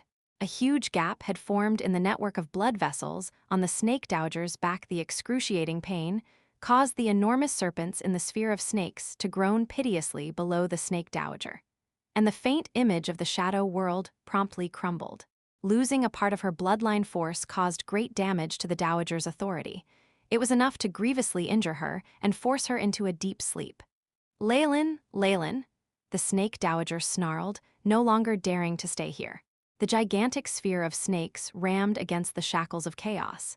Even more giant serpents were continuously struck by the lightning. However, they opened up a gap in the world will's restrictions that allowed the snake dowager to escape. She had the feeling that if she'd stayed here longer, she would have died. She escaped? Makes sense, she doesn't know I'm limited to just 3 uses of this power. Furthermore, with my control of the bloodline and devouring power, as well as the attention of the world will, she'd be in trouble if she stayed any longer. Leylin's eyes flashed, and he did not chase after her. He currently had more pressing matters at hand to attend to. Beep! Optimization of host's bloodline is completed. Law of gluttony and all snake origin blood have been added, currently at rank 6. Please rename the bloodline. The AI chip's voice sounded. Targaryen, call it the Targaryen bloodline. Leylin decided on a new name. Beep, recorded. bloodline evolution has been completed. Targaryen has been saved to the database, currently at rank 6. As it sounded out, the AI chip formed images of Leylin's new bloodline patterns, naming them Targaryen. A circle of blood-red energy enveloped Leylin's body. The bloodline force of the Chem-In Emperor had been changed to an entirely new bloodline. This change even extended to Leylin's true soul. It was like glass shattering as a bottle exploded. The feeling of breaking through a bottleneck of the soul caused Leylin to tremble involuntarily. The new bloodline force surged violently, and with irresistible power, the golden line in Leylin's full moon true soul expanded to envelop the entire thing. It was like a flame had been ignited. Beep, host has broken through bloodline shackles. The positive energy of the true soul is beginning to advance to rank 6, the AI chip transmitted. For a Magus to advance from rank 5 to rank 6, the most important point was to completely convert negative soul force to positive soul force. Leylin's true soul had already shown signs of the transformation, but due to the bloodline shackles, the full process had been interrupted. Now, without the shackles, the process could be completed. One negative and positive soul force are yin soul force and yang soul force. Just didn't use those names because most of the novel has stuck to a Western theme so far and actual Chinese concepts weren't prevalent before. The bloodline shackles had been like an enormous mountain weighing down on Leylin, putting him under a lot of pressure. With them gone, the power he had amassed allowed him to soar. His true soul rumbled in that instant, the moon set ablaze as it turned into a blazing golden sun. It grew severalfold in volume, emitting powerful and concentrated energy. With the strength he possessed, Leylin's success in breaking through to rank 6 was a given. Yet, that was not all. The AI chip's voice sounded once more. Beep, host has reached rank 6. Huge changes have been made to body's condition. Recalculating, it then intoned loyally once more, beep. Host's rank 5 innate skill Devour has been affected by law of gluttony. Devour has reached rank 6, now able to digest any energy, even that powered by opponent's laws. Devour has been upgraded to rank 6 from rank 5, so I can devour laws from now? Leylin's eyes twinkled. Great. This innate bloodline ability is worthy of the rank 6 Targaryen bloodline. Past rank 6 was the realm of laws, and a bloodline that could devour laws and make them his own was obviously terrifying. This was also why he had spared no effort in getting Beelzebub to come to the purgatory world. The law of gluttony and the innate skill of Devour complemented each other just too well. They were the best pair in Leylin's view. The ability to break through without end as long as one possessed enough energy was something Leylin coveted. He considered it to be the best catalyst in the process of breaking through his bloodline shackles. Beep. Host's comprehension of law of devouring transformed from law of gluttony, now at 99% beep. Host's body has been converted to a body of laws. Progress, 99%. Body's stats have surpassed standard limits, unable to be quantified. A switch to the heavenly astral races measurement units is suggested. Seeing the last prompt, Leylin's lips quirked as he burst into a wild laughter. Such terrifying strength caused even the air around him to shake. Since he had taken such huge risks in this adventure, he would obviously want to get the best benefits. After reaching rank 6, the soul of a Magus would basically reach its limits, and its soul force would become tangible. Once they grasped a certain law, they would reach the realm of a rank 7 Magus. While Beelzebub's law of gluttony was pretty good, Leylin did not like it all that much. After all, he still felt some lingering fear towards that insane appetite. Having the abilities of his bloodline influenced by the power of gluttony, he could thus form the law of devouring. It was something Leylin had long since anticipated. Leylin had grasped many laws even as he reached rank 6. He was no ordinary Breaking Dawn monarch. In fact, he could be said to be halfway to rank 7. Once he completely comprehended the last bit of the law of devouring, there would be nothing holding him back from becoming a Magus who comprehended laws. Breaking Dawn monarchs couldn't grasp the power of laws the moment they broke through. They would have to wait to enter the peak of rank 6 before they could even peer into the world of laws. But Leylin had done it. He had done something that was practically unprecedented in the Magus World's history. If you find any errors, broken links, non-standard content, etc., Please let us know report chapter so we can fix it as soon as possible. Chapter 759 Aftermath, the challenging risks had paid off. Leylin had staked everything on a desperate gamble, and it came through.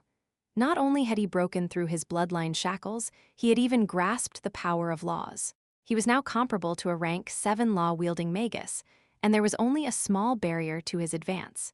He was now so powerful that the AI chip's original units of measurement couldn't quantify his strength anymore. He had to switch to another unit of measurement.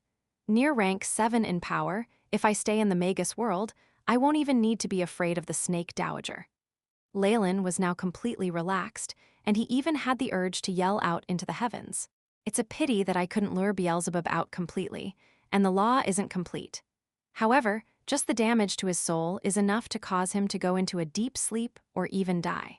Worst comes to worst, I'll attack his lair and then seize the last bit of the power of laws. Naturally, I'll be able to enter rank 7 after that. As expected, the power of a Magus changes drastically in rank 6. Those who grasp laws can't even be measured by the AI chip. AI chip, show what can be displayed, Leylin commanded, immediately discovering a drastic change in his stats. Leylin Farlier, rank 6 Warlock. Bloodline. Targaryen, rank 6. Estimated stats: strength, 5750, agility, 4690, vitality, 8290, spiritual force, magic power, soul force, comprehension of laws, devour. 99%?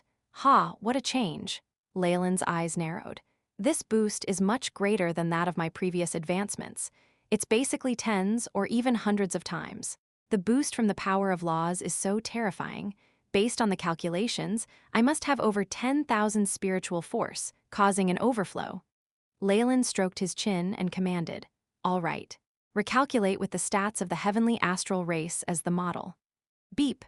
Recalculating host's data change completed, the AI chip loyally intoned and showed the stats to Leylin.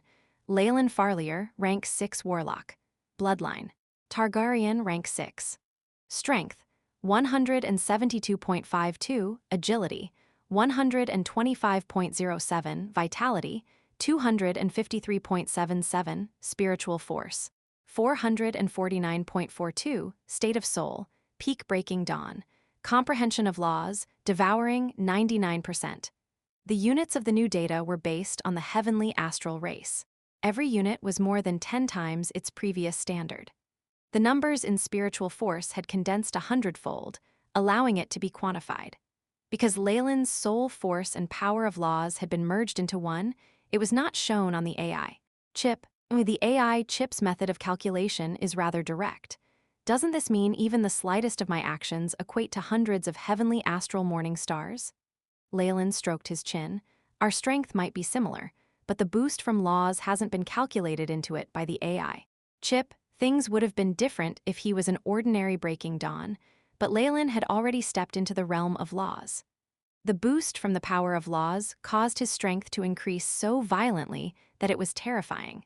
Rumble, large spirals of chaotic energy dissipated gradually in the air, and that pair of green eyes also vanished without a trace.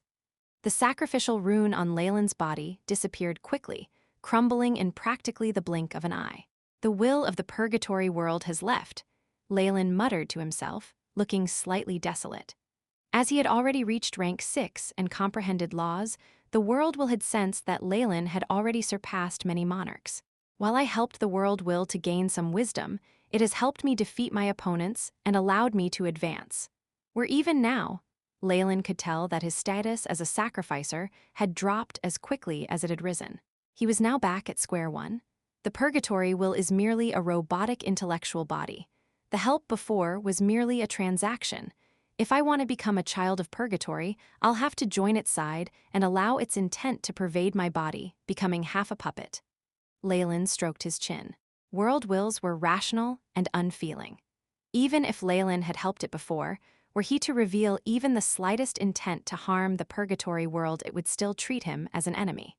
Wills worked like artificial intelligences, programs with procedures programmed into them. While he could not influence such a thing with emotions, he would be safe against backstabbing. Settling the transaction once and for all was quick and convenient. This was unlike dignitaries like the nefarious Filthbird. With it, no matter how devout one was in their prayer, it would still think of ways to take control of them, turning them into a bargaining chip. Something like that would never happen with the Purgatory Will. But my path is still that of magic, the path of truth. Turning into a half-puppet doesn't suit me, Leylin shook his head, abandoning all thoughts of settling in the Purgatory World. It wasn't just becoming a subordinate of the Purgatory Will. Just the thought of the other dignitaries here left Leylin's scalp numb.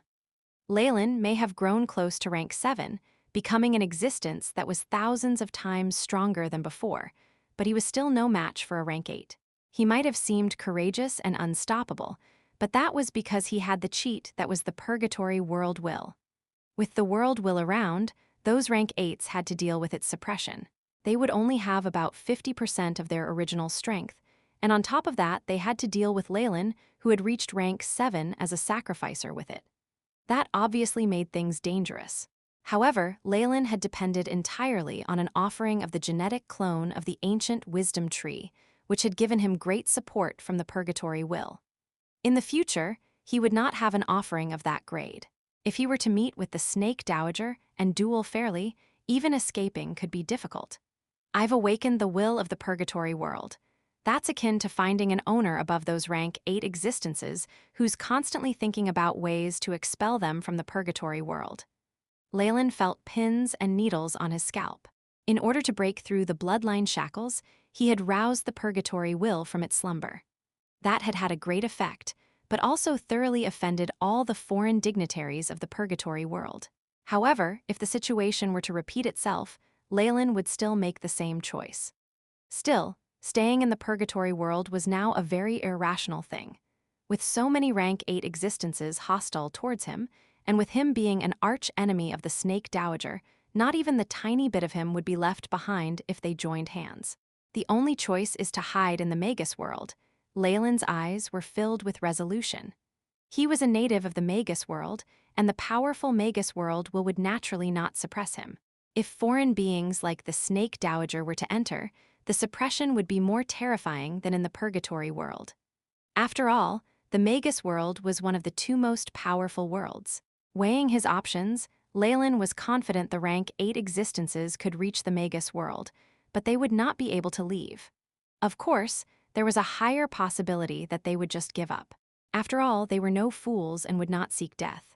All right, since I have a bit of time left, I should wrap everything up and leave as soon as possible. Leylin's expression was rather urgent. Roar, woo-oh, at this moment, the restrictions from the world will dissipated, and the world resumed its movement. Numerous gluttonous beasts roared at Leylin with an air of provocation. There was no lack of rank 6s among the beasts Beelzebub had nurtured. They had astutely sensed that if they could kill Leylin and steal his comprehension of laws, there would be a drastic transformation to their bodies. If they were alone, they might not have dared do this. Now, however, the many gluttonous beasts turned into a horde. Leylin could be a peak rank 6 on the surface, but with the horde and many rank 6s surrounding and attacking him, there was a slight possibility of him being killed. Kill him! Kill him! The 3-headed python that was the second elder of the Stewart family provoked the gluttonous beasts around him to advance. The earlier events had progressed too quickly, and on top of that there was a seal from the World Will. Many gluttonous beasts, and even residents of the Holy City, were yet to react to it. Only the rank 6s felt a sense of fear when it came to Leylin, but the hope to break through to the power of laws enticed them to take the risk. Roar, the gluttonous snakes that were as enormous as mountains surrounded Leylin, accompanied by the terrifying zombified monsters. Is this clever? Leylin watched the 3-headed python hiding behind the berserk rank 6 beings, a slight smile on his face. Even an ordinary peak rank 6 would find trouble when attacked like this, no. It's a pity, though, I've already passed through the realm of rank 6. The power of laws is something you cannot imagine. Having nearly grasped the law of devouring, Leylin had changed drastically. The immense increase in his stats reached the requirements of rank 7. At the very least, the blazing flame monarch that Leylin had seen before definitely did not have such extreme numbers when it came to spiritual force, and perhaps had yet to even reach the 10,000s. After all, she had merely comprehended a bit of the power of flames and only understood the tip of the iceberg. How could that be comparable to Leylin, who now had a body of laws? Submit. Leylin merely spat out this single word while he was encircled by the many-rank 6 gluttonous beasts. In that moment, the terrifying power of laws exploded from his body, causing the world to come to a standstill once again. Thud, thud, there were hints of struggle in the beast's eyes, but their bodies automatically knelt down. If you find any errors, broken links, non-standard content, etc., please let us know. Report chapter, so we can fix it as soon as possible. Chapter 760, Back to the Magus World. Back to the Magus World. With one word, the numerous rank 6 beings bowed their heads to him. The power of laws shockingly had such an effect. It shouldn't be difficult to control these beasts given some time with just the law of gluttony. Pity. Leylin gazed at the eyes of the large gluttonous beasts and shook his head. I can't bring them back to the Magus World. Besides, I'm relying on the law of devouring, which isn't compatible with these gluttonous beasts. Most importantly, their power originates from the gluttonous power of Beelzebub. Now that the root of their power has been warped, I can't fix them even if I try. Perish. Innate law devour. A terrifying, monstrous winged serpent that extended across the horizon appeared behind Leylin, and a horrifying black hole was formed in an instant. Numerous gluttonous beasts wailed in anguish, but seemed to be suppressed by some kind of invisible force that rendered them immobile as they watched themselves disappearing into that black hole. No, I'm the second elder of the Stewart family, destined to break through the bloodline shackles and bring my family to glory. Why did things turn out this way?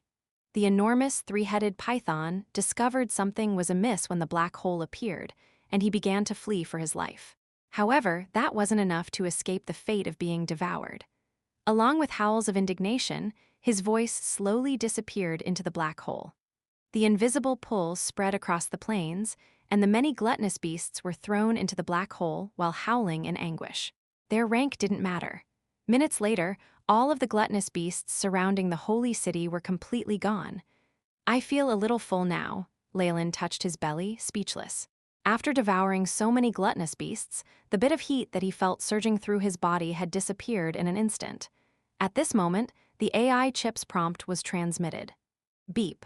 Host has taken in a small amount of essence, boosted by rank 6 innate skill devour.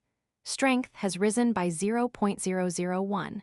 Vitality has risen by 0.002. After reaching semi-rank 7, energy below that of laws is useless to me. Leylin shook his head. He, who had now almost completely grasped the law of devouring, had a body of laws that was incomparable to what it had been before. The essence of the gluttonous beasts of the Serpent Plains was just a tiny supplement for him. It's time to leave. Leylin's eyes swept across the holy city. As he had intentionally spared the city before, the power of devouring had not taken in any resident of the holy city. Hence, all the snake beings within the holy city gazed at Leylin dumbly and took particular notice of that terrifying Targaryen serpent, practically losing all ability to speak. What's going on? I only saw the Holy Mother appear, but after that, everything seemed to have gone stagnant. When did that thing appear? Belinda stared dumbly at the figure of the monstrous winged serpent. Why does this give me such a familiar feeling? Is this some hidden power of the Holy Mother? Found you. A gentle voice was heard by Belinda's ear, and she then felt her body grow light, as if someone was lifting her, and her surroundings changed before her eyes in an instant. When she regained her senses, she was already standing outside the holy city. Sister! An elated voice could be heard. Sophia threw herself into Belinda's arms, her tears falling without pause, and she evidently looked frightened. My precious Sophia! Belinda patted Sophia's back, and then glanced towards Ignis, who looked despondent and down. Of course, what attracted her attention the most was the figure standing at the side and wearing black magic robes, who was just like some sort of god. The black hair, pupils that were like the dark night, and the face of this young stranger was like that of a god who had come down to this world. Everything about him was incomparably flawless, but Belinda felt a sense of familiarity with him. Belinda, Sophia, and Ignis, we meet again. Let me reintroduce myself. I am Leylin Farlier, and my name of Nick from before was just my alias. Leylin gazed at the three uniquely different snake girls and laughed slightly, while saying things that caused their expressions to change drastically. Using the power of laws to search the city and bring the three of them here had taken just a second. "You're Nick," Belinda gaped, looking stunned. No matter how she tried, she was completely unable to match this man, who had gotten rid of countless gluttonous beasts with a wave of his hand, with the Nick she knew. On top of that, Nick had had long silver hair, scarlet pupils, and many wrinkles from aging. No matter how she looked at it, it was impossible for her to link the two of them. No. If she were to disregard those features, his features were still rather similar. Belinda's eyes narrowed, now finally knowing where that sense of familiarity was coming from. "So should I call you Brother Nick or Brother Leylin from now on?" Sophia merely bit her fingernails, looking perplexed. "That's up to you, but I personally prefer being called Leylin. Leylin Farlier, the wanted Magus, the person cursed by the Holy Mother." Ignis expressionlessly recited Leylin's background. "Good job exploiting our Stuart family. Where's the Holy Mother?" While she still looked grim, her heart was sinking. First was the betrayal of the second elder, which meant that the Stuart family had not fulfilled its duties.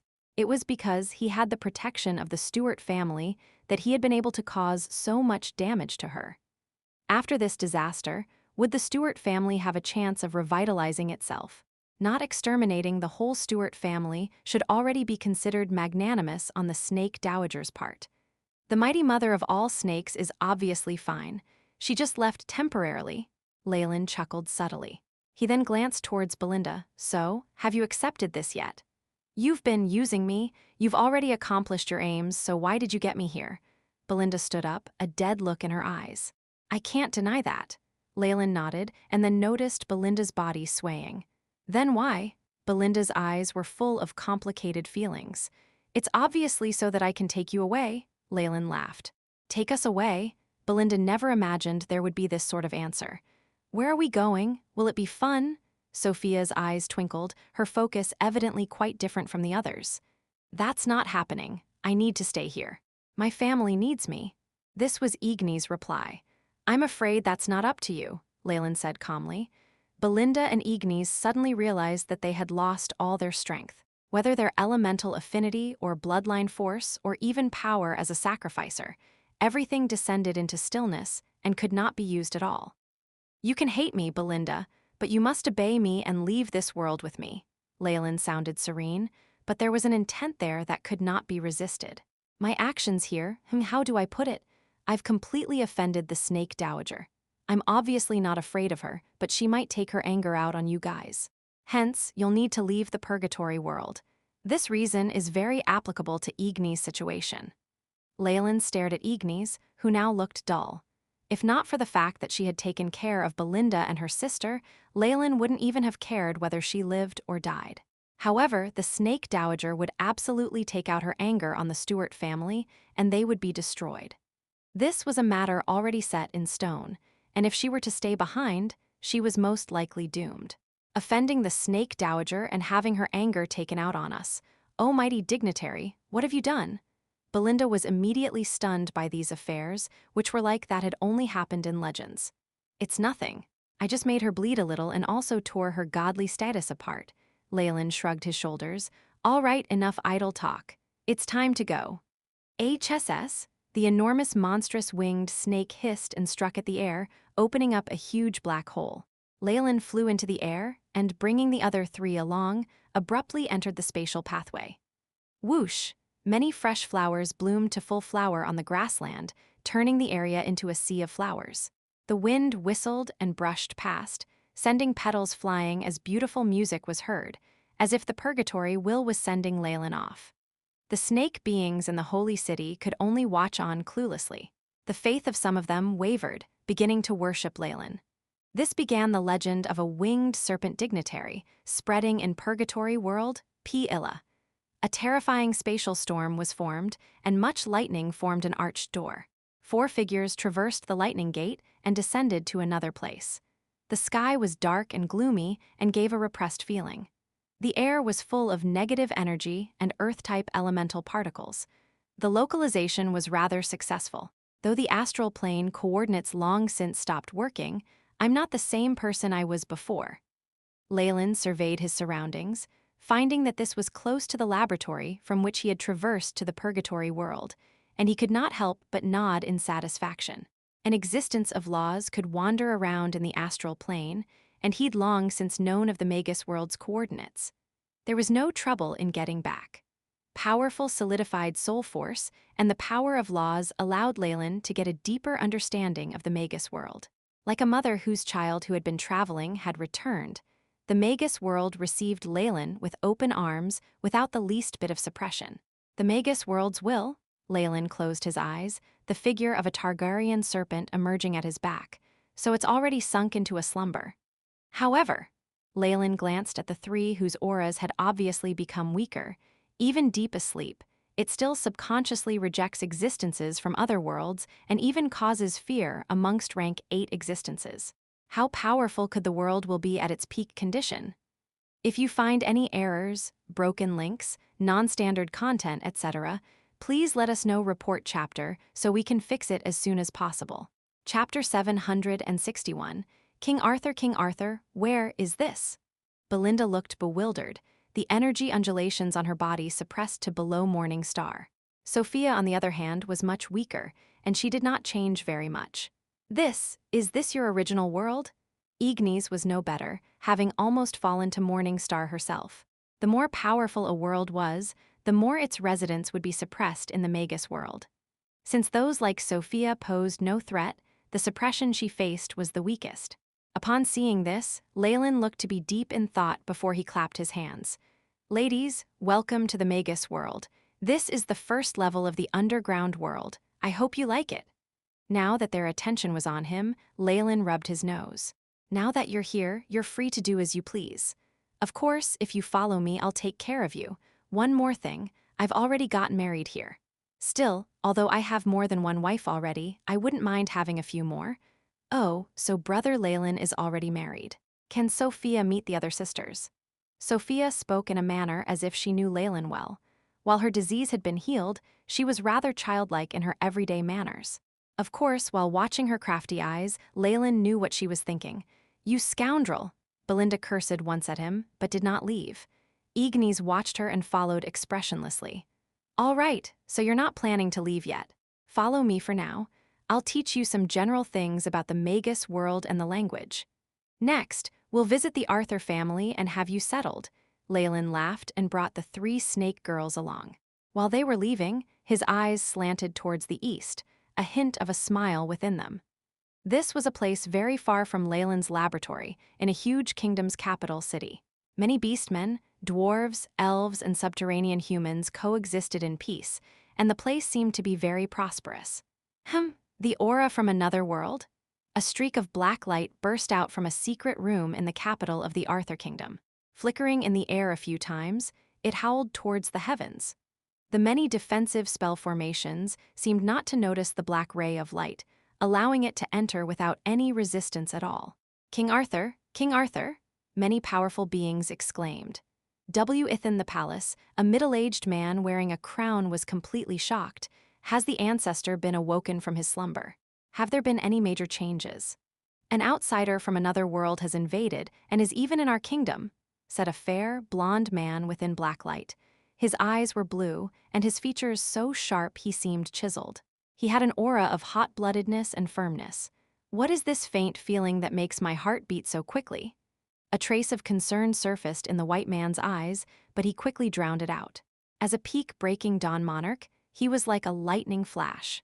He was able to find Leylin's previous laboratory in the shortest time possible, and though it had already been abandoned, he was still able to discover a great many things. It's in the style of what is used in the central continent. There's an astral gate as well. Is it an existence from another world brought back by some magi? In that case, this person's strength? While he was bewildered, he heard a transmission. The information contained within immediately got the middle-aged man to get moving again, chasing after Leylin and the others. Brother Leylin, why are we suddenly stopping? Sophia was extremely curious about everything around her, and her questions had no end. We're waiting for someone. Leylin indifferently twitched his lips in a slight sneer. Friend or foe? Belinda got to the point. He isn't qualified to be either. Leylin waved his hand dismissively. Immediately after, a streak of dark light burst through the skies, and while it was heading closer, the soul strength it emanated caused Igni's expression to change. Rank 6, it's a rank 6. No, peak rank 6. As one who had been a rank 5 and a guard of the holy city, Igni's knowledge and perception was clearly ahead of the two sisters. But then her face changed, and Ignis ridiculed herself with a wry laugh after taking a glance at the calm Leylin. Then again, what is a rank 6 to you? Even though she hadn't watched the terrifying battle between Leylin and the other dignitaries, she had seen Leylin devouring numerous rank 6 gluttonous beasts, and her mind had been completely blown. Revered Magus, my name is Arthur. I welcome you to the subterranean world. At this moment, the black ray arrived before Leylin and the others, revealing the figure of a fair middle-aged man. Arthur, Leylin's brows furrowed slightly, but they quickly smoothed out. The king who established the Arthur kingdom. Pardon me for my rudeness. Your humble servant prefers to be called Arthur. What does the power of kings mean to us? Arthur smiled gently and seemed affable, lacking any arrogance in his bearing. Of course, this could have to do with Leylin's strength. If not for it, he wouldn't be treating them with such a good attitude. Arthur, rank 6 Magus. Estimated stats: strength, 21 agility, 11 vitality, 19 spiritual force, 40 soul state, peak breaking dawn, comprehension of laws, darkness, gravity, earth. With just a short exchange, the AI chip had silently gathered his stats. It had evolved with Leylin's own advancement and had begun to touch the power of laws itself. Nothing below rank 7 could hinder its scans and analyses. These stats aren't those of the past, but formed using the new measurements of the heavenly astral race? Leylin rubbed his chin. While we're both peak breaking dawn, based on the previous standards, his spiritual force hasn't even reached 10,000. This shouldn't happen. Is there a difference in the comprehension of laws? Leylin had a feeling that those horrifying stats he had were not comparable to regular peak-breaking dawn magi. Based on the information given by the AI chip as well as my instincts, while his comprehension is above that of the blazing flame monarch, it's still only at 20 to 30%. Leylin stroked his chin. Within Arthur's eyes, this black-haired Magus seemed young, but his aura had an unfathomable depth to it. It had a force field like a giant beast who could devour everything, and a hint of sincere dread began to surface in Arthur's mind. How can that be? I've gone through countless bloody battles in the subterranean world, and I'm the person who set up the Arthur kingdom. I've even seen those existences of laws before. Existences. King Arthur's eyes suddenly widened as if he had thought of something, and he unconsciously used a little bit of the power of the laws of Earth. The three girls fell to the ground. From their point of view, the entire subterranean world had begun to move. The suppression from the phantom figure of the continent made them feel that their souls would be extinguished in the next second. You're probing me? Leylin chuckled. No matter how terrifying that force was, everything around him was melted away by limitless devouring power. It finally even swallowed up Arthur's phantom world in one bite. Ha, Arthur panted roughly. After seeing this, he did not hesitate to kneel down on one knee. Arthur hereby greets the mighty lord at rank 7. Please bestow upon me your name, and please forgive me for my previous actions. Rank 7? Leylin laughed involuntarily. I'm at most half a rank 7. As for my name, just call me Leylin. Yes, Lord Leylin. Arthur felt like he was being raised up by some invisible gigantic force, involuntarily moving his body into a standing position. The expression on his face became even more reverent. Why? What makes you think I'm a rank 7 Magus? Leylin's brows furrowed as he asked Arthur. Through the king's explanations, he managed to get a better understanding of the path forward for rank 6 Magi. Based on his words, even peak-breaking dawn Magi would not possess strength like Leylin's. All their stats, including spiritual force, were about the same as his own. Only their comprehension of laws was different. Once comprehension of a law crosses 50%, breaking dawn Magi will descend into a dormant state and undergo a terrifying qualitative change where all stats increase by a large amount.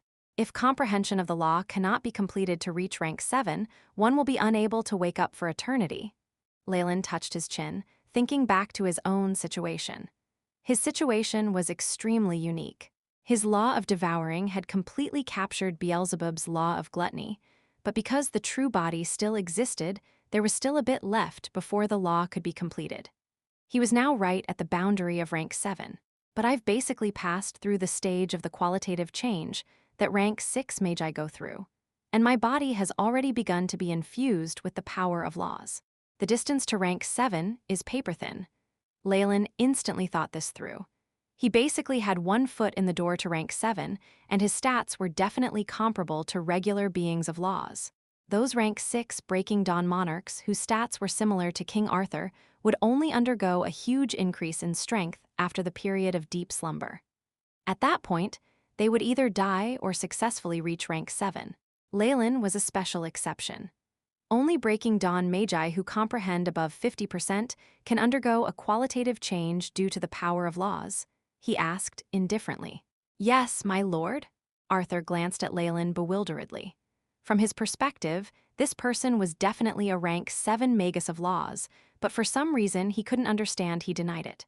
Whatever it was, treating him as respectfully as possible would never be the wrong decision. Though I really wish to enter rank 7, the realm of laws, the path of the comprehension of laws is too challenging. Thousands of years have passed, and I still have yet to reach that threshold. If you find any errors, broken links, non-standard content, etc., please let us know. Report chapter so we can fix it as soon as possible. Chapter 762, Subjugation. Arthur forced a smile as he spoke, a hint of fear in his voice. Even after reaching the threshold of 50%, I wouldn't dare enter the slumber of qualitative change and go through with such a huge gamble. Why? Because of the rate of failure. Leylin suddenly understood. Yes, my lord. Terror was evident in Arthur's eyes. The magi who sink into that stage of slumber will gradually reach their death in their sleep if they cannot completely comprehend the law ever since the ancient final war. I've never heard of anyone who has succeeded. In other words, no magi have advanced to rank 7 since the ancient war. Leylin stroked his chin, suddenly feeling like he had been extremely lucky. Though his method of advancing had been different from regular magi, and it had also happened in another world, he had escaped some trouble. Yes, Arthur nodded grimly. Until today, the only existences of laws that I know are the Mother Core, Death's sovereign king, and all those monarchs who existed during the ancient era. They stay below the 7th level of the subterranean world and rarely show themselves. As expected, it's not that there aren't powerful existences protecting the Magus World. They're just staying in the subterranean world. Leylin nodded, eyes glinting. He'd already suspected this. With the Magus World's status, even after going through the ancient final war, there should have been some rank 8 existences that still remained. Just a dormant world would not be enough to hinder those from other worlds who comprehended laws from spying on it. In that case, the underground of the Magus World is more valuable to those existences than the surface. It seems that they see the central continent like it sees the south coast. That's why they treat it with disdain. Leylin suddenly understood how their thought process. This was the only reason that made sense. If not, with their strength, the central continent would be quivering at their feet all the time. Are there ample resources in the subterranean world? Leylin suddenly looked towards Arthur. This question evidently stunned Arthur for a moment. From the astral laboratory, he could tell that this Lord Leylin had come from the surface. Was he perhaps coveting the subterranean world? While he was agonized about doing so, Arthur did not dare conceal anything. The 7th level that's already been opened up has more ample resources than the central continent. The lower the level, the more this proportion will increase. Many great items have appeared that even Breaking Dawns would go crazy over as well, though I'm not sure about the levels below the 7th. There are rumors that the world there is monstrous and grotesque, holding huge benefits for those who have comprehended laws. Huge benefits. Leylin touched his chin. The resources on the surface of the world are meager for beings of laws. The only thing they need is further comprehension and guidance on their path ahead. Could it be that there are places in the subterranean world that make comprehending laws easier? At this thought, Leylin's eyes brightened. Perhaps I should find an opportunity and explore the depths of the underground. After all, I can be considered one of the upper class in the Magus World. It's easier to improve if I can interact with similar beings. Leylin made some plans, but obviously would not state them. Arthur, did you come here for them? Leylin pointed towards Belinda and the other two. Yes. Only then did Arthur glance at the girls, but he no longer seemed to mind. It is my responsibility to take care of the security of this administrative region. However, with Lord Leylin around, there's no need for me to do so. It had to be said that this Arthur could easily adapt to changing circumstances. Of course, that might be because he had understood and experienced Leylin's strength, which was why he no longer had any thoughts of rebellion. Good, I'm going to meet an old friend, come with me. Leylin nodded and headed towards the Laya's family. Arthur laughed wryly and like a servant ducked his head while following at the back. This was the territory of Eames' family. Numerous steep hills emitted a metallic luster, and at its heart was the Laya's family's residence. Huge blue thunderbirds descended every once in a while, bringing with them the booming of thunder. This was a perilous area for all outsiders, but for Leylin there was absolutely no danger. Eam, your old friend's here. His tangible soul force scanned the area, and Leylin immediately broke through the heavy defenses of the Laya's family, finding Eam in a secret room. This voice, and this sort of, Eam Laya's hand shook in the midst of his experiment, and a test tube exploded. However, he paid no mind to this and turned into a blue thunderbird that soared into the sky. Leylin, my friend. So it's you. The body of the blue thunderbird immediately shrank. The hill-like creature turned into a blue-haired magus with silver pupils and fixed his attention on Leylin. I've already made the necessary preparations here, but you made me wait for so long. On top of that, why have all my attempts to reach you been blocked? Evidently, the contract Leylin had signed in order to placate the Laya's family was not of much importance to Leylin, and he lacked sincerity in going through with this. After all, he'd been under the all-snake curse then. Who would put more effort in this area? This was only because it had only been a short time of a few years. A few years meant nothing to high-ranked Magi, which was why despite Eames' unhappiness, he did not seem too aggressive about this. Otherwise, if he were to see Leylin now, he might even have tried to attack him. My apologies, I got caught up with some work. My reason in coming here is to restart the plans and agreements. Of course, some conditions must be amended. Eam was a rank 5 warlock that had inherited an ancient bloodline, but that was nothing in Leylin's eyes. If not for his family's usefulness, Leylin would just have devoured the whole place. Restart, amend, and also your aura. Eam's expression showed his obvious doubt. He sized Leylin up and down, suddenly feeling that Leylin's aura was somehow different from before. However, he couldn't quite say what had changed, which made him want to vomit blood in his frustration. With Leylin's current strength, concealing his energy undulations was very easy, though he wouldn't need to do that usually. Just the slight change to his appearance, combined with the power of laws pervading his every move, had caused Eam to feel like his vision had been blurred. I've found a very suitable partner in this trade. Arthur, continue talks with him. Leylin waved his hand. At this point, he didn't care much for the trade and profits between the first level of the subterranean world and the central continent. He even felt that it was unimportant. However, this business would be a huge help for the Ouroboros clan, so he finished it. Here in the subterranean area, Leylin had even found genuine overseers and partners. Belinda and Ignis both had experience in managing large organizations and were pretty strong themselves. They would probably just take some time to get used to the workings of this business and completely master it. The profits from managing this area were enough for them to survive luxuriously in the Magus World without needing to rely on Leylin. Long time no see, Eam. Having been mentioned by Leylin, Arthur rubbed his nose and stood out. You are, Your Majesty. It was only at this point that Eam noticed Arthur standing behind Leylin. Leylin did not emit much of an aura, but a body of laws naturally had a very powerful attractive force that caused Eam to completely disregard the people beside him. Your Majesty, why have you come here? Eam's mouth went wide open in his shock. As the person who had established the Arthur Kingdom, King Arthur's name had spread throughout the first level of the subterranean world. He was a peak rank 6 Breaking Dawn Magus, whose battle prowess surpassed all others. It was his exceeding his peers that had allowed him to build the foundations of the kingdom. The glorious reputation of the name, King Arthur, was not gifted by anyone. Arthur had built it himself through trials of blood and fire. There was enough blood from high-ranked Magi on his hands to dye his entire palace red.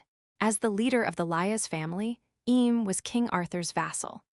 After all, the Laia's family was on the Arthur Kingdom's land, and even if he wanted to save his family from anything, Eam would still have to lower his noble head to the man.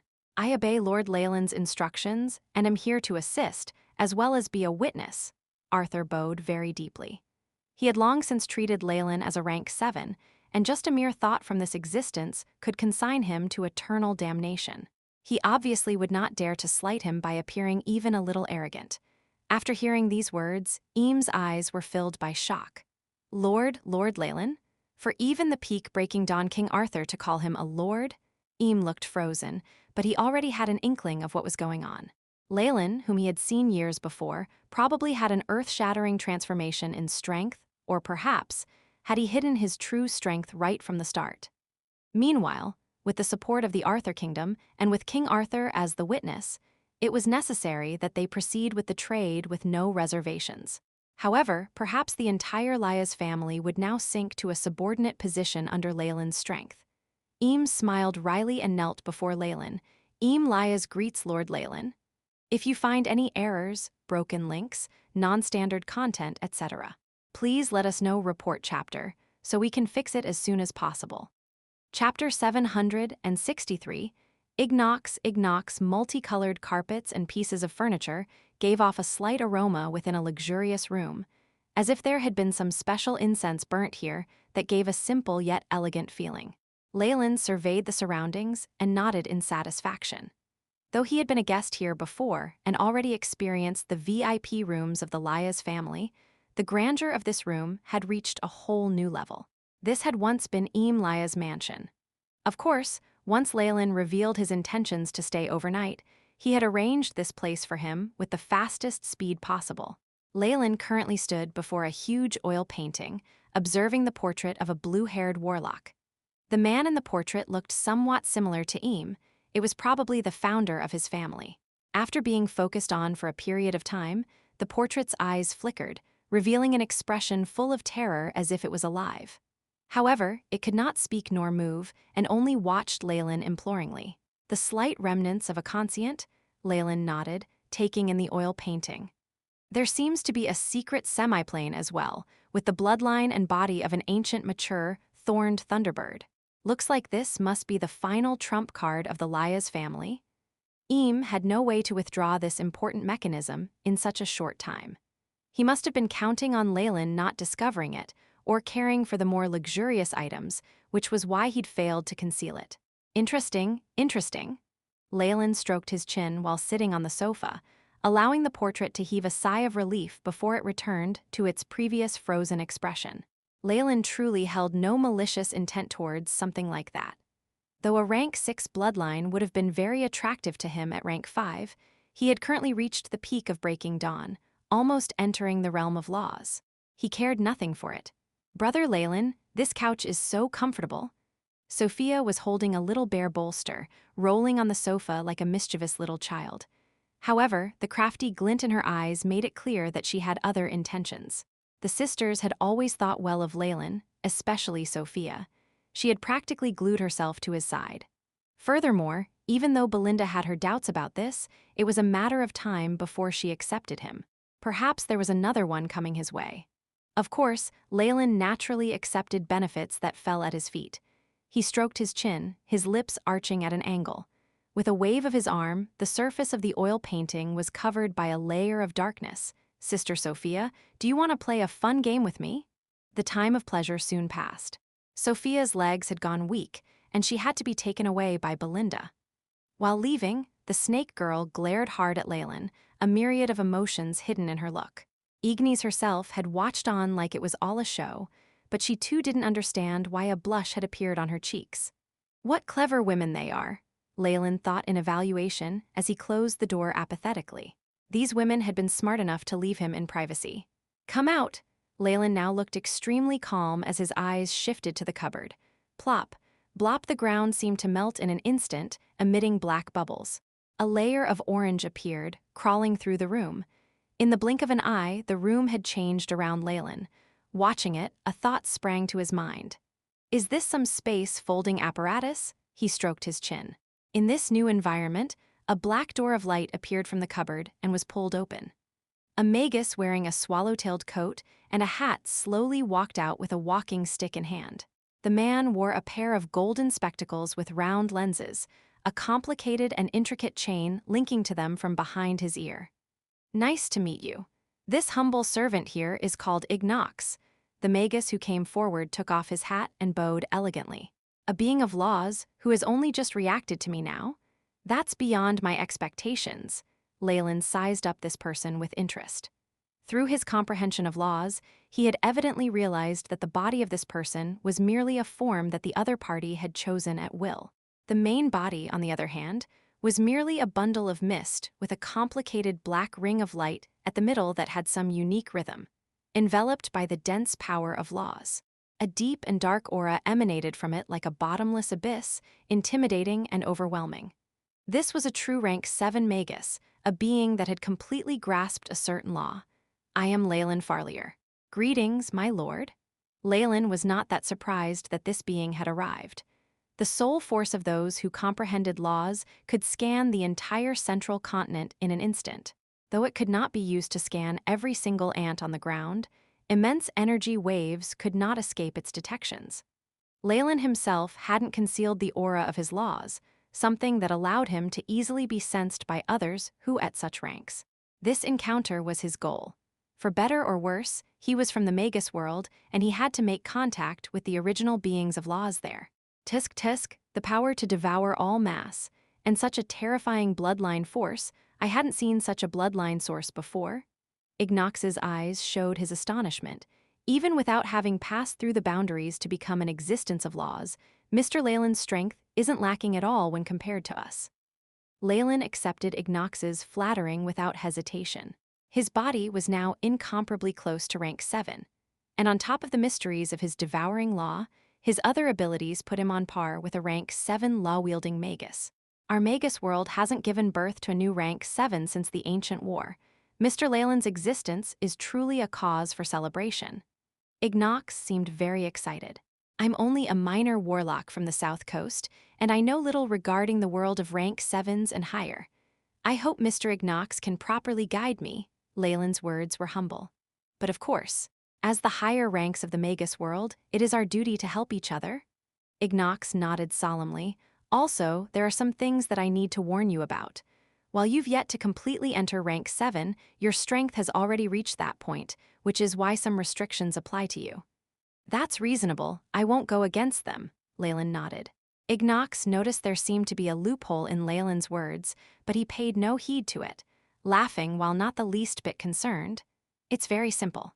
You cannot deliberately prevent the Magus World's world will from recovering. Also, each of us has a fixed region whose defense we're in charge of, and you'll need to thwart the invasions of any beings of laws. For instance, I'm in charge of the 1st to 4th levels of the subterranean world. Other than that, even if you were to massacre a whole continent, nobody will bother with you."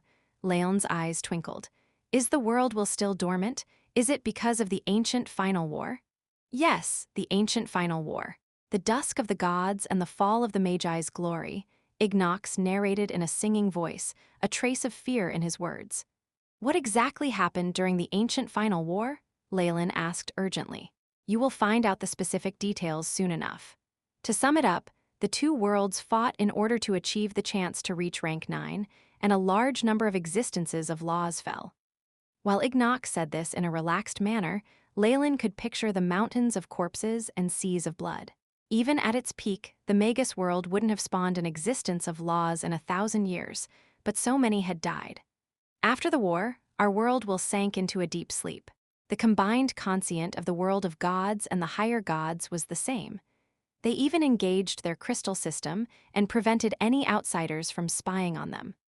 Left behind, we first withdrew to the subterranean world, guarding the world will as close as we could while comprehending laws, Ignox said. "Is the Magus World's will sleeping at the Earth's core?"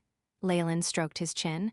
"The nearer the place is to the world will, the more conspicuous the laws become. The world origin force will also take care of Magi. It's no wonder that those existences of laws stay deep underground and won't come out. After signing the contract, Lord Leylin will become a part of us too." Ignox got to the point. "I am here to notify you about this.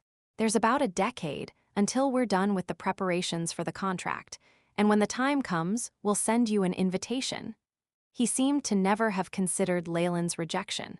Of course, Leylin wasn't foolish enough to make enemies out of the existences of laws in the Magus World.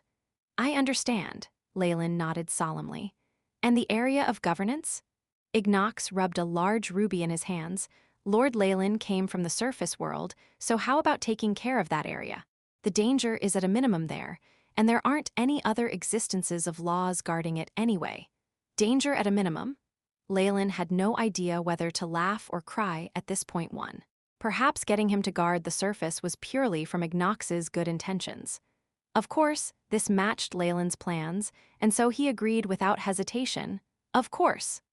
With the important business done with, Ignox and Leylin continued to chat, his enriching and wide knowledge astounding Leylin. The important matters to be noted after reaching rank 7 were extremely beneficial to him. When he had to leave, Leylin felt reluctant to part with him. 1. He found it both funny and embarrassing if you find any errors, broken links, non-standard content, etc. Please let us know report chapter, so we can fix it as soon as possible. Chapter 764 Distribution. Thank you for your magnificent hospitality, but I must be off. I look forward to my next meeting with you. Ignox waved at Leylin and entered the door of light in front of the cupboard. A great deal of rust vanished, and the room returned to what it had looked like before. The feeling of another space being connected here gradually dissipated. Leylin's eyes were filled with an inquisitive glint. This travel, is it an evolution of the laws he grasped? It seems rather effective when traveling between worlds and the astral plane. "My lord, may we enter?" Eames' voice was heard from behind the door. It had only been a short conversation, but that had taken up the whole night. Of course, for beings like Leylin, this was nothing at all.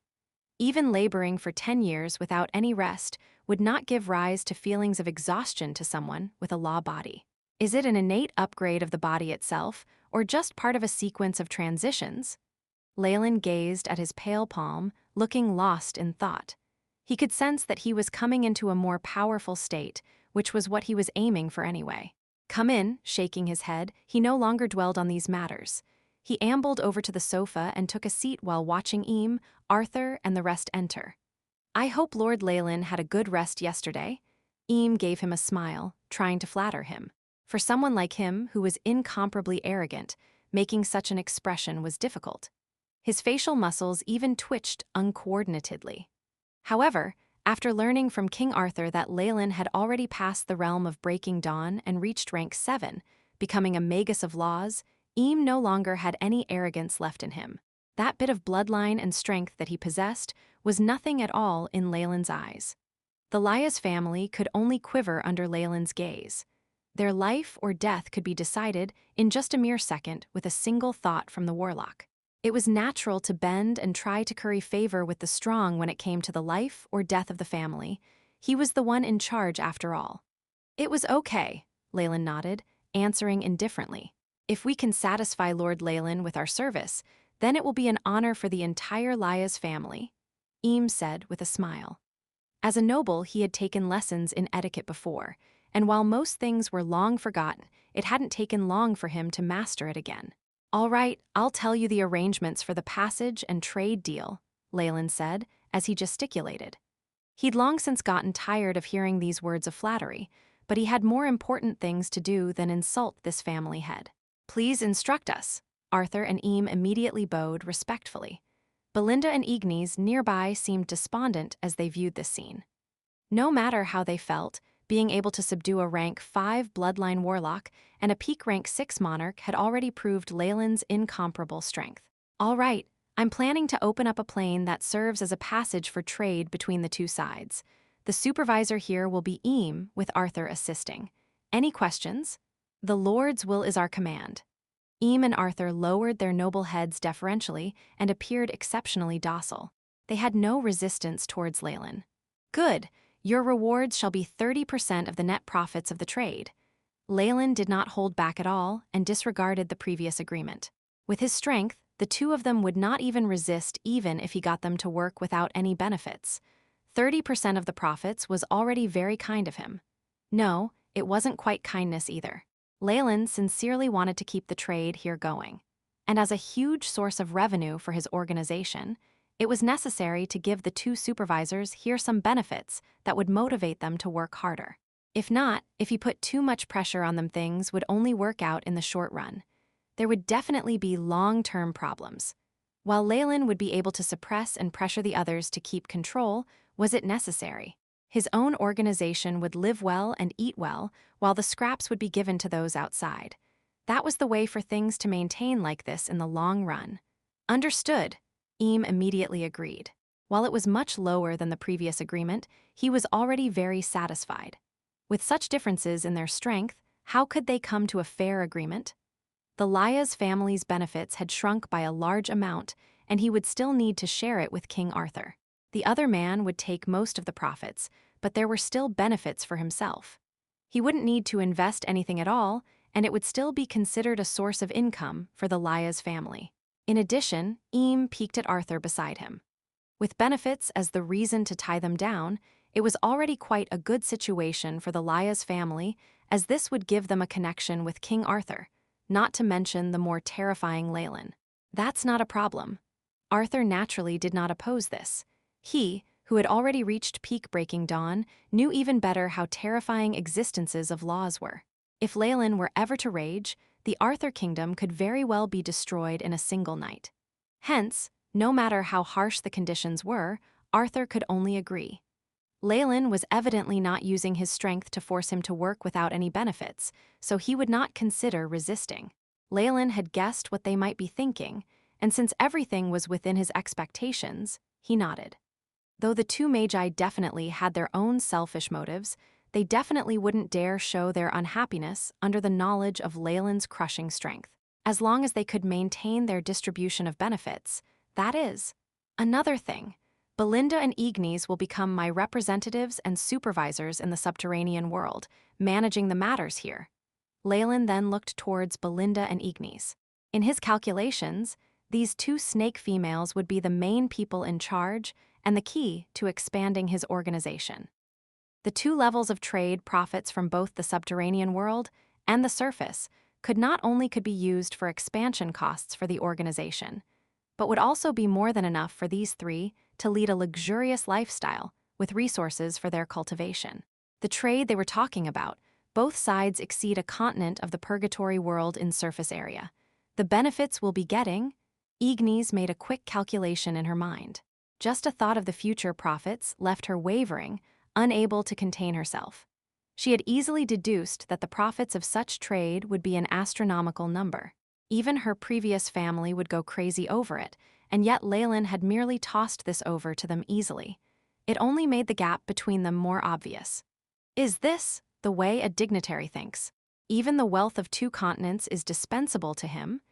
Ignis stared at the unfathomable Leylin and then glanced at Belinda beside her, clenching her fists and making a decision. But I've never done it before. Is that okay? Belinda hesitated slightly, perhaps worried that she could not complete the task that Leylin had entrusted to her well.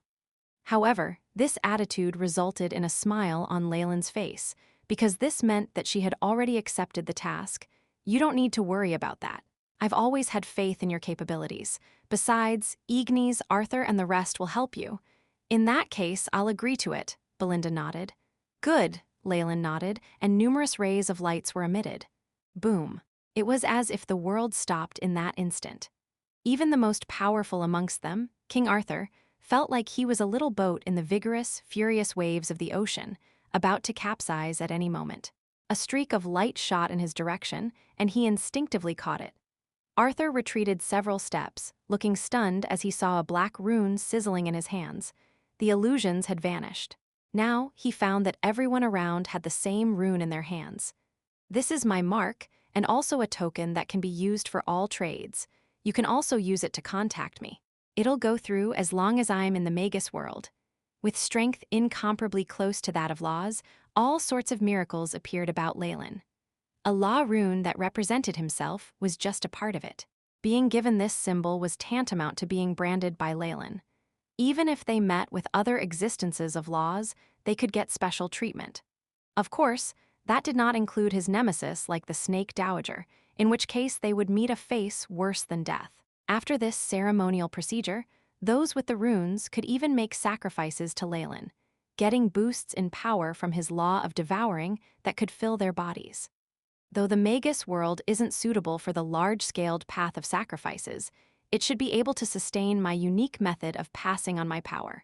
With this, your safety is guaranteed.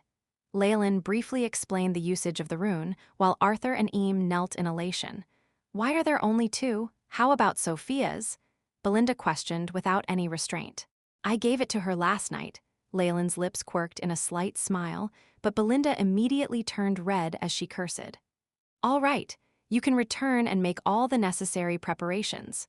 3 days later, I will unseal the passage. Leylin waved his hand, and the rest withdrew. Even Belinda, who looked like she had something to say, retreated unwillingly after being pulled away by Ignis. What a beautiful world! Leylin headed to the window, pulling the curtains open. There were many Laya's family members around, as well as the distant scenery, all within his line of sight. If you find any errors, broken links, non-standard content, etc., please let us know report chapter so we can fix it as soon as possible. Chapter 765, The Power to Move Mountains. The power to move mountains, just looking at beautiful scenery, is also a way of enjoying yourself. Leylin's eyes had a different look to them. He had previously been afflicted with the all-snake curse and had no choice but to struggle against the heavens. He had taken the risk to enter the purgatory world, dancing on the edge of a blade with no extra time to do something as mundane as enjoying the scenery. Now, however, after completely ridding himself of the curse on his bloodline, his body of laws, near rank 7, would last him over 100,000 years. With this much more time, he finally had time to breathe, released from his tight schedule. This was why he had spent so much effort on dealing with this bilateral trade. He had previously been someone who could not even take care of himself, so why would he bother with others? Now, with a lot more time and freedom, Leylin finally had the chance to consider the development of our Ouroboros clan, the Farlier family, and so on. Taking care of this land and its profits should be able to keep the Warlocks of the Ouroboros clan living well for thousands of years if managed well. And then there's the tiny issue in the central continent. Leylin stroked his chin. He was planning to use around a decade to take care of matters in the central continent and perhaps the whole surface of the Magus World. Besides getting his own people to succeed in life, he wanted to build up his own power. Whatever it was, based on the oral agreement with Ignox, he was going to have to take care of this land anyway. The subterranean existences would pay no heed to his actions. In their eyes, the surface of the Magus World is not only incredibly small, but also produces few resources. It possesses no resources beneficial for those existences of laws. Amongst the Magi, there are only a few rank 6s, and it's a remote and desolate place. They're not losing out by tossing it to me. After all, Ignox was tasked with the 1st to 4th levels underground, and each level is comparable to the surface world. Of course, the reason Ignox had done so was because Leylin had yet to properly advance, and he wanted to ease his work. That's better for me anyway. I'll definitely go to the depths of the core, but not yet. Furthermore, I can do a lot with the surface world when it's completely under my control.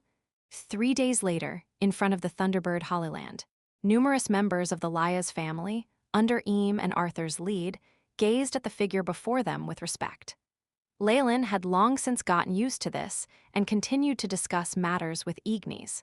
How has the progress for building the organization been? It's going all right.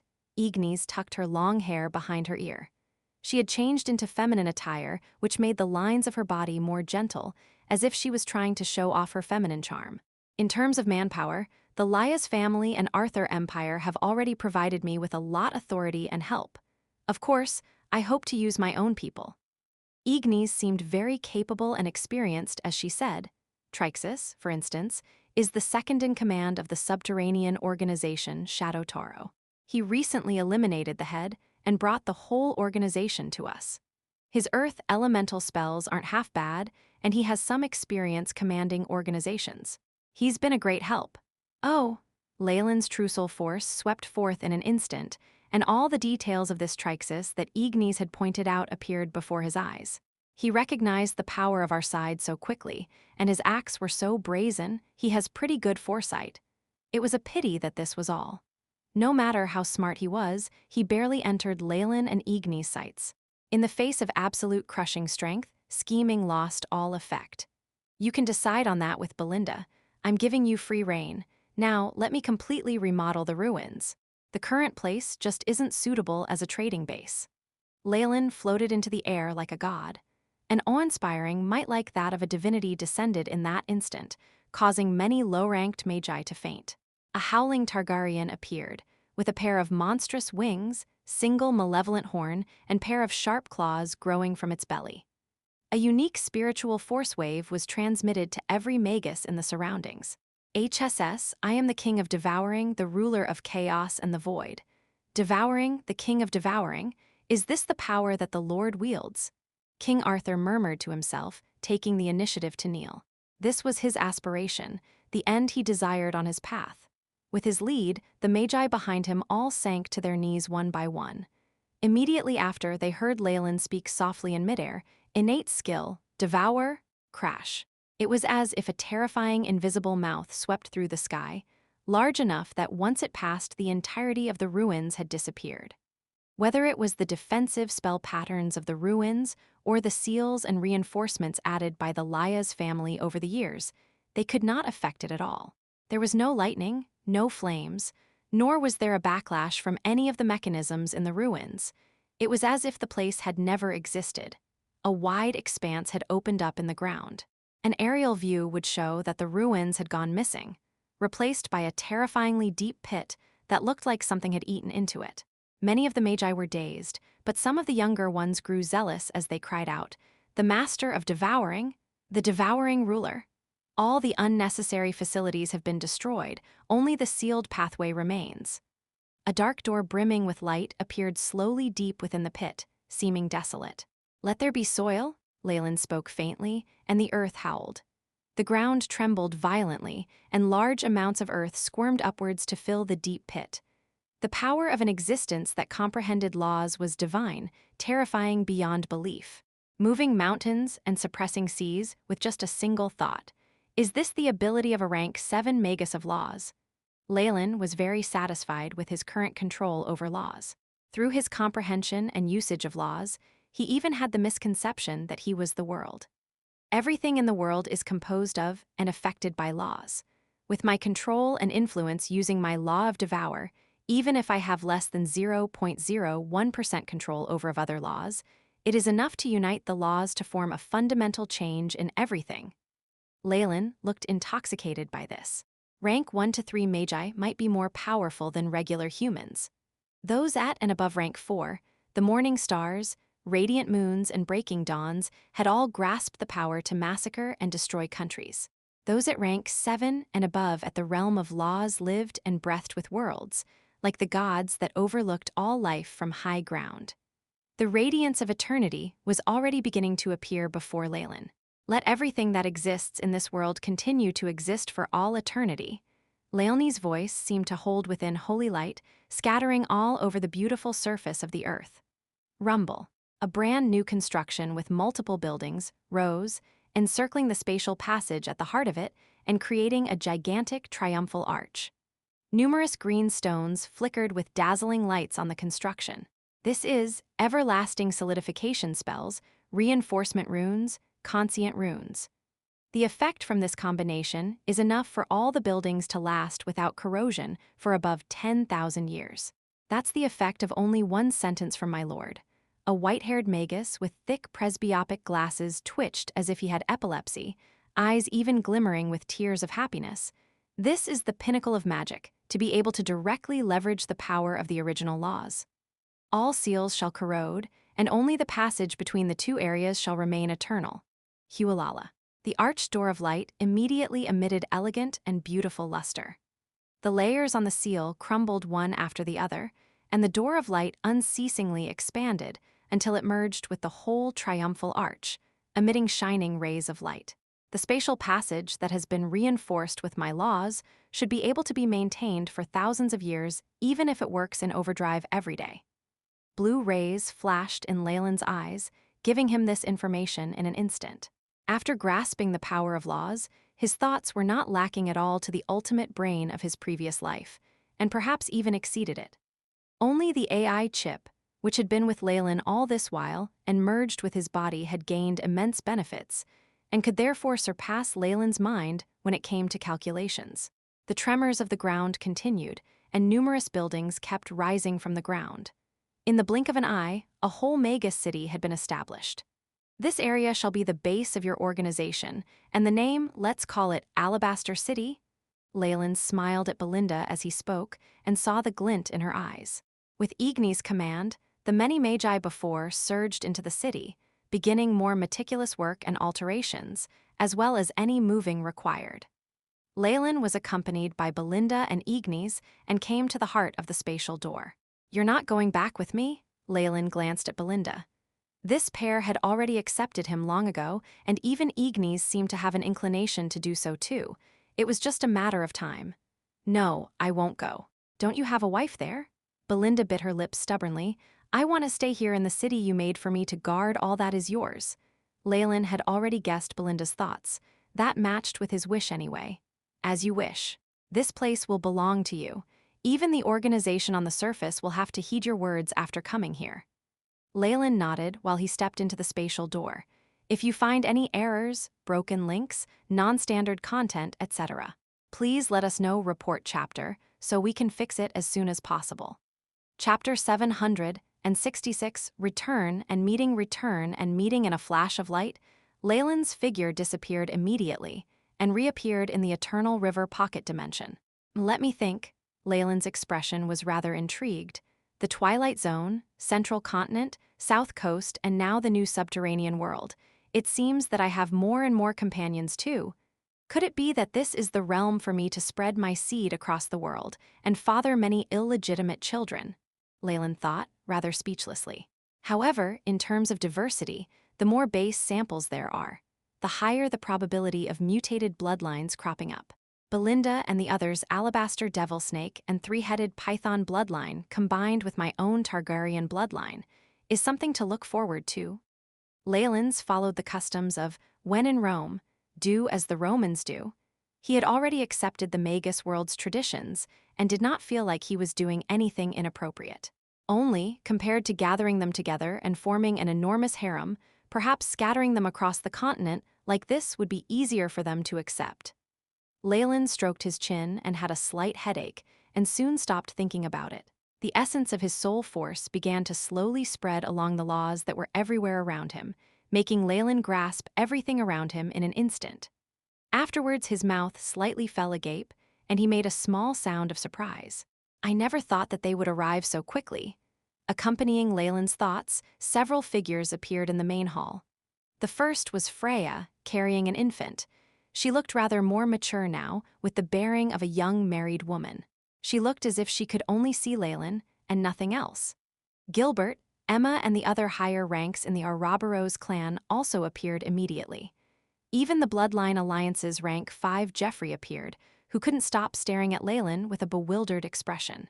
Towards the back of the crowd, there were still 2 others. The heads of the light and dark magi, Nanov and Eni, forced a smile towards him. "Leylin, you've returned." Freya's eyes were filled with tears as she approached Leylin. "Yes, I've returned." Leylin smiled at her and picked up Sire easily.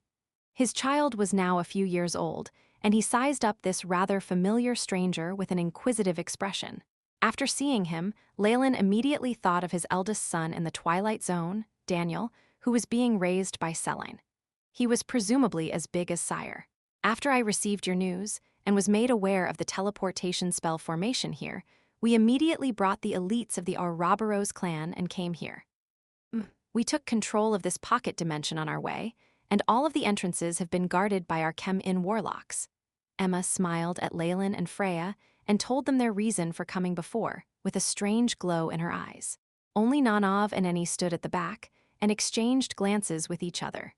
They then looked at how Leylin couldn't care less about them, and their hearts were filled with bitterness. They naturally now knew that Leylin had deceived them before and monopolized everyone's thoughts here. However, even if they knew, what could they do about it? The Ouroboros clan's strength, although it wasn't particularly outstanding in the central continent, was still considered absolutely monstrous on the south coast. Those who are known as light and dark magi could not be their opponent at all, and so they had immediately occupied the entire Eternal River pocket dimension. With just Gilbert and Emma, the two rank 4 warlocks were enough to make all the magi bow down before them, especially once they knew Leylin was actually a rank 6 Breaking Dawn warlock, the highest-ranked magi of the entire central continent. They didn't dare to breathe one word of complaint and dejectedly surrendered their benefits. Leylin could clearly predict all of their thoughts and was only slightly shocked at how quickly they had acted. Even the Bloodline Alliance had been alarmed. Lord Leylin. Was the earlier transmission real? At this moment, Gilbert respectfully bowed at the waist, and his eyes were full of expectations. At the same time, Geoffrey, who had been silently standing at the side, nervously clenched his fist. Oh, so it was because of this. The declaration I made when I broke through to rank 6, all of you heard it as well. Leylin smiled a little. So you're saying that you have already broken through the bloodline shackles and entered the realm of Breaking Dawn? Geoffrey nervously swallowed hard and asked in a hoarse voice. Yes, I have already completely broken free of the bloodline shackles and broken through to the Breaking Dawn throne. Leylin nodded. There was nothing in particular for him to deny. Also, at the same time, he released a little of the imposing aura that he had been suppressing. With a loud hiss like the long warble of mountain rivers, an overwhelming, earth-shattering bloodline power with the essence of soul force swept across them. A projection of his true soul seemed to fill the room with the golden light of the sun, and rays of light seemed to pour down upon them. A powerful feeling of oppression could be felt, and only Freya and Sire at Leylin's side seemed completely unaware of it. Sire even opened his eyes widely, and seemed to try and grasp at the golden flames of soul force with his delicate, plump little hands. Naturally, the powerful flames of his soul was controlled by Leylin to be like an exquisitely gentle spring rain to Sire, and did not harm him in the slightest. The Emperor, the Bloodline Warlock Emperor, the Emperor of our Chem-In Warlocks. Gilbert and Emma kneeled down, with a face seemingly full of tears. They had felt a hugely imposing aura from Leylin, which was far greater than the aura of a Chem-In Serpent Emperor that he previously possessed. This kind of feeling was as if he was their entire universe, and also the progenitor of their bloodline. Freya nervously caught her husband's hand, as if she was afraid he would slip away if she wasn't careful. The illusion I saw earlier was true. You've really become the new progenitor of our bloodline. Yes, it's true. From now onwards, our Chem-In warlocks have all completely escaped the Snake Dowager's suppression. Leylin nodded as he stroked Sire's head. Our wish, our Ouroboros clan, and all the Chem-In warlocks' long-cherished wish has finally been realized, Emma said, while choking on her sobs. The Ouroboros clan was soaked in the tears of blood, one overwhelming suffering, that the overpowering bloodline shackles caused, and now they finally had someone who succeeded in breaking the curse. The inspiration and hope that this success brought was absolutely incomparable. Leylin now was in the position where even if he made preposterous commands, the entire Ouroboros clan would perhaps cheerfully accept them. As expected, a rank 6 warlock, the power of the Bloodline Emperor. No wonder I had no ability to resist when you willed us to move here, Geoffrey mumbled, but the fact is he had gone in the wrong direction. A normal Bloodline Emperor, even if he could easily murder rank 5 warlocks, could not render them entirely unresisting and teleport them to places. Only those who were more powerful than laws could do this sort of thing, but the scope of Geoffrey's knowledge was too weak, and he had never seen a more powerful bloodline. Therefore, he had naturally misunderstood and made this connection, and Leylin could not be bothered to correct him. In any case, in their view it didn't matter whether it was a rank 6 bloodline warlock or a rank 7 with the power of laws. For them, this was completely unreachable, and they were powerless to resist. According to the prophecies of legends old, the most powerful bloodline monarch has finally appeared. I didn't think that the prophesized one was you, and not Bevis, Geoffrey said, with a complicated expression on his face. So you're saying that you had heard what Gilbert and the others said about the Bloodline Manifesto, and specifically came over to check because of your suspicions? Leylin stroked his chin, looking very calm. In the entire central continent, there was now no one who could deal with his strength. Naturally, they remained extremely motionless, and there seemed to be nothing to worry about. That's right, once we heard his declaration, we all thought it was unbelievable. If it wasn't for Elder Alpha hypnotizing many Chem-In bloodline descendants, and receiving the same news from everyone, we probably would have thought that you were drumming up a scam. Jeffrey's expression was rather complicated, as the Bloodline Alliance had pinned all its hopes on Bevis and paid much less attention to other bloodline geniuses like Leylin. After all, as far as the Warlocks knew, the idea that bloodline shackles could not be broken had already been accepted as unshakable common sense. As a result, compared to those Warlocks with the potential to only reach rank 5, one can understand the reason why they had put most of their hopes on Bevis, who had a rank 6 bloodline. However, Leylin had now not only risen to a rank 6 bloodline warlock, but he had even broken through the bloodline shackles, the curse that afflicted all warlocks. How could Jeffrey not be amazed by this? Perhaps once the news spreads, the entire Bloodline Alliance, no, the entire central continent will go mad. And also there's Bevis. Oh dear, Jeffrey shook his head. After I finishing handling my business in the South Coast, I will definitely take you back. Leylin nodded his head. Now, please give me some time with my wife and my child. I want to attend my duties as a husband and father. Seeing Leylin so impolitely chasing him away, Jeffrey and the others didn't dare to resist and left the great hall after politely bowing. Once they left the place and spread the news, it did not concern Leylin as to what kind of riotous scene appeared. Because at this time, Freya had already tightly grabbed Leylin's hands and began to burst into tears. And Leylin tenderly patted the back of Freya's hands and placated Sire. After this was all done, night had already fallen. So you mean, during all this time, not only did you go underground, you even directly went to the Purgatory World, and even saw the Snake Dowager, Trial's Eye, and all those legendary beings. Leylin and his family were now sitting at a sumptuous dinner table, and Leylin occasionally spoke a little of his experiences. Of course, it was the censored version, and he had hidden many of his secrets, but just that version was enough to shake Freya to the core. If you find any errors, broken links, non-standard content, etc., please let us know. Report chapter so we can fix it as soon as possible. Chapter 767, The World and Beyond the World and Beyond. I'm sorry, my beloved, I could not accompany you. Freya's eyes seemed to redden, covered in a layer of sparkling tears. No, you've raised Sire. For me and our Farlier family, this is the greatest contribution. Leylin stood up with the adorable little fellow. As his son had inherited his Serpent Emperor bloodline, his appetite was enormous. Occasionally, he was full of uncontrollable energy, and emotional issues with his bloodline power arose. Naturally, for high-ranked warlocks, these couldn't be considered problems at all. In that case, the bloodline shackles of Chem-In warlocks are all gone. Freya thought of the most crucial point. No, strictly speaking, only my bloodline shackles have disappeared. Your bloodline origins, however, now originate from me instead. Leylin spoke truthfully. But with my help, it won't be a problem for you to advance to rank 6.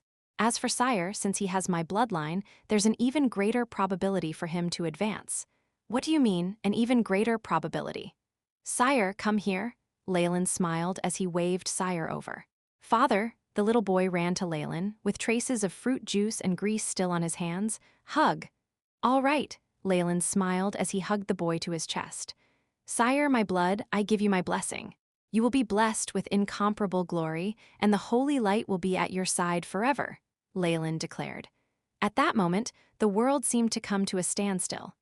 A tall phantom of a Targaryen winged snake appeared behind him. Leylin assumed a solemn expression on his face, as if he was a god proclaiming an oracle.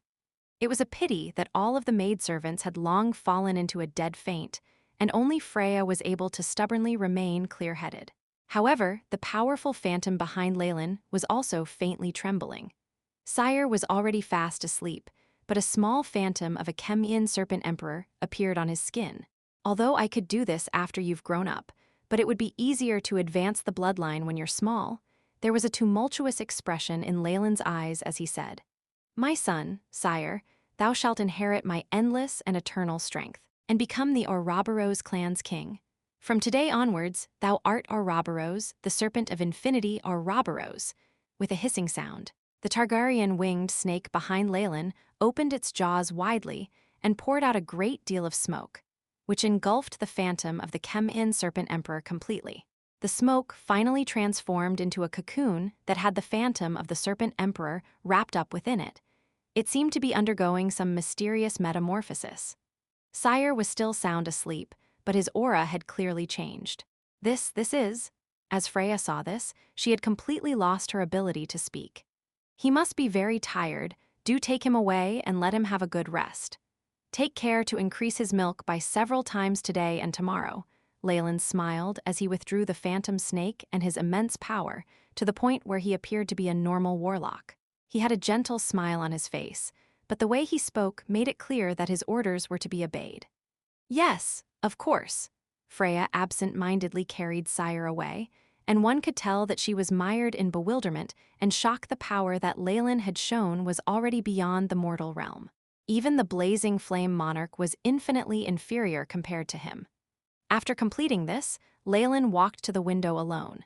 His gaze seemed to pass through the eternal river pocket dimension to the starry sky outside. Daniel, my eldest son, Leylin said in a low voice. His soul force exploded with power that seemed to surpass the laws of the world and penetrated directly into the Twilight Zone. What is this power? His young wife, Selene, had a look of horror on her face as she was awed by the powerful force. With a loud crash, innumerable black particles began to converge into an enormous face. The intimidating aura flowed from its pupils gave off a suffocating feeling. However, Selene felt incomparably familiar with that face and said, Leylin, you're Leylin? My son, Daniel. The enormous dark face continued to speak, and Daniel struggled violently out of Selene's arms and ran towards the dark face. Thou will inherit my devouring and dreamscape ability and become the world's serpent, Jormungandr. Along with the face's proclamation, laws of devour and dreamforce poured like a stream from it and engulfed Daniel completely, immediately changing him at the cellular level. I've returned, please take care of Daniel. At the end of the ceremony, Leylin's voice came from the enormous dark face and soon after disappeared without a trace. However, the powerful feeling from earlier remained. Selene stroked her face and was finally convinced that she wasn't dreaming or was affected by some illusion. Daniel, my Daniel? Selene flew to Daniel's side, but after she realized he was only unconscious and not dead, she finally breathed a sigh of relief. At this moment, she discovered that Daniel had slightly changed. The most noticeable change was the black rune that he was tightly grasping in his hand. This black rune had a pure quality to it, as if it was the only one of its kind in this world. It had an inscription of a demonic winged devil snake, which seemed to be connected to some unfathomably powerful being. This is Leylin's aura, this is his rune. Selene stowed the black rune away with a look of astonishment on her face, and looking at the sleeping Daniel, she couldn't help but to mutter to herself, Leylin, what level has he reached now? From today onwards, the infinite serpent Ouroboros and the world serpent Jormungandr will be the two main bloodlines of my Farlier family. Leylin leaned against the balcony, with a tumultuous expression within his eyes. As Sire was the son of his first wife, Leylin envisaged him as inheriting his eternal and infinite power. However, this was only a seedling of a thought, and he would only be able to let Sire walk a future path to an even stronger bloodline if Leylin himself continued to constantly improve himself. As for Daniel, his eldest son, his inherited abilities of Devour and Dreamforce was already stabilized and mature, and would very quickly become his main strength in battle. Speaking of this, Sire's bloodline still has far more potential for growth and is full of unlimited possibilities. However, it is still far from perfect. And Daniel's bloodline is the most violent, but the future has already been fixed for him. Leylin stroked his chin, a smile blooming on his face. Their present and the future will be up to them. As an existence that was infinitely close to rank 7, Leylin now had the ability to do what many high-ranking Magi thought was unimaginable, which was to make use of Origin Force, to pass on his own bloodline, and even make a copy of his own abilities. For Leylin, it wasn't a particularly difficult thing. Only, the paths these two bloodline branches would follow was just within Leylin's imagination, and with the AI chip's assisted deductions, it still had some imperfect aspects. In reality, The titles he had given earlier, such as the World Serpent and the Infinite Serpent, were only given because they sounded nice, coupled with his momentary bad taste. However, he had the confidence that after several hundred years had passed, these two mature bloodlines would absolutely dominate the entire central continent and eclipse other bloodline warlocks. Even when Leylin had arrived at the rank 9 Eternal Realm, these two bloodlines of his would not be even a little bit inferior to those legends of old. Although I have already helped them to remodel and advance their bloodlines all originate from me, and for the time being their highest potential is only to rank 6. They can only continue to advance once I break through to a higher rank. Leylin carefully pondered this situation. He was thinking of establishing his clan, reproducing his bloodline, and investigating the probability of evolving his bloodline, and these were all tasks that the AI chip was constantly researching as well. Leylin very much looked forward to the surprise the bloodlines he had passed on would bring him, after going through nature's survival of the fittest and natural selection. The limitless azure sea, as far as the eye could see, with white waves sweeping across it. Leylin and the others stood on the deck of an enormous sailboat, and their bodies moved up and down with the waves. So you're saying that the work of transporting Chem-In warlocks to the south coast is still ongoing? Leylin supported himself on the railing and slightly furrowed his brows. This speed is really far too slow. Within a month, the entire Ouroboros clan's headquarters must be moved to this place. Only then do we have enough people to develop the subterranean commerce. Although he had only complained a little, Emma and Gilbert broke out in a cold sweat behind him. In the end, it was only due to Gilbert and Leylin's earlier camaraderie as a master and disciple that he could stand out and say, "The South Coast has many dangerous areas, and some have even reached the extent of rank 4 in danger. We can only use reinforced models of airships and shipholds and dispatch a Morning Star force to escort them, and consequently the pace is slow." The dangers near the South Coast weren't considered much to Morning Star Magi, but for those rank 3 Magi, it was as if it was a natural barrier to them. Although your argument makes sense, you really have to increase the speed. Of course, we all want to seize the generous profits of subterranean commerce as quickly as possible, so it's a pity. Emma and Gilbert exchanged a glance, with a wry smile on their faces. On my map, this most dangerous area is the Dragon Whale's territorial waters here. Yes, it is, my lord. Emma involuntarily answered him. Very good, then perhaps I can help. Leylin smiled lightly, but his expression suddenly turned icy. Come out now. A ghastly sound with icy majesty could be heard along the surface of the sea, but it was the energy undulations that came from their periphery that made Gilbert and Emma's expressions change drastically. If you find any errors, broken links, non-standard content, etc., please let us know report chapter so we can fix it as soon as possible. Chapter 768, Dragonwhale Successor Roar. A heavy noise sounded from the bottom of the ocean, and that was followed by a terrifying shadow, constantly emitting strong life force undulations. The pressure from its gigantuan body alone created a tsunami of magnitude 10, causing the ship that Leylin was on to waver violently. Float, Gilbert commanded with a sharp voice. Phew, phew. Thick streams of air sounded with unbounded energy and propped the entire ship, resulting in it being suspended midair. However, things were not so fortunate for the other marine tribes present. A mass of sharks, turtles, and a mishmash of sea creatures were carried away in the waves of this catastrophe. Many were even crushed to pulps of flesh, dyeing the surrounding waters red with blood. The shadow grew exponentially, its size comparable to that of a continent. And in the blink of an eye, a huge mountain blade tore through the surface of the sea like a knife blade, revealing an enormous black back.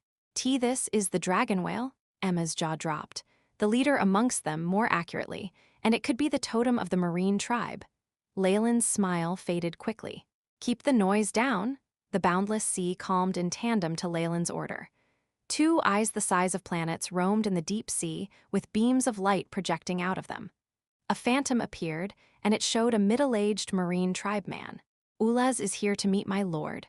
A rank 6 king of the dragon whales, his physical size is already equivalent to that of a small continent. Thank God only rank 4 dragon whale appeared instead of this one when we were previously moving. Gilbert's eyes narrowed, and he immediately thought that he was hallucinating. What? He called Leylin my lord. Aren't they of the same rank? Moreover, a dragon whale with such an impressive size, are you the one in charge of the dragon whale territorial waters, Ulas? Leylin readily asked. Yes, my lord, as well as the neighboring few islets and the continent's marine tribe. This soul phantom called Ulas replied in a cute manner. Even the lowest-ranked dragon whale could create great storms and waves in the south coast before, which led to great losses, and even Leylin had heard of it back when he was a rank 1 or rank 2 Magi. Now, however, not even the strongest dragon whale king was trash worth mentioning in his eyes. This form is abundant in bloodline force, and if I devour it, the most it will increase my constitution by is 0.003. Leylin's blue eyes flashed as he instantly got the answer, and the dragon whale king suddenly shivered underwater. It's too little, and I also still have other uses for it. Leylin inwardly shook his head and gave up on devouring the dragon whale. Ulas, I have something for you to do.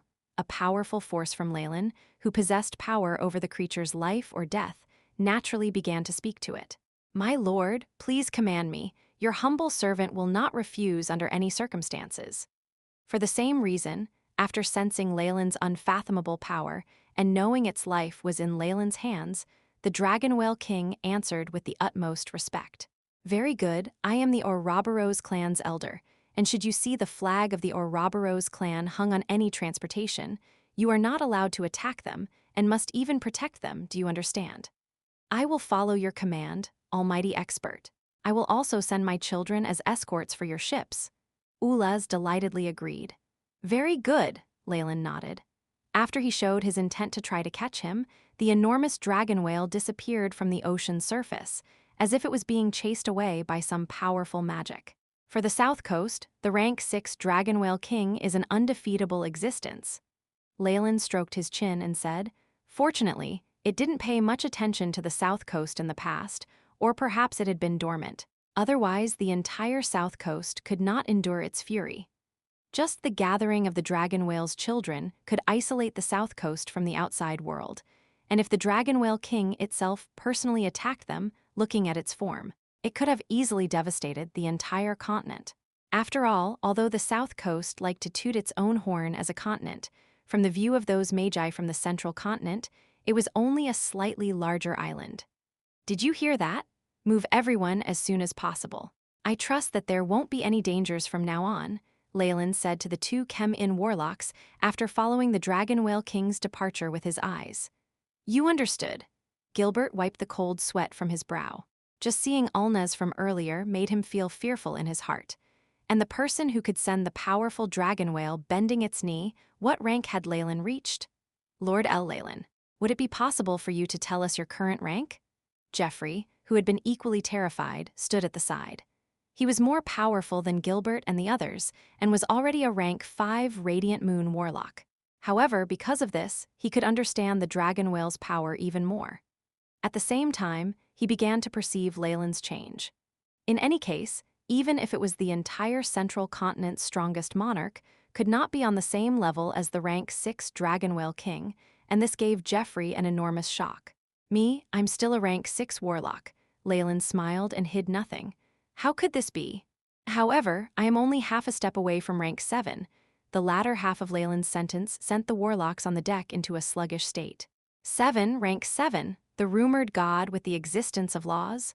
Geoffrey's eyes widened and his mouth gaped wide open, as if he was an enormous toad. He foolishly looked at Leylin as he entered the hold of the ship. Duke Gilbert. Duchess Emma, please could you confirm if I imagine that? After a moment of great bafflement, only then did Geoffrey try his best to readjust his expression back into place and involuntarily ask, I'm afraid that you didn't mishear, Your Royal Highness Prince Geoffrey. Gilbert and Emma exchanged a glance with a wry smile on their faces and said, However, we're already quickly getting used to it. Lord Leylin has always been good at creating hopes and miracles. Now even Gilbert would not dare to consider himself as Leylin's mentor anymore. After all, he was an existence that was reaching rank 7. Rank 7. What could it mean? In the ancient times, it would still be considered the position of a celebrated expert. The conqueror of many worlds, many native tribes could only tremble and weep, and now, the Ouroboros clan had the strength of this rank. Gilbert realized that he could only giggle at this thought, and Emma was also leaning towards it. Rank 7? Rank 7, Bevis, Offa, your plans will all come to nothing. Geoffrey could only react to that after a long time and suddenly sighed with a lonely expression on his face. No matter who it was, once they had dealt with Leylin for some time, they would feel as if they had been struck a blow. Geoffrey had previously felt this several times, but this time it was an even more powerful blow. However, with Leylin, the springtime of our bloodline Warlocks has arrived. After he had sighed, Geoffrey's eyes were filled with hope. Even if the central continent was currently filled with many monarch-ranked magi, to a semi-rank 7 they were as insignificant as ants. With just one slap, swathes of them would die. Geoffrey could already see the scene where bloodline warlocks would dominate the central continent. The enormous benefits that conquering the central continent would represent rendered their earlier schemes, and all those things they had previously worked hard to defend seem ridiculous. Perhaps this was exactly what that lord wanted. Geoffrey looked in the direction of the ship's hold, and Secrelty clenched his fist, an abnormal red flush appearing on his face. Under Leylin's operation, they had completed the long journey from the south coast to the central continent in the space of the few days. When Gilbert and the others had made this journey before, they had needed a few months. If it wasn't considered to have been too wasteful, Emma had even wanted to set up an astral gate in the south coast. Passing through the astral gate and Morning Star Realms hub and establishing a transportation spell formation that could cover the entire central continent was an important trump card to the bloodline warlocks. However, for the relocation of the entire organization, operating the astral gate might use up a little of their resources. But the numerous times used would all add up to an enormous figure that would make even Gilbert and the others faint. Even their entire family fortune wouldn't be able to afford it, and they could only use this long-distance travel to carry out their move.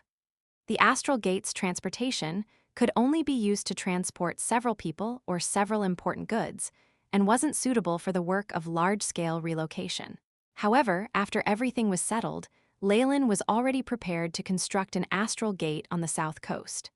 Not just the south coast, even in the Twilight Zone and the subterranean world, he wouldn't leave them out. Although large-scale transportation wasn't possible, but it would be very convenient for him to transport himself. Within the Morning Star realm, Alpha looked even more old and clumsy compared to before, as if his body had decayed. His eyes, however, still had an energy that was difficult to hide. Wade, do you think Geoffrey's previous summon was real? Offa rubbed his hands somewhat excitedly. He and Wade were both waiting at the transfer point, and even Bevis was also there, although his face was already incomparably gloomy. Geoffrey, as you both and I know, would not deceive us on this sort of thing. In addition, if that person has really risen to rank 6, we can confirm it once we meet face to face. Wade said with a smile. Geoffrey's messages were lagging behind a little, and once these two could truly acknowledge Leylin's strength, perhaps they would be in for a great surprise. If you find any errors, broken links, non-standard content, etc., please let us know. Report chapter, so we can fix it as soon as possible. Chapter 769, Turbulent Undercurrent with a buzz. The Morning Star Realm's transportation area suddenly flickered with a brilliant light. They have arrived. Offa and Wade's eyes lit up at the sight, but Bevis' expression became rather probing and had an unyielding look to it. Several figures wrapped in a gentle ray of light appeared. After the light had dispersed, it revealed the figure of Leylin, Geoffrey, and the others. Sir Offa, Sir Wade, and Sir Bevis, it's been a long time since we met. Leylin walked in front of the rest and greeted them with a smile. Sir Leylin, have you broken through? Offa twisted his hands together and appeared very excited. Yes, I have already reached the realm of rank 6, Leylin smiled, and behind his back, the essence of his sun-like trussel appeared, its piercing golden flame sweeping across everyone with powerful energy undulations. As expected, this is the power of a breaking dawn rank. Offa's eyes were bright and filled with tears. Our organization's long-cherished wish has finally been realized, Sir Leylin. No, Your Majesty Leylin. You are the pride of our bloodline alliance. Offa respectfully bowed, along with Wade and even a seemingly unwilling Bevis. Your Highness, have I been promoted to a new title? Leylin seemed to find it funny as he raised his hand to support Offa and the others up from their bow. With this hierarchy, as Leylin had now advanced to a rank 6 Warlock and impressively become a Warlock Emperor, so he was now called His Highness. What a funny way to give titles, so when Bevis also advances, wouldn't the Bloodline Alliance have 2 Highnesses? Leylin humorously thought of the aftermath of that scene. 1557 years, it's already fully been 1557 years. Our Bloodline Warlock monarch has finally appeared, but never had I thought that it would be His Majesty, Leylin, Wade said, which made Bevis' expression darken. He was still a rank 5 Warlock, and did not have the strength to act against Leylin. He could only respectfully express his allegiance. No matter how he had schemed before, in front of this absolute strength, it was an insubstantial as a spider's web that could be brushed away without leaving a trace. However, I can also reach that rank, in 100 more years very quickly. At this moment, Leylin's gaze had also gone past Offa and Wade and had arrived on Bevis. Sire Bevis? Yes. Bevis put in his greatest effort to make his smile slightly more natural, but he disgracefully failed at doing so. His twisted expression made everyone who looked upon it want to laugh. Your fog giant bloodline, when amplified by another set of giants' remains, you still have 87 years left before you break through. Work hard, you still have 65.1% chance of advancing to rank 6, Leylin said with a smile, and he looked as if he had completely seen through Bevis. How did he know? Bevis raised his head with amazement. He had always considered the fog giant's remains that he had obtained from Offa as his final hope and trump card, and never had he thought that Leylin would be able to tell. The gap between him and me has grown so big. Seeing that Leylin had a greater understanding of his bloodline than he himself, and had even calculated the probability of advancement, dealt a devastating strike to Bevis' confidence. Until now, he realized that his actions before made him look like an absolute clown, and he looked extremely ridiculous. Lord Leylin? After Leylin and the others had welcomed them into the headquarters, Offa and his group saw Leylin sit down. They still stood there ramrod straight, with solemn and respectful expressions on their face. I've come to the Central Continent today to relocate the Ouroboros clan and also take care of some other trifling matters. After that, I might permanently settle there, Leylin said. This surface Magus World was all the same to Leylin, and no matter how concentrated the elemental particles were, it would not be of any use to advancing his strength now. Relocate? Settle? Is it because of the subterranean commerce? I've heard about it, but please let me speak bluntly, Your Majesty. Although we Warlocks rely on bloodline power, the South Coast's weak elemental concentration will definitely still affect us. Offa and the others had anxious expressions on their faces. Their long-awaited rank 6 bloodline monarch had finally appeared, and they thought they could exact their revenge on the Central Continent, so how could they let Leylin go so easily? Would they really have to wait another 100 years for Bevis? Seeing Offa's expression, Leylin immediately knew what they were thinking in their heart of hearts. However, he did not expose them. Be at ease, I know what you are all concerned about. Before I leave, I'll settle this matter completely. Leylin indifferently waved his hand, but Offa and his group were still a little dissatisfied. They seemed to want to say something else, but they were all stopped in their tracks by Geoffrey's most severe glare. After Leylin had left, Geoffrey was surrounded by Offa and the others.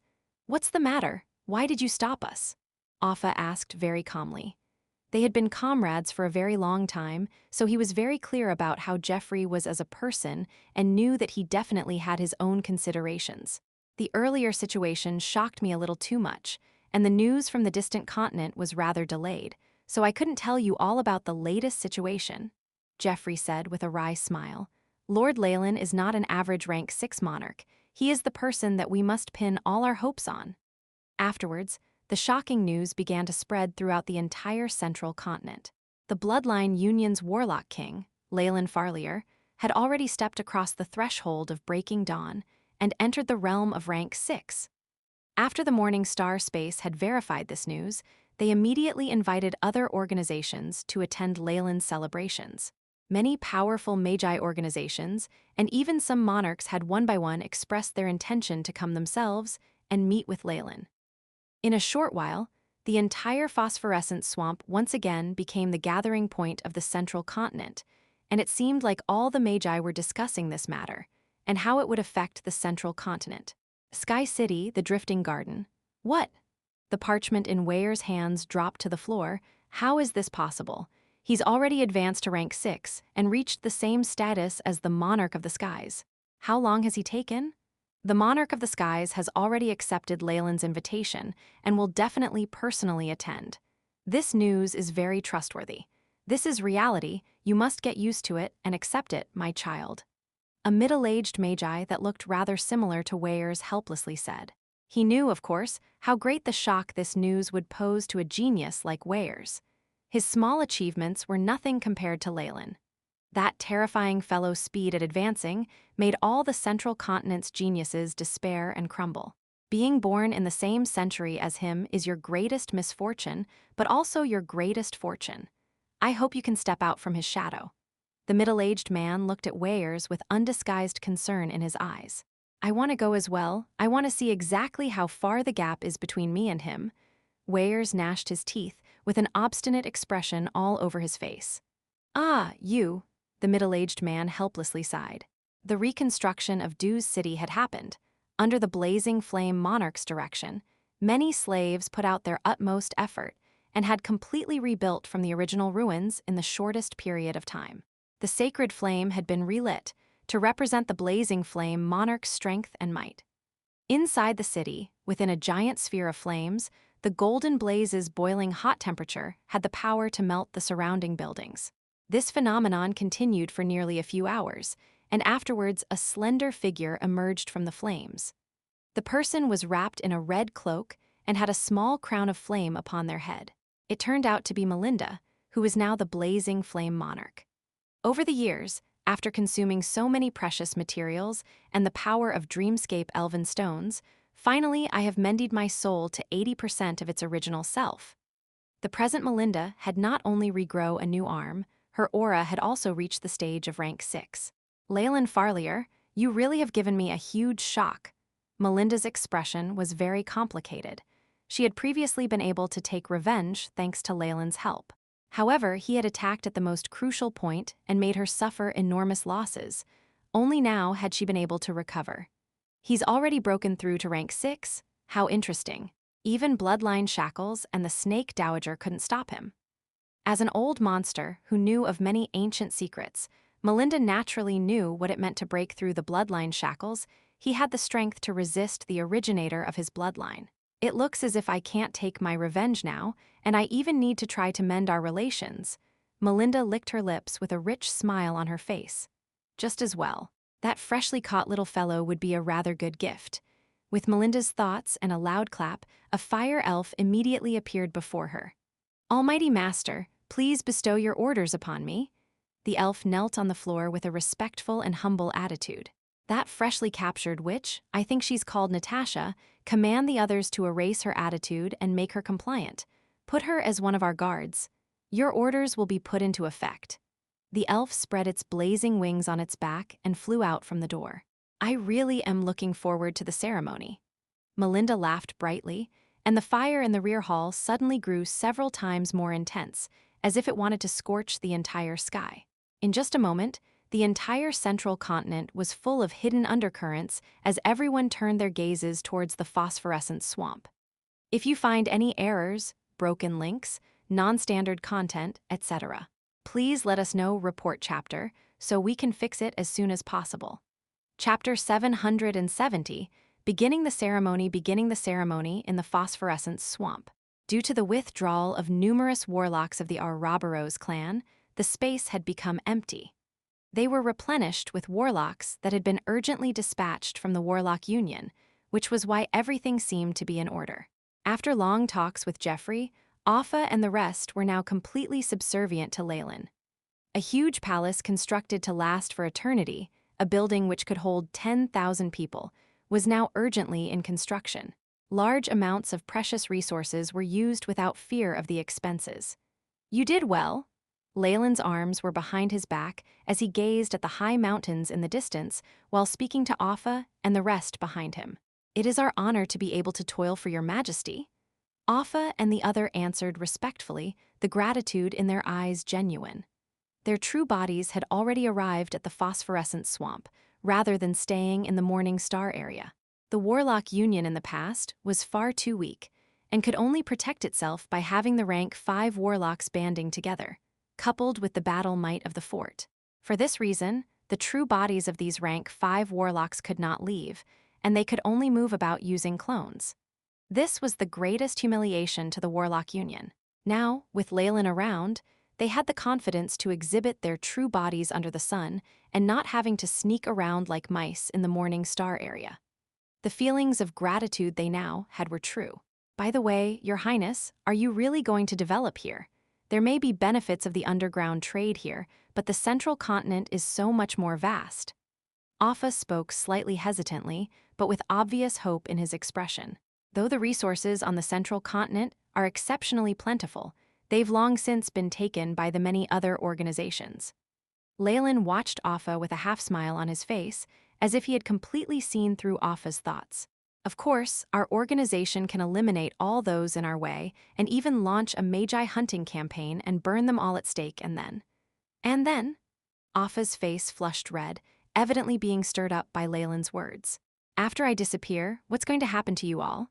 Leylin's voice was icy cold, and left every Warlock's first deathly pale as if they had fallen into a world of ice. Why, Your Highness, you've already entered the realm of laws. What is there on the continent that can be a threat to you? Jeffrey and the others could not comprehend. In answer, Leylin merely chuckled. In the Magus World itself, I'm not a match for those rank 8 existences who survived the ancient final war. The astral plane is so vast, and there are countless worlds out there. Besides, I haven't reached the realm of immortality yet, and who out there can say that they are everlasting or immortal? Watching Offa and the rest leave, Leylin's eyes flashed with ridicule. What he'd mentioned was only part of the reason. More importantly, the benefits in the South Coast were already enough for the Ouroboros clan to survive and develop. No matter how amazing the resources in the central continent were, they were useless to him. In order to conquer the framework of profits in the central continent that had been formed over a long time, it would expend some time and effort on his part, as well as make enemies with monarchs just for something that was useless to him. If this was for Freya, Selene, or Gilbert and Emma from the Ouroboros clan, Leylin might perhaps make the effort. However, who was Offa? An ally from a scattered Warlock union. This status was not enough for Leylin to be moved. Anyway, once he showed his strength and completely terrorized the Magi monarchs, they would definitely yield some profits to win him over and express their goodwill. After allocating all the resources to the Warlock Union, Leylin believed he had repaid them for all that they had done for him. On top of that, with him as a deterrence, the Warlock Union's future in the central continent would be shining. At the very least, those so-called anti-Warlock campaigns would no longer appear out in the open. With these, Leylin felt he'd done enough for the Warlock Union. While Leylin had thoughts of things like conquering the central continent and constructing Saw Warlock Empire or something like that, he gave up later. After all, for he as he was now, no matter how large an empire and organization he could make, all there was for him was pursuing eternity after becoming a rank 7 Magus. That was the #1 goal of the existences of laws. The realm of laws, existing together with these laws, was an eternal glory.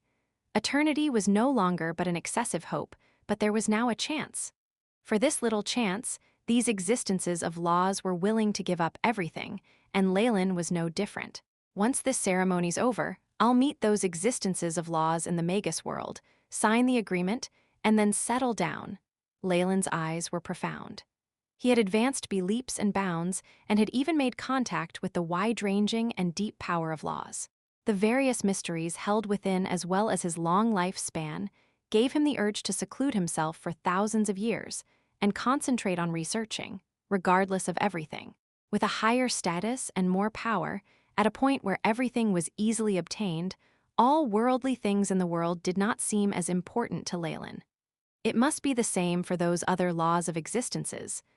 A giant airship has been discovered. The symbol says that it's from Sky City, an organization with a first-class invitation. The sun shone brightly in the cloudless azure sky. All of a sudden, a large airship appeared in the air, the smooth surface of the warship as nimble and sharp as a swordfish, the metallic luster dazzling and flickering with light. The people at the interim command center on the ground were immediately flustered. Issue the guiding signal. Issue the guiding signal. This is the center ground of the Ouroboros clan. Airship that belongs to the esteemed Sky City, please follow our guide and park at Lot 23. Important information was relayed thrice before there came an answer. All right. Rumble.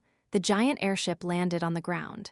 Compared to the surrounding airships, it appeared manifestly superior and majestic. The cabin door opened.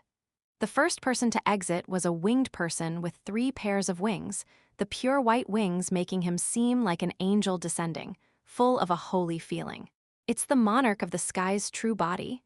The surrounding stream of magi all went silent, and many bowed to show their respect. Esteemed monarch, please come with me. His Highness Leylin has come all the way to greet you. At this moment, a female snake warlock went forward and bowed reverently, showing the monarch of the skies the way as he descended from the exit. From time to time, some conscience whispered privately, "The true body of a monarch, even in the central continent, breaking dawn powers rarely show themselves. Don't you know what this is for? With the rise of a monarch, there needs to be a true body with a similar status coming forward to congratulate him, which would otherwise be impolite. We might see the arrival of all the monarchs in the central continent here. This is a ceremony of the monarchs." Behind the monarch of the skies were many magi from Sky City, all having scholarly auras. As an organization with the most ample intellectual resources, scholarly magi existed in hordes in Sky City. Everything has changed. Weyers followed the crowd with a low profile, occasionally observing the surroundings. Besides the organization in Sky City, all the other high-ranked magi in the central continent had practically gathered here, creating a huge stream of people. With the morning star strength that Weyers was proud of, it wasn't that common, but also not that conspicuous. It was only at the arrival of rank 5 Radiant Moon Magi that there were gasps from the crowd, and with the appearance of a monarch, there was a large-scaled commotion. Leylin Farlier, so you've already left me so far behind and reached the apex of the central continent? Weyers lamented inside. Everything, meaning the ceremony and all the glory, belonged to the young man, who he could not even begin to envy. Though they were all geniuses of the same generation, they had practically snatched all the glory that belonged to this generation. Even in ancient times, his talent must be that of a monster, right? Weyers laughed bitterly. He no longer had any thoughts in his head. When the disparity between them was so vast that it was incomparable, all resentment and insanity was pointless. Weyers knew this very well. Nice to meet you for the first time, or rather, we meet again, Sire Monarch of the Sky.